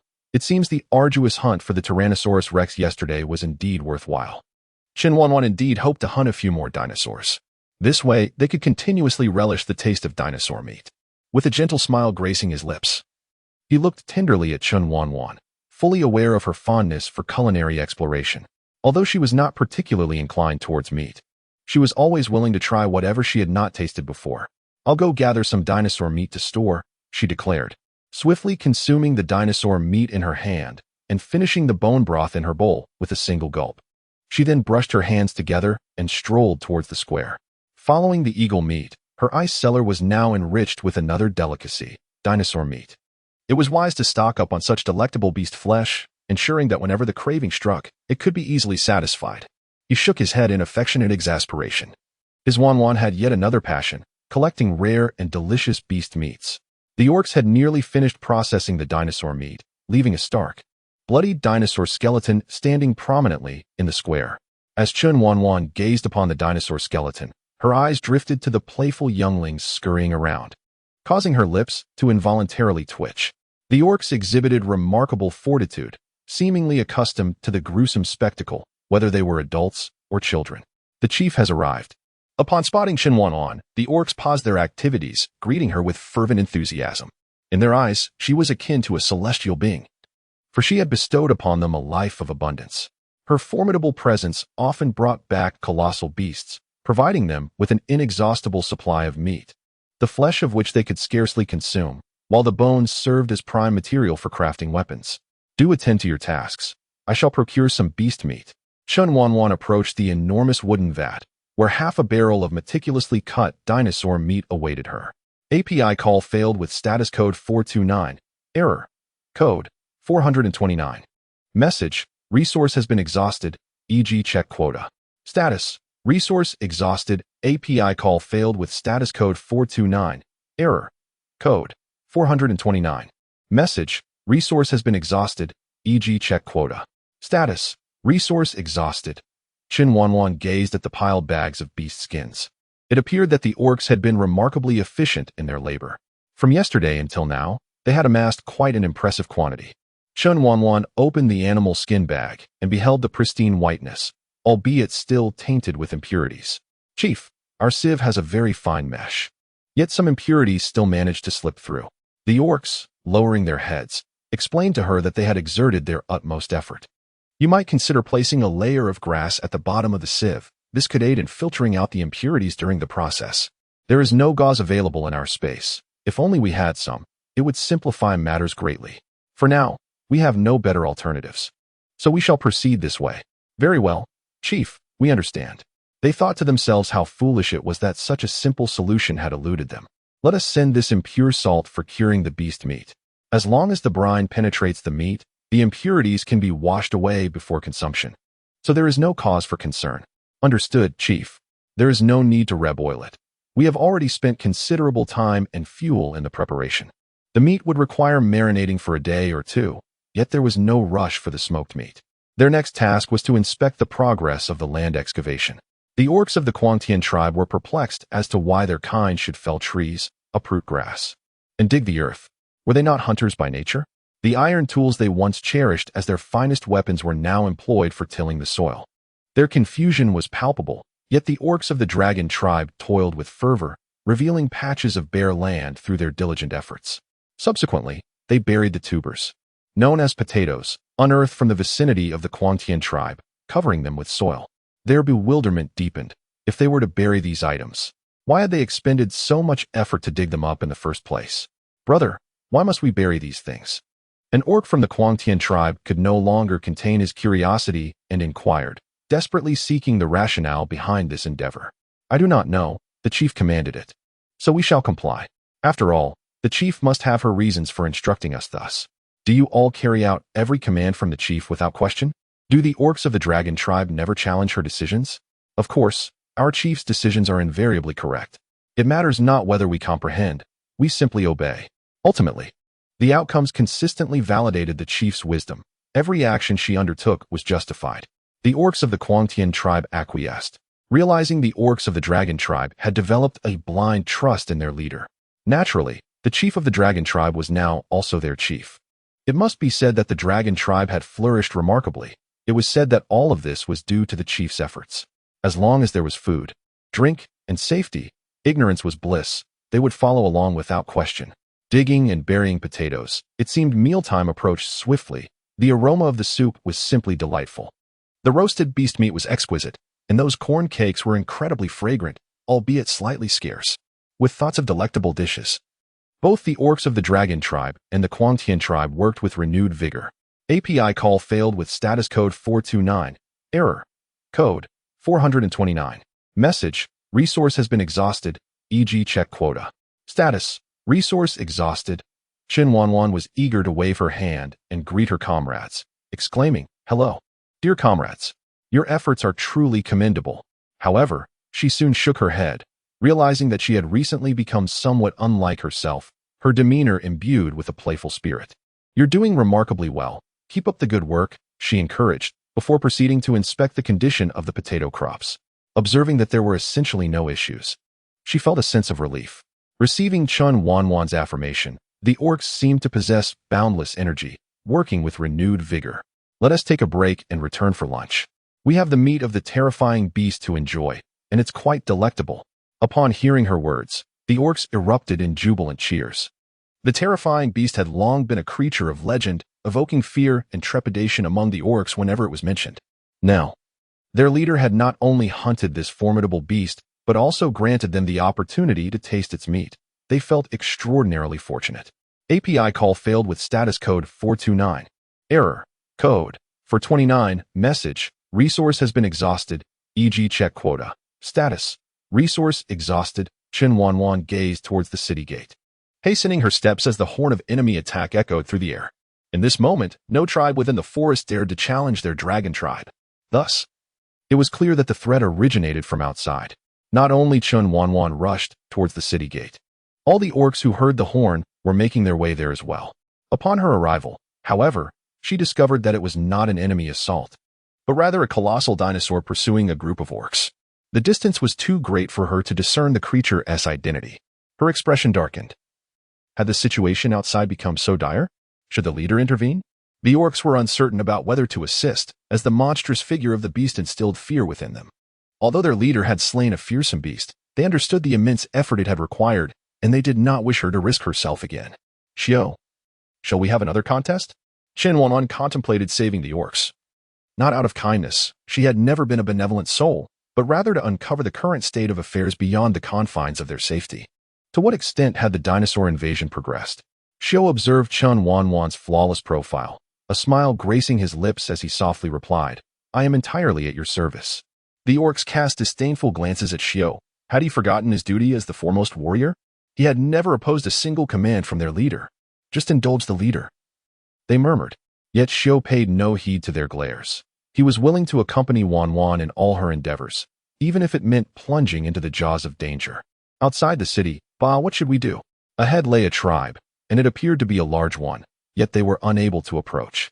One by one, the orcs of the tribe fell victim to the jaws of the fearsome beast, leaving the remaining few helplessly watching. From a tribe of over 200, only 8 remained, their hatred for the monstrous creature running deep within their bones.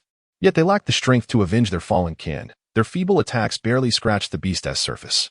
"You should flee. Save whoever you can," urged the orc named Ba, his gaze fixed on the fearsome beast, resolved to fight to the bitter end. As the tribe's foremost warrior, he had carved a path for them with the utmost effort.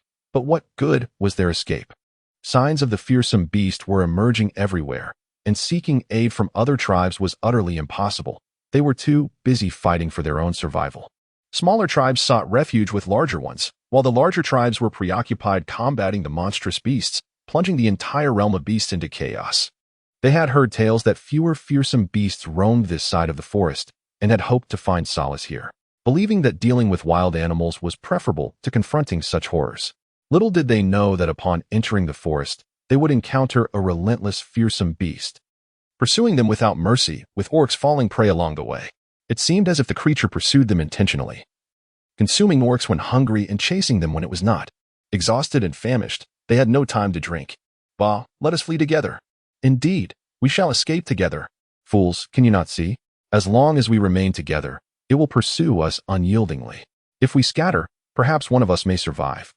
But if we enter the forest alone, we will meet the same fate. Ahead lies a large tribe. You take the orcs and go first while I delay it. The notion of delaying was merely a guise for certain death. They seized the chance to flee when the fearsome beast paused to feed. You should escape. I no longer wish to run. As the tribe's foremost warrior, his inability to protect them felt like a failure. Then we shall not flee either. We will confront it. With Ba abandoning the thought of escape, the others followed suit. Yes, let us fight. Let us kill. 8 orcs ceased their flight, each launching an attack from different directions against the fearsome beast. The creature disregarded their assaults, focusing solely on one orc, opening its massive jaws to bite down on him. Bah! The orcs shouted, wielding their iron tools with all their might, striving to inflict pain upon the beast in hopes of diverting its attention. He was their pillar of strength. If he perished, what hope would remain for their survival? With a resounding bang, Chen Wanwan ran while aiming for the creature's eye, pulling the trigger just as it was about to bite an orc, targeting its left eye. With a roar, the beast howled in agony, its left eye wounded, momentarily forgetting its meal. Courageous, yet too weak, Chen Wanwan swiftly thrust the orc who dared to confront the dinosaur aside. Without regard for his potential injury, she gripped her steel knife, charging directly at the dinosaur. Seizing the opportunity while the creature was vulnerable, she knew this was their moment to strike. Xiao followed suit, ignoring the fallen orc and launching his own attack on the fearsome beast, choosing the opposite flank to Chen Wanwan. Together, they flanked the creature. Although Xiao's dagger was sharp, it lacked the lethal force of Chen Wanwan's steel blade. Chen Wanwan was entirely different. With a single stroke of her steel blade, she could effortlessly carve a piece of meat from the dinosaur. Roaring, the monstrous beast disregarded its vision and lunged at Chen Wanwan with its gaping maw. For the weapon in her hand instilled a sense of threat within it. Be careful. The orcs stood frozen, astonished that a female had suddenly emerged to rescue Ba. Subsequently, she fiercely charged at the monstrous beast, shattering their preconceived notions of femininity. This was no delicate, weeping maiden. She was even more ferocious than their orc warriors. As the beast prepared to strike, the orcs could not help but vocalize their warnings. Chen Wanwan rolled to the side, narrowly evading the gaping maw of the fearsome beast. With a swift somersault, she rose to her feet and resumed her relentless assault on the creature. Utilizing the beast's attack on Chen Wanwan as a diversion, Xiao deftly ascended to the creature's back, brandishing a dagger with fervent aggression as he plunged it into the monster's flesh. Each stab sent sharp pangs through his left side, while his eyes throbbed with excruciating pain. The beast's anguished cries echoed repeatedly, leaving the orcs, who had been relentlessly pursued, in a state of astonishment. Was this truly the formidable beast they had deemed invincible? Yet, under the onslaught of these two warriors, it appeared utterly feeble. How remarkable they are! An orc helped Ba lift himself from the ground, his gaze filled with reverence as he observed the fierce combat between the two. Indeed, they were extraordinarily powerful. Ba, who had narrowly escaped death, found himself rendered speechless by Chen Wanwan's remark that he was simply too weak. Once he regained his composure and beheld the formidable female warrior, he could not deny the truth in her words. He was, indeed, too weak. As the foremost warrior of his tribe, Ba held a sense of pride. Although their tribe was not among the largest, it was certainly of moderate standing. Within their region, Ba was recognized as a formidable strength. It was only today that he realized how the so-called strong of his tribe paled in comparison to these two extraordinary individuals. Xiao pressed on. He had reached the back of the fearsome beast, yet the prospect of subduing it with a mere dagger seemed utterly implausible. Chen Wanwan effortlessly retrieved another steel knife and tossed it to Xiao. Originally, she had intended to keep both knives as spares. Given the current circumstances, she had no choice but to relinquish the other one to Xiao. With Xiao's remarkable skills, he had previously wasted his efforts with a dagger. As he caught the steel knife, he wasted no time and slashed at the neck of the fearsome beast. Astonishingly, he severed the creature's neck in just 5 strikes. With a resounding thud, the beast's head tumbled down, rolling directly in front of the orcs. 8 orcs, 7 of them shrieked in terror and recoiled, while only Ba kicked the beast's head with a fierce expression. As the colossal body of the fearsome beast collapsed, Xiao rushed to Chen Wanwan's side and, upon seeing her unharmed, finally felt at ease. Xiao, well done. In this contest, Xiao emerged victorious, demonstrating remarkable progress. Chen Wanwan now doubted her ability to match him. In terms of sheer strength, she felt inferior. For the last time she had severed the beast's neck, it had taken her over a dozen strikes. In contrast, Xiao had accomplished the feat in merely 5. In this regard, Xiao certainly surpassed her. Yet, in my heart, Wanwan will always be the most formidable. No matter how strong he becomes, I will forever be willing to remain in Chen Wanwan's shadow. Chen Wanwan averted her gaze from Xiao, turning to observe several disheveled orcs. A truly pitiful sight, nearly devoid of clothing. It was best not to scrutinize further, lest she inadvertently witness something inappropriate. Thank you immensely for saving us, expressed Ba, a warrior of the Black Soil tribe, as he thumped his chest with his right hand, genuinely conveying gratitude to Chen Wanwan and Xiao. The name Black Soil tribe was quite remarkable. It was indeed creative to name a tribe thus. Our tribe is established upon black soil, hence the name, Ba elucidated. Noticing the confusion in Chen Wanwan's expression, it was a common reaction from those who heard their tribe's name for the first time. Black soil? Chen Wanwan found herself intrigued, pondering whether this tribe might be situated above a coal mine. Indeed, the soil in our tribe is black. Moreover, black soil is combustible and burns longer than wood, which is why our tribe has thrived there for generations. Coal, Chen Wanwan exclaimed, unable to contain her astonishment. Her speculation was indeed accurate. The black soil tribe was truly associated with coal. You are aware of black soil? The fact that it can burn is known only to our tribe. In winter, many tribes suffer from hunger and cold, while ours merely needs to worry about food. With just a small amount of firewood, we can ignite the black soil. By subsequently adding more black soil blocks, we can maintain the temperature, ensuring that the orcs remain warm. Is your tribe's black soil for sale? She inquired, troubled by the challenges of melting iron. Truth be told, using firewood for this task was quite arduous.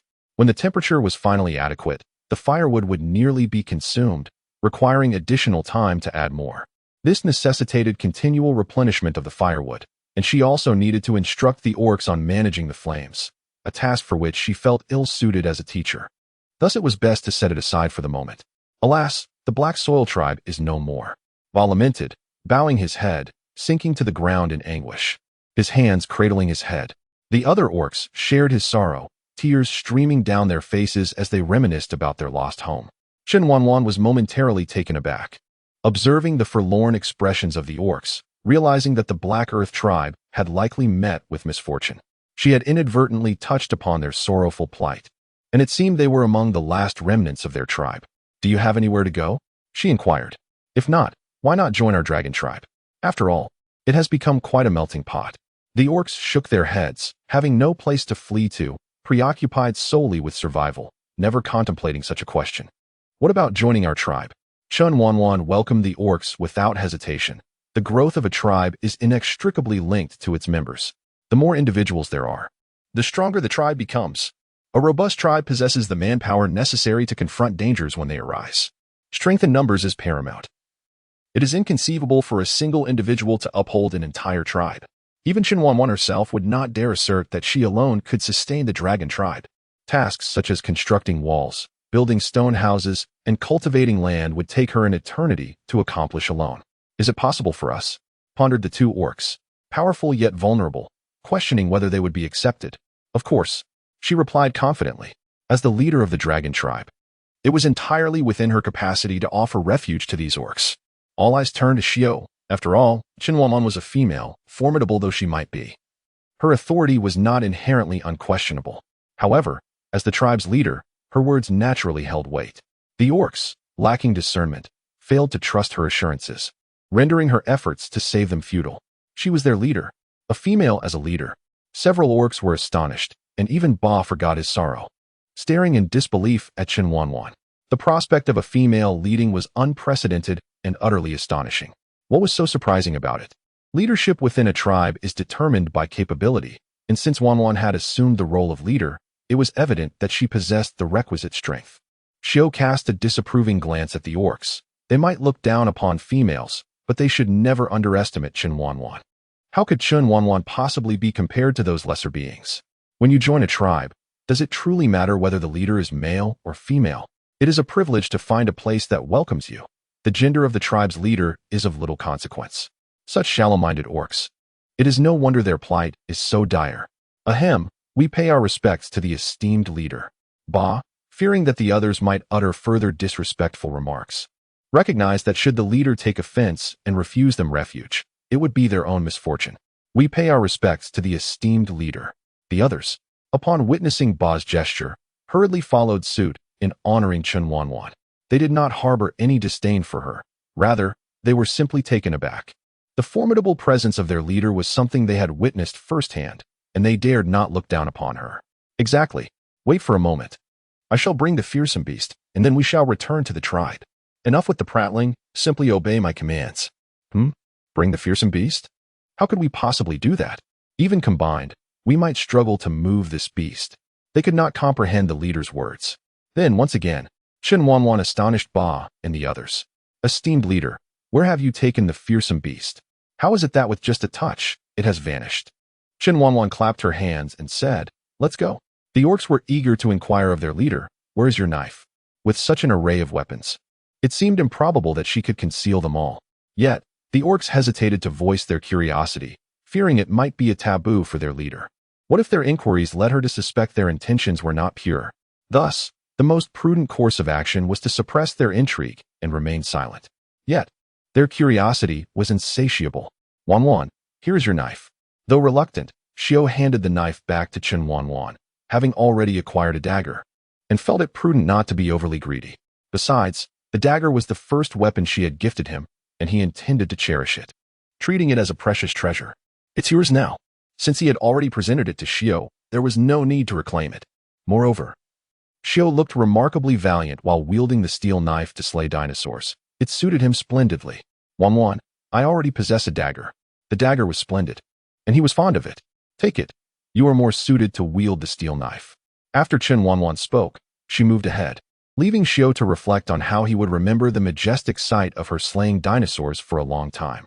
Glancing at the steel knife in his hand, he succumbed to its allure, securing the dagger at his waist while gripping the steel knife to follow in Chen Wanwan's footsteps.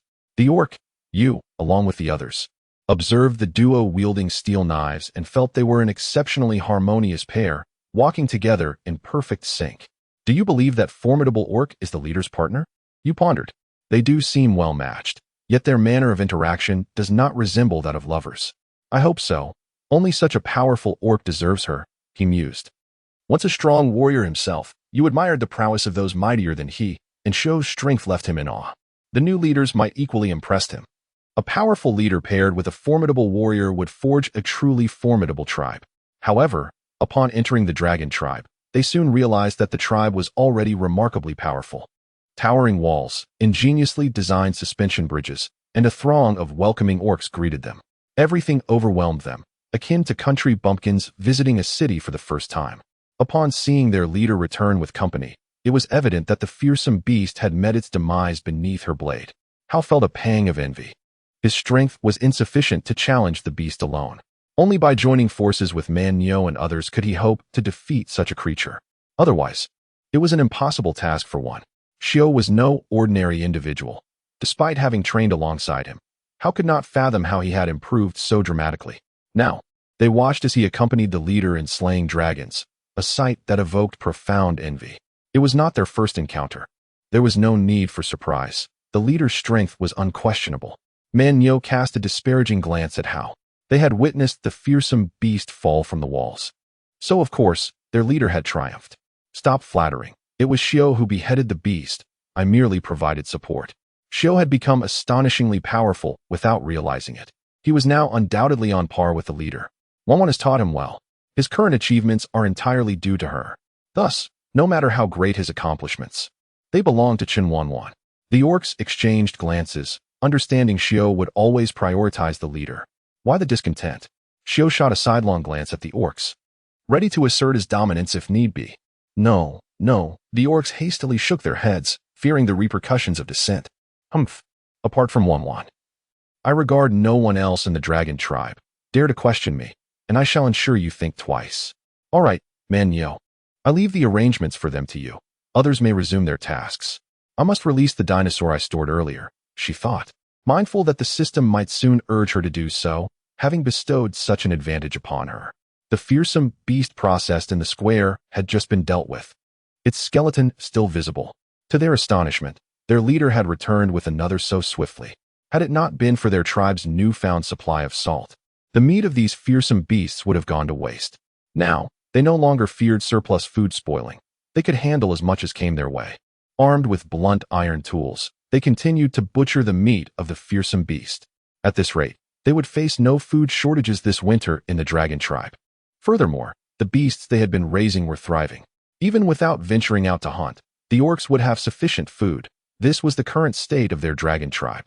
Abundant sustenance and a flourishing tribe. Their lives were progressing in a positive direction, filling the orcs with hope. Perhaps it was merely their perception, but they sensed that the orcs of the dragon tribe not only feared the fearsome beasts but appeared to welcome their presence.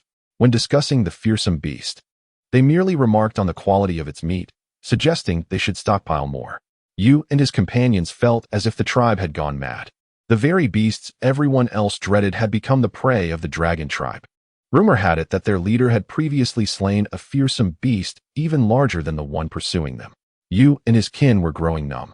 After so many astonishing revelations, they had become desensitized. Biting into the meat of the beast, they silently absorbed all the tales of the dragon tribe. Brother, the beast meat is delicious, is it not? This is the meat of the fearsome beast. An orc from the dragon tribe proudly gestured to the meat in Yu's hand, declaring, while you are being hunted by the fearsome beasts, we are already feasting on their flesh. This exemplifies our dragon tribe's strength. To have been saved by our great leader and to join the dragon tribe is your honor. Yu and his companions paused, then began to devour the meat voraciously, only to be overcome with tears as they chewed. The orc responsible for hosting Yu and his kin was taken aback. He merely meant to boast, having said nothing excessively offensive. Unbeknownst to him, Yu and his companions longed to consume the flesh of the fearsome beasts and drink their blood. Yet what good was it now? Their loved ones had perished at the jaws of those beasts and could never return. The Haidu tribe no longer existed. When the orcs reported this to Chen Wanwan, she remained silent for a moment before saying, let them cry. After their tears, they will heal. The deceased could never be revived, yet those who lived must continue on. Grief was inevitable. Time was the remedy for wounds. They would eventually heal. For life must go on. Mourning was futile. At the very least, they were still alive, were they not? The orcs struggled to comprehend. Yet since their leader had instructed them not to intervene, they chose to abide by her wishes, hoping the weeping would not persist indefinitely. How fortunate was the life in their dragon tribe. What was there to mourn? No matter how difficult the past had been, joining the dragon tribe had made everything worthwhile. Chen Wanwan gazed at the retreating figure of the orc, her thoughts lingering on the procurement of coal from the Black Earth tribe. It now appeared that she could directly incorporate it into the dragon tribe. She was determined to secure the coal mines of the Black Earth tribe. System. May I pose a question? Chen Wanwan entertained a wild notion. If Yuan Tianye and I could store their villa within the spatial realm, might she also be able to encapsulate the coal mines of the Black Earth tribe? Wanwan, what do you think? If I attempted to embed a mountain into the space, would that be feasible? It seems unlikely, doesn't it? How absurd. Her imagination began to soar. Wanwan, you may not fully grasp the capabilities of the nanospace system. Let me assure you, not only a single mountain, but even 10 or 100 can indeed be accommodated. Such astonishing power. Chen Wanwan was taken aback. It seemed she had underestimated the potential of this nanospace system. It was simply extraordinary. Chen Wanwan swallowed hard. Yuan Tianye was not merely a genius. He was a prodigy. A wave of self-doubt washed over her. With her fiery temperament, she appeared to possess little more than her fighting skills. In her eyes, she seemed unworthy of someone as extraordinarily gifted as Yuan Tianye. API call failed with status code 429. Error. Code. For 29. Message. Resource has been exhausted, e.g. Check quota. Status. Resource exhausted. Chen Wanwan raised her hand to her forehead, exasperated by the incessant sound of the enemy's horn. Could there be no respite? Chief, a group of individuals is seeking refuge outside the city. The decision to shelter the orcs rested solely upon Chen Wanwan. Upon discovering these individuals, they hurried to seek her counsel. While the request for sanctuary was not particularly alarming, it was prudent to assess the situation before granting permission. Very well. It would be beneficial to ascertain the identities of these newcomers. Chen Wanwan descended from her treehouse and proceeded towards the city walls, accompanied by the orc who had delivered the report. Within the tribe, numerous stone houses had been erected, and the orcs had collectively constructed the largest one in honor of Chen Wanwan. Chen Wanwan expressed her disdain for the vastness of the stone house, feeling that it was a waste for just her and Ming Tua to occupy such a spacious abode. She believed that their treehouse was far more comfortable, with a large bed, 2 desks, and 2 chairs, allowing them to pursue their own tasks without disturbing one another. Although compact, it exuded warmth. The stone house could serve as a suitable storage place for food, which was a practical arrangement. Chief, I have an unsettling feeling about those individuals. Though I cannot pinpoint exactly what it is, Rong remarked upon seeing Chen Wanwan approach. Rong, you are being overly dramatic. What possible issue could there be? Those individuals appear quite robust. If they join us, our tribe will grow even stronger, Hao replied casually, finding merit in the newcomers, especially since they rode unicorns. A rare sight indeed. What are they riding? Chen Wanwan inquired curiously, observing the creatures that resembled horses but were larger and more muscular. Adorned with a single horn on their foreheads, akin to mythical unicorns, yet devoid of wings. That is a unicorn, capable of traversing 1,000 miles swiftly, making it ideal for long journeys. However, such creatures are beyond the means of ordinary tribes, indicating that their origins are likely not simple, Rong explained, furrowing his brow as he scrutinized the group of beastmen, convinced that they sought to ally with the dragon tribe, an idea he could hardly accept. Open the gates and let them in, Chen Wanwan said with a sly smile.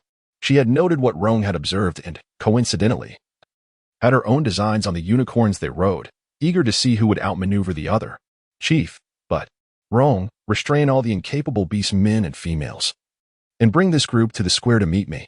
The others can pretend nothing has occurred, but they must remain on alert for battle.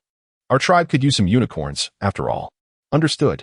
Chen Wanwan's intentions were clear, and Rong immediately left with a smile. How, you were in charge of welcoming the newcomers. This individual was somewhat simple-minded, and assigning him the task would prevent any suspicion from arising among the visitors. Outside the city, Ling, do you think our plan is sound? Those beastmen are likely formidable. It won't be easy for them to seize control, Feng pondered. Adapt to the situation. If they prove strong enough, we may consider them allies. If not, occupying such a prime location would be a waste. Good resources should belong to the capable. We shall assess their strength, Ling replied, contemplating the defenses that would sufficiently withstand any beastly attacks, far superior to those of their tribe. Once he claimed this place, he could relocate the tribe here, allowing his father to confidently pass leadership to him. Feng was overly cautious. The young chief acted with prudence. The high chief had indicated that once the beast attack subsided, the leadership would be passed to the young chief, signifying the high chief's approval of him. If not for the young chief's interest in Feng's sister, he would hardly have had the audacity to speak so freely, as if he were their strategist. Feng shot a dark glare at the speaker, who always contradicted him, countering his every remark. Had it not been for the young chief's protection, he would have dealt with him long ago. As for Ling, he would never allow his sister to marry him unless he were the high chief's son. Enough bickering, both of you. You are my right and left arms. Do not quarrel incessantly upon meeting. Both were esteemed beast warriors, yet they were perpetually at odds, bickering whenever they crossed paths. At times, he wished he could replace one of them for some peace, but both were invaluable, and he could not bear to lose either. Thankfully, they both showed him some respect. As long as he intervened occasionally, they would cease their disputes. Young chief, there is movement. Others were accustomed to the bickering between Feng and Li and quickly reported the commotion they had noticed. Remember, do not call me young chief. Refer to me by name to avoid raising suspicion and to ensure our entry. If they were denied access, how could they seize control of the tribe? Anyone who jeopardized his plans would face his wrath. Rest assured, young chief, we shall heed your instructions. The young chief was known for his ruthlessness, and none dared to disregard his orders. Good. Seeing the respect from the other beastmen, Ling felt somewhat satisfied and glanced at Feng and Li. They were the source of his greatest concern. In matters of significance, he hoped they could set aside their differences. Fear not, young chief.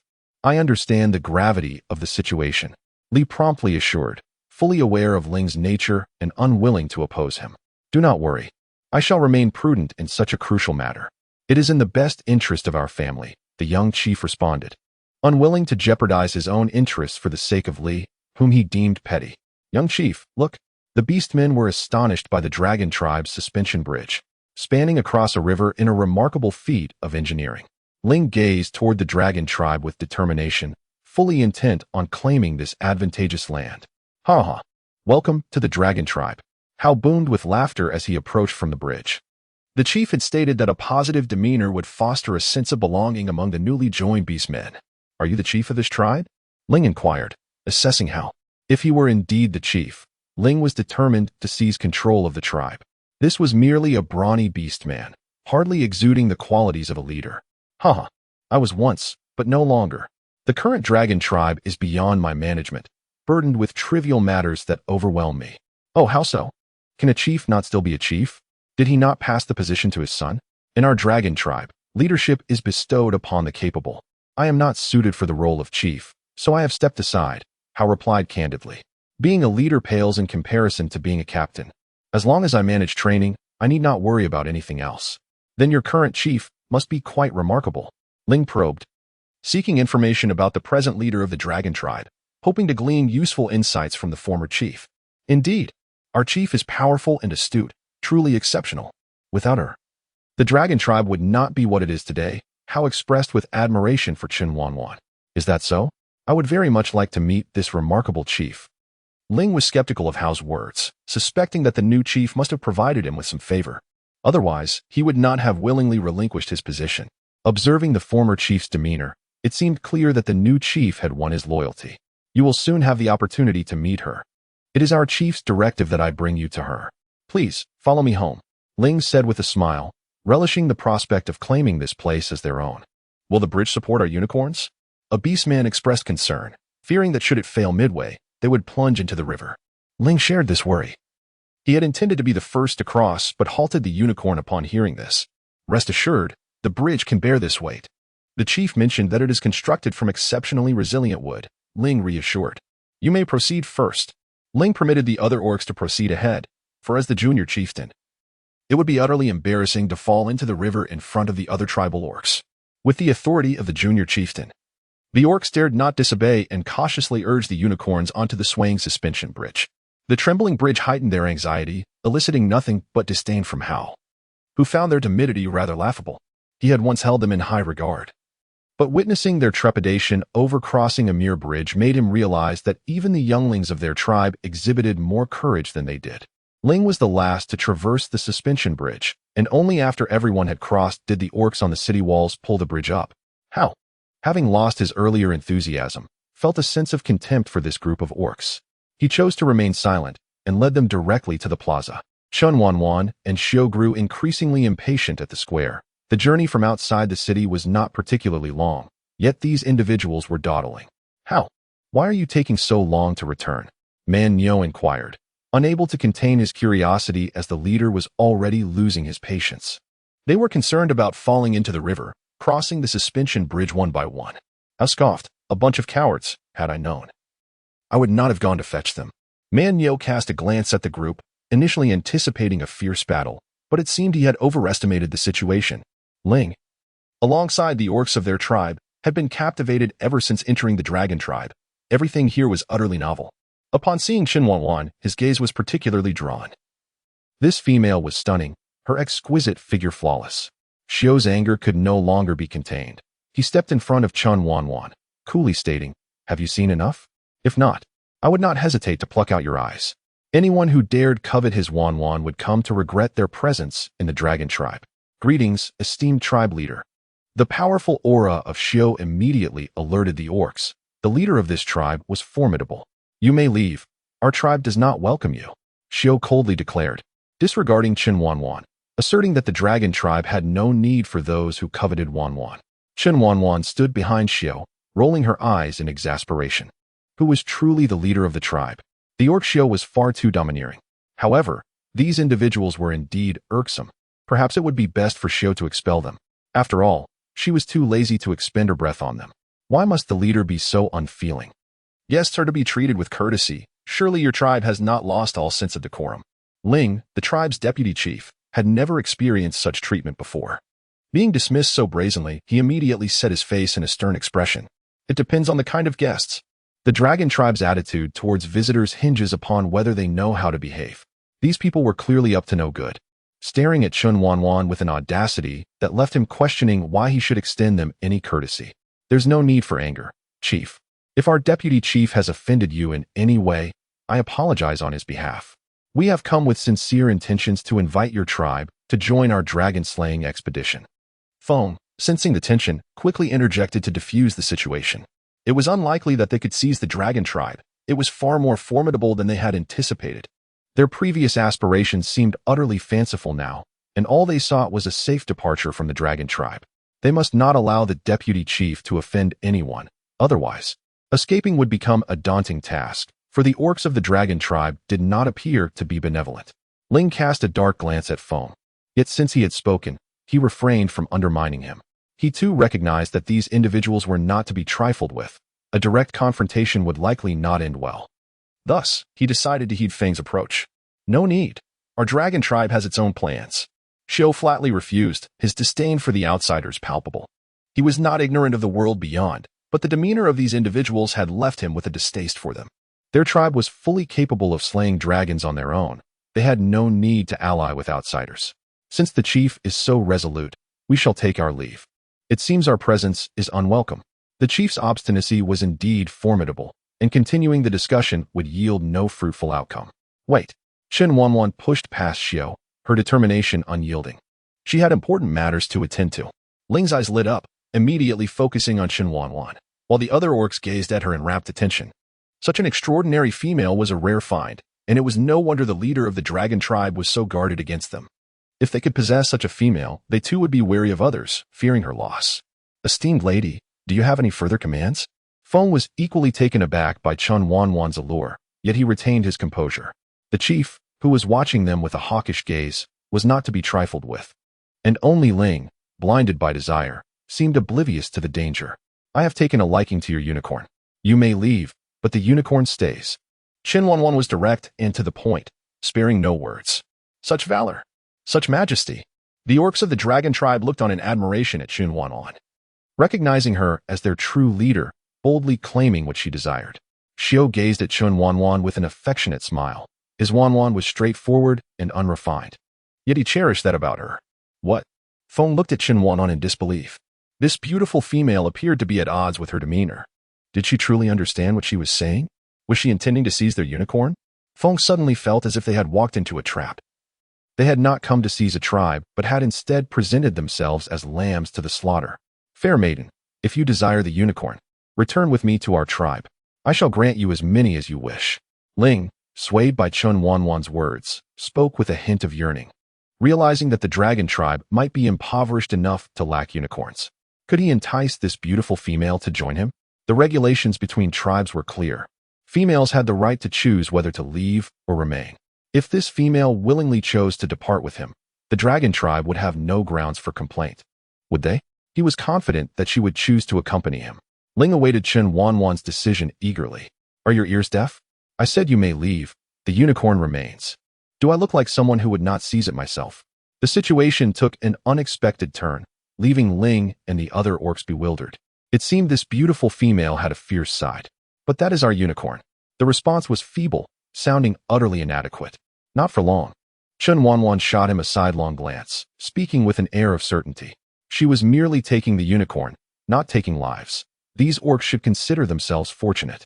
However, if they continued to prattle on, she would not hesitate to engage in a bit of pillaging. It was her trade after all. Chief, will you not intervene? Feng, realizing that reasoning with Chen Wanwan was futile, turned to Xiao for support. Our chief's interest in your unicorn is a privilege for you. Xiao smiled, relishing the misfortune of these outsiders who still could not discern who truly held power. What? Feng was once again thrown into confusion. So, it seemed this formidable orc was not the leader after all. The true leader was the stunning female. Feng could scarcely believe his ears. You are the chief. Ling stared at Chen Wanwan in shock, his understanding completely overturned. How could the leader of the tribe be a female? Indeed, Chen Wanwan beamed at their astonished faces, reveling in their disbelief. Ultimately, Ling and his companions could not recall how they exited the dragon tribe.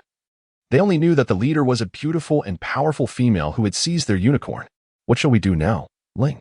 Li was still in a daze, struggling to comprehend the notion of a female as the tribe's leader. Yet one thing was clear. Without the unicorn, how would they navigate the forest? Ask me? Who should I ask?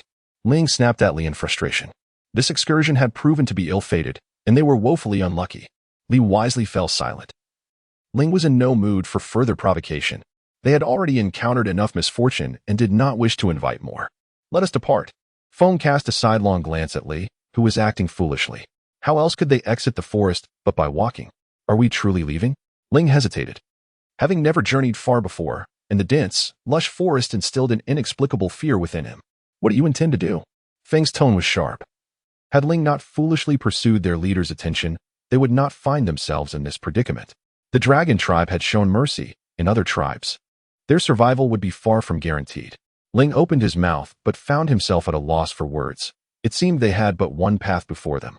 Let us go. Ling dejectedly lowered his shoulders, his voice lacking vigor. The others exchanged glances, ultimately realizing their powerlessness, and fell in line behind Ling as they made their way toward the forest's edge. Going. They appeared rather lackluster. How pitiable.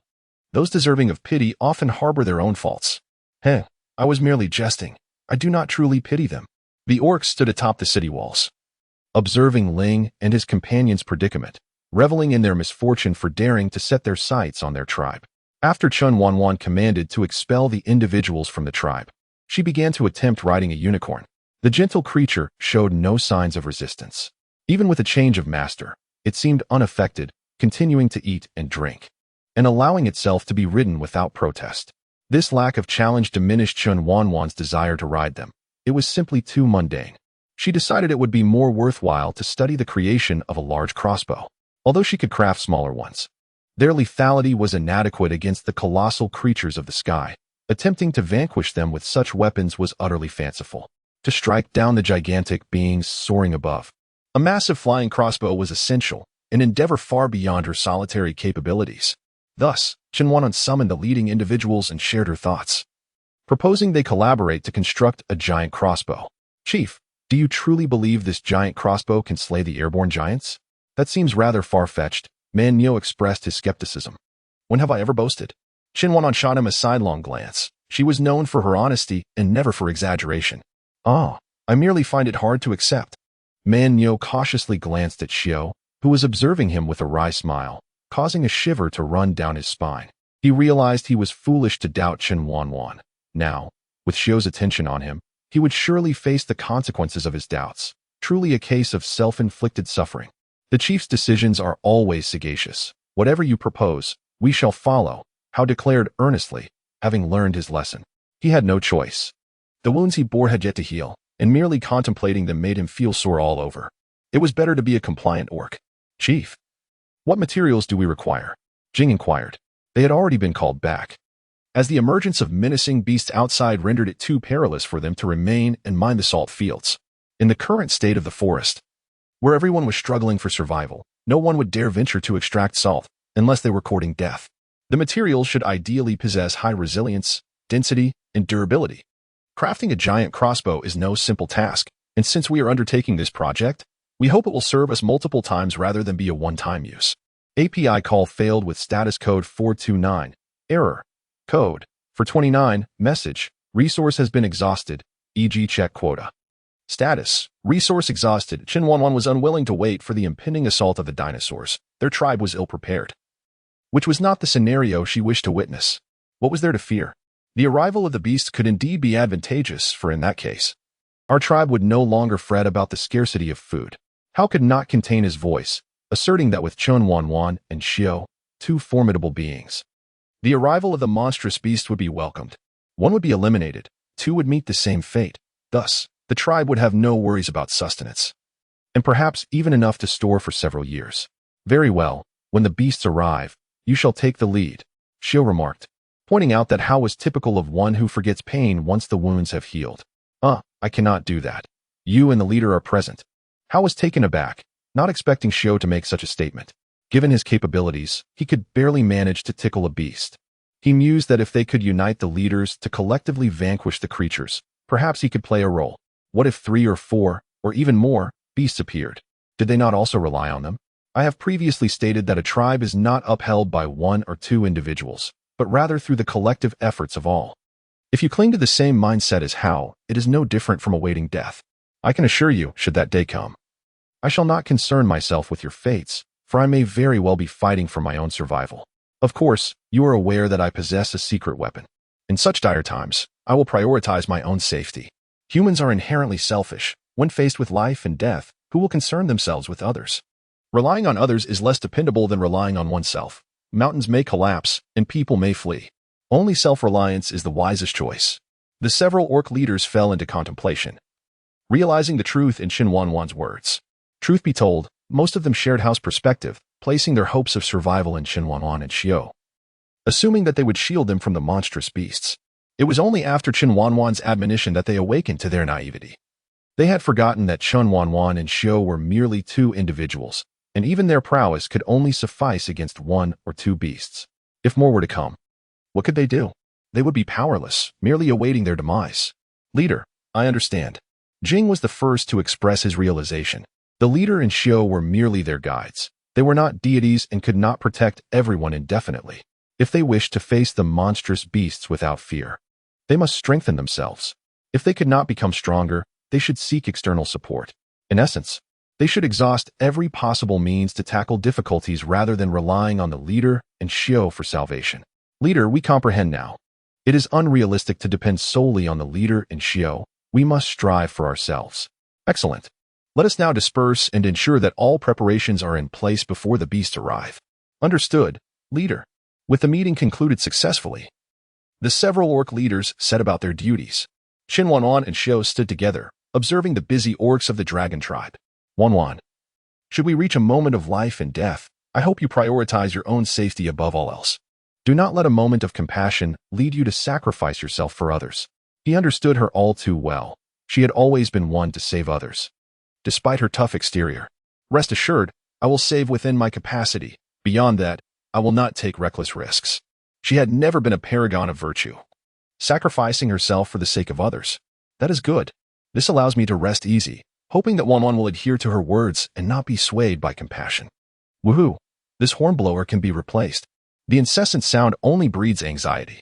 Chen Wanwan gazed helplessly towards the city wall, uncertain of what the matter was this time. The sound of the horn had begun to irk her. Wanwan was disinclined towards it. She simply wished to have it replaced. Xiao, while not entirely disagreeable, could be rather bothersome. Surely, it could not be that a significant matter warranted the sounding of the horn? Let us proceed and see what this is all about. She thought. Since the horn had been blown, she might as well investigate. Chief, there are individuals outside the city seeking refuge. Just as Chen Wanwan and Xiao had taken a few steps, an orc arrived to report. Chen Wanwan and Xiao ascended the city wall, where they beheld a multitude of people, all appearing quite disheveled. They resembled refugees from Africa, comprising individuals of all ages, each one clearly seeking shelter. Let us open the gates and allow them entry. I shall leave the management of the situation to those below and refrain from intervening myself.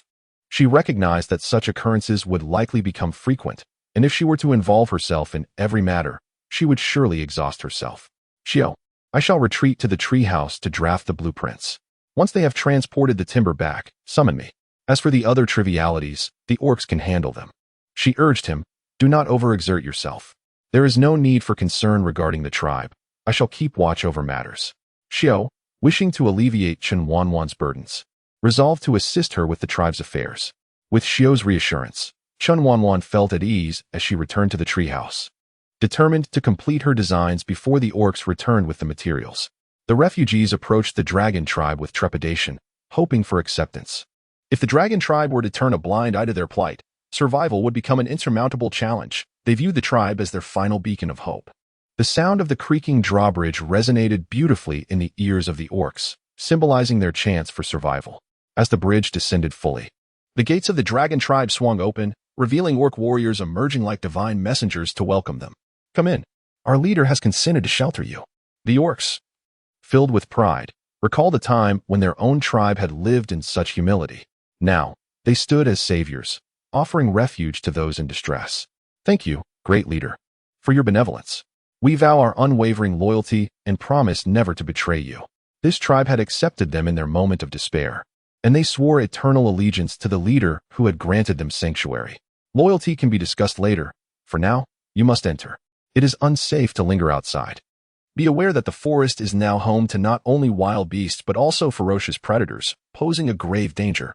Indeed, let us hasten indoors. I believe I heard a beast's roar moments ago. Good heavens, the beasts are upon us. Flee. Quickly, enter now. Those above, sound the horn. With a multitude of orcs, it was impossible for everyone to surge into the dragon tribe at once, causing panic among those tasked with ushering them in. As the horn resounded once more, every orc of the dragon tribe sprang into action. Typically, the horn would sound only once, but its repeated call signified a dire situation. Grabbing their weapons, The orcs rushed toward the gates, where a throng of ragged, terrified refugees was pushing through. What is happening? They inquired urgently of those fleeing, understanding that clarity was essential for their decision-making. A horde of beasts is approaching. Many beasts run. The orc, breaking free from those who grasped him, frantically searched for a place to hide. Arm yourselves and follow me to the gates for support. The fleeing individuals were outsiders. While the orcs of the tribe surely remained to cover their retreat, they had to assist their kin. Xiao had already positioned himself at the gates, lifting the panicked orcs and tossing them inside. While brandishing his great sword, he fixed his gaze on the advancing beasts. His brow furrowed. These creatures did not seem to charge of their own volition, as if driven by an unseen force. The situation was dire indeed. Upon hearing the sound of the horn, Chen Wanwan instinctively sensed trouble. As she raced to the city wall and beheld the unfolding chaos outside, a wave of urgency washed over her. Listen closely, she commanded. Once I step outside, raise the drawbridge. With no time to ponder further, she issued her orders. However, the chief interjected, there are no buts. Trust me. I will return safely with Xiao. Follow my instructions. Chen Wanwan firmly interrupted the orc, and without delay, she descended the wall with agility and set off towards the outside world. It was evident that the beasts from the forest were not targeting their dragon tribe intentionally. Rather, they were being driven forth by an unseen force. The only entity capable of exerting such influence, aside from dinosaurs, was indeed the dinosaurs themselves. Among them, there existed a species renowned for its exceptional teamwork, the velociraptor. Chen Wanwan hoped that her suspicions would prove unfounded, yet reality affirmed her fears. For she had glimpsed the silhouette of not just one, but several raptors. The sound of cracking echoed as Xiao turned to see Chen Wanwan at his side. Just as the suspension bridge was being raised. How did you get over here? Are you unaware of the dangers that lie ahead? This was the first time Xiao had raised his voice at Chen Wanwan. He detested witnessing her take such risks. Numerous ferocious beasts now appeared across the way.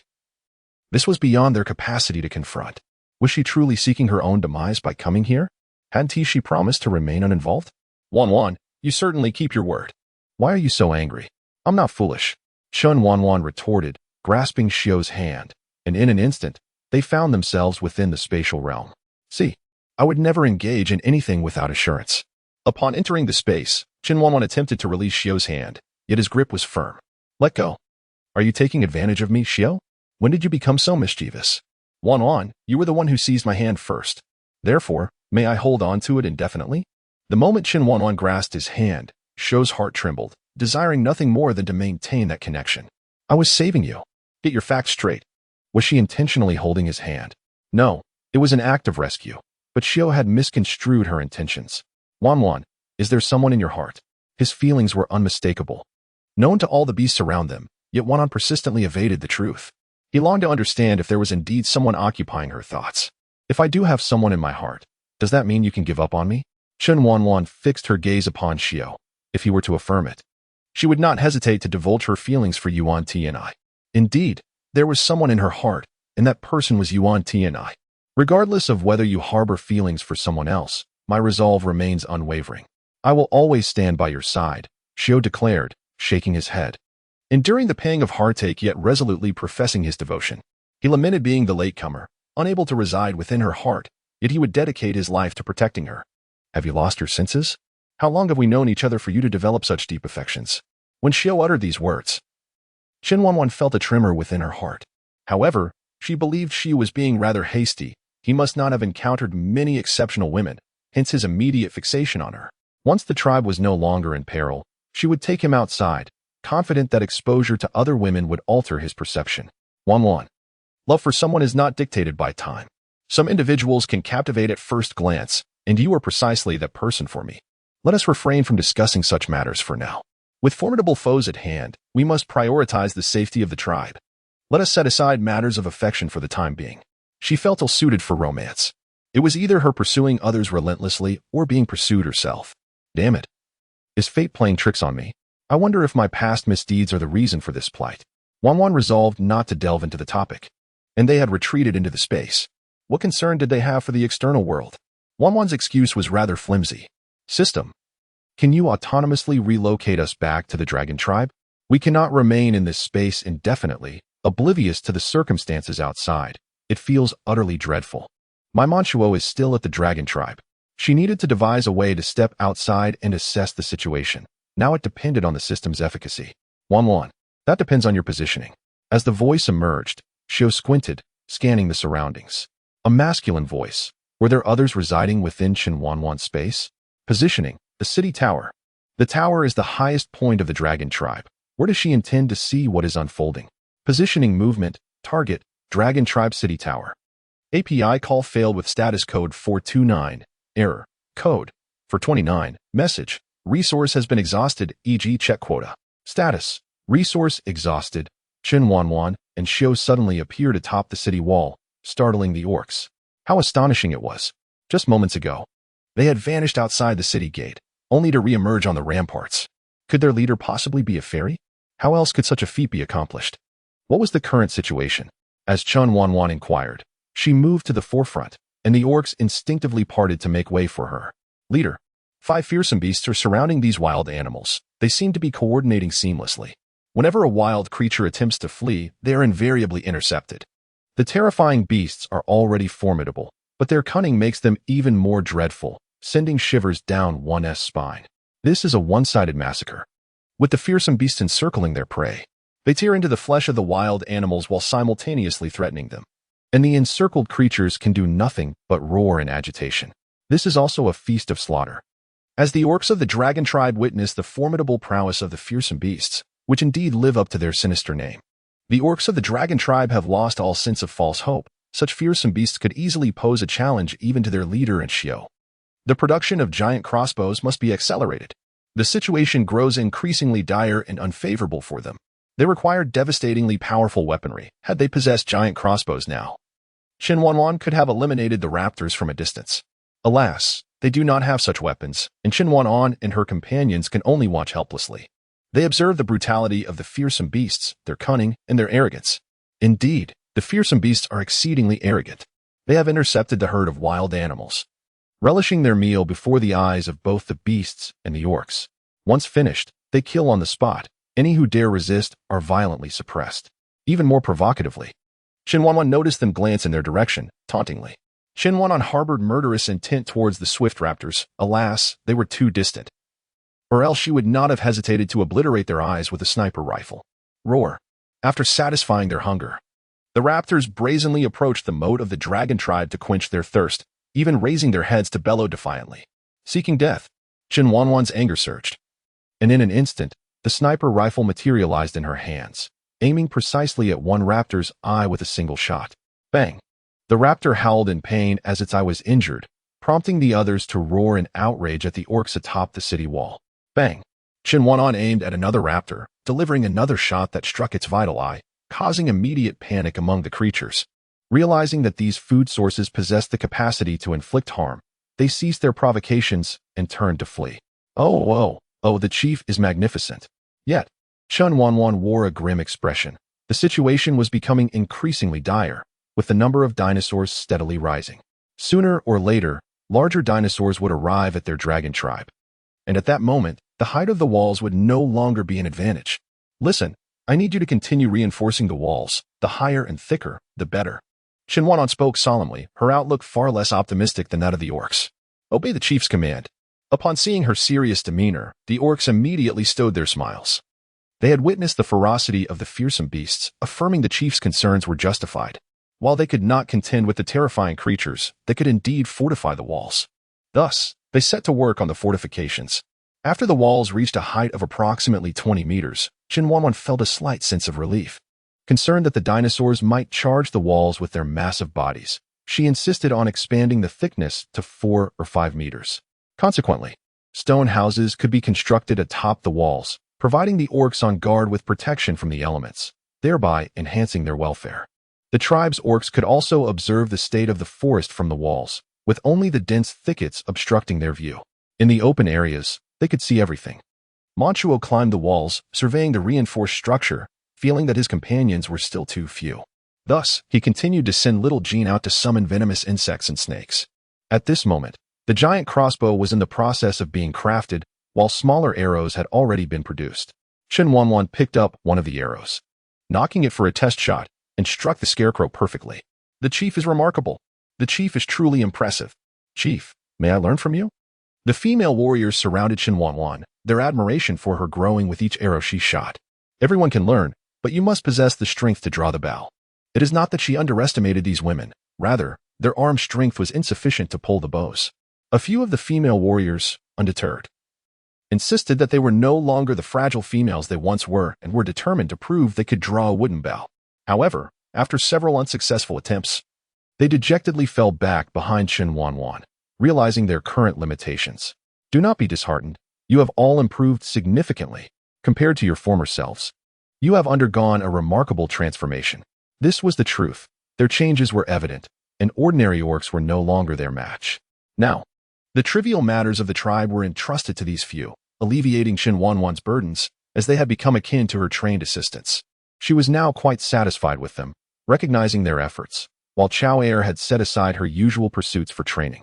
For this reason, Rong had faced considerable ridicule from the tribe's orcs, yet he bore it proudly, proclaiming, "You were simply jealous." Indeed, he was the only one who had wed a female warrior, providing him with ample grounds for pride while others still chased after them in vain. Rest assured, Chief, we will strive to do even better. They may not draw the bow now, but with practice, they surely will. I believe in you, do not worry. I will have the orcs craft some light bows for you to practice with initially. Once you become familiar and capable of using heavier bows, we shall advance to that stage. The heavy bow possesses greater lethality, which Chen Wanwan favored. Utilizing a heavy bow to hunt prey and dinosaurs would be far more effective than a light bow. I am preparing to establish a team of elite archers. Please notify all orcs who may be interested to come forth. Not just anyone can join the elite archer team. Only those who pass the test will qualify. It requires not only arm strength, but also the assessment of their vision and accuracy. Orcs lacking mental agility will not be accepted, as shooting necessitates spontaneity and quick adaptability. Upon hearing the chief's intention to form a team of elite archers, the orcs were filled with enthusiasm and eagerly volunteered. Testing for arm strength revealed that 80% of the orcs passed, with only a few failing due to past injuries. This also illuminated the orcs' formidable nature. They were born warriors when it came to strength. Next came the accuracy tests, where nearly no one could hit the target, but 50% managed to get close. Following that, Chen Wanwan tested the orcs' reflexes by releasing the tribe's domesticated beasts on the training field. The orcs were left bewildered. Not only was it difficult to shoot, but even seeing clearly was a challenge. Chen Wanwan observed attentively and discovered approximately 18 individuals, all possessing remarkable observational skills. Xiao, Jing, and Rong were among them. Notably, Xiao, who had never received any training in shooting, astonished Chen Wanwan the most.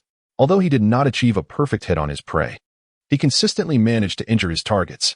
Chen Wanwan could not help but marvel at the innate prowess of the beastman. Regardless of what he undertook, his comprehension was unparalleled, and his ability to embrace new concepts was truly awe-inspiring. Ultimately, Chen Wanwan resolved to appoint Xiao as the captain of the Divine Arrow Squad, leading the 18 beastmen in their training. Xiao, disdaining the hassle of managing dual roles, readily transferred his previous team to Rong. Rong's capabilities were widely acknowledged within the squad, and his leadership met with unanimous approval. Nevertheless, he remained under Xiao's command, ensuring a place for him within the Divine Arrow Squad. Maniu and Halua were eliminated. While the others fared better, their reaction times were tested, and the two simply did not measure up. In Chen Wanwan's words, they were merely brawn without brains, tall in stature yet lacking in intellect. Nia also failed to qualify. That lad was an anomaly among the beastmen, unable to even draw a bow, which left everyone astonished. Xiao, having grown up alongside Nia, was certain that his arms had never sustained any injury. This suggested that his physical strength was inherently deficient. Nia felt despondent, noticing that while everyone else succeeded, he alone faltered, deeming himself worthless. Amidst the bustle of testing, no one noticed Nia's unusual demeanor. The gates would not open easily, and seeking solitude, he ascended the rear mountain of the tribe. The dragon tribe was nestled against the mountains, which served as a natural barrier, providing ample protection from attacks. They felt quite secure about the rear mountain. However, upon reaching the summit, Nia was nearly overwhelmed with terror as he encountered a colossal and fearsome beast, complete with a sharp beak, deadly claws, and enormous wings that obscured the sky. Nia dared not make a sound and hurriedly retraced his steps back to the tribe. He could wallow in despair, but he could not abandon the lives of the beastmen of the dragon tribe. They were his kin and friends. The beastmen gathered at the training grounds, observing the Divine Arrow Squad's practice.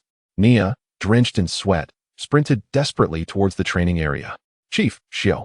Upon seeing Nia rush towards them in a frenzy, Chen Wanwan and Xiao immediately sensed that something was amiss. Although Nia was often unreliable, he had never appeared in such a state. Evidently, he had encountered a matter of great significance. The two exchanged a glance and swiftly made their way toward him. Realizing that the urgency of his demeanor indicated the gravity of the situation, "Chief, to the back mountain. Let us have a sip of water first," Chen Wanwan exclaimed, producing a bottle of mineral water and offering it to Nia. With the conversation being so disjointed, it was challenging for them to grasp the full extent of the issue at hand. Nia took the bottle, without hesitation pouring the water down his throat, while the others watched intently at the transparent vessel in his hand. "Chief always possesses the finest items. Nia, must you be so reckless with it?" However, Nia remained unfazed. He was merely drinking water, the container being of little consequence to him. His mind was preoccupied with anxiety, and he paid no heed to their remarks. "There is a colossal beast atop the back mountain," Nia finally managed to articulate, his voice filled with urgency as he regained some composure. Without a moment's pause, Chen Wanwan sprang to her feet and dashed toward the back mountain, firmly believing that Nia would never jest about such matters. Xiao promptly followed suit, and soon, others began to trail behind them, leaving Nia standing there, still holding the water bottle in a daze. "Oh dear, was the water I just drank from this?" he pondered, staring at the bottle adorned with a charming little face, which beamed back at him with a smile. If Chen Wanwan were present, she would undoubtedly inform him that it was a promotional photograph of Wang Lihong. Alas, she was presently fixated on the pterosaur that had taken residence atop the mountain. The massive crossbow was still under construction, and the pterosaur had already made its appearance. The sky was their blind spot. What to do? Oh heavens! A flying beast of terror. What shall we do? We cannot fend it off. It will devour us. Silence. The pterosaur remained motionless, and Chen Wanwan was at a loss regarding the situation. The incessant chatter of the beastmen was unbearably irritating. "Those who wish to live, close your mouths." Xiao coldly surveyed the surroundings, and only when the beastmen fell silent did he gaze up at the fearsome creature atop the mountain.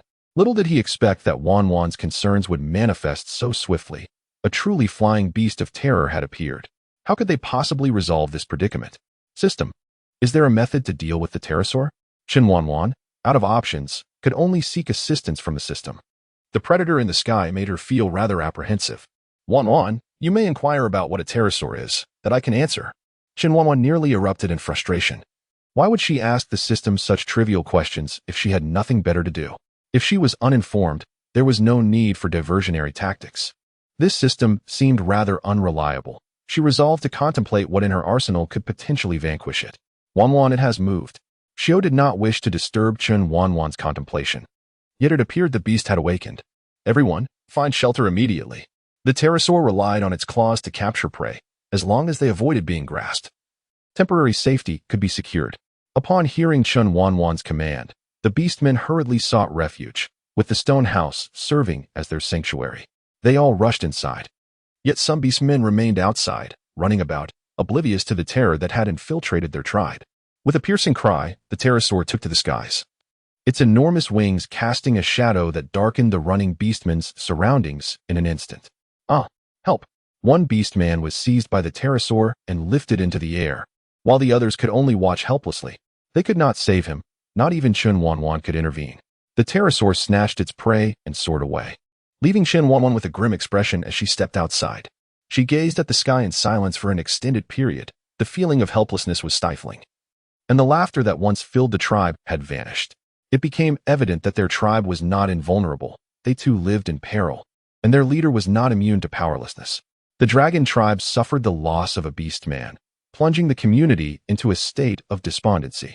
The young no longer frolicked, and the females ceased their playful banter.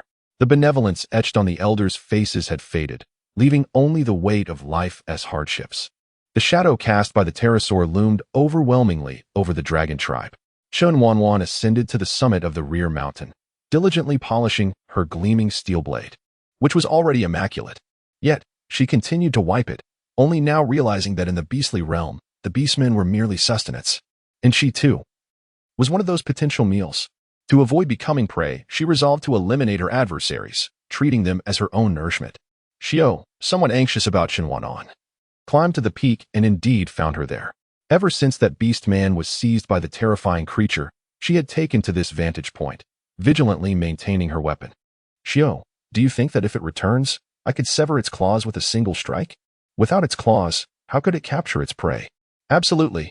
My Wanwan is the mightiest. If she sets her mind to it, she shall accomplish it.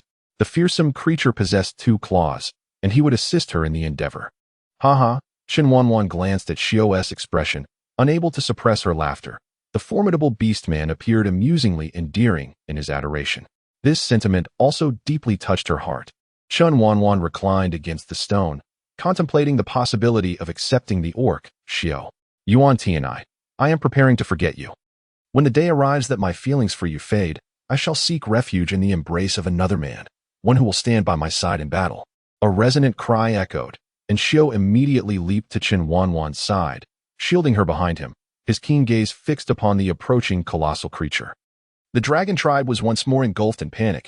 The orcs dared not move freely, retreating into the stone dwellings. At long last, you have arrived. Chen Wanwan emerged from behind Xiao, asserting that she required no protection, not even from him. The pterosaur surveyed the dragon tribe, recalling the abundance of food that once thrived here, yet now found none in sight. It circled in the air, searching for its meal of the day. Suddenly, its gaze locked onto the mountaintop, and it soared directly toward Chen Wanwan and her companions. Xiao, my left foot, Chen Wanwan whispered to the approaching pterosaur, her aura radiating an air of menace.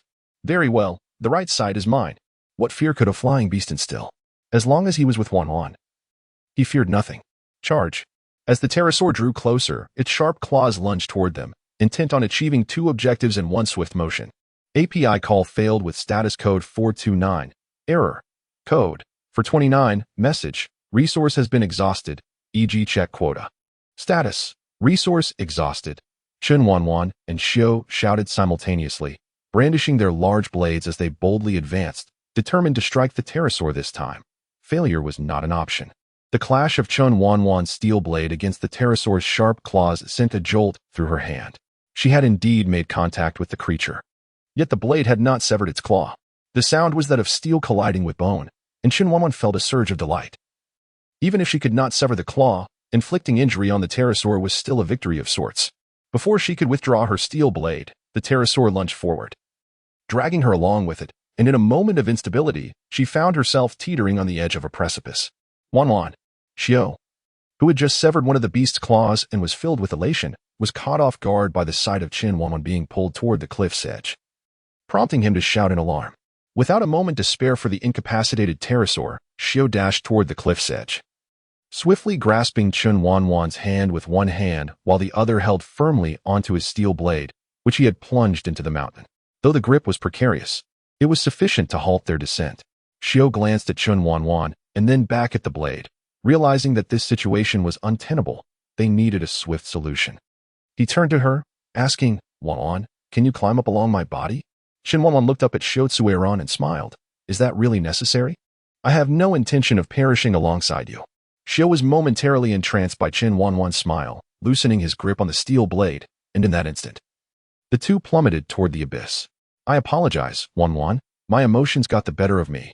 As they descended, Xiao exhibited no fear, his radiant smile betraying his elation. Wanwan's declaration of not wanting to share a tragic fate revealed her own affections. So, if it were to be a tragic end, so be it. What a ridiculous notion. Chen Wanwan shot Xiao a disgruntled glare. She had not yet exhausted her life, and death would not come so easily. In the next moment, their falling bodies abruptly materialized in a different realm. At last, they found solid ground, and Chen Wanwan exhaled in relief. You can let go now, she remarked with a sidelong glance at Xiao, who seemed reluctant to release her now that they were safe. With a hint of reluctance, Xiao finally relinquished his hold, the fragrance of Chen Wanwan lingering in his senses. She often bathed with fragrant shower gel, ensuring she always exuded a delightful aroma. System, target coordinates set for the mountaintop. Proceed upwards. This was no time for sentimental musings. She needed to ascertain the current state of the pterodactyl. Target coordinates achieved, commencing movement. Upon hearing that they had arrived at their destination, Chen Wanwan grasped Xiao's hand and opened a portal. As she gazed around, there was no trace of the pterodactyl to be found, save for a pool of blood on the ground, confirming that they had indeed wounded the creature. Alas, due to her insufficient strength, she had been unable to sever the pterodactyl's claw, only managing to inflict a wound upon it. However, it was not entirely regrettable. A wound and a severed claw were sufficient to incapacitate it. With one claw lost and the other injured by Wanwan, Xiao was convinced that the ferocious beast could not recover. Did you truly sever one of the claws of that fearsome beast? This revelation dispelled any lingering regrets in Chen Wanwan's mind. A pterodactyl deprived of its claw could no longer seize its prey, which effectively sealed its fate. Indeed, it is severed. The ferocious creature had nearly claimed Wanwan's life, and Xiao would have relished the opportunity to slay it himself. Merely cutting off one claw seemed too lenient. Splendid. Now, this pterodactyl no longer poses a threat to our dragon tribe, allowing the beastmen to dedicate their time to crafting massive crossbows. Chief, Xiao, Nia gasped as he climbed to the summit, rushing towards the two upon spotting them. He was nearly at his wit's end. How had he ever thought it wise to depart from the dragon tribe in such a manner? The ascent had been exhausting. Nia, what troubles you? Chen Wanwan inquired, observing Nia's urgency. Surely, something dire had transpired within the tribe. Moments ago, a ferocious beast had been soaring above the village and, for reasons unknown, had suddenly plummeted from the sky, landing in the nearby forest, where it was now being devoured by several other fearsome creatures. API call failed with status code 429. Error. Code. For 29. Message. Resource has been exhausted, e.g. check quota. Status. Resource exhausted. As Chen Wanwan and her companions arrived, the orcs instinctively cleared a path, allowing her to approach the edge of the city wall. Following the direction indicated by the crowd, she soon spotted the massive form of the pterosaur, Luda, currently being torn apart by several dinosaurs. To ascertain whether this was indeed the creature they had severed a claw from, Chen Wanwan retrieved her binoculars for a closer inspection. Upon observing the pterosaur missing a claw, she felt a sense of relief. This was the ultimate fate that awaited it. Once a predator that viewed others as mere sustenance, it had now become prey itself. In the unforgiving hierarchy of the food chain, the weak are consumed by the strong. It is only through their own strength that they can ensure their survival and earn the right to hunt these ferocious beasts, whose meat, it must be admitted, is quite delectable. What a pity, Chen Wanwan lamented, shaking her head. If only this pterosaur had fallen within our tribe's territory, I could have savored its flavor. Yet, recalling the orc it had once abducted, her desire to claim its meat dissipated. Not to worry, should we encounter another, we shall hunt it down then. Xiao understood Chen Wanwan's sentiments. She was lamenting the loss of the culinary opportunity presented by the fearsome beast's flesh. Could it be that this sudden demise of the pterosaur was caused by your actions? Nia gazed at Chen Wanwan and Xiao. Disbelief etched across his face as he contemplated his hypothesis. Here, take a look at its foot, and you shall see. Chen Wanwan smiled as she handed the binoculars to Nia, encouraging him to observe for himself. What purpose is there in examining the foot of a fearsome beast? Nia questioned. Though he accepted the binoculars with curiosity, he had long coveted such an item, but had hesitated to use it due to concerns regarding their combat prowess. Upon acquiring the binoculars, Nia did not immediately focus on the pterosaur's foot. Instead, he examined the device itself. Xiao had described this dark, cylindrical instrument as capable of revealing distant sights, and today he was finally afforded the chance to verify its capabilities. Nia, are you going to look or not? If not, hand it over. Hao urged, eyeing the binoculars with eagerness. He too wished to witness the pitiful fate of the flying beast that had caused his tribe much distress. Of course I will look. This is a rare opportunity one have anticipated for quite some time. How could I possibly miss it? He positioned the binoculars before his eyes, and the initially blurred image transformed into a vivid clarity, allowing him to witness the scene unfold before him. He saw the several fearsome beasts tearing into the flying creature, and it became evident that the pterosaur was still alive, struggling with its wings. Yet, the other beasts afforded it no respite whenever its wings moved. They sank their teeth into them, and whenever its head shifted, they attacked its skull. The once daunting terror that had cast a shadow over their dragon tribe was now meeting a tragic end, a sight that filled Nia with vindication.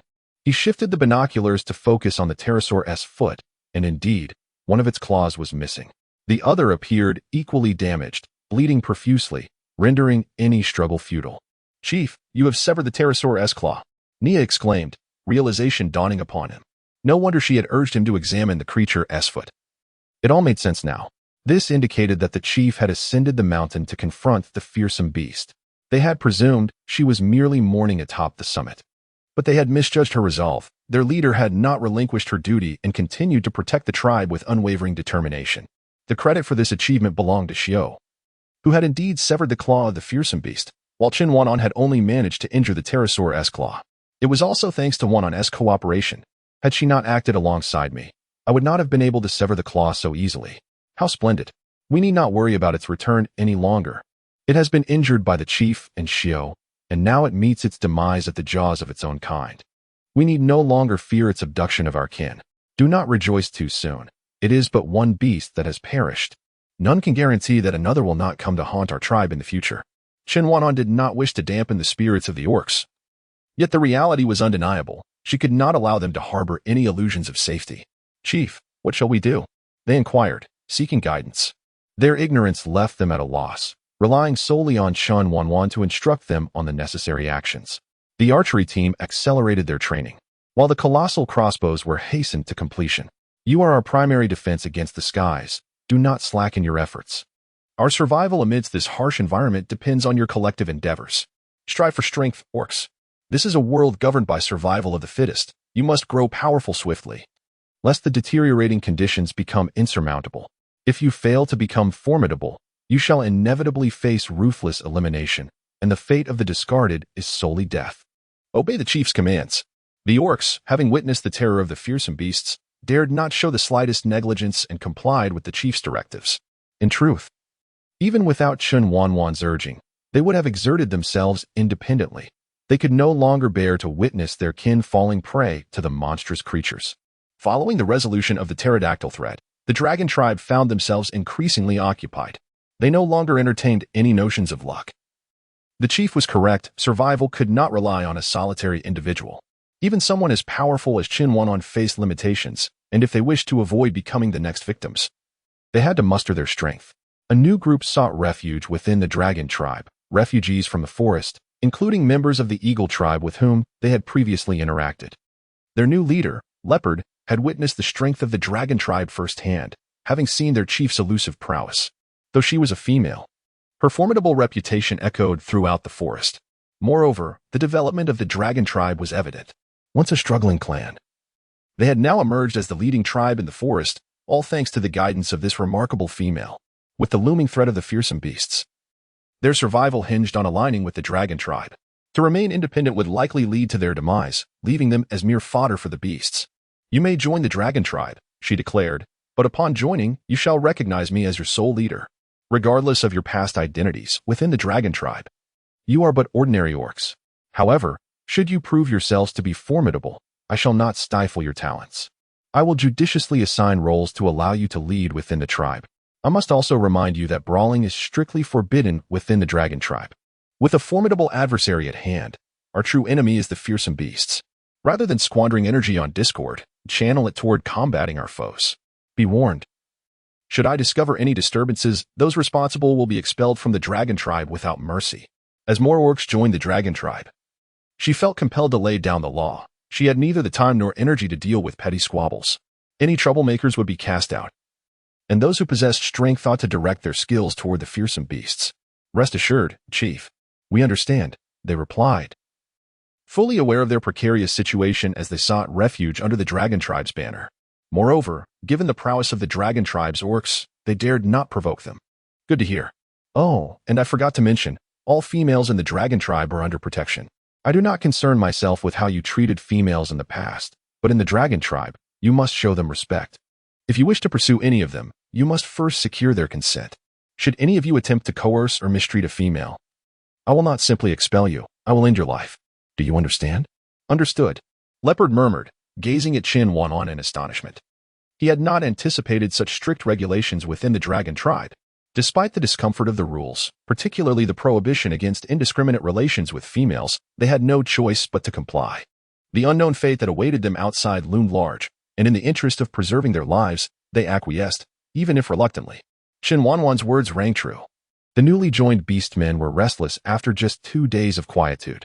They feigned compliance with their assigned tasks, devoured their meals with unseemly haste, and shamelessly harassed the females with inappropriate remarks. Step aside. I glared at the beastman obstructing her path. Ever since she joined the fierce flower squad, no one had dared to provoke her. It was surprising that today someone would recklessly confront her. This individual was evidently not an elder of their tribe.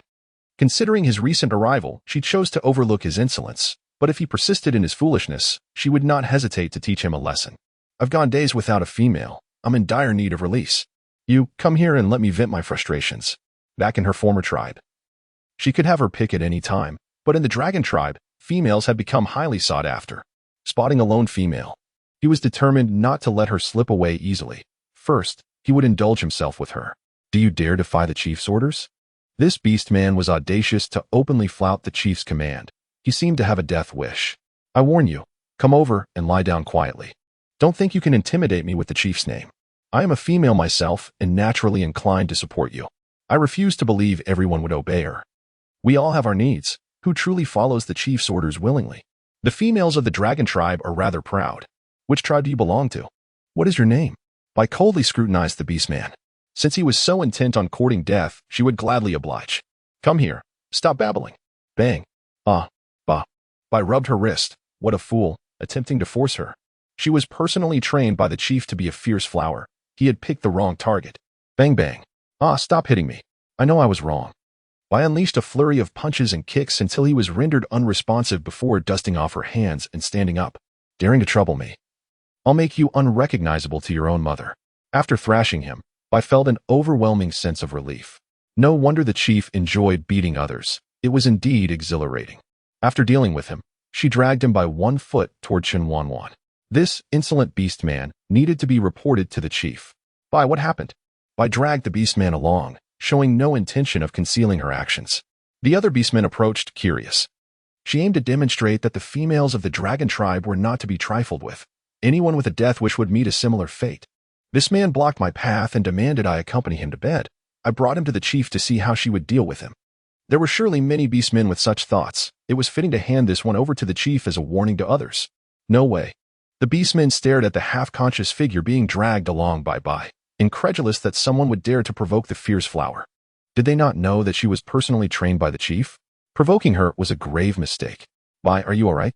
I heard someone was bothering you and rushed over. Let me check if you're hurt anywhere.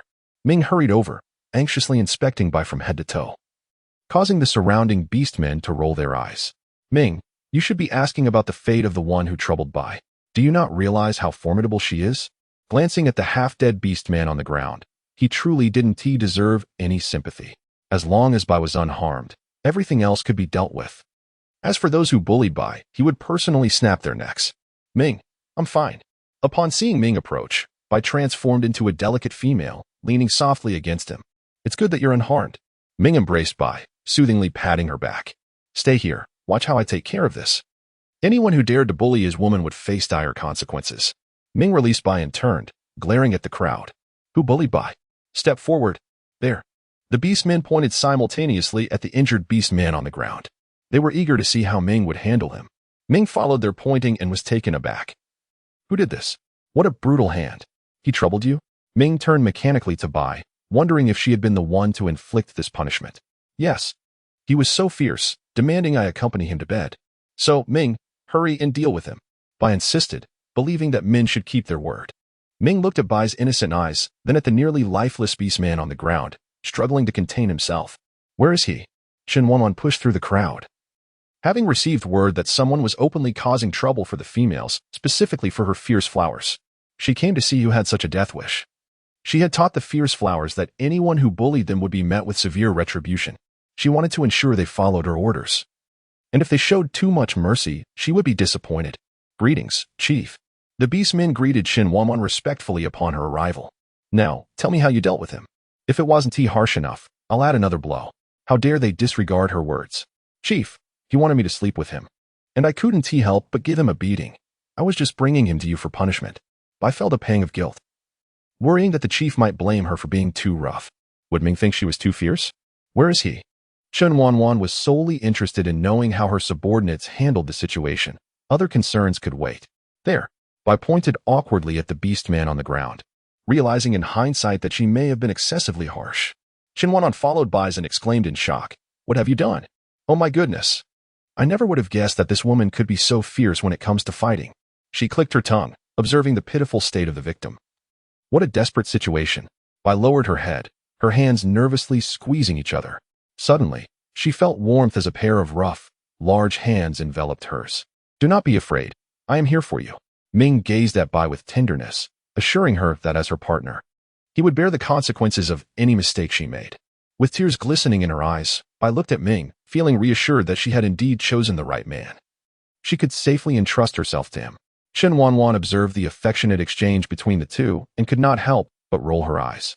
While it is often said that adversity reveals true feelings, what was unfolding before her hardly qualified as such. Moreover, Ming had altered his name for Bai. And every time she beheld the two of them, the word Ming inevitably sprang to mind. Leader, Bai did not intentionally inflict such harm. She acted rightly, though perhaps not with sufficient ferocity. Chen Wanwan interjected abruptly. The apparent severity of the beating seemed considerable, yet with a brief period of recuperation. The individual would surely rise again to trouble the tribe. Ming gazed at Chen Wanwan in astonishment. Is this not enough ferocity?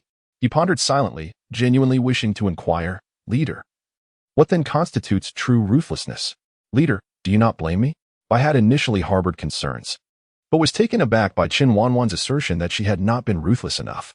Bai glanced down at the unconscious orc sprawled on the ground. Believing her actions had been sufficiently forceful, yet it appeared the leader remained dissatisfied. Why would I blame you? If someone bullies you, is it not justifiable to retaliate?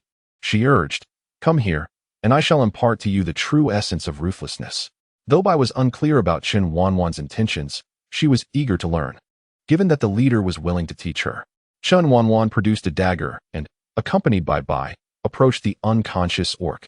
She then leisurely crouched down beside him. The reason this man could not control himself was due to the presence of a troublesome appendage. Since he could not restrain himself, let us show a touch of kindness and remove it for him. Ah! The previously unconscious orc suddenly cried out in agony, instinctively clutching his groin, which was now drenched in blood. The orcs who had gathered to witness the spectacle felt a chill in their own groins, instinctively clenching their legs. Staring at Chen Wanwan in disbelief, Bai was equally astonished by Chen Wanwan's actions. She never anticipated that the moment the dagger struck, it would result in the amputation of the orc's manhood. Ming contemplated taking Bai away, questioning the wisdom of teaching her such brutal lessons.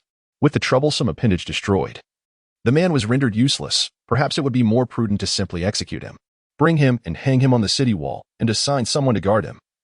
Explaining the situation to the onlookers, inform them that once they enter my dragon tribe, they must adhere to our rules. Should they fail to comply, they should leave at once. If such incidents occur again, this shall be their fate. Let them ponder this carefully. Chen Wanwan surveyed her surroundings. The recently arrived orcs and their tribe exhibited a certain unruliness. They not only performed their tasks with little diligence, but also frequently harassed the tribe's females. Given the already scarce number of females in the tribe, she would have sought to exchange for more had it not been for the incident involving the dinosaurs. These individuals even dared to disrespect the tribe's females. If that was the case, she would not hesitate to take action. In no time, news of Chen Wanwan's decisive action against one of the orc's male appendages spread throughout every corner of the dragon tribe. Leader, let us depart. The dragon tribe is no place for humans. Just look at the fate of that orc. Indeed, leader, was it merely a desire for a female? And to think they failed. Being beaten to near death and losing a part of themselves, the dragon tribe is indeed ruthless. Let us leave, leader. Leopard observed the orcs from the original eagle tribe. They all resisted the authority of the dragon tribe and showed reluctance to work. They were only enthusiastic during mealtimes, otherwise proving to be utterly inept. The dragon tribe had already been quite accommodating by not expelling them, yet they remained oblivious to their good fortune. Do you all wish to leave? Leopard asked sternly, hoping to ascertain their collective sentiment. Yes, the dragon tribe is not our territory. We feel restrained in every endeavor, and the rules are exceedingly stringent. We cannot endure this any longer. Leopard felt a pang of disappointment. These were once his comrades, and he had just discovered their true nature. Very well, since you all wish to depart from the dragon tribe, I shall speak with the leader and request your release. Each has their own aspirations, and I do not wish to impose my will upon you. If you desire to leave, I shall advocate for you. It is the least I can do for our bond as brothers. Thank you, leader. You are a true brother.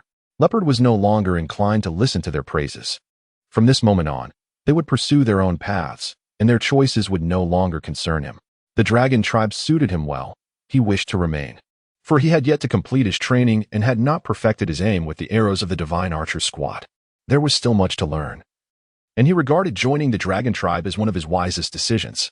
Leopard approached Chen Wanwan to explain the situation, declaring his unwavering commitment to the dragon tribe. If they wish to leave, so be it. I have no desire for such orcs among us. She responded. It was better for them to depart rather than having her personally expel them later. The dragon tribe had always welcomed orcs with open arms. But this was the first instance of releasing them willingly. A dozen or more orcs from the original eagle tribe strode proudly out of the dragon tribe's gates. Their heads held high. It was only when the drawbridge was raised that they cheered and leaped in joy, finally liberated from the constraints of the tribe. Where's Leopard? The orcs of the eagle tribe searched frantically, realizing that he was not among them. He hasn't left the dragon tribe? He abandoned us. They turned back to the dragon tribe, where the gates had already closed, and the high walls obscured any chance of seeing Leopard again. Leader, how could you forsake us? Without your guidance, where shall we go? Leader, come out. You cannot treat us this way. He was the leader of the eagle tribe. How could he irresponsibly abandon them? The orcs shouted toward the dragon tribe, while Leopard stood atop the walls, witnessing their despair with a heavy heart. Do you hesitate to part with them? Rong approached Leopard from behind, gently patting his shoulder and inquiring softly. Having developed a camaraderie with Leopard during their time together, Rong had come to admire him. His dedication to training and his ability to fulfill tasks showed that he genuinely wished to stay in the dragon tribe. However, it was regrettable. Once outside the gates of the dragon tribe, their survival became uncertain. Having once shared a life together, it pained him to witness their demise. Each had their own aspirations. This was their choice. What was there to lament about those who were lazy and sought to cause trouble? Indeed, it is their choice. Would it not be better to live well? Leopard gazed into the jungle, where a massive creature emerged, his pupils narrowing in alarm. Rong, is it too late to open the gates and let them back in? Fear not, it is indeed too late. Rong had also spotted the looming terror. Opening the gates now would be impossible. Open the gates. Quickly, let us back in. Help. I do not wish to die. The orcs from the eagle tribe cried out in desperation, realizing their mistake in leaving. What was it but a refusal to share the females and an insistence on hard work? Let us back in. We will do anything. We promise never to be lazy again. We shall follow the leader's orders without fail. Unfortunately, the gates of the dragon tribe remained firmly shut against their pleas. The orcs, unwilling to await their fate, chose a direction to flee. The monstrous creature pursued them, sealing their grim destiny. Upon hearing the roars of the dinosaurs, Chen Wanwan naturally appeared atop the walls. Had there been only one dinosaur, she might have intervened. After all, it could serve as sustenance. However, through her telescope, she observed not just one but multiple dinosaurs. She and Xiao could only contend with a single beast. Two would be a grave challenge. And more than that would be insurmountable. The giant crossbow was still in the experimental phase and had not yet been hoisted onto the walls. Thus, she could offer no assistance to those who had departed. Leopard closed his eyes, harboring no resentment toward the dragon tribe for their inaction. Had he been in their position, he too would have made the same choice. Ultimately, it was their decision, and blame could not be placed upon anyone. Such was fate. Rong patted Leopard's shoulder. A silent gesture of consolation. Truth be told, he had never witnessed anyone so eager for self-destruction. Leader, I wish to test the power of the giant crossbow. Jing gazed at the approaching beast, brimming with anticipation. Go and bring the giant crossbow to the walls. Jing Yun to test its might. And Chen Wanwan was equally curious to see what power their tribe's creation possessed. Yes, leader. Jing's eyes sparkled with fervor as he personally led the effort to transport the giant crossbow. Weren't the beasts already gone? There are no targets left to test it on. An orc voiced his confusion. They had not seen any other beasts. If the leader wished to test the giant crossbow, why not do so earlier? That way, they could have potentially saved those dozen or so lives. Although they were infuriating, they were still lives. Would the leader truly be so heartless? With a smile gracing her lips, Chen Wanwan found little inclination to explain herself to these foolish individuals. Even if they had hastily moved the massive crossbow, it was evident that it posed no threat to the dinosaurs. Moreover, it was they who sought to depart, not her who urged them to leave. If they were eager to court danger, why should she intervene? Once beyond the gates of the dragon tribe, their fates were of no concern to her. Chief, the massive crossbow has arrived. Where shall we place it? After much anticipation and effort, the crossbow was finally completed, and the orcs were eager to witness its might.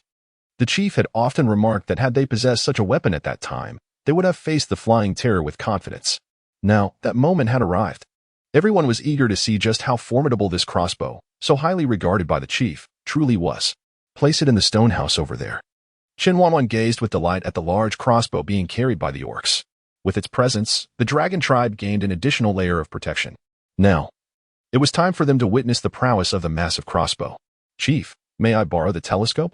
Once the crossbow was set up, Jing could hardly contain his excitement and hurried to request the telescope from Chen Wanwan. Chen Wanwan directly handed the telescope to Jing, eager to witness his prowess. If he could master the colossal crossbow, the telescope would be his henceforth. Jing grasped the telescope and aimed it at the recently swaying thicket, sensing that something lurked within, yet uncertain whether it was indeed a fearsome beast. Chen Wanwan observed as Jing turned his gaze in a certain direction, a smile gracing his lips, indicating that Jing possessed quite the keen observational skills. His sharp insight, coupled with a robust physique, rendered him a natural archer among the beastmen. Now, it remained to be seen how accurate he would be. As a member of the Divine Arrow team, Jing had achieved a remarkable 70% accuracy in archery. One could only wonder how he would fare with the massive crossbow.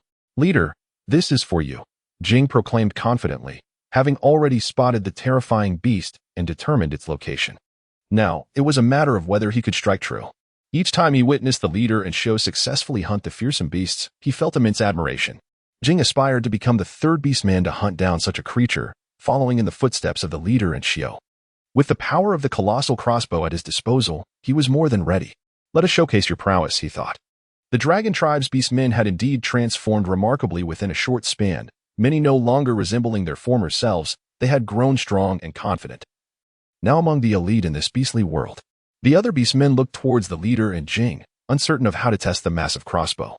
They were blissfully unaware of the lurking terrifying beasts hidden within the jungle outside the city.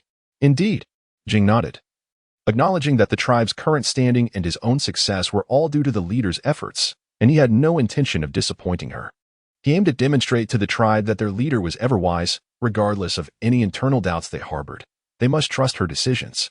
Jing turned his attention to the colossal crossbow, meticulously adjusting it while two beastmen assisted in stabilizing it. He then aligned the bow towards the direction where the terrifying beast lay hidden. There was more than one, and he intended to kill with a single shot. If he could slay one of the beasts, the remaining ones would feel threatened and would no longer dare to conceal themselves, ready to ambush at any moment. 3, 2, 1 whoosh. Jing calmly counted down before releasing the bolt. The arrow soared through the air, piercing towards the jungle, drawing the attention of all as they followed its flight. Roar. What is happening? There are still terrifying beasts in the jungle. Did Jing hit one? No one had anticipated that the Eagle tribe's beastmen had lured away one terrifying beast while others still remained concealed. Thus, they realized they had misjudged their leader. Both Jing and the leader had spotted the hidden beasts, which explained why they hadn't intervened to rescue the group of over 10 individuals. Allowing the terror to pursue them, the beastmen felt a wave of fear wash over them. It would not have been worth it to open the city gates just to save a few who had no loyalty to the dragon tribe. The leader's decision had been correct, and they had been foolish. Henceforth, they would no longer be so naively kind-hearted, nor would they question the leader's decisions again. Direct hit. Jing, your aim is impressive. Chen Wanwan paid no heed to the thoughts of others. She was thrilled as she peered through her binoculars at the unfolding scene in the distant jungle. Did I hit it? Jing, filled with excitement, felt certain he had struck true upon hearing the beast's agonizing cries. Yet, he longed to hear Chen Wanwan confirm it, seeking that final reassurance. At this moment, his composure had completely vanished. Here, take a look. Chen Wanwan smiled as she handed the binoculars to Jing. Only by witnessing his own success could he find certainty. The cries of the terrifying beast echoed, but rather than eliciting sympathy from its companions, it incited a frenzied frenzy among them. The jungle shook with the sounds of beasts ravaging their fallen kin. In no time, the jungle was laid to waste by the beast's destructive force. Aside from a few sturdy trees, all other vegetation had been crushed under their power, with no cover remaining. The sight of the terrifying beast feasting on their comrades was laid bare before the eyes of the dragon tribe's beastmen. The crossbow bolts were not easily crafted. They needed to be retrieved. Chen Wanwan gazed at the bolts embedded in the beast's body, unwilling to waste the hard-earned ammunition. But leader, there are still several terrifying beasts remaining. How can we retrieve the bolts? We can always craft more bolts later. There's no need to take unnecessary risks for just one. Then let us continue to hunt, Jing asserted. With a dozen bolts at our disposal, we can take down those few beasts. Leader, I concur. With newfound confidence, Jing prepared to shoot down another terrifying beast. May I give it a try? Rome stepped forward, having witnessed Jing's successful strike. As a fellow member of the Divine Arrow team, He believed he could replicate Jing's success, especially now that the terrifying beasts were exposed without cover. The target is there, and the conditions are far better than what Jing faced. If I can't hit it, there would be no point in ever handling the colossal crossbow again. Of course, I would like you all to practice. We cannot have just one crossbow. Jing could only wield one. The others would need to master their own. Jing, your aim is unquestionable, and your experience with the bolts is invaluable. Please advise Rong on the key points he should focus on. Anyone else who wishes to try may come forward to learn, and then take their turn with the crossbow. Yes, leader. Having witnessed Jing's prowess, each beastman felt a burning desire to test their skills. As the beastmen learned to shoot the colossal crossbow, Chen Wanwan resumed her vigil, observing the surrounding environment through her binoculars. The terrifying beasts, undoubtedly greedy, showed no fear at the death of their companion. They were solely focused on devouring their fallen kin. Whoosh! Roar! Alas, I missed! Rong lamented, shaking his head in disappointment. His arrow had merely wounded the beast rather than delivering a fatal blow. Landing a shot on the first try is commendable. You merely need more practice, Chen Wanwan encouraged as she noted Rong's disappointment. Leader, may I take another shot? Rong asked, his determination unyielding. The failure to slay the beast left him feeling unsettled. Let Rong take another shot. I believe he will surely hit the target this time. As brothers, Jing wished to see Rong free from his discontent. Go ahead and shoot. I'm not forbidding you from hunting these beasts.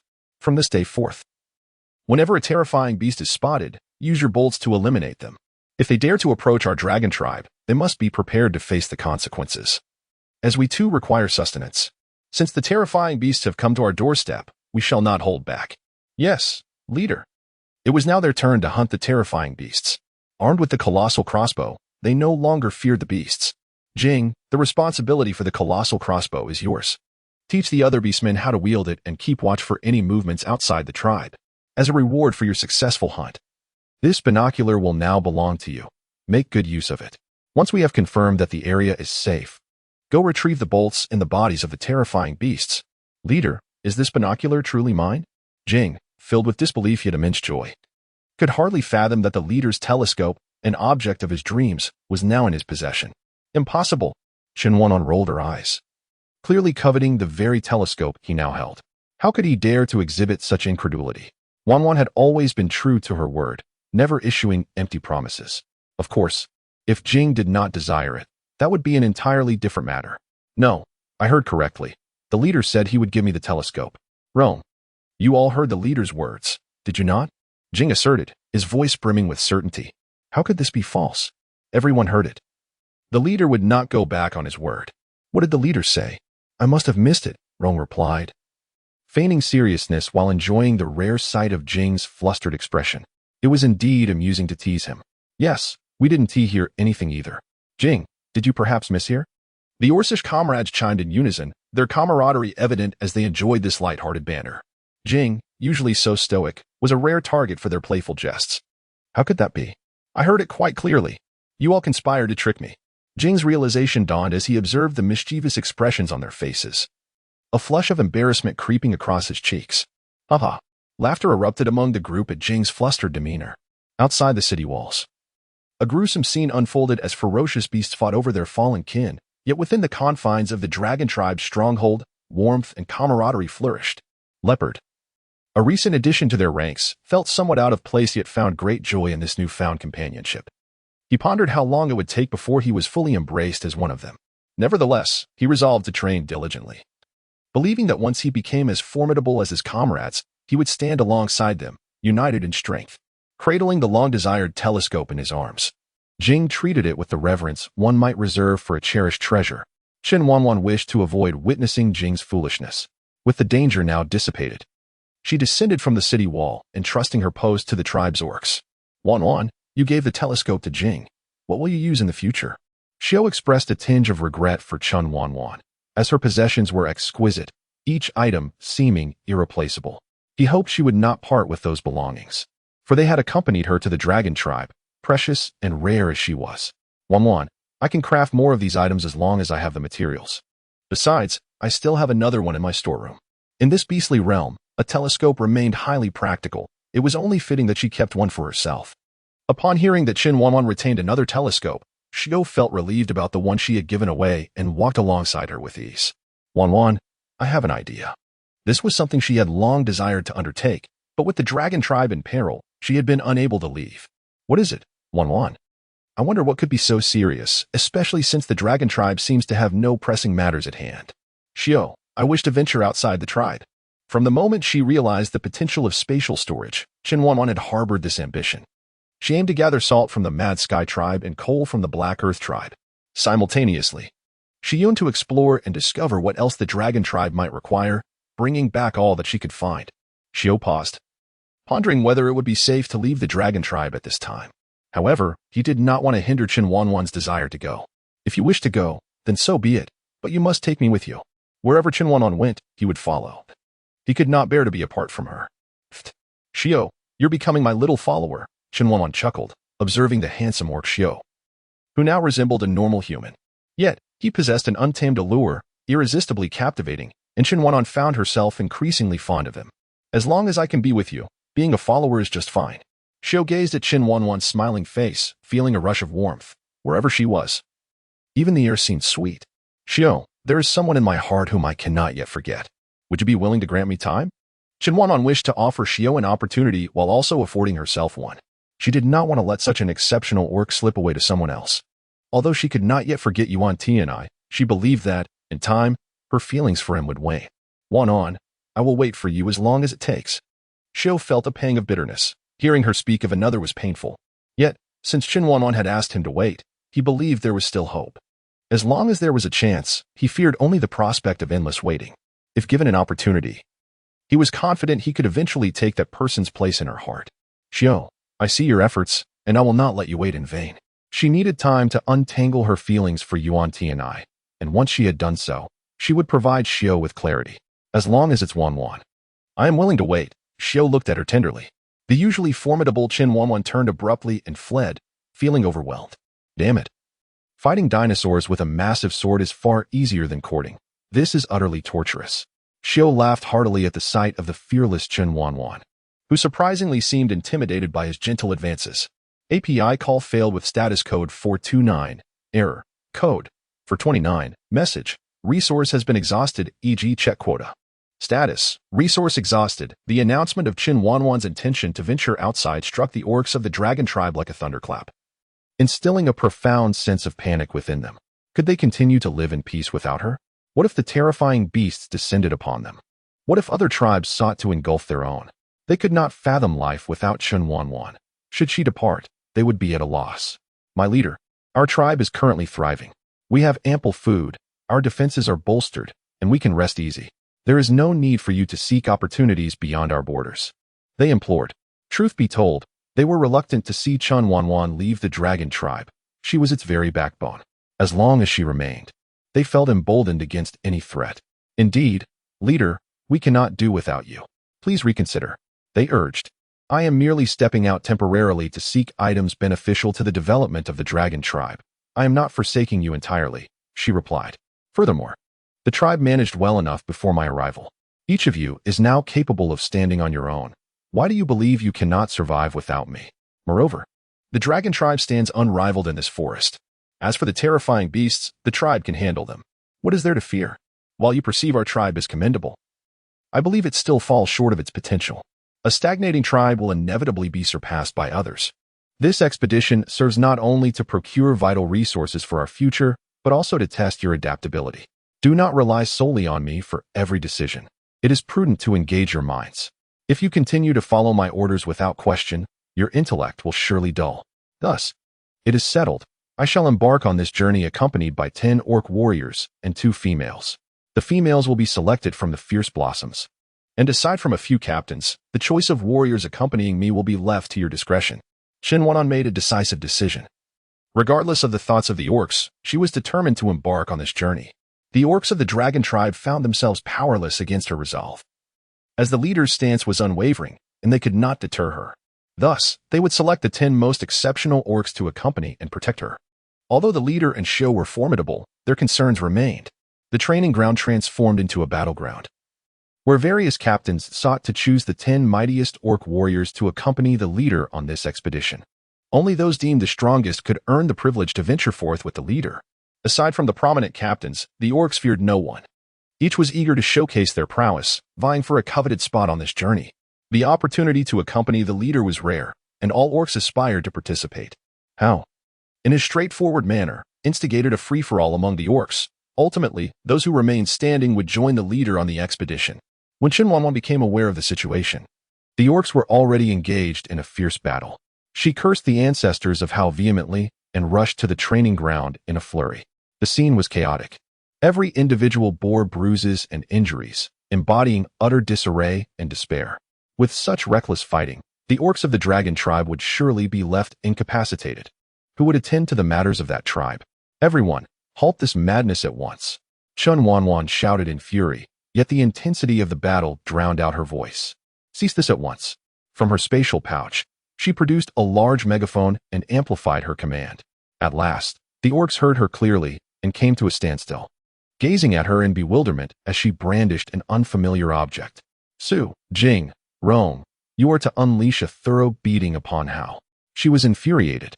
Did these muscle-bound simpletons intend to ruin their dragon tribe? Chief, why are you hitting me? Please, do not strike me. Go easy on my face. Su and the others, having arrived to witness the spectacle, had long wished to thrash Hao. With Chen Wanwan's orders, they were more than willing to comply. Chen Wanwan glanced at the grotesque face before her, noting the absurdity of its appearance, and felt a surge of frustration towards him. That scoundrel was nothing but a source of trouble. Wanwan, do you find this satisfactory? They presented the bruised and battered Hao before her, ready to continue until her satisfaction was met. Do you understand where you went wrong? Chen Wanwan coldly regarded Hao, ignoring his pitiful demeanor, and inquired in a frosty tone. Hao, resembling a mountain with his swollen visage, feigned innocence, yet this only fueled her ire further. She felt no sympathy for him. I was wrong, leader. Although I am uncertain of my misstep, I assure you I will amend it as soon as you enlighten me. Recognizing the wisdom in submitting to the circumstances, he opted to admit fault, knowing that should the leader command his associates to beat him further, he would be the one to suffer the consequences. Chen Wanwan glared fiercely at Hao, wishing against hope that this foolish individual might recognize his errors, though it seemed a rather improbable aspiration. Show me them. Observe these orcs. What a state you have reduced them to. Had I not arrived in time, they would likely have already collapsed. Hao lifted his gaze to the orcs, who were in a predicament akin to his own, and suddenly felt a sense of relief. It turned out he was not alone in his misfortune. Do you see now? Look at the disheveled condition of the orcs. This is all you're doing. I appointed you as captain to empower them, not to subject them to such turmoil. Are you aware that if they continue in this manner, lives may very well be at stake?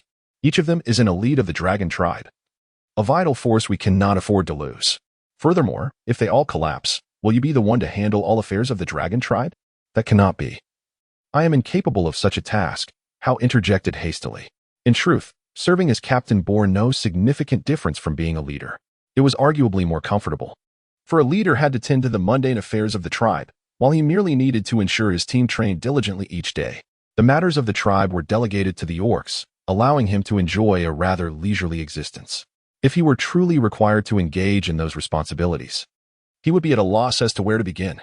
You know you cannot manage it, so why have you subjected those capable of doing so to such distress? And you all, why have you permitted him to act so recklessly? Chen Wanwan was on the verge of losing her temper. The insufferable orc was driving her to the brink, and she seriously contemplated tossing him out to feed the dinosaurs. Upon hearing Chen Wanwan's words, Hao finally recognized his misdeeds and obediently played the submissive role, allowing her to scold him to her heart's content, as long as it quelled her anger. Let her berate him. It was far easier than facing the wrath of Xiao and the others. However, he took note of this. Those rascals had beaten him quite painfully. He couldn't match Xiao in strength, but he would ensure that Rong and Jing were prepared. If he caught them off guard, he would make them pay. What is this? Are you gritting your teeth in defiance? As Chen Wanwan criticized Hao, she unexpectedly caught sight of his grimacing face. Was he challenging her, seeking to break her spirit? She was more than willing to oblige. The leader must have misjudged. How could he possibly be defiant? The leader's reprimands were justified. He had erred. And he accepted the criticism wholeheartedly, absolutely devoid of any resentment, truly. His resentment was reserved for Rong and Jing.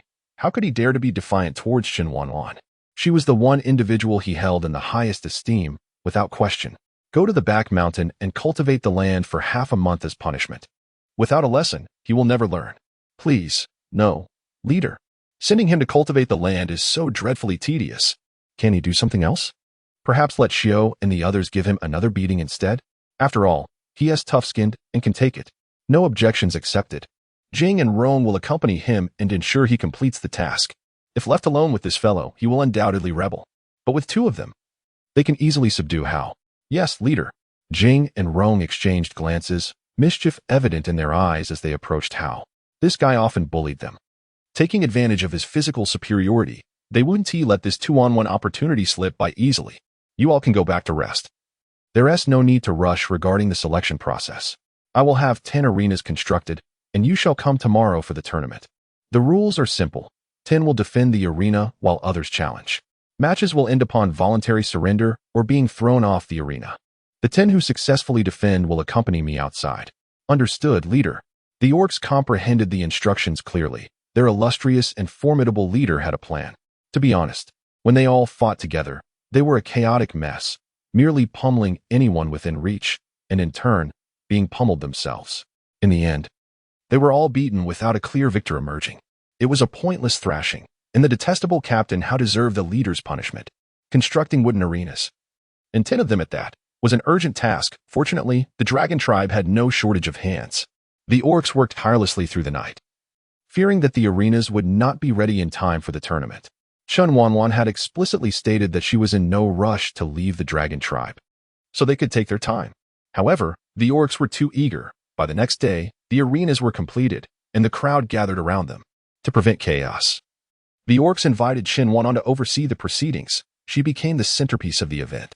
With nothing else to do, Chen Wanwan was keen to witness the orcs' prowess. Thus she readily made her way to the tournament grounds. Leader! Leader! Leader! The orcs shouted in unison upon seeing Chen Wanwan, expressing their respect for her. Let the competition commence. Whoever has confidence, step forward first. Others may challenge one by one. Chen Wanwan, somewhat overwhelmed by the orcs' enthusiasm, promptly declared the tournament open. Go! Tai Tu. The first to take the stage was Tai Tu, a member of Hao's team. True to his name, his greatest asset was indeed his formidable head. Chen Wanwan once lamented whether this individual had trained in the art of Iron Head. This Iron Head comrade displayed an insatiable curiosity about the technique, relentlessly pursuing Chen Wanwan with incessant inquiries. When she confessed her ignorance, he remained undeterred, ultimately forcing her to dismiss him. Yet, his tenacity was remarkable. He began to experiment on his own. While others practiced their punches on sandbags, he chose to strike them with his head. While others attacked wooden posts with their hands and feet, he boldly employed his crown. In the initial stages, he suffered considerable injuries, leaving his head bloodied and bruised. Nevertheless, he persevered and astonishingly honed his skill into an iron head. During sparring sessions, this newly forged iron head brought considerable distress to the orcs of the tribe. After all, who would dare to strike at his head, a vital part of the human anatomy? Without any animosity or grievances, and being from the same tribe, none were willing to unleash their full strength. This, however, bolstered his confidence, leaving him with an air of arrogance that made Chen Wanwan roll her eyes in exasperation. It was truly her folly to have mentioned the iron head technique. A perfectly ordinary individual had been misguided into this state, which she deemed a transgression. Perhaps it would be best for this fellow to remain in the dragon tribe, as she had no desire to escort him into the outside world, where he would surely be ridiculed. That fellow Hao was quite boisterous, unaware of the circumstances surrounding his own team. Clearly, he was not thinking straight. Chen Wanwan felt a surge of irritation upon gazing at Hao's bear-like visage. She truly wished to avoid his presence. Were it not for the fact that today marked the day of the competition, she would have had him dispatched to the wilderness without hesitation. To her surprise, the second participant was Nia. He did not rank among the 5 captains, and in order to join Chen Wanwan and her companions, he would need to ascend to the ranks of the top 10 orcs. His prowess was undeniable, and Chen Wanwan was certain that he would secure a place among the top 10 orcs. The third competitor was Jay from Rong's team, an orc whom Chen Wanwan vaguely remembered. His temperament bore a resemblance to Rong's. He was a formidable adversary, and other orcs would certainly face a hard time when encountering him, for he was an astute opponent, targeting vital points during combat. API call failed with status code 429. Error. Code. For 29. Message. Resource has been exhausted, e.g. check quota. Status. Resource exhausted. Chen Wanwan, who had crafted wooden figures for training, became the target of his assaults. This time in the arena, it appeared that the chances of successfully defending the title were quite substantial. The fourth contender was also from Rong's team, seemingly an orc named Kyle, of whom Chen Wanwan had little knowledge. The fifth was Mang Nyo's brother, Mang Gu. The two siblings representing polar opposites among orcs. One was robust and brawny, while the other exuded a scholarly demeanor. However, one should not underestimate him in the slightest, for one could never predict when he might strike, as Chen Wanwan aptly described him, a shadowy corn, hidden from the sun. The sixth orc was Baiman from Jing's team, an anomaly among his kin. It is well known that orcs possess formidable physiques, towering over most. Yet this fellow resembled a groundhog, short in stature and rotund. Nonetheless, he possessed remarkable agility, making him a challenging target to capture. The seventh orc to take the stage was Kane, a warrior known to Chen Wanwan, a battle maniac who would never concede. If ensnared by him, one would face dire consequences, aside from a few captains and herself. None from the dragon tribe had escaped his challenges. The eighth contender was Quang Ba, the former second-in-command of the Quang Tian tribe, who had undergone relentless training since joining the dragon tribe. His sheer tenacity and training, day and night, left even Chen Wanwan in awe. He was a man who was unforgiving towards himself. The ninth orc was unfamiliar to Chen Wanwan, as the dragon tribe had grown increasingly populous, making it impossible for her to remember every individual. The 10th orc, however, surprised Chen Wanwan. It was Leopard. She suspected that his abilities were lacking. Why would he not stay in the dragon tribe to train properly, especially considering the dangers that awaited them on this expedition? A single misstep could cost a life, and it perplexed her that he would take such a risk. Nevertheless, it was likely he would not survive, so she decided to let him be. As the challenge commenced, with some defending the title, naturally, others would rise to challenge. The orc battles were truly captivating, filled with the intensity of flesh meeting flesh.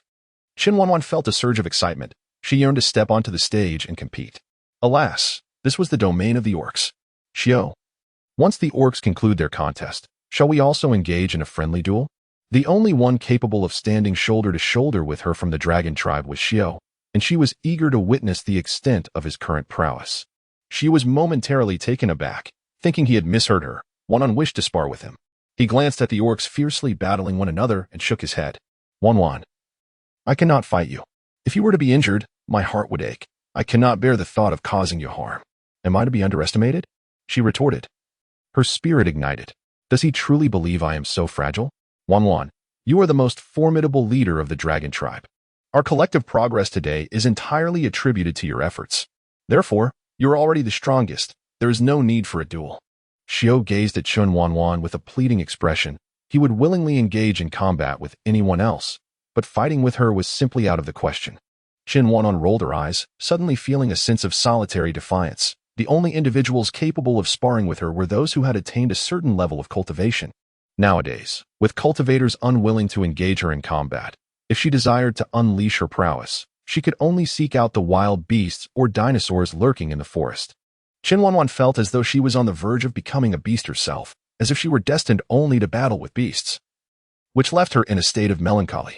Meanwhile, Nia had once again kicked an orc off the stage, eliciting a chorus of cheers from the audience. Chen Wanwan even noticed that the fellow had arrogantly tossed his hair. The pride in his eyes was unmistakable, prompting her to roll her eyes in exasperation. With such meager strength, what was there to boast about? Though Nia lacked brute strength, his prowess was undeniable, and he had successfully defended his title. Xiao, witnessing Nia's consecutive victories, felt a surge of happiness for his brother and hoped for Nia's continued success. Having never ventured beyond the forest, they were entirely oblivious to the world outside, and this journey represented a splendid opportunity to broaden their horizons. For the orcs, this was a momentous experience, and Xiao wished for Nia to accompany them on their expedition. However, succeeding in the title defense meant leaving the dragon tribe behind. Would he be willing to part ways with Xinyao? Nia and Xinyao were, after all, recognized as one of the pairs within the dragon tribe, and they were still very much in the throes of romance. Aren't you supposed to select two females to accompany us? Why not choose Xinyao? The suggestion was made to allocate a spot for Xinyao, thus allowing Nia to remain with her. How easy you make it sound. In our tribe, strength speaks volumes, and the selection of females must also hinge upon their capabilities, determining who among them will join us on this journey. The members of the Flower of Overlord were few in number, which meant no need for a contest. They often trained together, making it quite evident who was strong and who was not. As far as she knew, Jin Yao's abilities were merely average, posing a risk that she might not be able to accompany them. Bai and Xiao Er, however, were formidable, yet Xiao Er was pregnant and had voluntarily withdrawn from consideration. The remaining candidate had yet to be determined, and it would depend on who excelled among them. This was something Chen Wanwan was too apathetic to oversee. She would let them decide freely. It was clear that Jin Yao could not join them on their expedition. Xiao was well aware of Jin Yao's capabilities, as every orc in the tribe kept abreast of the happenings surrounding the Flower of Overlord. During their training sessions, that group never strayed far from discussing females, with the Flower of Overlord being the focal point of their conversations. Having trained alongside them, he had naturally heard all the chatter. Don't worry. Absence makes the heart grow fonder. This might actually strengthen their bond. If their feelings were not deep, being together every day would be futile. Nia could use this time to test the depths of their affection. I would prefer to see my beloved every day. Xiao gazed earnestly at Chen Wanwan, confessing that he could not bear to be without her, for such separation would send him into a state of panic. Chen Wanwan cast a sidelong glance at the handsome beast man, turning her head away, finding solace in watching the competition. She could hardly endure his lingering, affectionate gaze, nor his occasional teasing gestures towards her. Once again, she reaffirmed her conviction that she was ill-suited for romance. While other couples found such displays perfectly normal, she felt an uncomfortable awkwardness. Witnessing others engage in affectionate displays made her cringe, even sending shivers down her spine. She pondered the future. If she were to be with Xiao, would she be compelled to strike him if he behaved like those individuals? With that thought, Chen Wanwan stole another glance at Xiao's striking profile. Alas, he appeared rather unapproachable. She would have to restrain herself. Suddenly, a chilling sound of a horn echoed, startling everyone, including the beastmen engaged in the contest, who paused to gaze towards the city wall. In unison, Xiao and Chen Wanwan exchanged glances and promptly rose, hurrying toward the city gate. The horn sounded again, signaling an urgent situation, indicating that matters were gravely serious. Except for Chen Wanwan and Xiao, all the beastmen abandoned their tasks, converging towards the city gate for an emergencies. No one could afford to be lax. When Chen Wanwan and her companions arrived, a fierce battle had already erupted atop the city walls, with the orcs hurling massive stones down with great force. Chen Wanwan eschewed the stairs entirely, propelling herself upward with a burst of energy, swiftly reaching the top of the city wall. Upon surveying the situation below, without a moment's hesitation, she retrieved a thunder bomb from her spatial pouch, removed the safety ring, and hurled it downwards. A deafening explosion resonated through the air, scattering flesh and chaos in every direction. The approaching orcs instinctively halted in their tracks. It was the chief's thunder bomb. It is well known that the chief seldom resorts to such measures. Each instance of its use is a dire necessity. Could it be that the circumstances have compelled the chief to unleash the thunder bomb? If so, the gravity of the situation must be profound. Alarmed, the orcs desperately surged toward the city wall, aware that their tribe was in peril, and they needed to arrive swiftly to contribute their efforts. Upon reaching the wall, Xiao wasted no time. He seized his bow and began to shoot arrows. Both he and Chen Wanwan were perplexed by the sheer number of monstrous beasts that had appeared. Chen Wanwan had just unleashed a thunderous explosive due to the dinosaurs utilizing the bodies of their companions to ascend. Their fortifications had already reached considerable heights. Yet the monstrous beasts were perilously close to breaching the walls, merely 2 to 3 meters away. In this critical moment, Chen Wanwan detonated an explosive, obliterating the piled bodies of the vile creatures, thereby thwarting their attempt to scale the walls using the carcasses of their fallen kin. At that moment, the scene beneath the walls resembled a hellish purgatory, with some succumbing to venomous serpents and insects, others trampled to death, and many perishing under the onslaught of the beastly marauders. Chen Wanwan finally witnessed the true meaning of a river flowing with blood. The once serene stream before their tribe now resembled a crimson torrent. The formidable beasts, immense in size, found the river's obstruction to be of no consequence, traversing it with ease. The fallen bodies of their kin in the river served as stepping stones for the others, who surged forth to assault the dragon tribe. Xiao, something is amiss. Chen Wanwan furrowed her brow and spoke in a grave tone. Why are these fearsome beasts relentlessly attacking our dragon tribe? Moreover, many of the dinosaurs are herbivorous. They have no justification for assaulting us unless compelled by dire circumstances. I see it now. Xiao also recognized the anomaly, but was momentarily at a loss as to its source, resorting to incessantly loosing arrows from his bow. We must uncover the reason, Otherwise, if they persist in their onslaught, our weapons will inevitably run dry.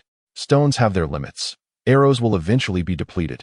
And the giant crossbows have hardly been manufactured in quantity. The dragon tribe is genuinely facing a crisis. And their ignorance of the root cause only heightens the anxiety and fear among the orcs. 1 or 2 fearsome beasts might be manageable. But why have so many suddenly descended upon us? Wanwan, what are you doing here? It's dangerous. I shall escort you to safety. Chen Wanwan looked at the suddenly appearing Manchuo, speaking with urgency. Wanwan, wait. I wish to inquire why they are attacking our tribe. The young Manchuo displayed a composure that belied his tender age. API call failed with status code 429. Error. Code. For 29. Message. Resource has been exhausted, e.g. Check quota. Status. Resource exhausted. API call failed with status code 429. Error. Code. For 29. Message. Resource has been exhausted, e.g. check quota. Status. Resource exhausted. Chen Wanwan swiftly scooped up Ming Tua and darted into the spatial realm. The orcs, preoccupied with confronting the terrifying beasts, remained oblivious to Chen Wanwan's departure. System. Initiate movement towards the outskirts of the city, to a location where dinosaurs are scarce. Fortunately, she possessed a miraculous artifact, or else she would have found it impossible to acquiesce to Ming Tuo's request. Target location locked in, the movement commenced. As they embarked on their journey, Chen Wanwan felt a surge of anxiety. She could not perceive the situation outside and could only hope that the orcs could endure a little longer. Wanwan, you have arrived at the designated location. API call failed with status code 429. Error. Code. For 29. Message. Resource has been exhausted, e.g. check quota. Status. Resource exhausted. Chen Wanwan, somewhat exasperated, held Ming Tua in an attempt to evade the situation. Surely, her foolish son could not genuinely believe that the Triceratops would heed his command. His beast-taming abilities had yet to reach the level where he could direct such a creature. The little fellow was overly confident. Dragon, come here. Chen Wanwan stared in a daze at the Triceratops that had come to a halt, obediently approaching them. It felt somewhat surreal. Lie down, Long Long. API call failed with status code 429. Error. Code. For 29. Message. Resource has been exhausted, e.g. check quota. Status. Resource exhausted. API call failed with status code 429. Error. Code.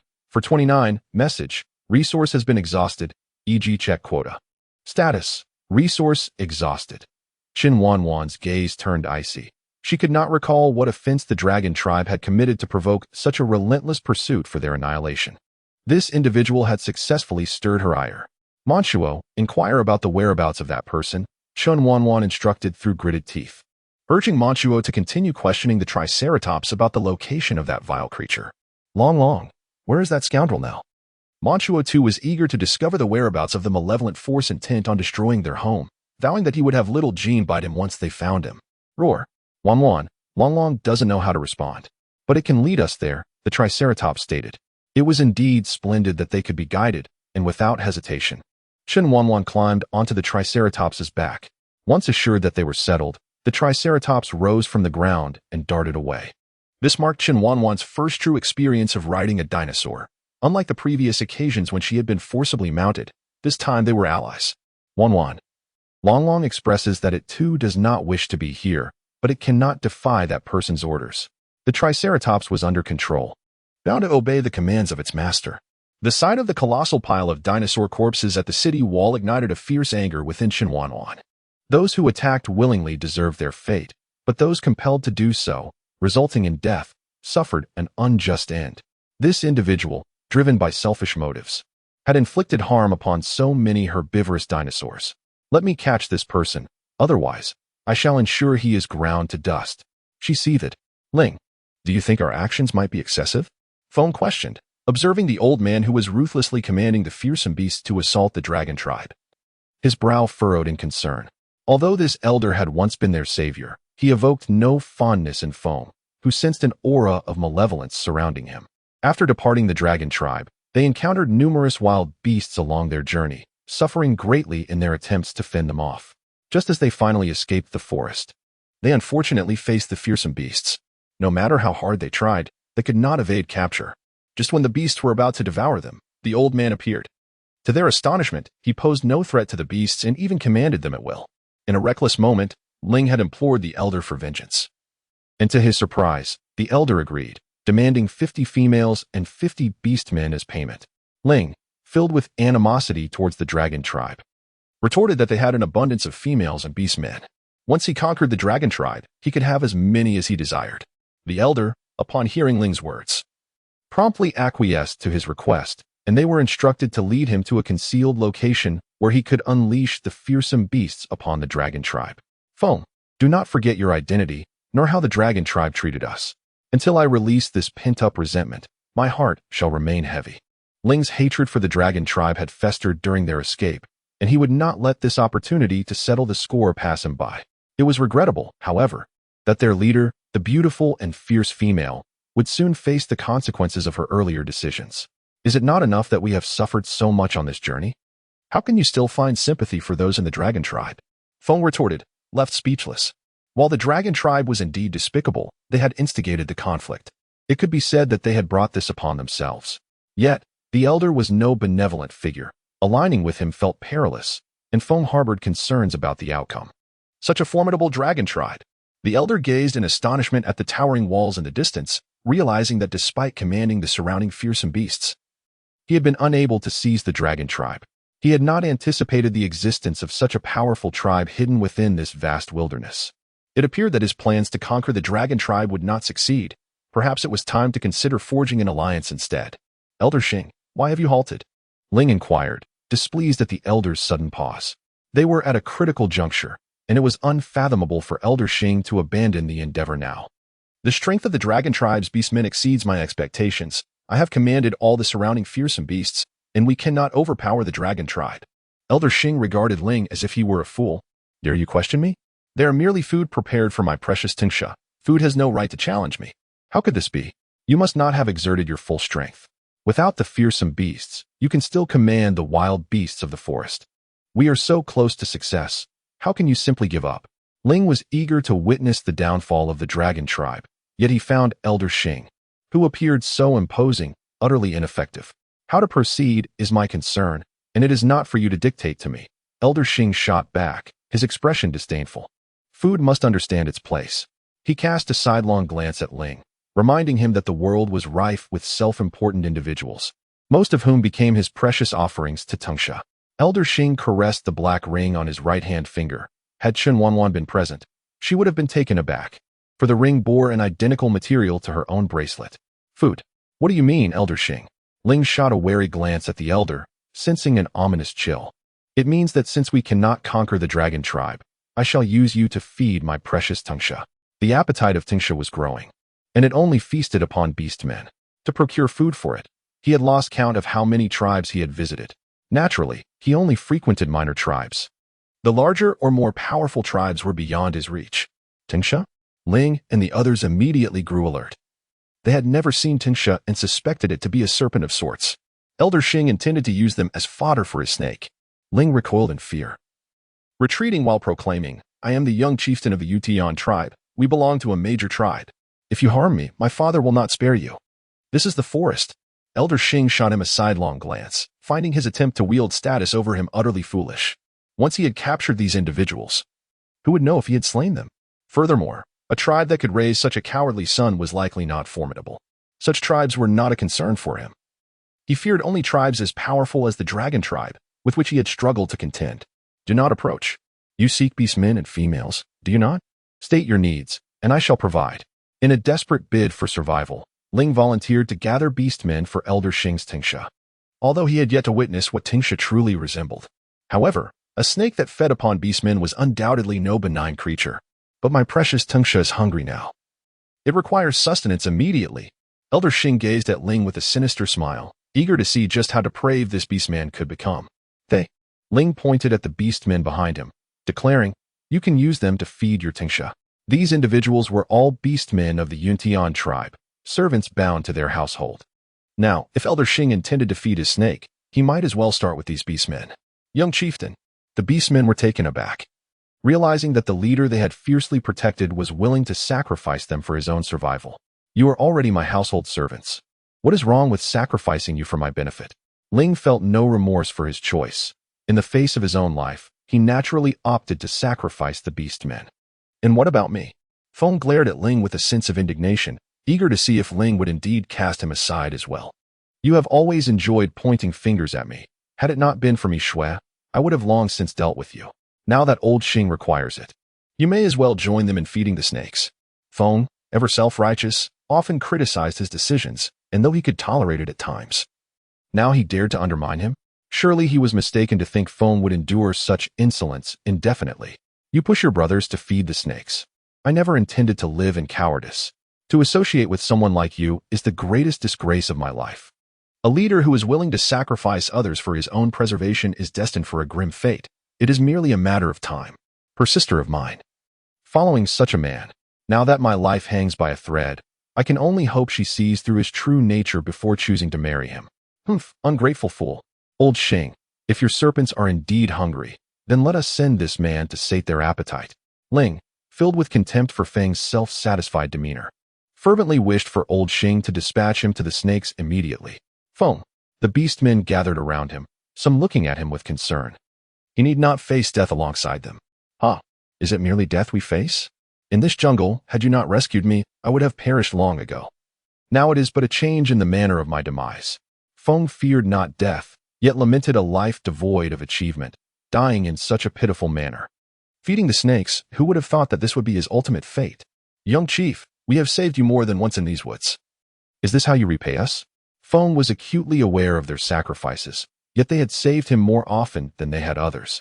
How could he bear to send them to feed the snakes? To die in place of your chief is an honor. Rest assured, should you perish, I shall care for your families. You do not spare even us. How can we trust you to treat our families kindly? The beastmen were resolute. He is but one man. We can confront him, which is better than waiting to die like lambs.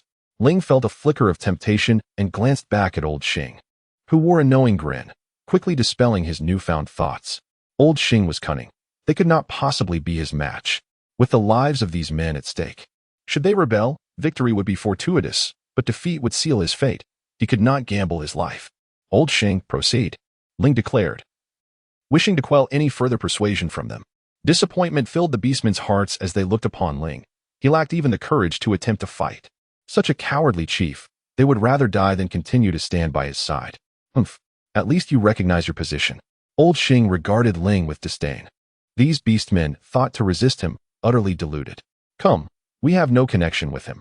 Let us engage in a duel to the death. Ling abandoned them, and they reciprocated his abandonment. Once, they had fought for him. Now, they would fight for themselves. Before my beloved serpent, you are but a futile effort. Wishing to engage in a life-or-death duel, what a farce. Old Xing was amused by the ignorance of the beastmen. His treasured serpent was an ancient divine beast, far beyond their capacity to confront. Even if it is a jest, we shall strive. Anything is preferable to standing idly and awaiting death. Come, old man. Let us witness the magnificence of your serpent. Feng's words irked Ling, yet considering their imminent demise, he suppressed his anger. There was no need to argue with those destined to die. Young man, your courage is commendable. Then let me grant you this opportunity. The great serpent, your faithful servant, offers you a delectable feast. As old Xing's words fell, a colossal creature emerged before them, a massive serpent, entirely black. The beastmen stared wide-eyed, terror-stricken, as hope for survival faded. Such a behemoth was beyond their capability to combat. Ling trembled, sweat pouring down his face. He felt utterly enlightened. How could such a gigantic serpent be contended with by mere mortals? No wonder old Xing required so many. These beastmen would barely suffice as a meal. He was fortunate to have turned against them in time. Otherwise, he too would have been among those offered as sustenance. The towering serpent reared its head and let out a thunderous roar. Then, flicking its tongue comparable in size to the beastmen, turned its gaze upon them. The immense body of the serpent encircled the beastmen, preparing to relish its meal. In a state of panic, the beastmen scrambled. Facing death, fear was inescapable. Even Feng, typically composed, was blinded by the sweat streaming into his eyes. He truly resented the prospect of dying in such a manner, yet it seemed his time was short. Wanwan, have you ever seen a serpent of this kind? Chen Wanwan and her companions had arrived, witnessing the sudden appearance of this colossal creature. API call failed with status code 429. Error. Code. For 29. Message. Resource has been exhausted, e.g. check quota. Status. Resource exhausted. Chen Wanwan glanced at the orcs. Truth be told, their lives and deaths bore no significance to her. especially since she had previously harbored grievances. However, the old man posed a threat to their dragon tribe, thus she could not afford to ignore him. It appeared that the Tingsha was in a state of hunger. She wondered whether a well-fed Tingsha would be more formidable than one starved. Serpents seemed to exhibit lethargy when satiated, so perhaps it would be prudent to wait until it had devoured those orcs before making any decisions. Chen Wanwan found herself in a quandary. What if the Tingsha was not an ordinary serpent? What if, after feasting, it possessed even greater strength for combat? It was truly vexing. Perhaps it would be best to leave the decision to Ming Tua. Ming Tua, do you think we should rescue them? Speak, my son. As long as you advocate for their salvation, your mother shall unleash her fury upon their foes. No, wait, I mean to save them. Wanwan, let us extend our aid. They appear to be in such a pitiable state. Those individuals have not inflicted any harm upon our dragon tribe. In fact, they have unwittingly presented us with a batch of unicorns. Without a word, Chen Wanwan scooped up Ming Tua and entered the space, conveniently bringing the Triceratops along. For she was quite pleased with this mount. System, pinpoint the location of those orcs encircled by the soaring serpent, and do so with haste. If we delay, the serpent shall consume them, rendering our efforts futile. Whoosh. Wanwan, we have arrived. Chen Wanwan stood there, momentarily taken aback, realizing that the system had indeed been deliberately sluggish before. Wanwan, it is time to rescue them. Ming Tua gazed at the dazed Chen Wanwan, wondering if she had reconsidered her decision to save those individuals. Stay here in the space and bond with the dragon, my dear son, and watch how your mother showcases her prowess in vanquishing that serpent. Ming Tua looked upon Chen Wanwan, who wielded the steel blade with an air of dominance and majesty. His eyes filled with admiration. Turning to the Triceratops, he remarked, Dragon, isn't my mother formidable? Chen Wanwan stumbled, but do not describe her as fierce. Instead, one may praise her as elegant and graceful or enchanting and beautiful. Nevertheless, this is not the time to dwell on such matters. Let us first venture out to slay the tongue snake. Those who dare to covet the interests of our dragon clan shall pay with that ring as recompense. Chen Wanwan would never admit that she had taken a liking to that ring. Outside, the gaping maw of the soaring serpent loomed ominously above the orcs, its dripping saliva heightening their fear to a breaking point. At a critical moment, Chen Wanwan swung her blade, severing the serpent's fangs. And as the creature let out a wretched cry, she struck again, plunging her weapon into its flesh. Stop! Elder Xing cried out in exasperation, tears streaming down his face. This sudden female presence had not only broken the serpent's poisonous fangs, but had also inflicted injury upon it. He was determined to eliminate her. You think that just because you shout stop, I will comply? That would be utterly disgraceful. Chen Wanwan did not relent. Instead, she became even more ferocious, each strike finding its mark. The serpent writhed in agony, its massive body barreling toward Chen Wanwan in a desperate attempt to crush her. Scatter! Bellowed a group of fools, barely having escaped the serpent's jaws, now regretting their decision to intervene. Fortunately, her intentions were not to save them. Otherwise, she would have been utterly nauseated. Leader of the dragon tribe, Ling, recognizing Chen Wanwan, shouted in disbelief. He could never forget her visage. She is the leader of the dragon tribe? Aren't all tribe leaders orcs? When did a female become a tribe leader? Had he been out of touch for so long that the world's rules had changed? Indeed. I will never forget. She is the leader of the dragon tribe. She was the one who seized our unicorn last time. Ling ground his teeth in resentment. If it were not for the dragon tribe's theft of their unicorn, they would not have fallen to such a plight. Elder Xing, kill her. Without the leader of the dragon tribe, they will be disorganized, and you can take control of them. I shall certainly kill her. Not for any reason other than that she has harmed my prized serpent. I have no intention of letting her escape. Great serpent, slay her. Elder Xing commanded the serpent to eliminate Chen Wanwan, while also instructing the surrounding beasts to assist in vanquishing the leader of the dragon tribe. The serpent let out a mighty roar, its enormous form coiling toward Chen Wanwan, vowing to strike true. Alas, it missed entirely, for Chen Wanwan had already retreated into her space. Feeling somewhat fatigued, she decided to take a moment to refresh herself with some water before re-emerging to continue the fight. Wanwan, how are you? Ming Tua hurried to her side upon her entrance, eager to check for any injuries. Fear not, my dear son, they cannot harm me. Chen Wanwan chuckled, ruffling Ming Tua's little head, warned by his concern. Did you slay the serpent? Ming Tua inquired, noticing blood on Chen Wanwan, which was not her own but that of the serpent, leaving him uncertain of her success. Regrettably, no. I merely severed its fangs and inflicted a few wounds. I was rather outmatched. That old man seems to be summoning reinforcements. Wanwan is truly remarkable, severing the serpent's fangs and wounding it. How many orcs could achieve such a feat? None. Hence, my mother is the mightiest. Ming Tua exclaimed, equally impressive in his own right. It seems you are getting along splendidly with Long Long. She had observed him sliding down from the triceratops as if it were a slide. Long Long is a friend. Chen Wanwan's lips twitched. The friends of her family, Ming Tua, were always rather unique. However, befriending a triceratops was indeed quite delightful. You go play with Long Long. I must continue my battle, she declared. There was still a culprit to be dealt with, and the ring on his hand had yet to come into her possession. Wanwan, be cautious. Ming Tua, understanding, sought out the triceratops, leaving Wanwan to her tasks, not wishing to disturb her.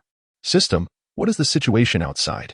Being in the spatial realm, she was unaware of the circumstances beyond, which made her actions rather challenging.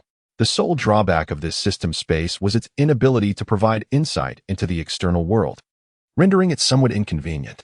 Wanwan, the people outside are searching for you. The Tingsha is injured and quite agitated. Its handler seems unable to maintain control. System, transport me to the vicinity of the Tingsha. I wish to incite complete chaos. The notion of the Tingsha spiraling out of control and clashing with its master brought her a sense of delight. Wanwan, should we proceed at a standard pace or at the utmost speed? From now on, always at the fastest speed. She was not one for dilly-dallying. Having recently discovered the system's capability for swift movement, she resolved to utilize it to its fullest. We have arrived, Wanwan. You are quite the show-off. Chen Wanwan felt exasperated, realizing she ought to contend with the individuals and beasts outside rather than squabble with a machine, for it would only lead to her own frustration. The Tingsha, consumed by rage, completely lost control after sustaining yet another attack, launching into a frenzy that wreaked havoc upon its surroundings. No matter what methods Elder Shing employed, he could not bring the creature to a halt. The Tingsha even turned its wrath upon Elder Shing, finding his incessant noise intolerable. Brute, how dare you? Elder Shing was in a state of panic, having painstakingly nurtured the Tingsha since acquiring it. He had finally brought it to its current stature. It was unthinkable that it would rebel against him, attacking instead of obeying, an unforgivable act. If it could not be controlled, then it must be eliminated. He could not allow the Tingsha to pose a threat to his safety. Reluctantly, but resolutely, Elder Shing issued a command to the beasts and ferocious creatures to encircle and eliminate the Tingsha. Thus, a fierce battle erupted within the forest as the serpent beasts clashed in chaos. Chen Wanwan concealed herself within the embrace of a grand tree, observing the unprecedented battle unfold before her, while also keeping a vigilant eye on the beast master known as Elder Shing. Her focus had always been upon him. The ferocity of the serpent beasts was of little concern to her. She was solely invested in Elder Shing's movements. Ling, too, remained close to Elder Shing. Yet the previously rescued beastmen had vanished from sight. Were they fleeing, or had they met their demise here? Elder Shing, we must flee.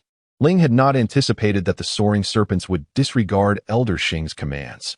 Now entangled in a fierce struggle, they had a prime opportunity to escape. Flee. No, I shall not retreat.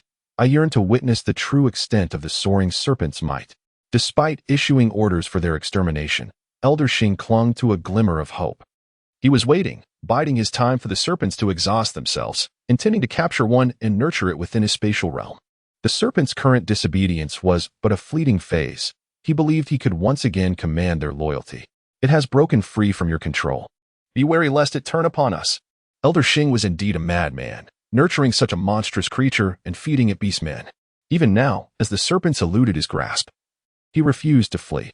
Was he merely waiting to become their prey? Were it not for the fact that escaping the forest alone was impossible, Ling would have willingly abandoned Elder Shing to his fate. I shall not grant it that opportunity. Elder Shing gazed intently at the soaring serpents. Not wishing to become their meal, he merely sought to offer them one final chance. Ling looked at him incredulously, questioning whether it was truly within his power to withhold such an opportunity. That creature is a beast. It will not seek your consent before it decides to feast upon you. Chen Wanwan gazed coldly at the chattering beastman beside Elder Shing. This old fellow would not attack the dragon tribe without cause. Judging by his demeanor, it was quite likely that he was the one who had summoned these intruders. Her decision to spare them had only fostered their resentment. In that case, it would be prudent to eliminate any future threats once and for all. Chen Wanwan swiftly entered the space, issuing a direct command to the system to shift its position, targeting the rear of the orc. Ling felt a sharp pain in his neck. Upon touching it, his hand was drenched in blood. He longed to cry out for help, yet his voice eluded him. His body lurched forward, startling Elder Xing into an instant state of vigilance. He scanned the surroundings, but found nothing amiss, as if Ling had inflicted the injury upon himself. The situation was profoundly bizarre. Elder Xing observed the fierce struggle between the serpentine beast and the orc, and he no longer wished to linger. Preserving the Green Mountains ensures that one need not fear the absence of firewood. Thus, it was prudent for him to retreat and prepare. To flee? Inflicting such significant losses on the dragon tribe cannot be rectified by a mere soaring serpent. Suddenly, Elder Xing felt a chill behind him. He raised his black bone staff defensively, producing a resounding clang. Yet, when he turned, the space behind him was empty.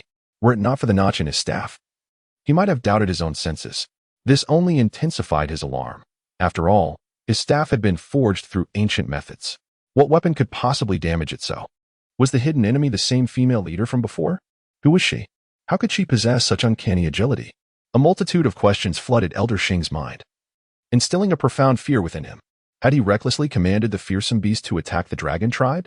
Was she here to exact revenge upon him? Chen Wanwan suddenly appeared, intending to catch her opponent off guard, only to be taken aback by the old man's unexpected alertness. With stealth no longer an option, she resolved to confront him openly, confident that she could best this old fellow. Without the assistance of those wild beasts, she wondered how he would contend with her. Hey, old man, it's time we settled our accounts, Chen Wanwan proclaimed, brandishing her great sword as she materialized a mere 10 meters from Elder Xing. Who are you? Elder Xing exclaimed, startled. He was certain that no one had been present in that location moments ago. The tail of the serpent had just swept through. Yet, this female leader seemed to have appeared from thin air, without any warning, which was utterly astonishing. Old man, why ask when you are already aware? You orchestrated the attack of the fearsome beasts on my dragon tribe, causing irreparable damage.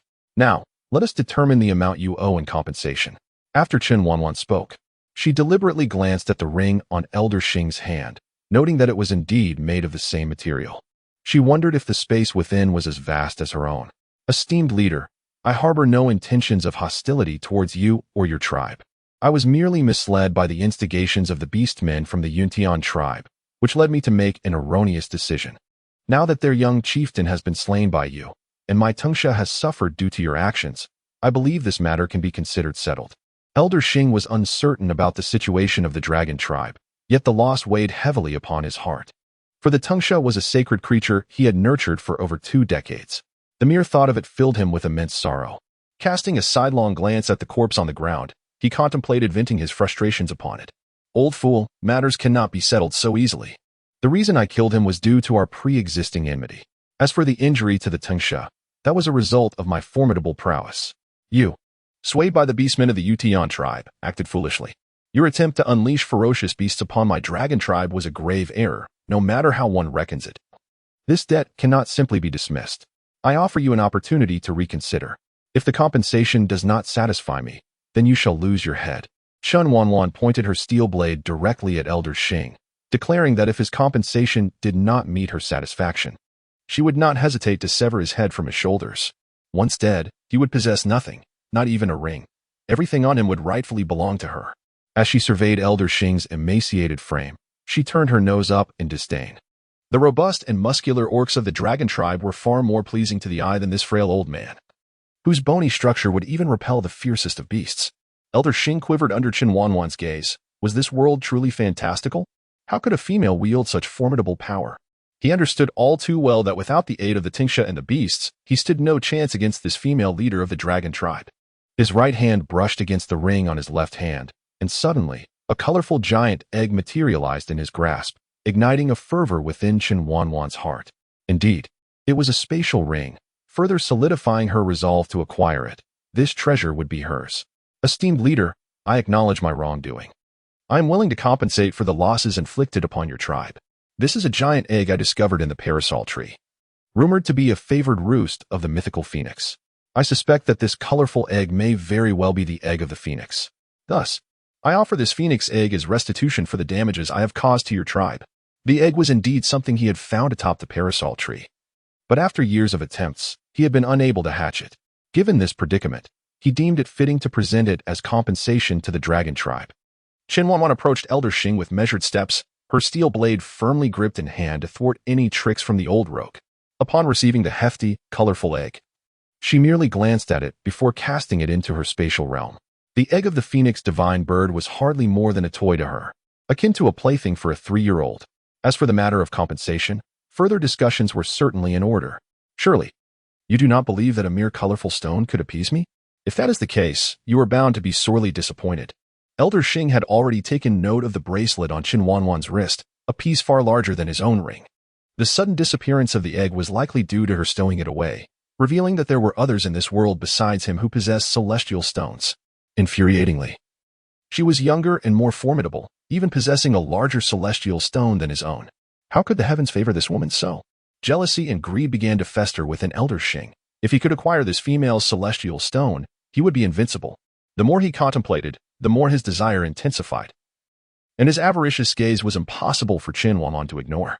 Following his line of sight, she turned to her wrist, only to scoff at the realization that she was not the only one harboring such thoughts. This gave her even more reason to claim his spatial ring for herself. Elder Xing was taken aback by Chen Wanwan's words, realizing she was already aware of his spatial ring and had designs on his prized possession.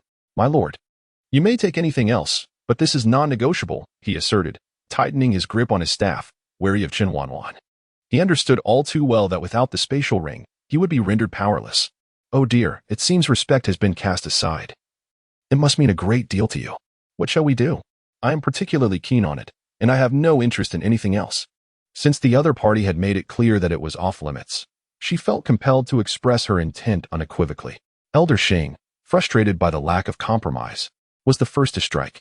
No matter what, the spatial ring could not be surrendered. Thus, a confrontation was inevitable. API call failed with status code 429. Error. Code 429. Message. Resource has been exhausted, e.g. check quota. Status. Resource exhausted. Chen Wanwan's nonchalant demeanor profoundly wounded the heart of Elder Xing. Though he is aging, he yearns to live fully. This woman has destroyed his tingsha and embezzled his phoenix eggs, and now she dares to humiliate him with her words. He is determined to confront her. Chen Wanwan gazed at the unrelenting attack from Elder Xing, her lips curling into a perpetual smile. She remained blissfully unaware of the captivating charm she exuded in that moment.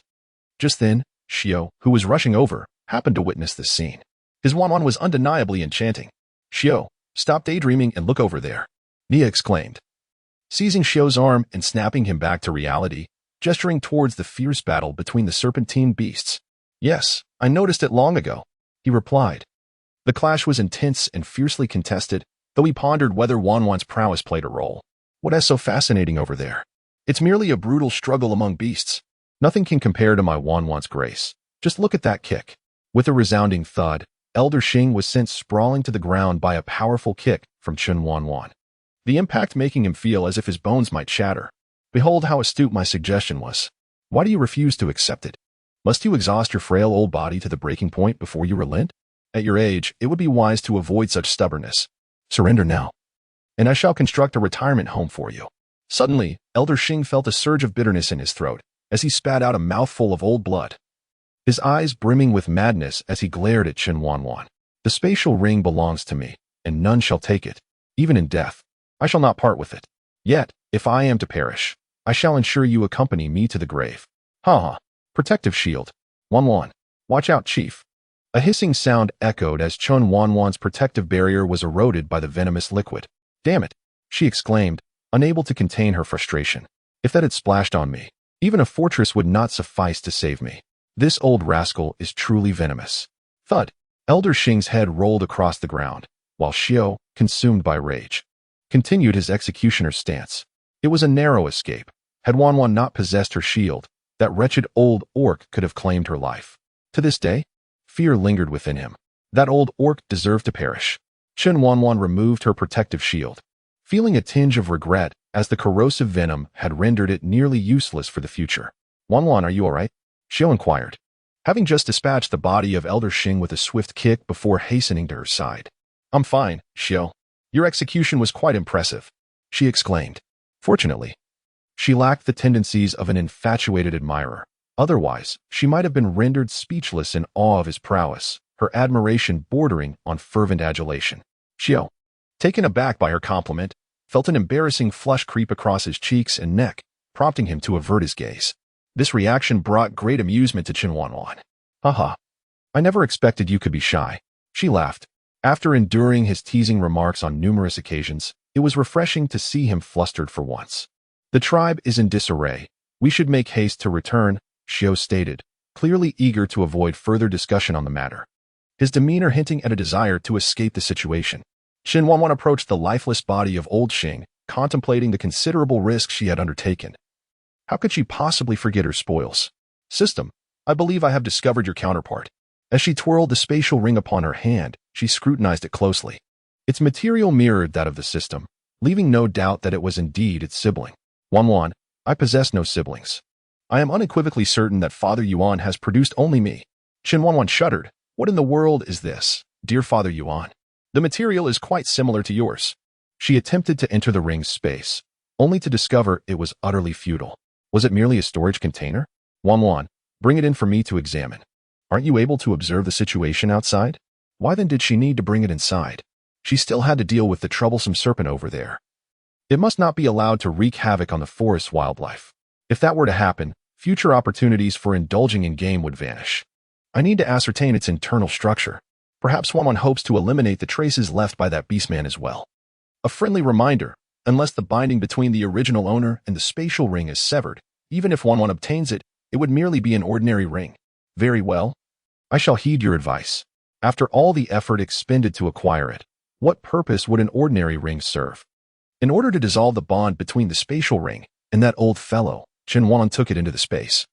Deciding that this matter was best left to the capable hands of the professional system, Chen Wanwan was uncertain how the system would address this dilemma. After discarding the spatial ring in Yuan Tianye's laboratory, she exited. The orcs of the dragon tribe had grown accustomed to her sudden appearances upon seeing her. They immediately charged towards the Ting snake with their formidable blades, joining the fray. The Ting snake was already weary from its battle with the beasts. Its body marred and bloodied, devoid of any intact flesh. The addition of Chen Wanwan and her companions hastened its demise. With a sorrowful cry directed skyward, the tongue snake lamented its fate. Having consumed countless orcs over the years, it had only recently grown into a formidable creature. Today, it seemed, marked the end of its existence, and it felt a profound sense of regret. Master, why did you release me? Why provoke such powerful tribes? The tears of the snake astonished Chen Wanwan. It was indeed weeping. What realm was this? A chaotic blend of myth, dinosaurs, and orcs. In such a tumultuous world, how could one hope for a tranquil life? In this disorderly existence, survival was paramount. The fate of the tongue snake was sealed, ultimately succumbing to Chen Wanwan's blade.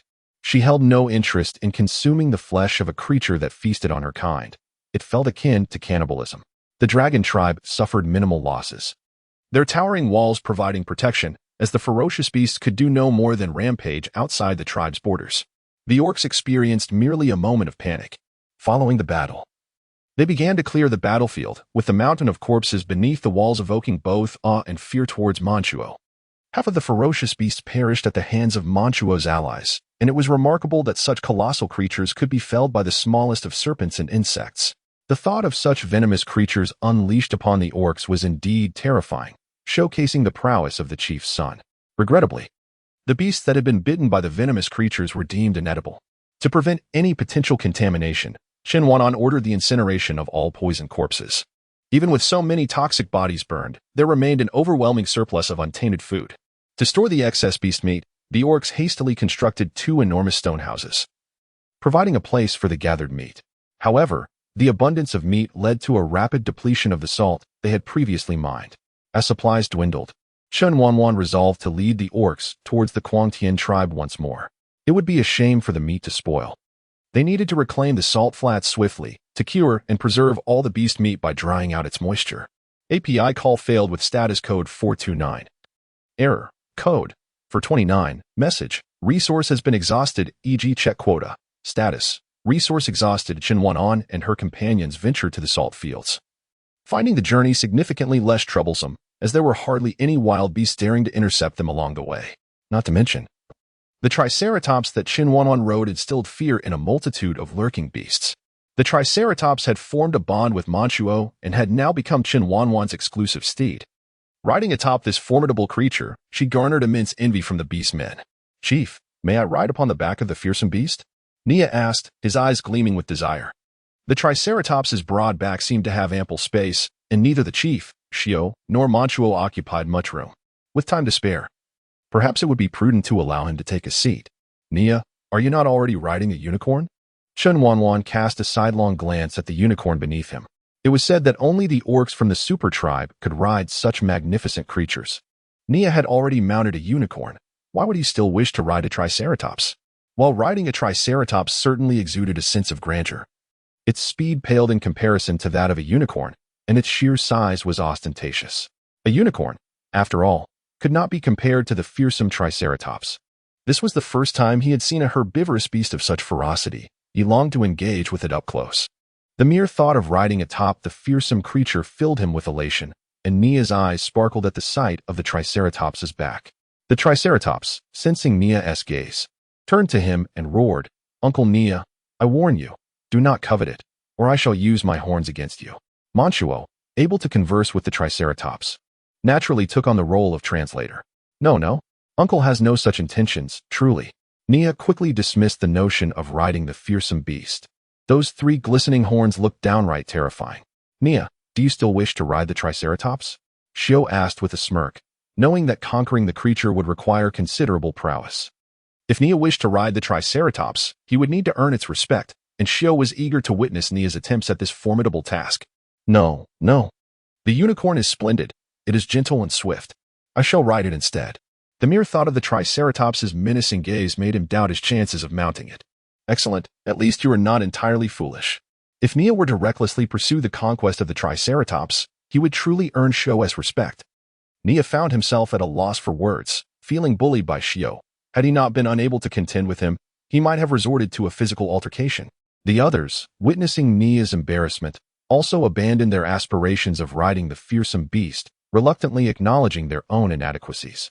Suddenly, the sound of a fearsome roar echoed from the direction of the salt flats, startling the group.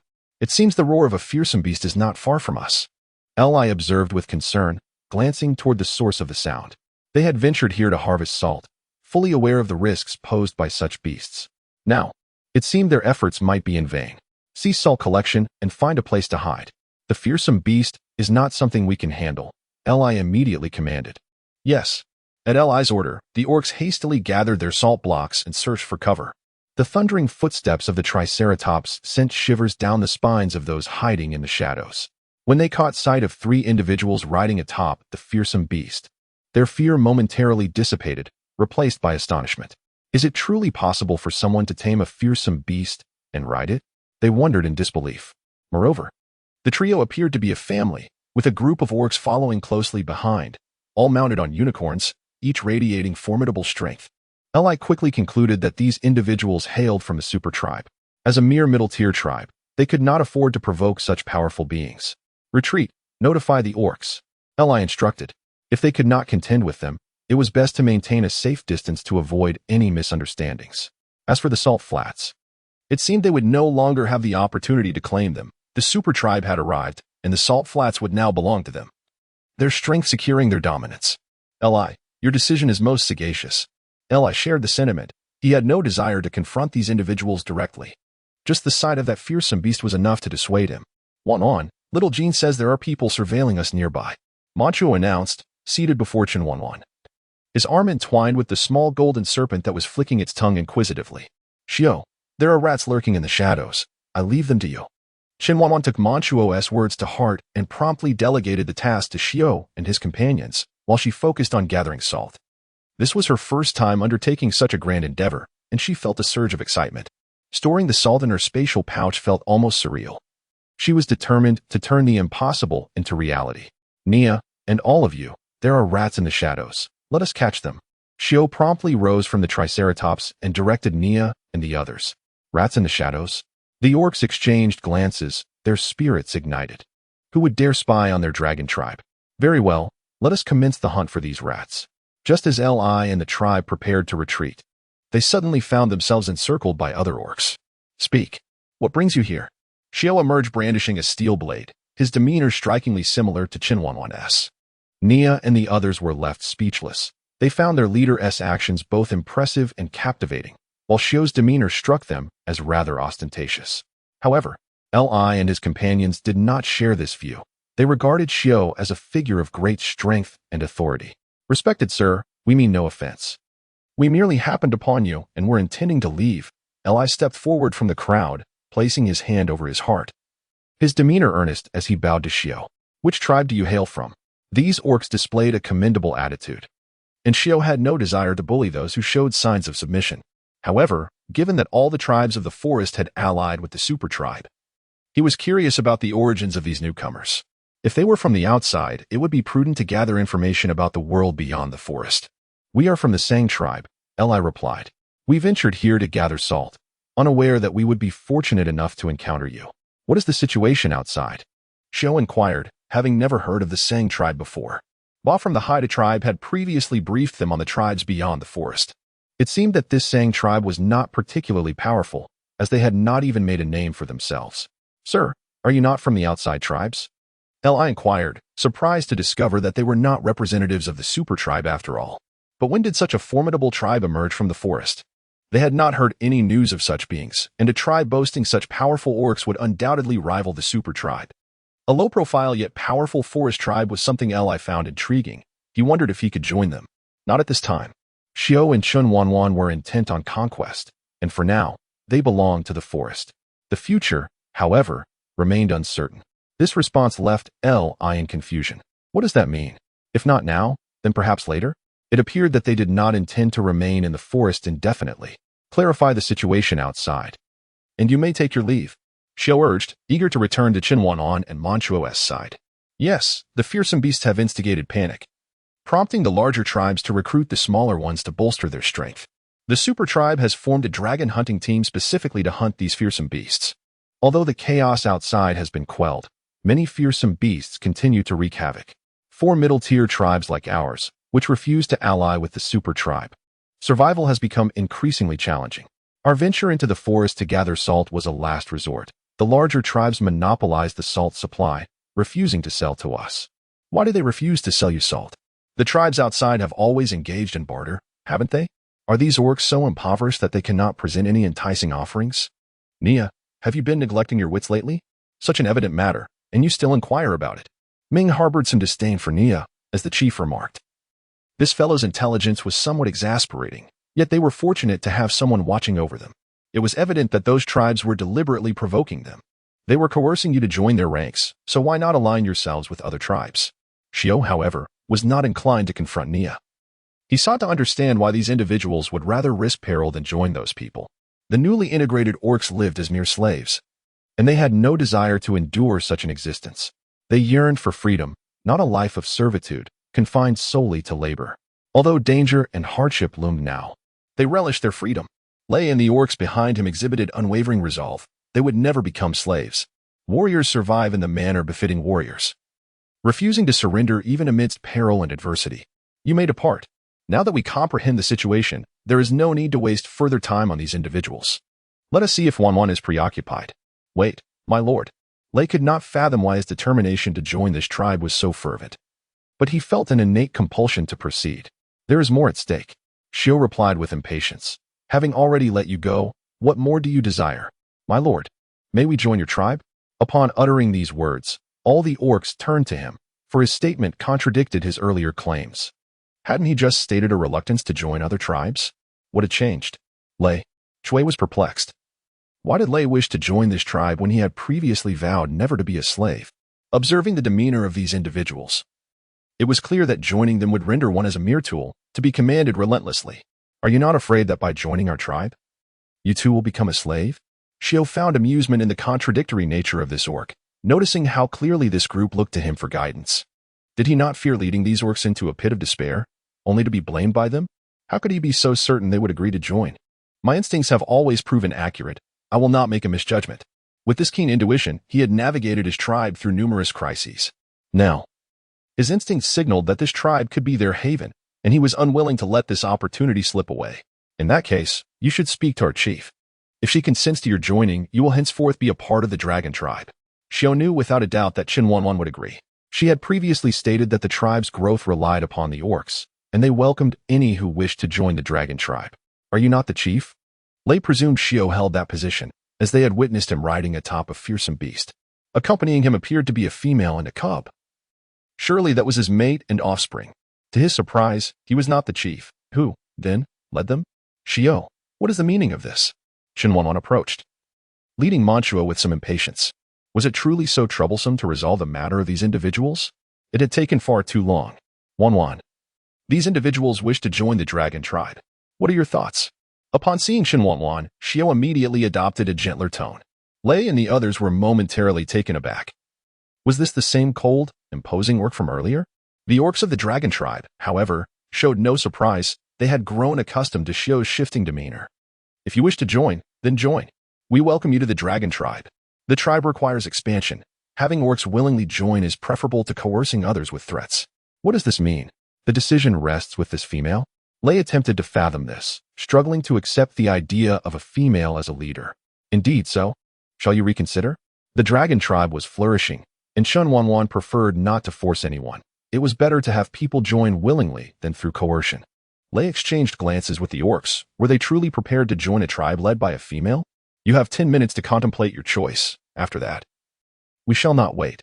Chen Wanwan declared, leading Ming Tua back to the back of the Triceratops, its broad back providing a perfect perch for her to rest. Ming Tua instinctively nestled in Chen Wanwan's embrace, imitating her by closing his eyes, prompting Xiao to grind his teeth in frustration. My lord, why does your tribe allow a female to lead? Females are so weak, prone to tears. Can a tribe flourish under such leadership? Because she is formidable enough. Do you think they are fools? If Chen Wanwan were not strong enough, who would heed her? The orcs of the forest are far more untamed than those beyond its borders, yet they all follow Chen Wanwan. Why? Because she is worthy of their respect. Is she stronger than you? If Xiao were the chief, Lei and the others would waste no time gathering their belongings to follow him, for he is indeed powerful. Yet the notion of a female leader gave them pause. I am trained by her. Do you question her strength? No matter how formidable he became, he would forever stand in her shadow. Moreover, his Wanwan was inherently strong. These orcs were testing his patience. If they wished to join, they should do so without hesitation. If not, they could leave. What difference was there between their procrastination and that of a female? They dared to look down upon females. Yet the females of the dragon tribe surpassed them in strength. Where did they find the audacity to disdain them? Return to the tribe. Xiao commanded decisively. Wanwan had offered these individuals an opportunity. If they did not appreciate it, it was no longer their concern. Xiao, we have yet to gather salt. Indeed. Our purpose for this excursion was to collect salt. The chief may rest for a while. Once we have gathered the salt, we shall rouse her. The orcs recognized that Chen Wanwan was asleep upon the fearsome beast, yet the chief had specified that this creature was a triceratops, a herbivore, and should not be equated with a fearsome beast. They could not trouble the chief with such trivial matters as salt collection. She could afford to rest while they worked. I suspect it may not be necessary to trouble her. Xiao glanced at the peacefully sleeping Chen Wanwan, a premonition stirring within him that perhaps the salt had already been gathered. What do you mean? Go and see for yourselves. He was merely speculating. The truth would reveal itself when they all went to check. The orcs exchanged glances with Xiao and then with Chen Wanwan, wondering if their chief was about to undertake some momentous endeavor. Let us go. To confirm their suspicions, the orcs hurriedly rushed towards the salt fields, leaving Lei and his companions standing in bewilderment. What did this mean? Were they disregarding them, indifferent to whether they joined or not? Lei and the orcs behind him felt overlooked. Though they were a small force, they still held value. Otherwise, those individuals would not have sought to pressure them into joining. Yet, in the eyes of the dragon tribe, they perceived indifference. The choice of whether to join or not had been entirely relinquished to them. Even witnessing their hesitation, those individuals exhibited impatience. Lei discerned that they genuinely did not care about them, finding themselves in an awkward predicament. What shall we do, Lei? This situation is not as they envisioned. Should they not be fervently encouraging us to join them? Why do they seem so indifferent? Lei resolved to join the dragon tribe. What about you? He chose to trust his instincts, now awaiting the responses of his brothers behind him. Lei, can that female leader effectively guide the tribe? They do not wish to live a transient life. A stable existence is preferable above all else. Lei glanced at Chen Wanwan and Ming Tua, slumbering atop the fearsome beast, feeling an inexplicable sense of harmony and beauty. Surrounding her were towering ancient trees. Beneath her lay the dread-inducing creature. And there was not a single guardian or beastman in sight, yet they slept with remarkable peace. This situation could only imply that they were entirely unconcerned about her and her offspring encountering any danger. It was not merely the presence of the fearsome beast that offered safety. Rather, it was her own formidable strength. The robust adult had claimed he was trained by her. And inexplicably, he found himself believing it. Would you dare to sleep atop a fearsome beast? Would you have the audacity to slumber in this forest, teeming with wild creatures, without a guardian? Or would you venture out to hunt with your young ones? Lei observed the mother and child entwined in sleep, posing a series of questions. Not only a puppet, but he himself could not accomplish such feats. The puppet was rendered speechless. These were beyond his capabilities, let alone sleeping on a fearsome beast. Merely approaching one would be daunting. In this forest, amidst so many, they had to remain vigilant at all times, much less consider sleeping.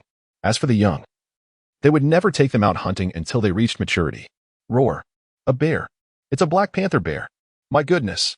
Chen Wanwan suddenly opened her eyes, deftly casting Manchuo into her spatial realm. She stood upon the back of a triceratops, gazing towards the source of the bear-like roar.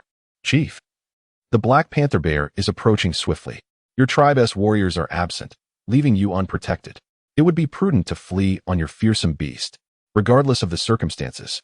The dragon tribe's warriors had not troubled them. Whether or not they could join the dragon tribe, he sincerely wished for the safety of this female and her offspring. But wait, where was the young one? Lei glanced around, seeing no sign of any cub. Yet, Chen Wanwan displayed not a hint of anxiety. Did she not care that her young was missing? Chief, have you lost your cub? Lei inquired, noticing Chen Wanwan's indifference to his words. You speak far too much. Instead of incessantly chattering, you should hasten to escort these feeble warriors away. One of the warriors, unable to tolerate Chen Wanwan's demeanor, spoke out. Our leader is concerned for you. Do not be ungrateful. Did I ask for your concern? Chen Wanwan retorted, leaving the warrior speechless. It was not her fault that she did not seek their concern. Was this not a natural sentiment? API call failed with status code 429. Error. Code 429. Message. Resource has been exhausted, e.g. check quota. Status. Resource exhausted. Chen Wanwan paid no heed to Lei's shouts, her disdain for the indecisive orc palpable. Their prior hesitation had extinguished her desire to waste further time with them. The promise of a 10-minute wait had lapsed, and their abandonment held no consequence for her. In that moment, as she gazed at the distant black silhouette, a wicked smile graced her lips.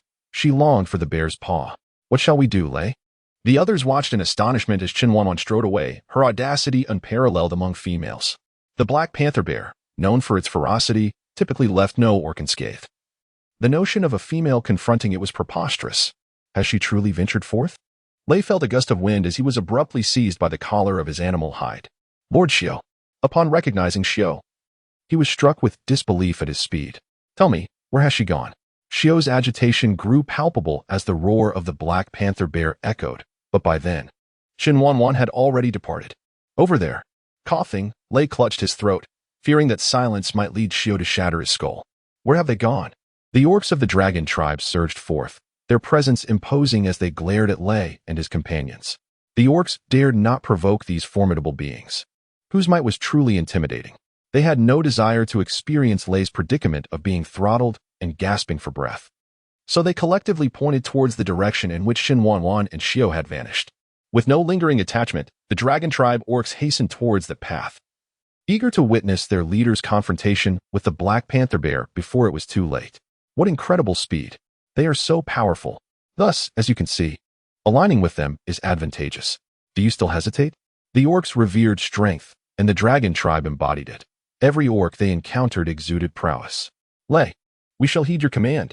Their admiration for strength fueled their desire to become true warriors, and the dragon tribe offered them hope. Then let us pursue.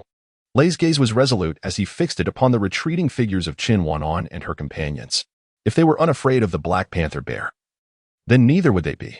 Thoughts of madness may have crossed their minds, yet they had just declared their allegiance to Lei, compelling them to proceed with courage. When Xiao arrived, he witnessed Chen Wanwan fiercely assaulting the bear's claws, her relentless strikes having left the creature's claws battered and marred. Has the black panther bear provoked Wanwan? Roaring in rage and desperation, the bear was perplexed by this audacious intruder. Instead of retreating, it continued to lash out at her with its massive claws. Feeling the searing pain from her attacks, the naturally ferocious black panther bear grew increasingly agitated. Its colossal paws swung violently towards Chen Wanwan, intent on crushing the head of this audacious creature before devouring her whole. Chen Wanwan performed a roll to evade the attack of the black panther bear, her body now smeared with dirt and leaves, presenting a rather disheveled appearance. Xiao, I'm exhausted. Please assist me in severing its massive claws. Chen Wanwan noticed Xiao, who was spectating nearby, and without hesitation, she discarded her weapon. Damn it, I miscalculated. This is far from the cumbersome bears of modern times. Her hands ached from the effort, and all she seemed to accomplish was a mere manicure. Albeit a rather poor one. Fine, you wait over there. Xiao watched Chen Wanwan with amusement and affection, clearly entertained by her predicament against the Black Panther bear. The bear, unable to comprehend their words, remained vigilant to Chen Wanwan's movements. Upon noticing her intent to retreat, it roared defiantly and charged toward her. Chen Wanwan cast not a glance. For if Xiao could not withstand such a trivial display, he would not deserve the title of the foremost orc warrior of the Dragon Clan. Hey, Black Panther bear. I have come to engage in some sport with you. Chen Wanwan lacked worthy opponents for practice, and Xiao was not dissimilar in his longing for combat. With another fearless creature roaring forth, the authority of the Black Panther bear was called into question, igniting a blaze of fury as it charged fiercely towards Xiao. Chen Wanwan plopped down onto the ground, effortlessly retrieving a bottle of mineral water and gulping it down with fervor. The icy, pristine liquid cascaded down her throat, inducing a wave of comfort that compelled her to recline on the earth. Leader, what has transpired? Is the leader injured? The leader has been harmed by the Black Panther bear, and I shall slay it.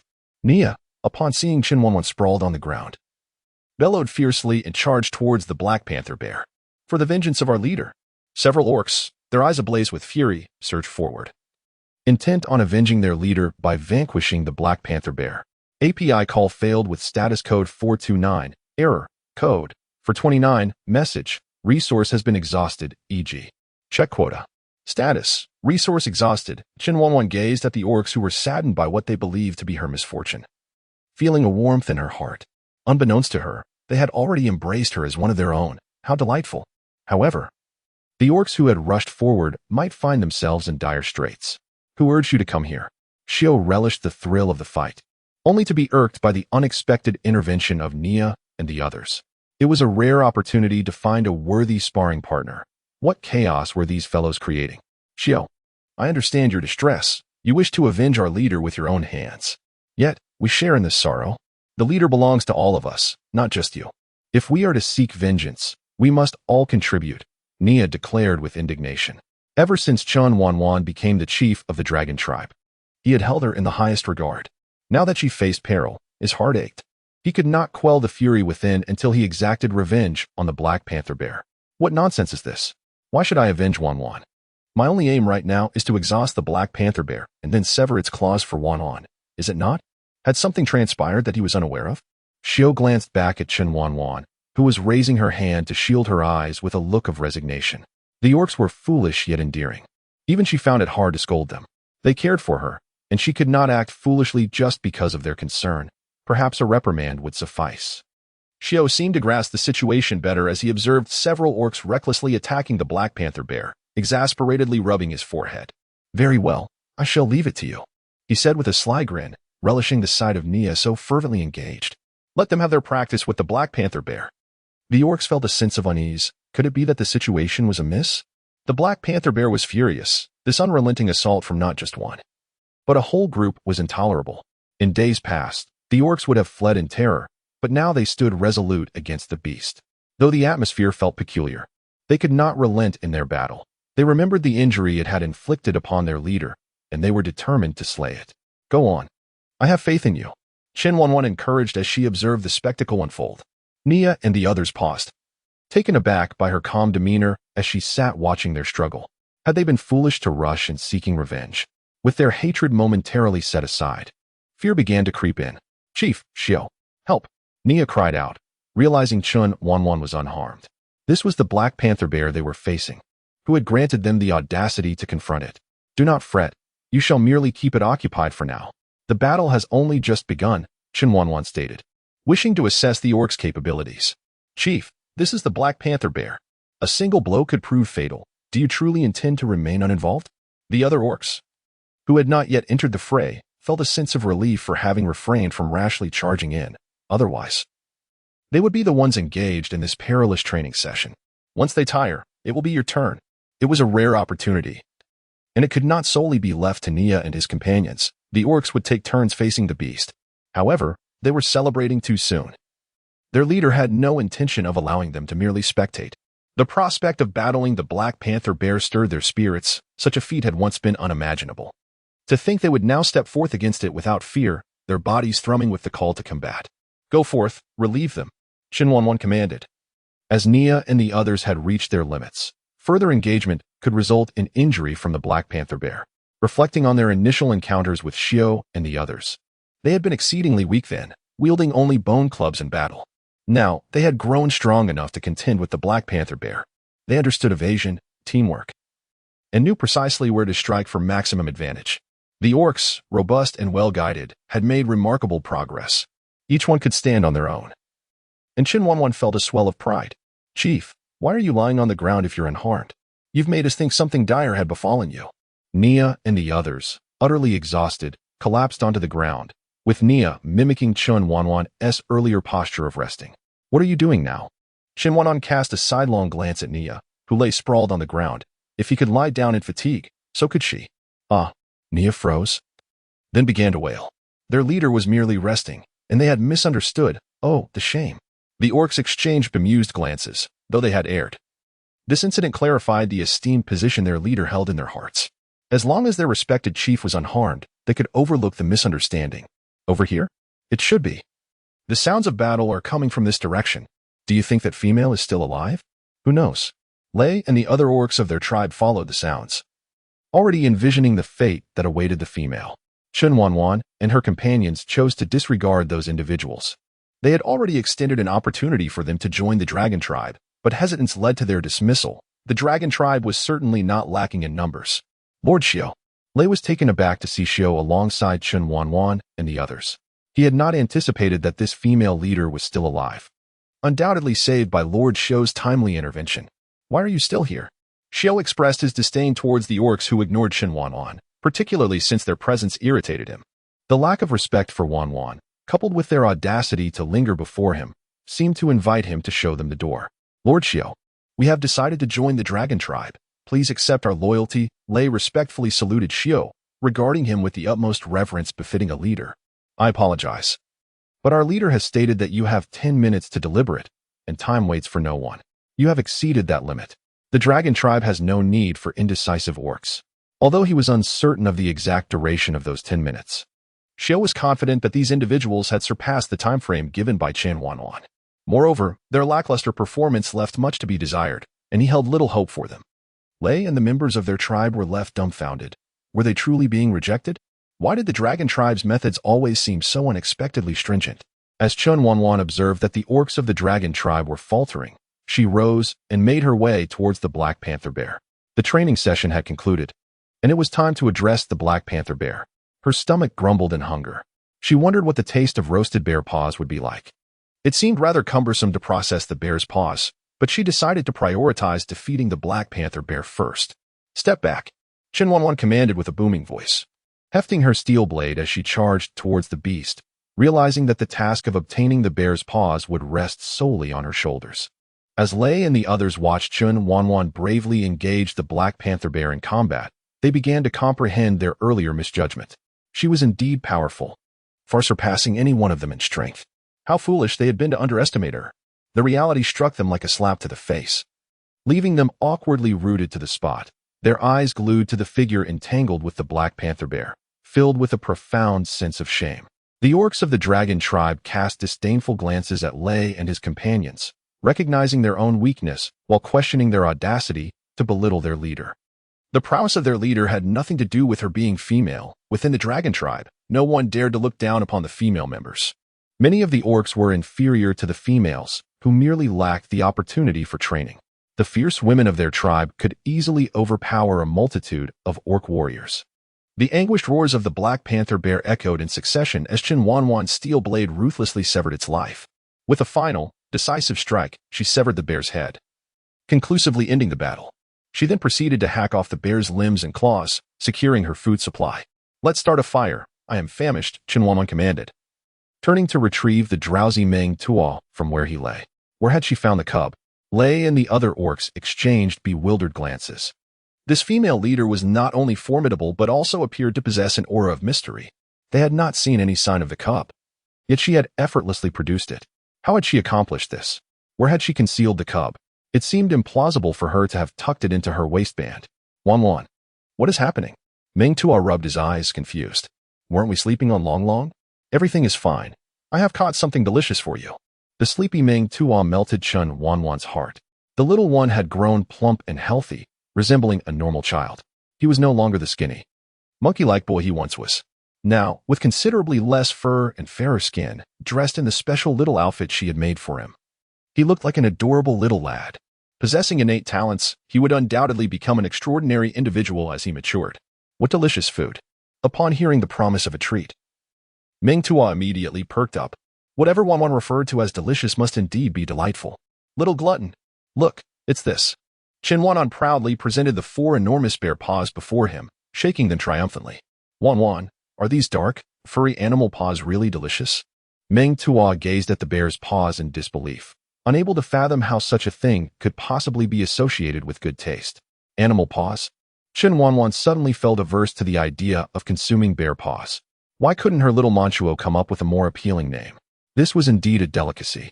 Exquisitely delicious when properly prepared. Never mind, let us indulge in barbecued meat today instead. API call failed with status code 429. Error. Code 429. Message. Resource has been exhausted, e.g. check quota. Status. Resource exhausted. Chen Wanwan refused to allow him to consume the dark, furry delicacies. Much to Ming Tua's delight, he turned and joyfully dashed towards the black bear, which resembled a small mountain. Ladies and gentlemen, are you not departing? Ming, observing Lei and the others, inquired with a hint of sarcasm. Are you perhaps waiting for them to treat you to the meat of the black bear? Ah, esteemed leader. We are unworthy to recognize true warriors, and for any offense, we humbly beseech your forgiveness. Lei felt a strong resolve swell within him. He could no longer hesitate. His only thought was to join the dragon tribe. Very well, you may leave. Whether forgiven or not mattered little. These individuals were of no concern to her. So why should she be troubled? Even Lei, known for his thick skin, found himself momentarily speechless at Chen Wanwan's words. However, the notion of surrendering so easily left him unsatisfied. If I were to reveal the existence of an iron mine, could I use this as a condition for our tribe to join the dragon tribe? The iron mine was a discovery he had stumbled upon by chance, but regrettably, their tribe lacked the strength to act upon it, and he had refrained from informing them. A common man bears the burden of wealth until their tribe became more formidable. He had to keep the knowledge of the mine concealed. Now, in order to join the dragon tribe, he had no choice but to offer this in exchange. Moreover, once they became part of the dragon tribe, it would essentially become their own. With the new leader and Lord Shou's capabilities, along with the prowess of these warrior beasts, the dragon tribe would undoubtedly possess the means to exploit the iron mine. Deal. Chen Wanwan decisively agreed. Acquiring the iron mine while simultaneously augmenting the population of the dragon tribe was an opportunity no fool would refuse. Will we still be raising silkworms in our tribe? You have my consent. Lei, initially anticipating Chen Wanwan's disapproval and planning to strengthen his bargaining position, was momentarily taken aback by her immediate agreement. API call failed with status code 429. Error. Code 429. Message. Resource has been exhausted, e.g. check quota. Status. Resource exhausted. Chen Wanwan was in exceptionally high spirits after successfully hunting a black panther bear and acquiring iron ore. Remarkably, she had even resolved her future clothing concerns, with good fortune seemingly cascading upon her. She warmly welcomed newcomers to the dragon tribe, noting that they must be hungry, as there was plenty of black panther bear meat available for their enjoyment. With her newfound success, Chen Wanwan's demeanor underwent a complete transformation. Discontent was of little concern. Once they arrived at the dragon tribe, she would simply delegate management to a few captains. The benefits were tangible, and it would be prudent to treat them with greater kindness, with an abundance of beast meat that they could not possibly consume. It was fortuitous to enlist their assistance in reducing the surplus. She decided against storing the bloodied remains in her space, lest the system's incessant reminders become a nuisance once more. Suddenly, Chen Wanwan exhibited a change in attitude that left Lei and his companions somewhat bewildered. Nevertheless, they ultimately achieved their objective, which brought them a sense of relief. Chief, our tribe is still outside, with over 100 members. We need to return and bring them here, which may take some time. The arrival of such a large group presents inherent dangers. We must ensure the safety of the young and the elderly. Inevitably, the tribe that had previously caused them distress will not easily allow their departure, requiring some negotiation on our part. What does it matter? I will have them accompany you back to assist in your relocation. The salt-gathering task had been completed, and the orcs had merely followed them on their journey. If that is the case, let them proceed with their mission. Chief, will you be accompanying them? While it is acceptable for them to assist in the relocation, the issue remains that they have never executed a task independently. What purpose would that serve? With so many of you going, I feel assured. Why must the leader always take the lead? She has long since relinquished that responsibility. It is quite burdensome for her to bear. Thus, the chief intended to abandon them this time, yet an unsettling feeling loomed within her. Is that true? How splendid. Thank you, Chief. Lei was taken aback by their new leader's generosity in arranging assistance for their relocation. They had witnessed firsthand the prowess of these orc warriors, and now they felt no fear of the tribes that might attempt to impede their progress. Brothers, from this moment onward, we shall be one tribe of orcs. To be frank, our chief has little patience for verbosity. If you wish to express your gratitude, let your actions speak for you. With the certainty that these individuals would become members of the dragon tribe, the initial prejudices against Lei and his group dissipated, and they were warmly invited to join the barbecue team. Moreover, our chief also detests indecisiveness. In certain matters, it is better to be forthright rather than constantly second-guessing yourself. Understood? The orcs had grasped Chen Wanwan's preferences. To follow her, one must learn the virtue of absolute obedience. Lei and his companions felt a tinge of embarrassment, realizing that their previous hesitations had likely contributed to the chief's unkind demeanor toward them. Thank you, we understand. Being forewarned of the chief's preferences would undoubtedly aid them in avoiding similar missteps in the future. Let us dispense with pleasantries. The same principle applies. If you wish to express gratitude, demonstrate it through action. Empty words hold no value. Indeed, they comprehended this lesson and resolved to manifest their loyalty to the chief and the dragon tribe through their deeds henceforth. Chen Wanwan appointed Nia to lead the team, granting him full authority over the upcoming expedition. Nia was momentarily taken aback, but soon leaped with joy, vowing to accomplish the mission. Though Nia's personality was somewhat impulsive, his prowess was beyond question, and the orcs held him in high regard, especially since they often fought alongside one another, forging deep bonds of camaraderie. After indulging in a hearty meal, the group parted ways. Lei and his companions, filled with aspirations for life, set off towards their tribe's direction. Accompanied by Nia and his team, who were exhilarated by the opportunity to venture beyond the forest. The orcs of the dragon tribe had taken their first step into the outside world. Although Chen Wanwan was not leading the expedition, the orcs showcased the formidable nature of the dragon tribe to the outside world. Even in their brief passage, they left an indelible mark on the neighboring tribes. As the others departed, Chen Wanwan and her group prepared to return to their own tribe. The orcs of the dragon tribe acknowledged Chen Wanwan's formidable strength. Having witnessed the unfathomable depths of the pit, the shock they experienced was unparalleled, for that very spot had once been a salt flat, which had transformed into a colossal chasm in the blink of an eye. API call failed with status code 429, error, code 429. Message, resource has been exhausted, e.g. check quota. Status, resource exhausted. Chen Wanwan and Xiao, accompanied by Ming leisurely rode atop the Triceratops, swaying gently as they traversed the ancient, dense forest. They were in no haste to return to their tribe. In this verdant woodland, the occasional roar of a beast echoed, a sound that would surely startle any solitary traveler into a state of disarray. Chen Wanwan and her companions were basking in a sense of tranquility. Ever since she assumed the role of leader of the dragon tribe, it had been a considerable time since she had felt such relaxation. In the midst of a forest, accompanied by a Triceratops, 2 adults, and a child, the scene radiated warmth and beauty. Xiao sat atop the Triceratops, his gaze fixed on Chen Wanwan. And before he realized it, a smile crept upon his face. That smile was warm and gentle, and when Chen Wanwan turned around and caught sight of it, her heart skipped a beat, leaving her somewhat entranced. Wanwan, someone is approaching us. Ming Tua's call jolted Chen Wanwan back to reality, causing her cheeks to flush as she turned away, unable to meet Xiao's gaze, muttering a curse under her breath at the disturbance. Xiao's expression hardened. He would ensure that anyone daring to interrupt his moment would regret ever appearing. Soon, a group of orc riders on unicorns came into view, each one of them exuding an intimidating aura. The leader shouted even before their arrival, demanding the Triceratops be surrendered. Oh, what a beautiful female! You might as well hand her over too. It would be a fine reward for my brothers after our arduous journey. The proposal met with approval, as one orc declared. The male looks decent. I'll take him. A few of the others quickly distanced themselves from the one who spoke, disdainful of his interest in male orcs. One orc, however, had his eyes fixed on Ming Tua, his intentions far from honorable. Rather than feeling anger, Chen Wanwan smiled. Finding it rather amusing that all three of them had drawn attention, it was quite an honor. Silence. The leader commanded, observing the trio atop the Triceratops. While others would tremble in fear at their sight, the three remained unfazed, even the youngest among them calmly gazing at the approaching orcs. In fact, the female even smiled, a gesture that inexplicably unsettled the leader.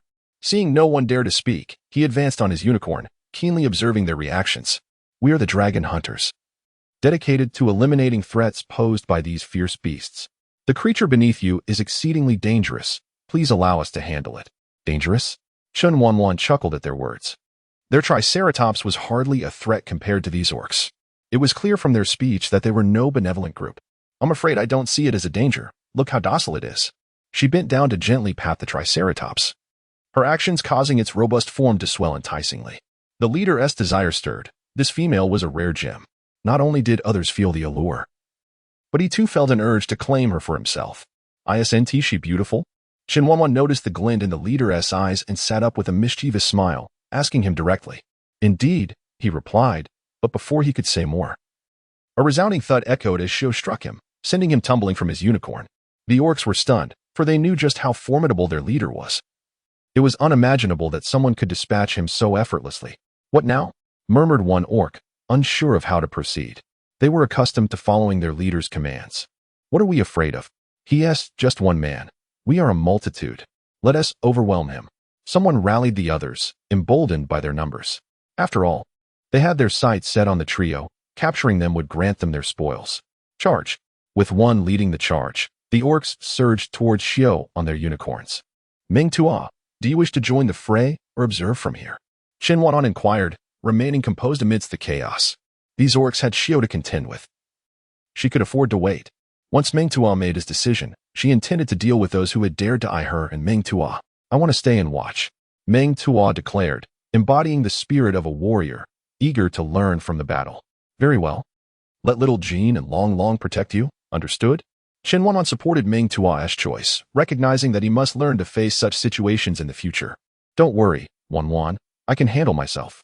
If they approach, Long Long will use his horns against them, and little Jean will bite. Having ensured Ming Tua was safe, Chen Wanwan rose from the Triceratops, determined to locate the two who had spoken earlier. The orcs were preoccupied with attacking Shio, who, while somewhat flustered, managed to hold his ground. Chen Wanwan smiled, finally spotting her targets. The two who had previously threatened Shio and Ming Tua felt an icy chill run down their spines as a foreboding sense of dread washed over them. Slowly, they began to retreat from the fray, sensing that the orc before them was far too powerful for their numbers to overcome. Where do you think you're going? Chen Wanwan's voice sliced through the air as she appeared behind them. Those who have set their sights on me don't leave without a word. Exchanging glances, the two orcs attacked her, believing they could overpower a single female. Capturing her could serve as leverage against Shio. However, their optimistic imaginations fell short in the face of harsh reality. Only once they engaged did they realize that this female was extraordinarily formidable. Her weapon gleamed ominously, far superior to their own. They found themselves dodging awkwardly, already sustaining several cuts from her steel blade. Someone help us, they shouted in desperation. This female is no ordinary foe. The blood from their wounds stained their garments, and the pain compelled them to cry out. Those who had considered aiding them, witnessing the ferocity of Chen Wanwan and the dire state of her attackers, hesitated, swallowing hard. Only a fool would rush to help. Stalemated by fear of both Shio and the fierce female, the orcs shifted their focus to Ming Tua, realizing that young ones were often the weakness of their parents. If they could seize Ming Tua, they believed they could manage the situation. Chen Wanwan observed the actions of those individuals with a smile at the corners of her lips, believing them to be easily intimidated. Little did they know, they were gravely mistaken. The attacks became increasingly astute as she dispatched the two assailants, eager to witness the tragic fate that awaited those plotting against Ming Tua. Help! No one is coming to our aid. The steel blade wielded by Chen Wanwan struck mercilessly against the two, who felt the chilling breath of death approaching, prompting their desperate cries for assistance. The attacking orcs occasionally glanced back, startled by the ferocity unleashed before them. They suddenly perceived the male orc in front of them as remarkably gentle. So far, they had only sustained minor injuries, insignificant when compared to the fate of the two who now lay defeated.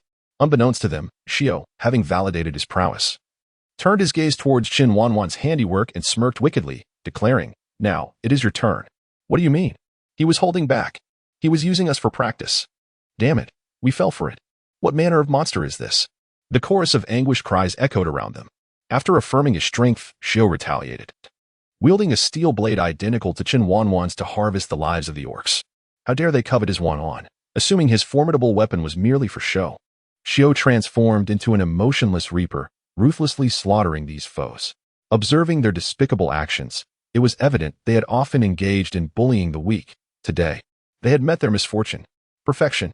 After completing her task, Chen Wanwan had reduced the two to mere bloody skeletons, with only their skulls and internal organs remaining, forcing them to witness their own grim demise. Both fell to the ground, their bloodied frames convulsing, yet death did not come swiftly, leaving an unsettling chill in the air. On the other side, those who attempted to capture Ming Tua were mercilessly impaled by the Triceratops. Some were hurled into the air. But as members of the dragon hunting team, they quickly ensnared the creature with ropes around its neck and limbs. The Triceratops, bound, began to thrash violently, its temperament far from docile. "Let us secure the ferocious beast first. You go after the cub." Several individuals, having captured the Triceratops, believed themselves victorious and commanded others to pursue Ming Tua. Having never experienced such a scene, Ming Tua, still recovering from the tumultuous ride on the Triceratops, found himself encircled by approaching figures. Though fear gripped him, he recalled the teachings of Chen Wanwan and Xiao, forcing himself to maintain composure as he regarded the orcs with a steady gaze. "You little rascal, there is no escape now." One orc, seeing Ming Tua on the ground, reached out with a sense of triumph, only to be met with a sudden pain that rendered him numb and shrouded in darkness. The others, witnessing this, recoiled in terror. What did they see? A golden serpent coiled around the cub's arm, flicking its tongue at them. It was a venomous snake. They regarded Ming Tua as a monster. This tiny cub remained unfazed by the presence of such a snake. The only explanation was that he could control it. But how could that be? How old was he? They had truly encountered something extraordinary, a family of formidable and terrifying beings. "Xiao Jin, strike them," Ming Tua commanded the serpent. Recalling the expressions of those who had gazed at Chen Wanwan, though still young and inexperienced, he could discern their ill intentions. Wanwan had taught him that there was no need for mercy towards enemies. Do not be like foolish farmers, misguided by kindness. One must distinguish between good and evil. With a swift motion, Xiao Jin lunged at the orcs, baring its sharp fangs and biting down mercilessly. Help! Save me! Yet, in their own peril, how could they possibly assist one another? Even if they could, without the antidote, what hope was there for salvation? Soon, all the orcs who had come to capture Ming Tua lay motionless on the ground, frothing at the mouth, their bodies shrouded in darkness. Chen Wanwan strode over. Having witnessed the scene where Ming Tua commanded Xiao Jin to kill, she also observed the tightly clenched fist of Xiao Ming Tua, understanding that fear gripped him. No one is born a murderer, yet in the struggle for survival, violence becomes inevitable. Existence in this beastly world is even more arduous. If Ming Tua wishes to grow stronger, he must confront these harsh realities. "Well done," Chen Wanwan exclaimed as she lifted Ming Tua and planted a hearty kiss on his cheek as a token of praise. "Wanwan, I have grown, I have become stronger, and I can protect you now," Ming Tua declared earnestly, wrapping his small arms around Chen Wanwan's neck, his little face grave and sincere. "You are indeed becoming more and more like Xiao. Very well, I shall rely on you for the latter half of my life," Chen Wanwan chuckled, playfully pinching Ming Tuo's nose. Seeing his serious demeanor, she nodded and said, "You can depend on me for the latter half of your life. As for him, he is still too weak." Xiao, having dealt with those adversaries, strode towards Chen Wanwan and the others, scoffing at Ming Tuo's assertion. Ming Tua glared defiantly at Xiao. Though he had to concede that Xiao was right, he was indeed too weak. Earlier, when surrounded, he had felt a flicker of fear. Moreover, the ability to slay those beast men was largely due to Xiao Jin's efforts. Ming Tua, at merely 4 years of age, had already displayed remarkable prowess. "When he reaches your age, I am confident he will surpass you," Xiao remarked. Chen Wanwan could not tolerate Xiao bullying Ming Tua. At such an age, How could he behave like a child, quibbling over trivial matters without a sense of shame? Xiao glanced at the individual sprawled on the ground and had to concede that Chen Wanwan was right. While physical strength could be enhanced through rigorous training, innate extraordinary abilities could not be acquired. In this respect, he could not compete with Ming Tua. Though still young, once he matures, his formidable physique combined with his extraordinary beast-controlling powers would render him unmatched in this world. Let us depart. It is time to return. The day was drawing to a close, and they needed to head back to the dragon tribe. Otherwise, navigating in the dark would be disadvantageous. The beastmen of the dragon tribe had grown significantly after withstanding the assault of the terrifying beasts. Now, upon encountering these fearsome creatures, they no longer sounded the alarm immediately. Instead, they adjusted the angles of their massive crossbows, taking aim at the menacing beasts, waiting for them to approach before unleashing their deadly volleys. Jing stood atop the city wall, grasping his treasured telescope, keen to find the perfect angle for a lethal shot against the terrifying beast. His accuracy was unrivaled within the dragon tribe. There was no chance of a miss. Any beast daring to approach their territory was practically courting death. There's no need to aim now. The threat has been neutralized, Jing exclaimed, peering through his telescope and spotting two large figures and a smaller one riding atop the terrifying beast. He chuckled and addressed the other beastmen. Why, dear Jing, how can you let such a creature approach our dragon tribe? Although the flesh of the terrifying beasts was abundant, the tribe could certainly accommodate another. Despite their ferocity, the meat was undeniably delectable. Open the gates to welcome our leaders home. Why, you ask? Naturally, it is because our leaders are riding back on the terrifying beast. If the leaders were able to return riding such a creature, it signified that it posed no danger. Therefore, there was no need to slay it. Moreover, shooting the beast while their leaders were mounted upon it would only bring about misunderstandings. The leaders have returned. Where are they? Jing cherished his telescope for this very reason. It allowed him to perceive details that others could not. On the back of the terrifying beast, leaders were indeed leaders, possessing mounts of such formidable strength. Jing gazed with admiration at the three figures riding the beast, for they represented the very core of their dragon tribe. Despite Ming Tua's youth, he commanded immense respect. His future was boundless, and he was likely to become the next leader of the dragon tribe. The news of Chen Wanwan and her companions returning on the formidable creature swiftly spread throughout the dragon tribe. The orcs paused their tasks, flocking to witness the commanding presence of their leader. As the triangular beast gradually came into view, the orcs offered sincere and respectful gazes. This was their leader, a female who, through her strength and wisdom, had guided the dragon tribe towards greater fortitude, earning the admiration and affection of all. Even the newly joined orcs held her in the highest regard. The powerful and beautiful female leader was truly worthy of their allegiance. Leader, leader, leader. Chen Wanwan's lips quivered as she nearly raised her hand to greet the crowd with a spirited hello, comrades. However, she restrained her eager hand, riding her triceratops through the throngs of people. Once they had passed the crowd, Chen Wanwan could no longer suppress a deep sigh of relief. The enthusiasm of the orcs was overwhelming, and she found it somewhat unbearable. Wanwan, such scenes will not be infrequent in the future. You must acclimate. Xiao observed with a blend of amusement and exasperation, noting that Wanwan seemed particularly apprehensive in confronting such situations. Yet you appear remarkably composed.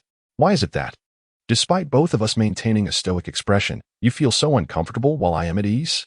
Wanwan, have I ever mentioned that apart from you and Nia, everyone else appears the same to me? I rely on voices to discern who is who, Xiao confessed, revealing his condition of facial blindness. Chen Wanwan gazed at Xiao in astonishment, unable to fathom that this remarkably capable orc was indeed face-blind. Xiao, I harbor no disdain for you. I am merely taken aback. Chen Wanwan, fearing a misunderstanding, promptly explained to him that she harbored no discriminatory intentions. However, she was somewhat taken aback that he only remembered her face alongside Nia. Wanwan, even if you do discriminate against me, it matters not. I have already made my decision about you. Xiao earnestly conveyed to Chen Wanwan. Nia was his childhood companion, so it was no surprise that he remembered him. Yet, Chen Wanwan was different. He had etched her visage in his memory the moment he laid eyes on her in the forest. He could not quite fathom why. After witnessing her formidable nature, he couldn't help but entertain thoughts of wanting her to bear his offspring. Nevertheless, at present, it seemed rather implausible for her to fulfill that role. However, there was no rush. Time was on their side, and gradually, they would come to have children of their own one day. Chen Wanwan turned and walked away. That insufferable beastman had begun to tease her once more. Sooner or later, she would reclaim her dignity. Xiao smiled and shook his head. How adorable Wanwan looked when she was shy. Upon returning to the dragon tribe, each of them had their own tasks to attend to. Thus Xiao did not follow Chen Wanwan. The dragon tribe had a dedicated facility for processing salt, showcasing the remarkable ingenuity of the beastmen. They had now devised a tighter sieve, filtering out impurities to yield pure salt, which appeared as pristine white as the culinary salt consumed in modern times. Chen Wanwan was exceedingly pleased. She had transported the entirety of the salt flats from the Guangtian tribe into her space, and was now intent on releasing some of it. The discovery of the salt flats surprised her, as she had not anticipated that they lay so deep beneath the earth, resembling a hill. The dragon tribe no longer had to worry about salt, as they could even trade the processed flaky salt for essential goods for their tribe.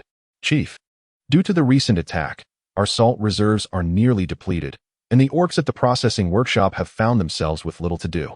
Now that Chen Wanwan has arrived, they naturally gathered around her in excitement, assuming she had come to deliver salt blocks. I bring salt blocks for you. You must expedite the processing of flaky salt. Nia and the others are assisting a group of newly joined orcs from the dragon tribe in their relocation. Once they return, we must prepare for our expedition. I intend to exchange the flaky salt for items our tribe lacks, so you will need to work diligently during this period.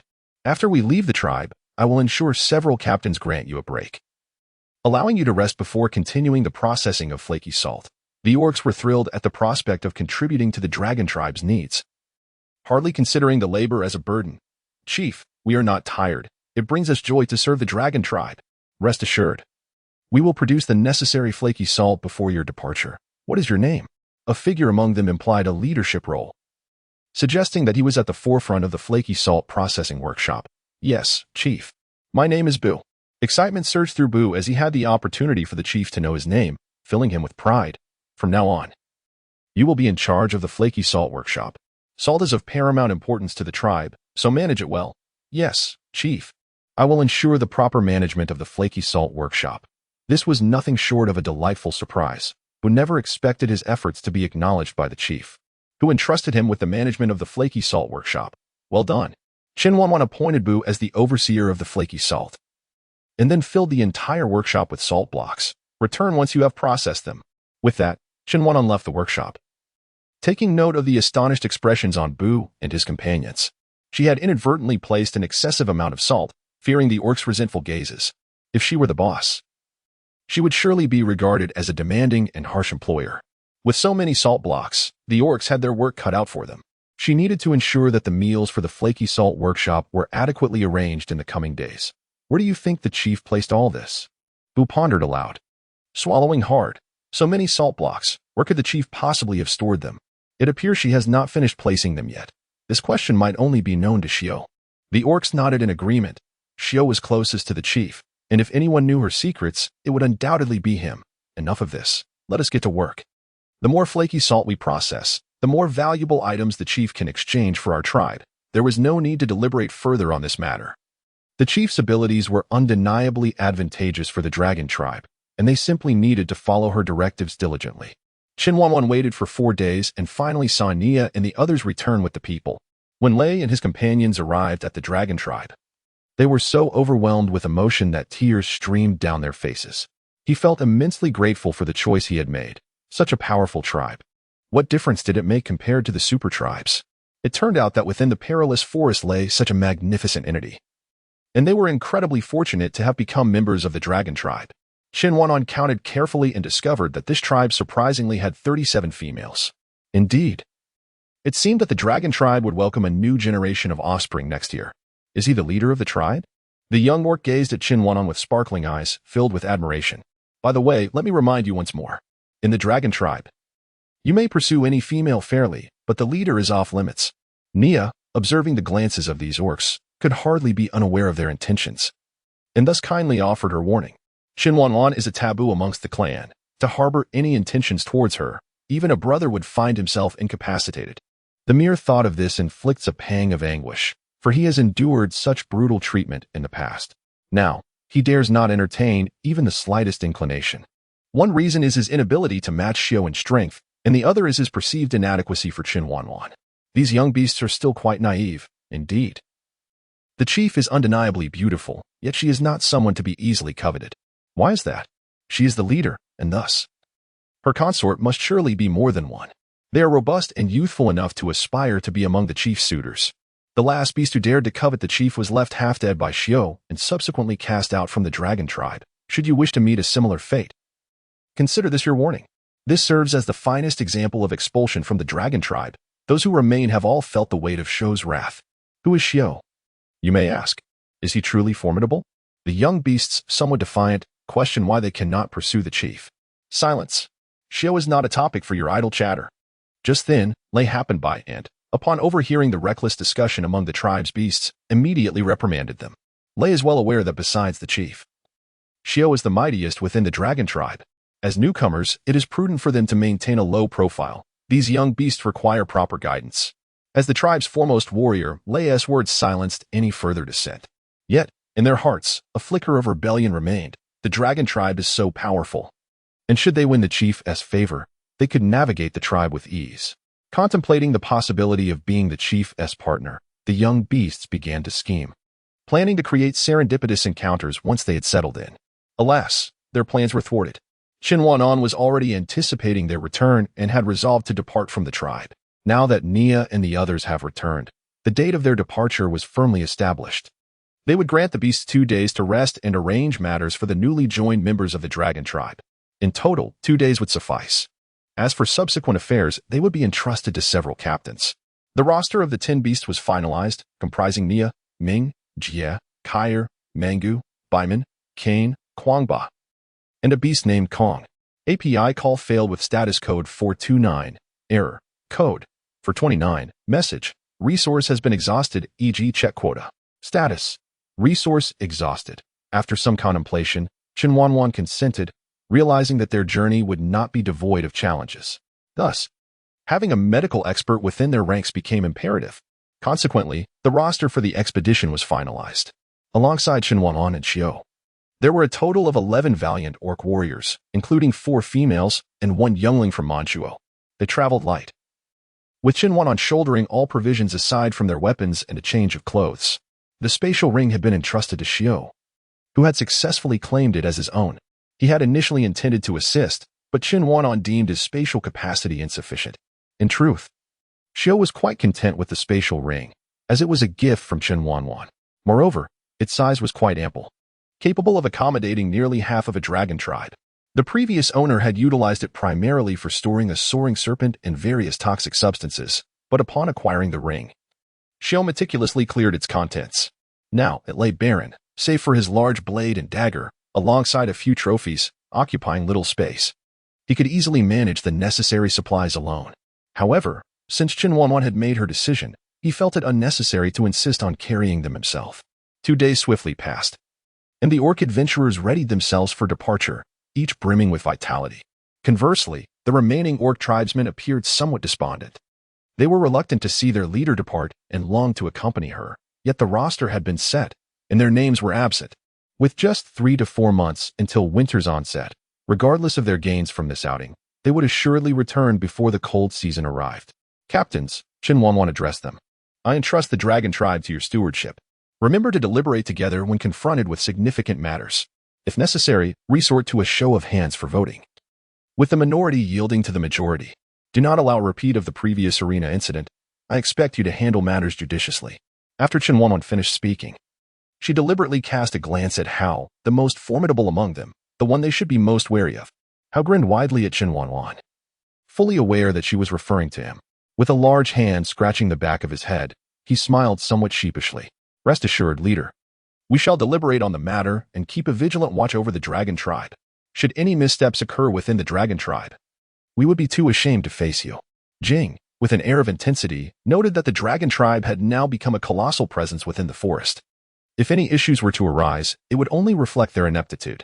At that juncture, even if Chen Wanwan chose not to take action against them, they would find it impossible to remain in the dragon tribe.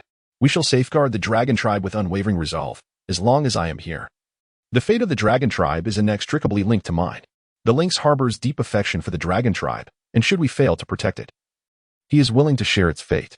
Lynx, your spirit is commendable, yet I hope such a scenario never materializes. Regardless, you must ensure the safety of the dragon tribe. This is not merely a tribe, it is our home. If we cannot protect our home, we are utterly useless. Given the current strength of the dragon tribe, I do not believe it can be easily breached. During our absence, you must not permit any tribes or beasts seeking refuge to enter. The progress of the dragon tribe has been rapid enough. Managing the current members is of utmost importance. We will consider expansion upon our return. The tribe lacks neither food nor resources. During our time away, focus on training. The hunting expeditions can be temporarily halted. Chen Wanwan harbored concerns that once they departed, someone might resort to underhanded tactics. Indeed, these orcs were formidable, yet they were also refreshingly forthright. They had not encountered the intricacies of the outside world. She felt compelled to take precautions in advance. The dragon tribe was not lacking in provisions. Even if they remained steadfast within the city awaiting their return, it would suffice. Chief, if we cannot protect the dragon tribe under such circumstances, then we are unworthy of our positions as its leaders. Rome gazed at Chen Wanwan with a hint of helplessness, understanding her unease regarding the dragon tribe. She had conveyed all necessary instructions. And should anything happen to the tribe thereafter, it would reflect poorly on their capabilities. I acknowledge your abilities. Perhaps I have been overly verbose. Very well. I entrust the dragon tribe to your care. We shall take our leave. Chen Wanwan felt a tinge of disdain towards herself. She had become somewhat overbearing. A stark contrast to her former self. The orcs of the dragon tribe were no longer the same as they once were, and she wondered why she bothered to concern herself with them, trusting them to manage on their own. Xiao, however, felt a sense of satisfaction. The old Chen Wanwan would never have cared for the fate of the dragon tribe. Back then, she was like a mere passerby, observing everything with a detached gaze. Now, she took an interest in all matters concerning the dragon tribe, even offering advice akin to a mother instructing her children before venturing out. Though it may have seemed somewhat verbose, it was imbued with genuine care, signifying that she held the dragon tribe close to her heart. When Nia and the others ventured out of the tribe, guided by them, Chen Wanwan and her companions navigated the forest with remarkable ease. Moreover, with the presence of the triceratops, wild beasts dared not approach them lightly. Chen Wanwan gazed upon the boundless plains, dotted with patches of yellow wheat. Her expression one of bewilderment. The distance from the forest to the plains seemed minimal, which rendered the plight of the orcs within the forest, suffering from hunger and cold, somewhat comprehensible. It was not merely their laziness, but rather a profound lack of exploration and discovery. They adhered rigidly to the hunt for wild beasts, oblivious to the possibility of seeking alternative sustenance, leaving them to suffer from hunger, which was utterly absurd. "What's wrong with you?" Xiao inquired. Noticing Chen Wanwan lost in thought as she stared at the prairie, unable to restrain his curiosity, wondering if something was amiss. "Wanwan, have you ever tasted those things?" Chen Wanwan could not help but voice her concern, fearing she might be mistaken. Perhaps the wheat had an owner. "Wanwan, do not tell me those things are edible." Xiao's voice trembled. If that were the case, then his mother had perished in vain. "Indeed, those things are consumable." Through Xiao's response, Chen Wanwan confirmed their ignorance regarding the edibility of the wheat, truly a group of foolish orcs, guarding the fields of grain within the forest and plains, yet enduring hunger. How many orcs perished each winter from food shortages? Xiao could not contain his anguish and shouted towards the prairie, his sorrow evident in his eyes. That winter, when he was merely 6 years old, the tribe faced a dire scarcity of food. Provisions were prioritized for the orc warriors, for only when they were satiated could they procure sustenance for the tribe. Next in line were the females, cherished for their ability to fulfill the needs of the orcs while ensuring the tribe's propagation. However, even they received a miserly share of food, leaving the young and the elderly to be the most vulnerable during the harsh winter months. His mother sacrificed her share of food for him. The young Xiao, suffering from hunger, devoured whatever morsels were presented to him without hesitation. It was only when his mother collapsed before him, unable to rise again, that he comprehended the gravity of her sacrifice. She had starved herself to nourish him. If only they had known that the corn along the riverbanks and the grass were edible, would they still have faced starvation? His mother might have survived. Xiao's mother bestowed upon him the chance at life, while she herself succumbed to hunger. "Chief, how I wish you had arrived at the dragon tribe sooner." API call failed with status code 429. Error. Code 429. Message. Resource has been exhausted, e.g. check quota. Status. Resource exhausted. Chen Wanwan found herself unable to console the orcs. She could only gaze vacantly at the endless grassland, waiting for their emotions to settle. "Wanwan, why are they sad? Shouldn't they be rejoicing upon discovering new food? From now on, we need not worry about hunger and cold." Manchuo did not comprehend why the orcs were grieving. After all, Wanwan had procured food for them. Wasn't that a cause for celebration? Wanwan, everyone harbors their own sorrows, and these sentiments lie concealed within their hearts. Whenever someone or something touches upon those feelings, they inevitably resurface. Humans experience a myriad of emotions. They can feel sadness and joy, weep and laugh. This is the essence of humanity. You are still young. One day you will understand. Does Wanwan have any sorrows? Manchuo inquired. You are so strong and capable. Surely you have no reason to be sad. Indeed, I do. I am merely human. How could I be devoid of sorrow? My heartache is reserved for that man, now alas separated from me by the veil of death. Manchuo wisely chose to remain silent. He sensed Chen Wanwan's emotions and recognized that his question had been misplaced. He had inadvertently made her unhappy. In truth, Manchuo also bore his own sorrow. His beloved mother had also departed from his life. Yet, since he had Wanwan, he found himself nearly forgetting her visage. A group of individuals lamented over a wheat field, marking a day of both joy and sorrow since emerging from the forest. However, life must carry on. Once they composed themselves, Chen Wanwan and her companions continued their journey. The wheat would not mature for another month, and she intended to conclude this expedition swiftly, returning to reap the harvest. Venturing out could occur at any time. Yet allowing the wheat to rot in the field would be a disgraceful waste of sustenance. Such provisions would serve as a vital food source for the dragon tribe. Upon their return to harvest the wheat, this place would transform into the tribe's granary. Not only wheat, but corn and rice would also be cultivated extensively once she located them. She aimed to enclose the land, gradually expanding the dragon tribe's territory from the forest outward. This expedition held two significant destinations. The first was the Haida tribe, from which she sought to secure coal from their mines. With winter fast approaching, the orcs of the tribe would no longer need to fear the cold. Furthermore, the tribe's iron tools required coal for processing. The second destination was the iron mines spoken of by Lei, a crucial factor in determining the strength of their dragon tribe. A tribe's might rests not solely on the ferocity of its orcs but also on the weaponry they wield. Superior arms often play a decisive role in securing victory in battle. The orcs of the dragon tribe would only grow stronger, and as their leader, it was imperative that she equip them with the finest weapons. Once these two tasks were complete, Chen Wanwan also wished to acquire more females. She had heard of numerous slave traders and resolved to bring back a significant number of females to the dragon tribe. The ongoing imbalance of genders had led to jealousy and strife among the orcs over females. To eliminate such conflicts, it was essential to introduce more females into their ranks. Moreover, this was a prudent consideration for the future of the dragon tribe. Leader, someone approaches from that direction. Chen Wanwan and her companions were resting by a river, roasting meat to sate their hunger. Bai, having resolved a physiological need, hastily returned to report upon spotting a group approaching. Send 2 individuals to investigate. It was normal to encounter other orcs beyond the dragon tribe's territory, as long as they did not provoke them. Chen Wanwan had little interest in meddling. Bai approached the fire, instructing Ming and Jie to scout the situation. Without hesitation, they set down their meat and swiftly departed. Leader, they appear to be slave catchers. And behind them is a string of individuals, both females and males, bound with ropes. The 2 quickly grasped the situation and returned to report to Chen Wanwan. How many are there? Chen Wanwan casually inquired, her hands continuing their work with the roasted meat. Ming and Jie swallowed involuntarily, having not tasted spiced roasted meat in quite some time. The sight of Chen Wanwan's fragrant fare made their mouths water. Unfortunately, they had not been able to find the materials required to make spices, as those were exceedingly difficult to procure. Returning to the leader, I counted approximately 26 individuals. 15 are mounted on unicorns, while the others are herding the slaves. Ming replied solemnly, though his eyes occasionally darted toward the delectable meat in Chen Wanwan's hands, prompting Bai to kick him in embarrassment. How shameful. Is it really necessary to be so obvious in your desire for food? It is not shameful. After all, one must eat. Chen Wanwan tossed some spices toward them, saying, Quickly, enjoy the meat. Soon we shall engage in a little black eating ourselves.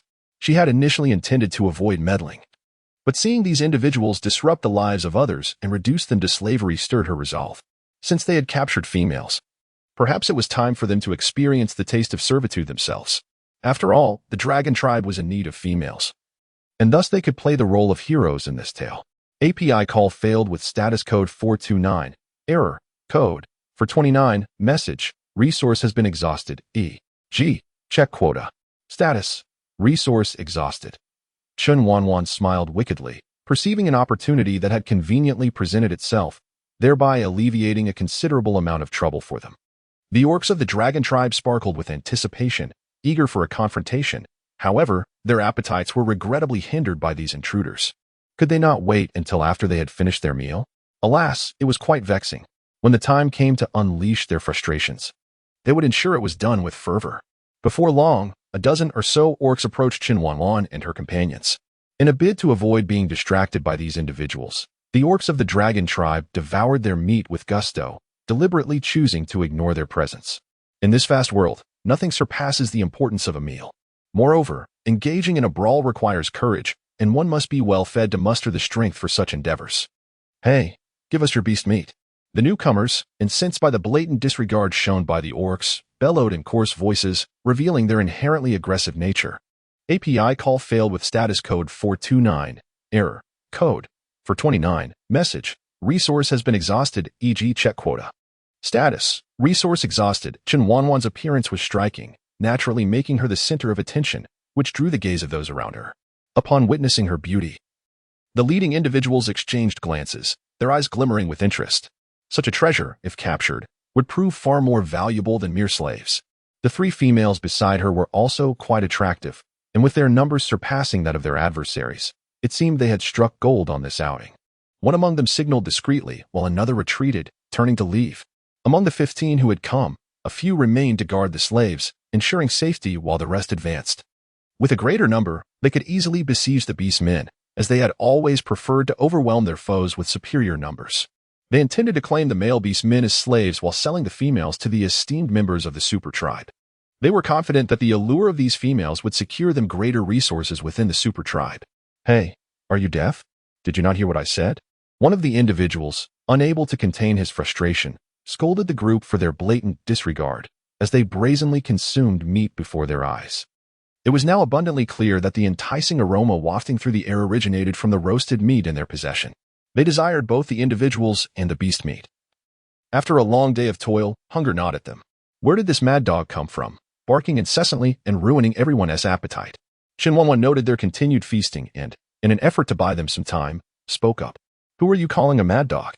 Just as the individual was about to retort against Chen Wanwan, a bone flew directly from Xiu's hand, striking him squarely in the mouth with pinpoint accuracy. Very good.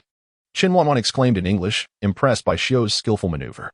His precision left her unable to restrain her admiration, although Xiu could not comprehend her words. He surmised they were praise, prompting him to flash her a charming smile in response. Chen Wanwan shot a glare at Xiu, admonishing him not to be so flirtatious, especially considering the adversaries they had to confront. With a fierce determination, Xiu silenced the orc with a bone, shattering several of its teeth. Once the orc expelled the remnants of its shattered teeth mixed with blood, it let out a garbled roar. The others gazed at Xiu with a mixture of fear and awe. His prowess had quelled their spirits, as they recognized their own inability to match his speed and precision. Moreover, the orcs exhibited an unsettling calmness, a demeanor that sent shivers down their spines. It was evident to them that they had encountered a formidable opponent.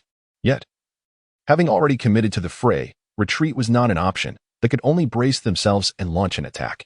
The first orc that charged at Xiu was swiftly dispatched with a single kick, and before the others could react, Xiu was upon them, like a wolf among sheep. Chen Wanwan observed as one after another fell to the ground, until not a single one was left standing. They were utterly feeble. These orcs lacked even the capability to engage him. With a single strike, he could dispatch them with ease. When would he encounter a worthy adversary? He had anticipated a grand battle, yet these foes were so weak that they barely posed a challenge. How disappointing it was, in the name of combat. He had not even savored the spiced roasted meat properly. Ming was equally displeased, having swallowed the grilled orc meat without relishing its flavor, all for the sake of battle. I shared their sentiment. She too had yearned for combat, only to find that Xiu had resolved everything effortlessly, rendering the experience rather dull. There are still over a dozen left. Wen, Shui, it's up to you three now.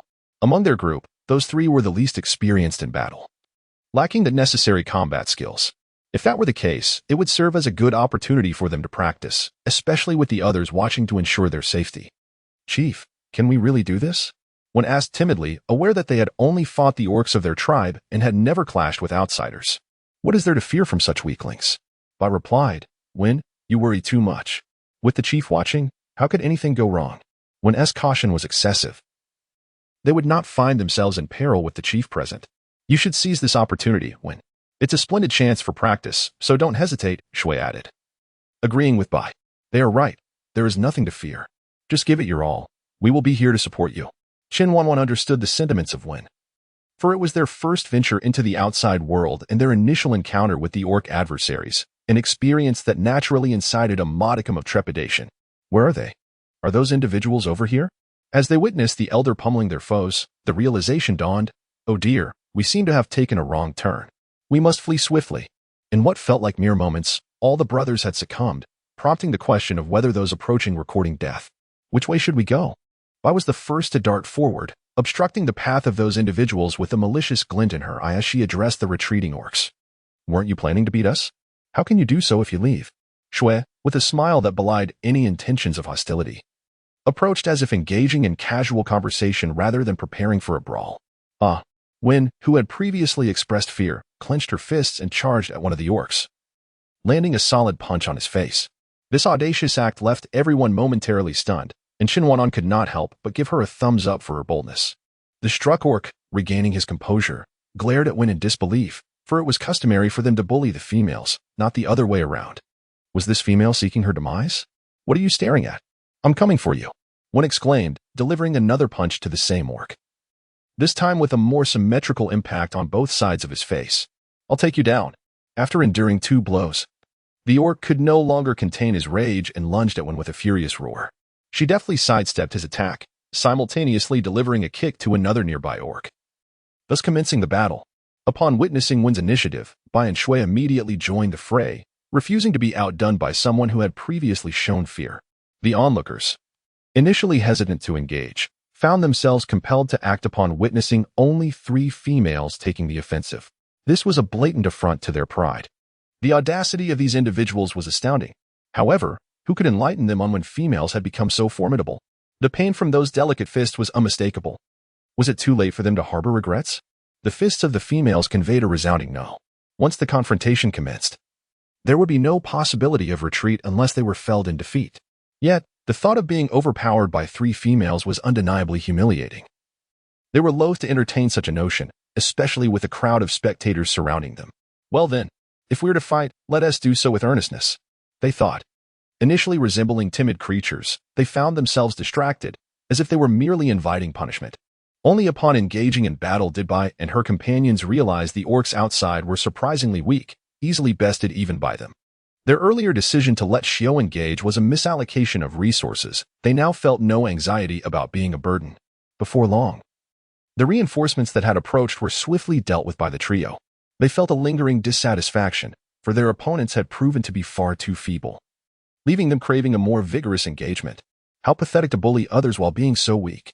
Shui vented her frustration after delivering a kick to one orc. With such skills, they dare to capture slaves and oppress others? What does that imply for the slaves? Indeed, these individuals were lacking in strength. Chen Wanwan pondered whether this was a fair representation of the orc population.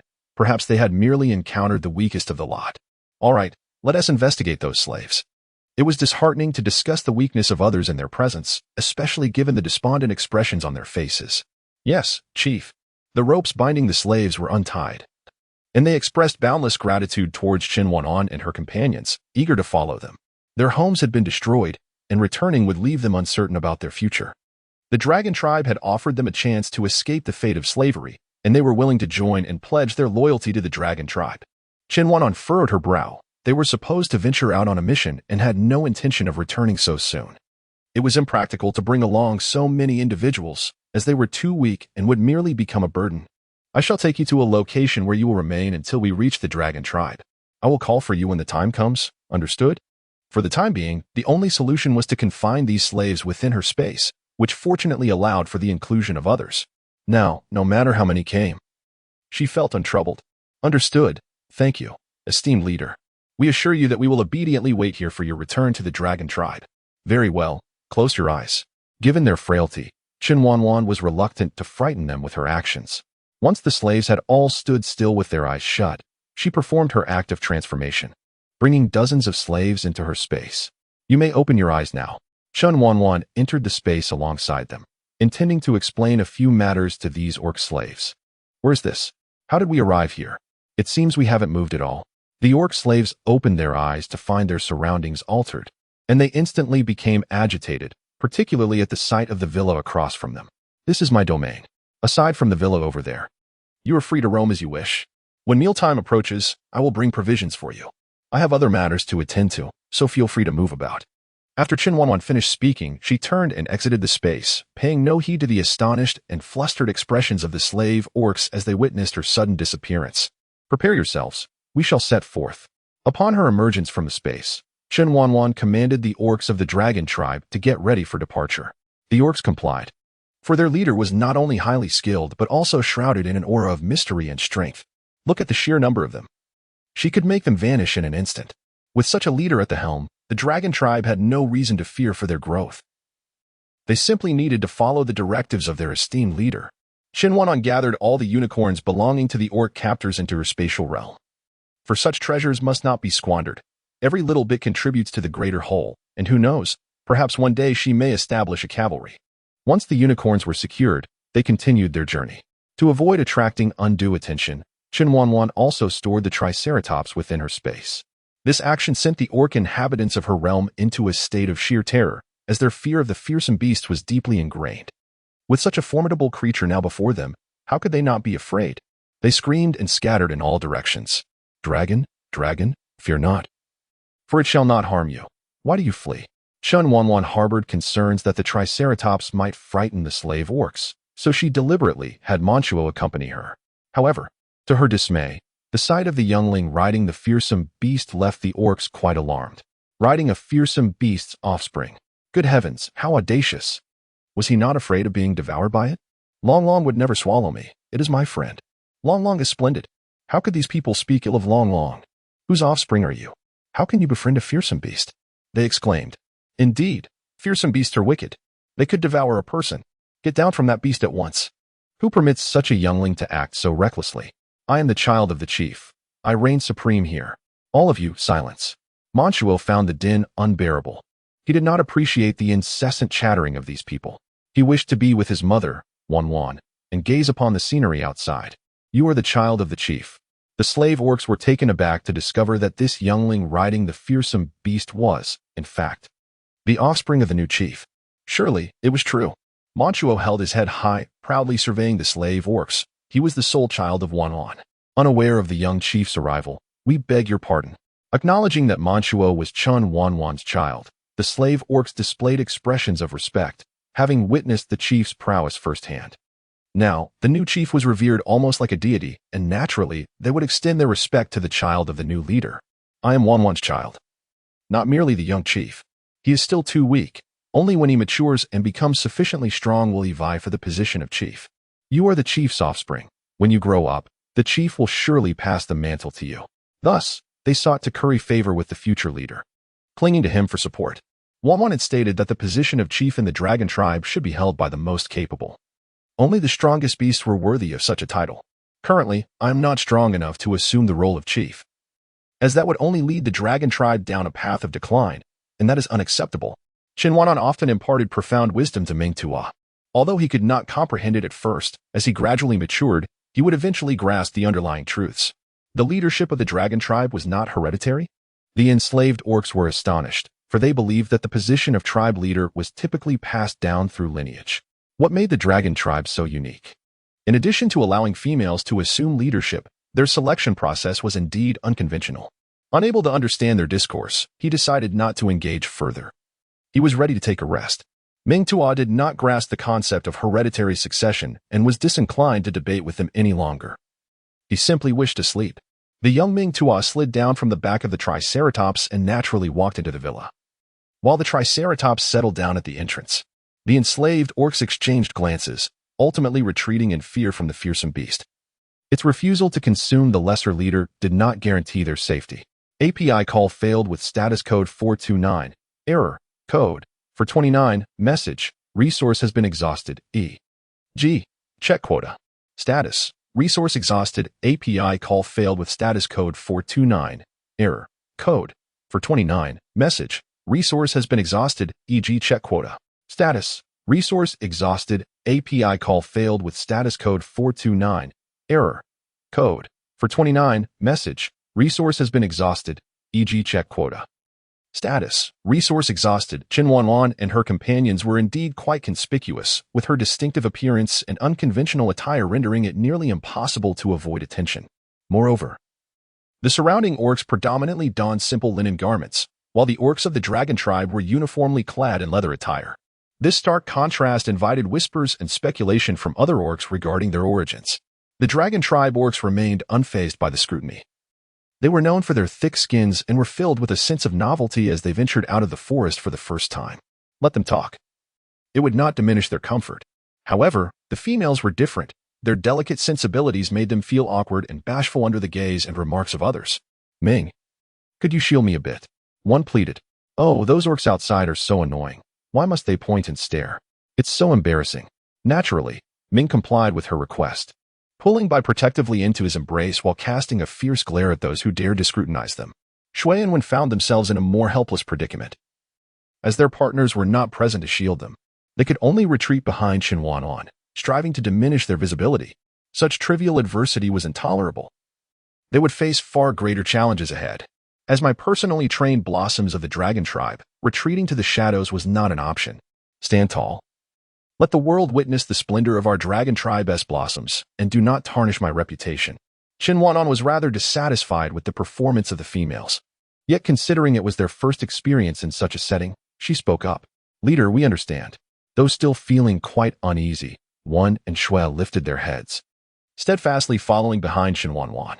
I also heard Chen Wanwan's words. Blushing, she pushed aside Ming's arm and stepped to Chen Wanwan's rear.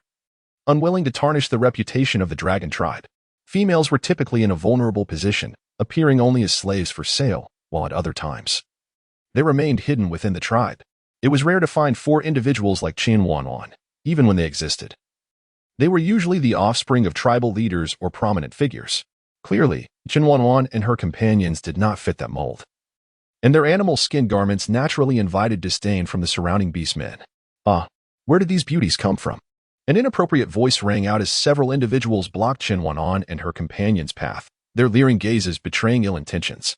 Withdraw your lewd gaze, or you shall regret it shortly. Chen Wanwan wished to observe the beastly market, momentarily setting aside any thoughts of reprimanding anyone. She had long grown accustomed to the way men eyed and coveted her. Yet those behind her would not permit the beastmen to gaze upon her in such a manner. Chen Wanwan was certain that if these individuals did not restrain themselves, her fist would impart a lesson on the nature of things that should not be trifled with. Ha ha ha, did you hear what she said?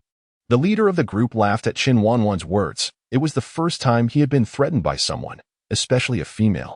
Given his status, it was rare for anyone to dare to threaten him. Typically, females were only expected to ingratiate themselves. This clearly indicated that these individuals hailed from a remote area. Her father aspired to dominate the world and required the strength of beastmen warriors. Thus, these individuals could indeed be integrated into their own tribe. Naturally, these females were considered possessions of their tribe, and given their decent appearances, they would not be held accountable for their insolence. Young chief, they are simply unaware of your status. Had they known, they would not have uttered such words. Just a few ruffians. The young chief could simply take them back if he was interested. They are quite attractive. Indeed, the young chief is fortunate. Chen Wanwan gazed coldly at the orcs, truly reluctant to provoke trouble. However, should they approach her, she would not hold back. The orc, referred to as the young chieftain, feigned a cough, wishing to entice these orcs.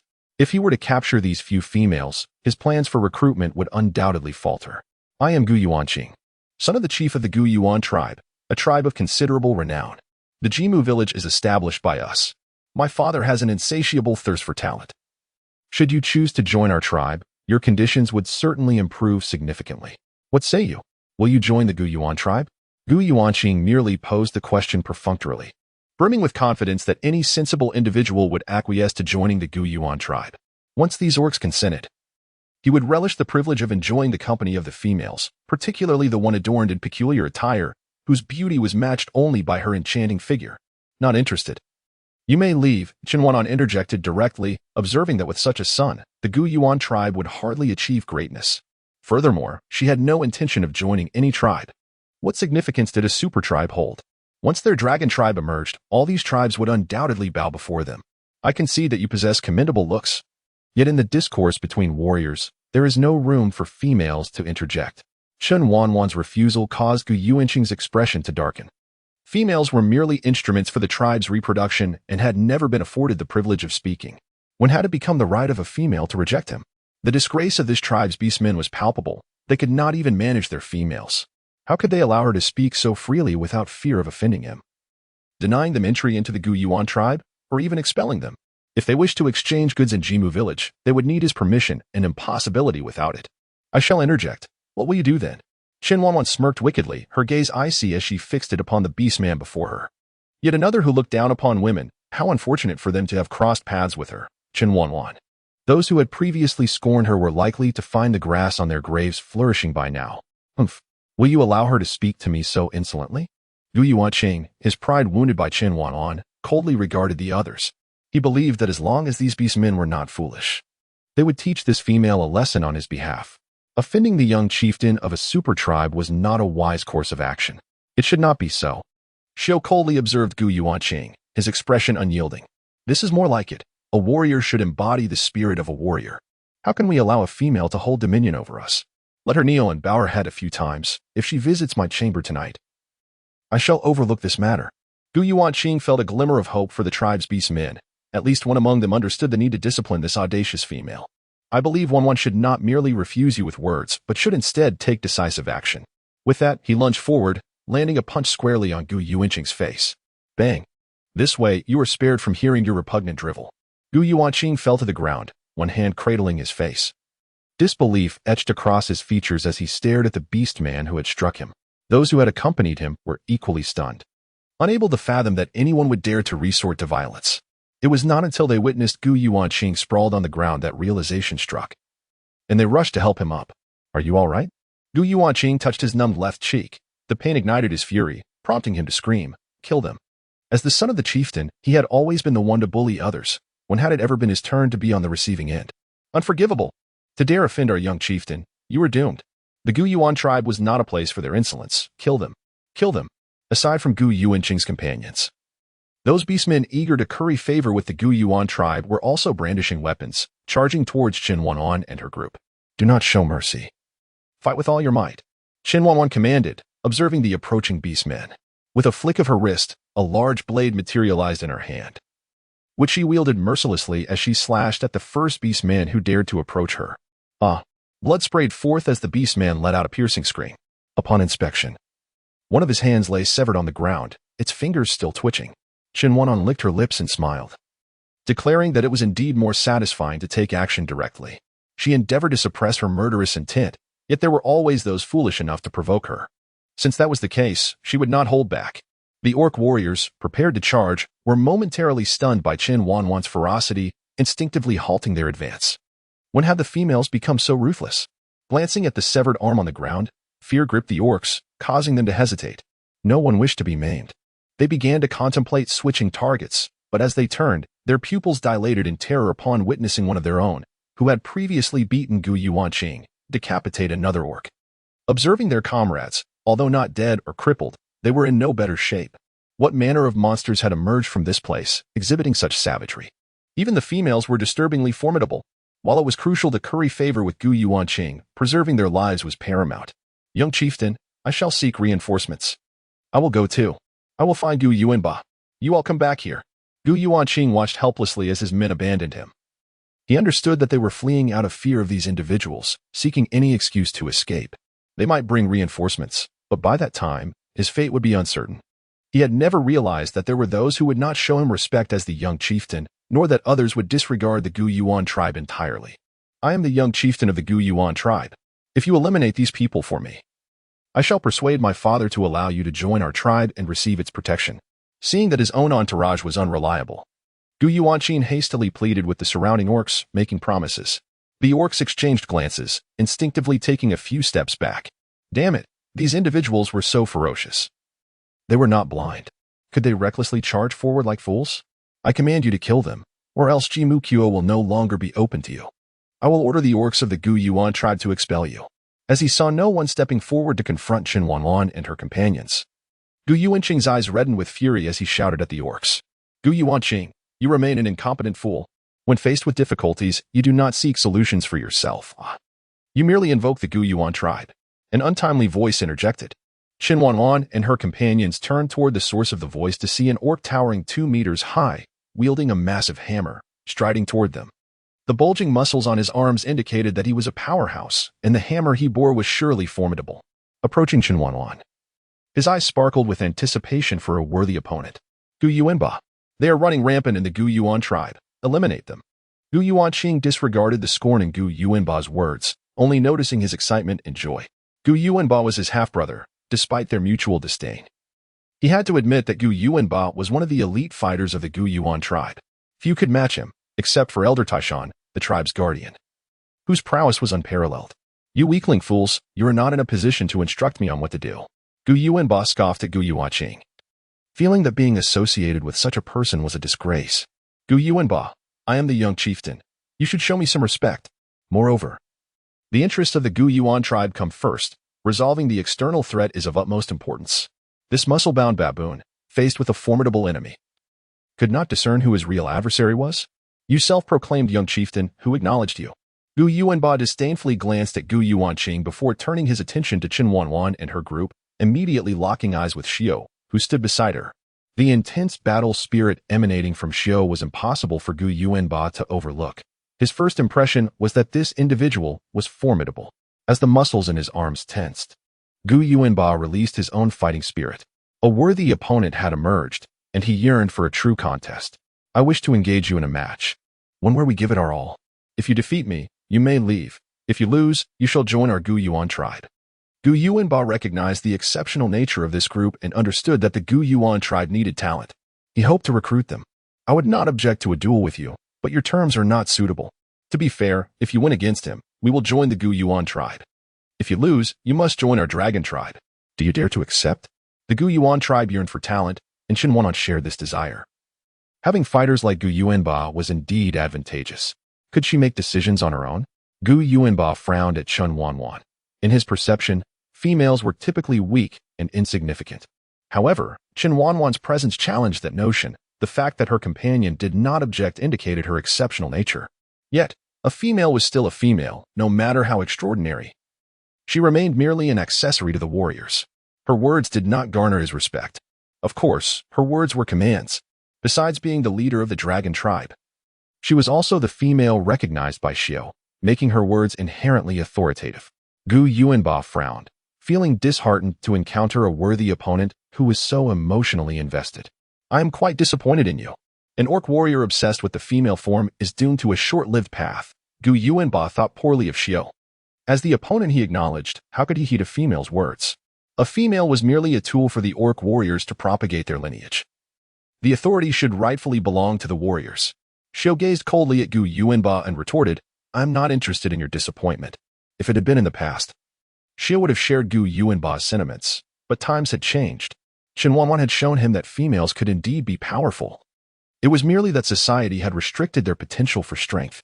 The prowess of Chen Wanwan's trained warriors stands as the finest testament to her capabilities. Take, for instance, the 3 formidable females behind her. They surpassed their predecessors in strength. Hesitation is futile. If you agree, then strike. If not, then be gone. While you disdain the females, your own approach is more sluggish than theirs. What right do you have to criticize them? This beastly world is truly disheartening. The status of women is relegated to the depths of obscurity. One day, she shall ensure that females are treated with the fairness they deserve. The last orc who spoke to me in such a manner has since been separated from his head. The ancient warrior was incensed by Chen Wanwan's words. He glared at her delicate neck and coldly remarked, a foolish female, audacious enough to interrupt our warrior's discourse, dares to speak to me with such insolence. She is utterly oblivious to the consequences. Let me teach you a lesson in humility. Chen Wanwan was equally incensed by Gu Yuanba's demeanor, and she charged towards him, brandishing her steel blade. She intended to demonstrate through her actions that underestimating a woman would lead to consequences far more dire than he could fathom. With a resounding clash, Chen Wanwan's speed was so swift that Gu Yuanba merely caught a fleeting glimpse of her shadow before her steel blade descended upon his colossal hammer. Chen Wanwan denied Gu Yuanba any opportunity and once again swung her blade towards him. Without a moment to ponder, Gu Yuanba hastily raised his massive hammer to block her assault, inadvertently retreating a few steps. I thought you were formidable, but it seems you are merely mediocre. In truth, given Gu Yuanba's swift reaction, he was indeed quite impressive. Her previous 2 strikes had left her wrist numb from the impact. However, Chen Wanwan was not one to concede easily. She believed that verbal provocation could unnerve her opponent, thereby increasing her own chances of victory. Seizing the moment, she unabashedly taunted Gu Yuanba. Sharp-tongued, Gu Yuanba was equally astonished by Chen Wanwan's prowess. She appeared markedly different from the females he had previously known. Yet, her incessant chatter irked him immensely. The words that flowed from her lips effortlessly ignited his ire. "Thank you for the compliment." Chen Wanwan grinned, recalling that Yuan Tianye had once remarked on her ability to infuriate without remorse. Gu Yuanba momentarily faltered, pondering whether that was indeed a compliment. Was this female not in her right mind, unable to discern between praise and criticism? "You shall pay for your sharp tongue." He was unwilling to engage in a war of words with Chen Wanwan, having realized that verbal sparring was not his forte. Everyone says this, in the end. Someone else always picks up the tab. Chen Wanwan found amusement in Gu Yuanba's demeanor, dismissively asserting that if he wished for her to bear the consequences, he ought to consider his own capabilities. She acknowledged his strength, yet believed that to defeat her, he would have to exert greater effort. "Then, your good fortune ends here." To Gu Yuanba, Chen Wanwan's potential victory was not solely attributable to her own skills. He suspected that many had intentionally allowed her to triumph simply because she was female. With him, however, it would be different. He valued only the outcome, irrespective of gender. Enough of this prattle. Let me bring this to a close. API call failed with status code 429. Error. Code. For 29. Message. Resource has been exhausted, e.g. check quota. Status. Resource exhausted. Chen Wanwan deftly evaded Gu Yuanba's assault, immediately executing a spinning kick that struck him squarely, causing the towering figure to stagger and nearly fall. Upon regaining his balance, he turned and swung a hammer towards Chen Wanwan. With a resounding crash, the ground beneath him was left with a gaping crater, inciting a wave of trepidation among the onlookers. Had that blow landed on Chen Wanwan, she would have been reduced to a bloody pulp. Such a beautiful female. Reduced to such a fate would indeed be a tragic loss. Strike well, crush her. Gu Yuanqing, witnessing Gu Yuanba's powerful swing, felt his spirits soar, shouting in encouragement. "You too, silence that fool so he doesn't disturb my battle." Gu Yuanba was far from achieving his goal of defeating her. Gu Yuanqing's foolish cries irritated her. It was a rare opportunity to engage in a proper fight, and she didn't want that simpleton ruining her enthusiasm. "Leave such trivial matters to us." Bai Jinwen and Shui exchanged a glance and promptly restrained the eager Mangu and others who were intent on dealing with Gu Yuanqing. Silencing Gu Yuanqing was a task better suited for them. She had long found that cowardly brat insufferable. Not seizing the chance to teach him a lesson would be a disservice to herself. "What are you doing? Don't come over. I warn you. I am the young chief of the Gu Yuan tribe." Gu Yuanqing's voice trembled in fear as he watched the approaching figures, who showed no sign of retreat. The threats that had once served him well now fell on deaf ears as they advanced with malicious intent. Gu Yuanba ignored Gu Yuanqing's cries for help. The two had never seen eye to eye, and Gu Yuanqing's plight was of no concern to him as he focused on his opponent. Only by engaging directly did he realize that females could be formidable warriors too. He had underestimated his adversary, and now he found himself in a precarious situation. "Apologies, young chief, but he wishes to practice with me, and I fear he won't have the time to rescue you. Gu Yuanba, take another strike from me," Chen Wanwan declared, gripping her steel blade once more as she charged at him. Gu Yuanba, wary of the oncoming attack, tightened his grip on the massive hammer, successfully deflecting Chen Wanwan's lethal blow. The modern steel blade struck against his hammer repeatedly, yet not a single chip appeared, only sparks flew from the clash of their weapons. Gu Yuanba relied on the initial ferocity of his heavy weapon, but as time passed, even a powerhouse like him could not withstand the weight of the hammer indefinitely. Under the relentless assault from Chen Wanwan, the lift of his hammer grew increasingly sluggish, beads of sweat cascading down his cheeks. "If I were you, I would choose to compromise. Perhaps I might spare you some dignity." Chen Wanwan observed his weakness, a smile gracing her lips as she teased him. "I, Gu Yuanba, have never conceded defeat, never in the past, nor will I in the future. My life may bear the mark of failure, but I shall never yield without exerting my utmost effort. Is that so? Then let us continue until you can no longer stand." Chen Wanwan held a certain admiration for Gu Yuanba, as she herself possessed an unyielding spirit. With this in mind, she resolved to continue her assault until her opponent could no longer rise. Despite the humiliation of being bested by a female, Gu Yuanba remained steadfast in his resolve to fight. In his eyes, conceding without a struggle was the true disgrace. Thus, he clung to his determination. even as his arms grew weary and his body bore the marks of Chen Wanwan's strikes. With a resounding thud, Gu Yuanba was sent sprawling to the ground by a powerful kick from Chen Wanwan, stirring up a cloud of dust. This time, he found himself devoid of the strength to lift his formidable hammer. After several futile attempts to rise, he ultimately surrendered to the earth, gasping for breath and pondering how he had come to be defeated by a female. Who dares to cause a ruckus in Jimu village? A thunderous voice rang out, heralding the arrival of the beast men tasked with maintaining order in the area. Chen Wanwan smiled mockingly and remarked, Gu Yuanba, it appears that your brethren are not particularly fond of you. Look at this, neither early nor late. They choose precisely the moment I have you on the ground to show up. Is this not a tad too coincidental? Gu Yuanba remained silent. He was well aware of the sordid affairs and conflicts within the Gu Yuan tribe, yet he chose to turn a blind eye. Their father had more than just him and Gu Yuanqi's sons. The aspirations to become the chief extended beyond the two of them. One held the title of the eldest son, while the other claimed dominance through ability. Now, with those others seizing the opportunity, how could they ever relinquish it so easily? Oh, Shaoqi demanded, fight back. Gu Yuanqing was left battered and bruised, his face swollen beyond recognition, resembling that of a pig's head. Chen Wanwan's words reached his ears, and he instinctively deduced that this was orchestrated by a few of his brothers. Enraged, he glared at the approaching orc. Humph. Chen Wanwan scoffed at Gu Yuanqing's arrogance. In her eyes, Gu Yuanba was far more deserving of the position of the junior chief. This fellow was nothing more than a spoiled scion, unworthy of the chieftaincy of the Gu Yuan tribe, unless the great chief of the Gu Yuan tribe were a fool, which was evidently not the case. As a simpleton could never ascend to the leadership of a prominent tribe, Gu Yuanqing's status as junior chief was likely of little significance to anyone but himself. Is it you who has caused a ruckus at Jimukuo? Seize them. The men, having already ascertained Chen Wanwan's identity, approached without hesitation, ready to apprehend. Let me show you whether they dare. Chen Wanwan seized Gu Yuanqing by the collar, her blade poised dangerously against his throat. Addressing the speaker, she declared, Your junior chief is in my grasp. Dare to make a move, and I shall end his life. Feeling the cold steel against his neck, Gu Yuanqing trembled, stammering, You better not. Humph. It was well known that their junior chief was exceptionally talented and formidable. Did he truly believe that capturing a worthless fool would suffice as their junior chief? He was sorely mistaken. Beautiful lady, since you cannot escape anyway, why not come with me? I assure you, I will not harm you, and you will enjoy the finest luxuries, the leader sneered, dismissing the figure of Gu Yuanqing. A mere hedonist unfit for the role of junior chief. Death would be preferable, sparing them from further trouble. Gu Yuanba lay on the ground, uncertain of his fate, and the leader was too indifferent to care. What intrigued him more was the female holding Gu Yuanqing hostage. She was the most exquisite female he had encountered. Moreover, she was no ordinary woman, displaying remarkable prowess.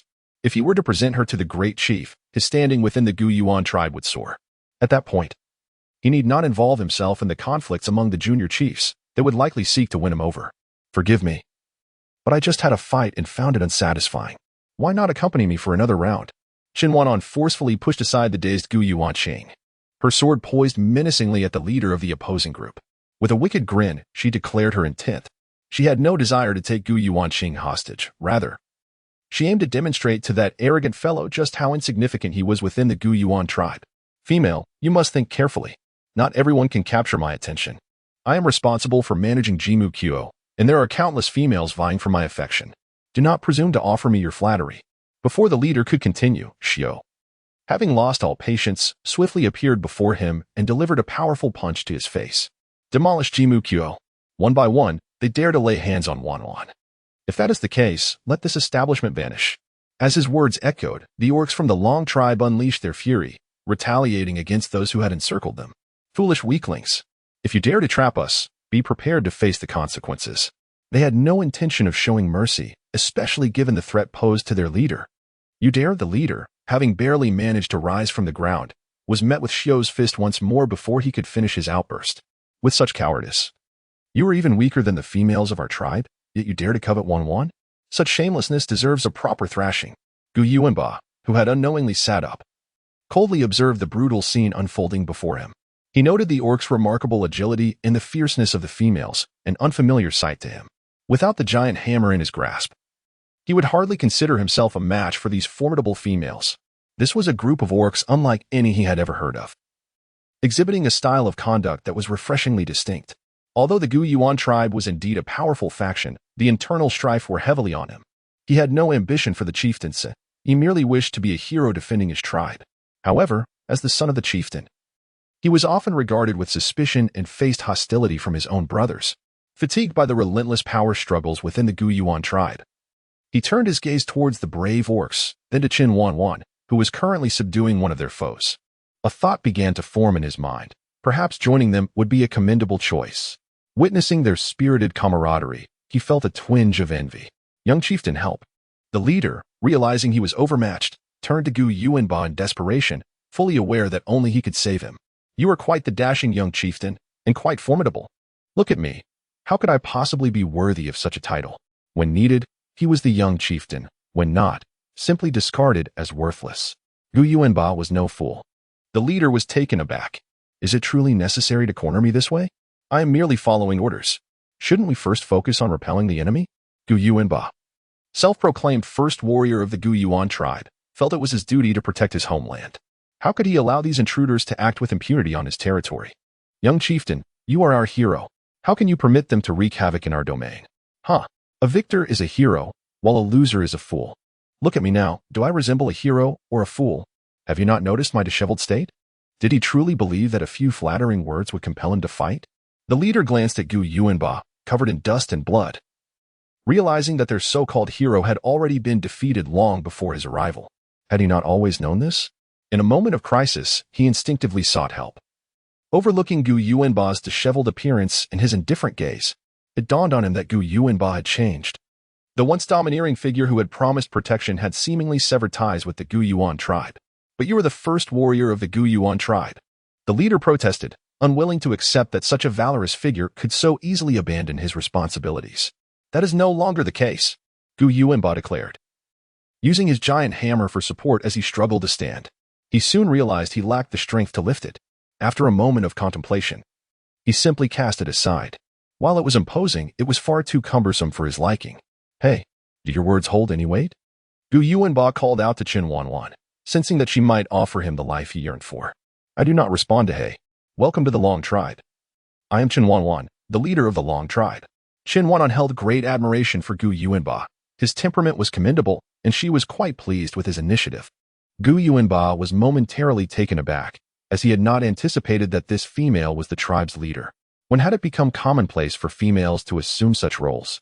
He surveyed the surrounding formidable orcs, noting their unwavering respect for her. This was indeed the will of the people. Even his father, the chieftain of the Gu Yuan tribe, could not command such reverence. What abilities did she possess? Gu Yuanba bowed to the leader. Regardless of the circumstances, joining the dragon tribe was paramount. He was eager to discern what set her apart. Those who recognize the times are wise. You are astute. This was not a simple-minded brute. Chen Wanwan was eager to welcome his inclusion. If he were indeed simple-minded, no matter his prowess, she would not wish for his presence. The dragon tribe already had Hao and Manyo, and did not require more of his ilk. Gu Yuanba, do you comprehend your actions? Gu Yuanqing looked at Gu Yuanba incredulously. He had not anticipated that Gu Yuanba would abandon the Gu Yuan tribe in favor of another. I am always aware of my actions. It is you who lacks clarity. As a brother, allow me to remind you that the position of the tribe's young chieftain will never be yours. Understand your standing, and perhaps you will live a few more years. While our father still lives, it is wise to plan for your future. Though we are not of the same mother, we share the same blood. Gu Yuanba did not wish to see Gu Yuanqing slaughtered by their brothers. He hoped that his words would resonate with Gu Yuanqing, urging him to prepare while their father was still present. Gu Yuanba, our father will not consent. After years of conflict, it seemed Gu Yuanba still regarded him as a brother. Gu Yuanqing was acutely aware of his situation. He relied solely on their father's protection. As Gu Yuanba had stated, once their father was gone, his days of comfort would cease. He had never contemplated this issue before, as he believed their formidable father would always be there. It was only today that he realized their father could not always shield him. His brothers were intent on concealing the truth. And even the mightiest father could not be aware of everything. Gu Yuanba's goodwill was acknowledged, yet he too harbored concerns for Gu Yuanba. As the son of the chieftain, he understood his father's nature well. Gu Yuanba was valuable to the Gu Yuan tribe, and his father would not easily allow him to depart. Gu Yuanba's decision to join another tribe was tantamount to betrayal. Their father would not forgive them. I possess the right to choose. His agreement bears no significance. Gu Yuanqing understood their father, yet he also understood that this was his choice, one that no one could impede. But he is the chieftain of the Gu Yuan tribe. That man, beyond being their father, was also the chieftain, and the tribe's interests superseded their own. Should they pose a threat to the Gu Yuan tribe, he would ruthlessly eliminate them. Nothing held greater significance than the tribe standing in his heart. Thus, I choose to depart. The Gu Yuan tribe is devoid of emotion. He feels no warmth here. Gu Yuanqing stared blankly at Gu Yuanba, ultimately at a loss for words of persuasion. In truth, leaving was also a viable path. He too wished to escape, but he lacked Gu Yuanba's resolve. Gu Yuanqing was acutely aware that beyond the Gu Yuan tribe, he had no other refuge. Aside from wielding power within the Gu Yuan tribe, he would struggle to survive elsewhere.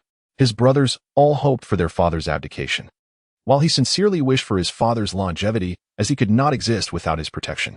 Hey, your departure would benefit you. Perhaps one day when you can no longer endure in the Gu Yuan tribe, you could seek me out. Gu Yuanba was a loyal orc. Should Gu Yuanqing face hardship and come to him, he would undoubtedly offer assistance.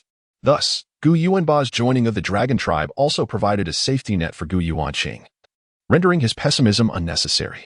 I am the young chieftain of the Gu Yuan tribe. How could I possibly falter? It is you who appear so barbaric. You must have offended many. Following you would indeed be perilous. I wish to remain within the Gu Yuan tribe, where one day, should you lead him into a corner, he could still return to me. Gu Yuanqing, with his pig-like visage, was particularly pleasing to Gu Yuanba's eyes. He remained the same person, his words still brash and irritable. Yet they possessed a comforting warmth. Brother, should anything arise in the future, come to the dragon tribe for me. This was the first time Gu Yuanba addressed Gu Yuanqing as brother, a title he had never before acknowledged. Yet today, he sincerely called Gu Yuanqing brother, regardless of their denial.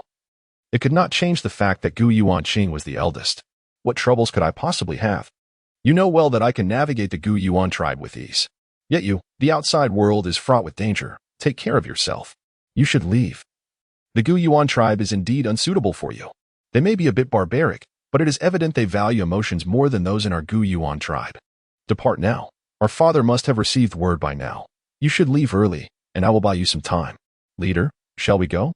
Gu Yuanba gazed deeply at Gu Yuanqing before turning to Chen Wanwan and speaking. Chen Wanwan had not intended to depart so soon. She had yet to explore the enchanting surroundings of Jamuku. However, upon witnessing the heartfelt farewell shared between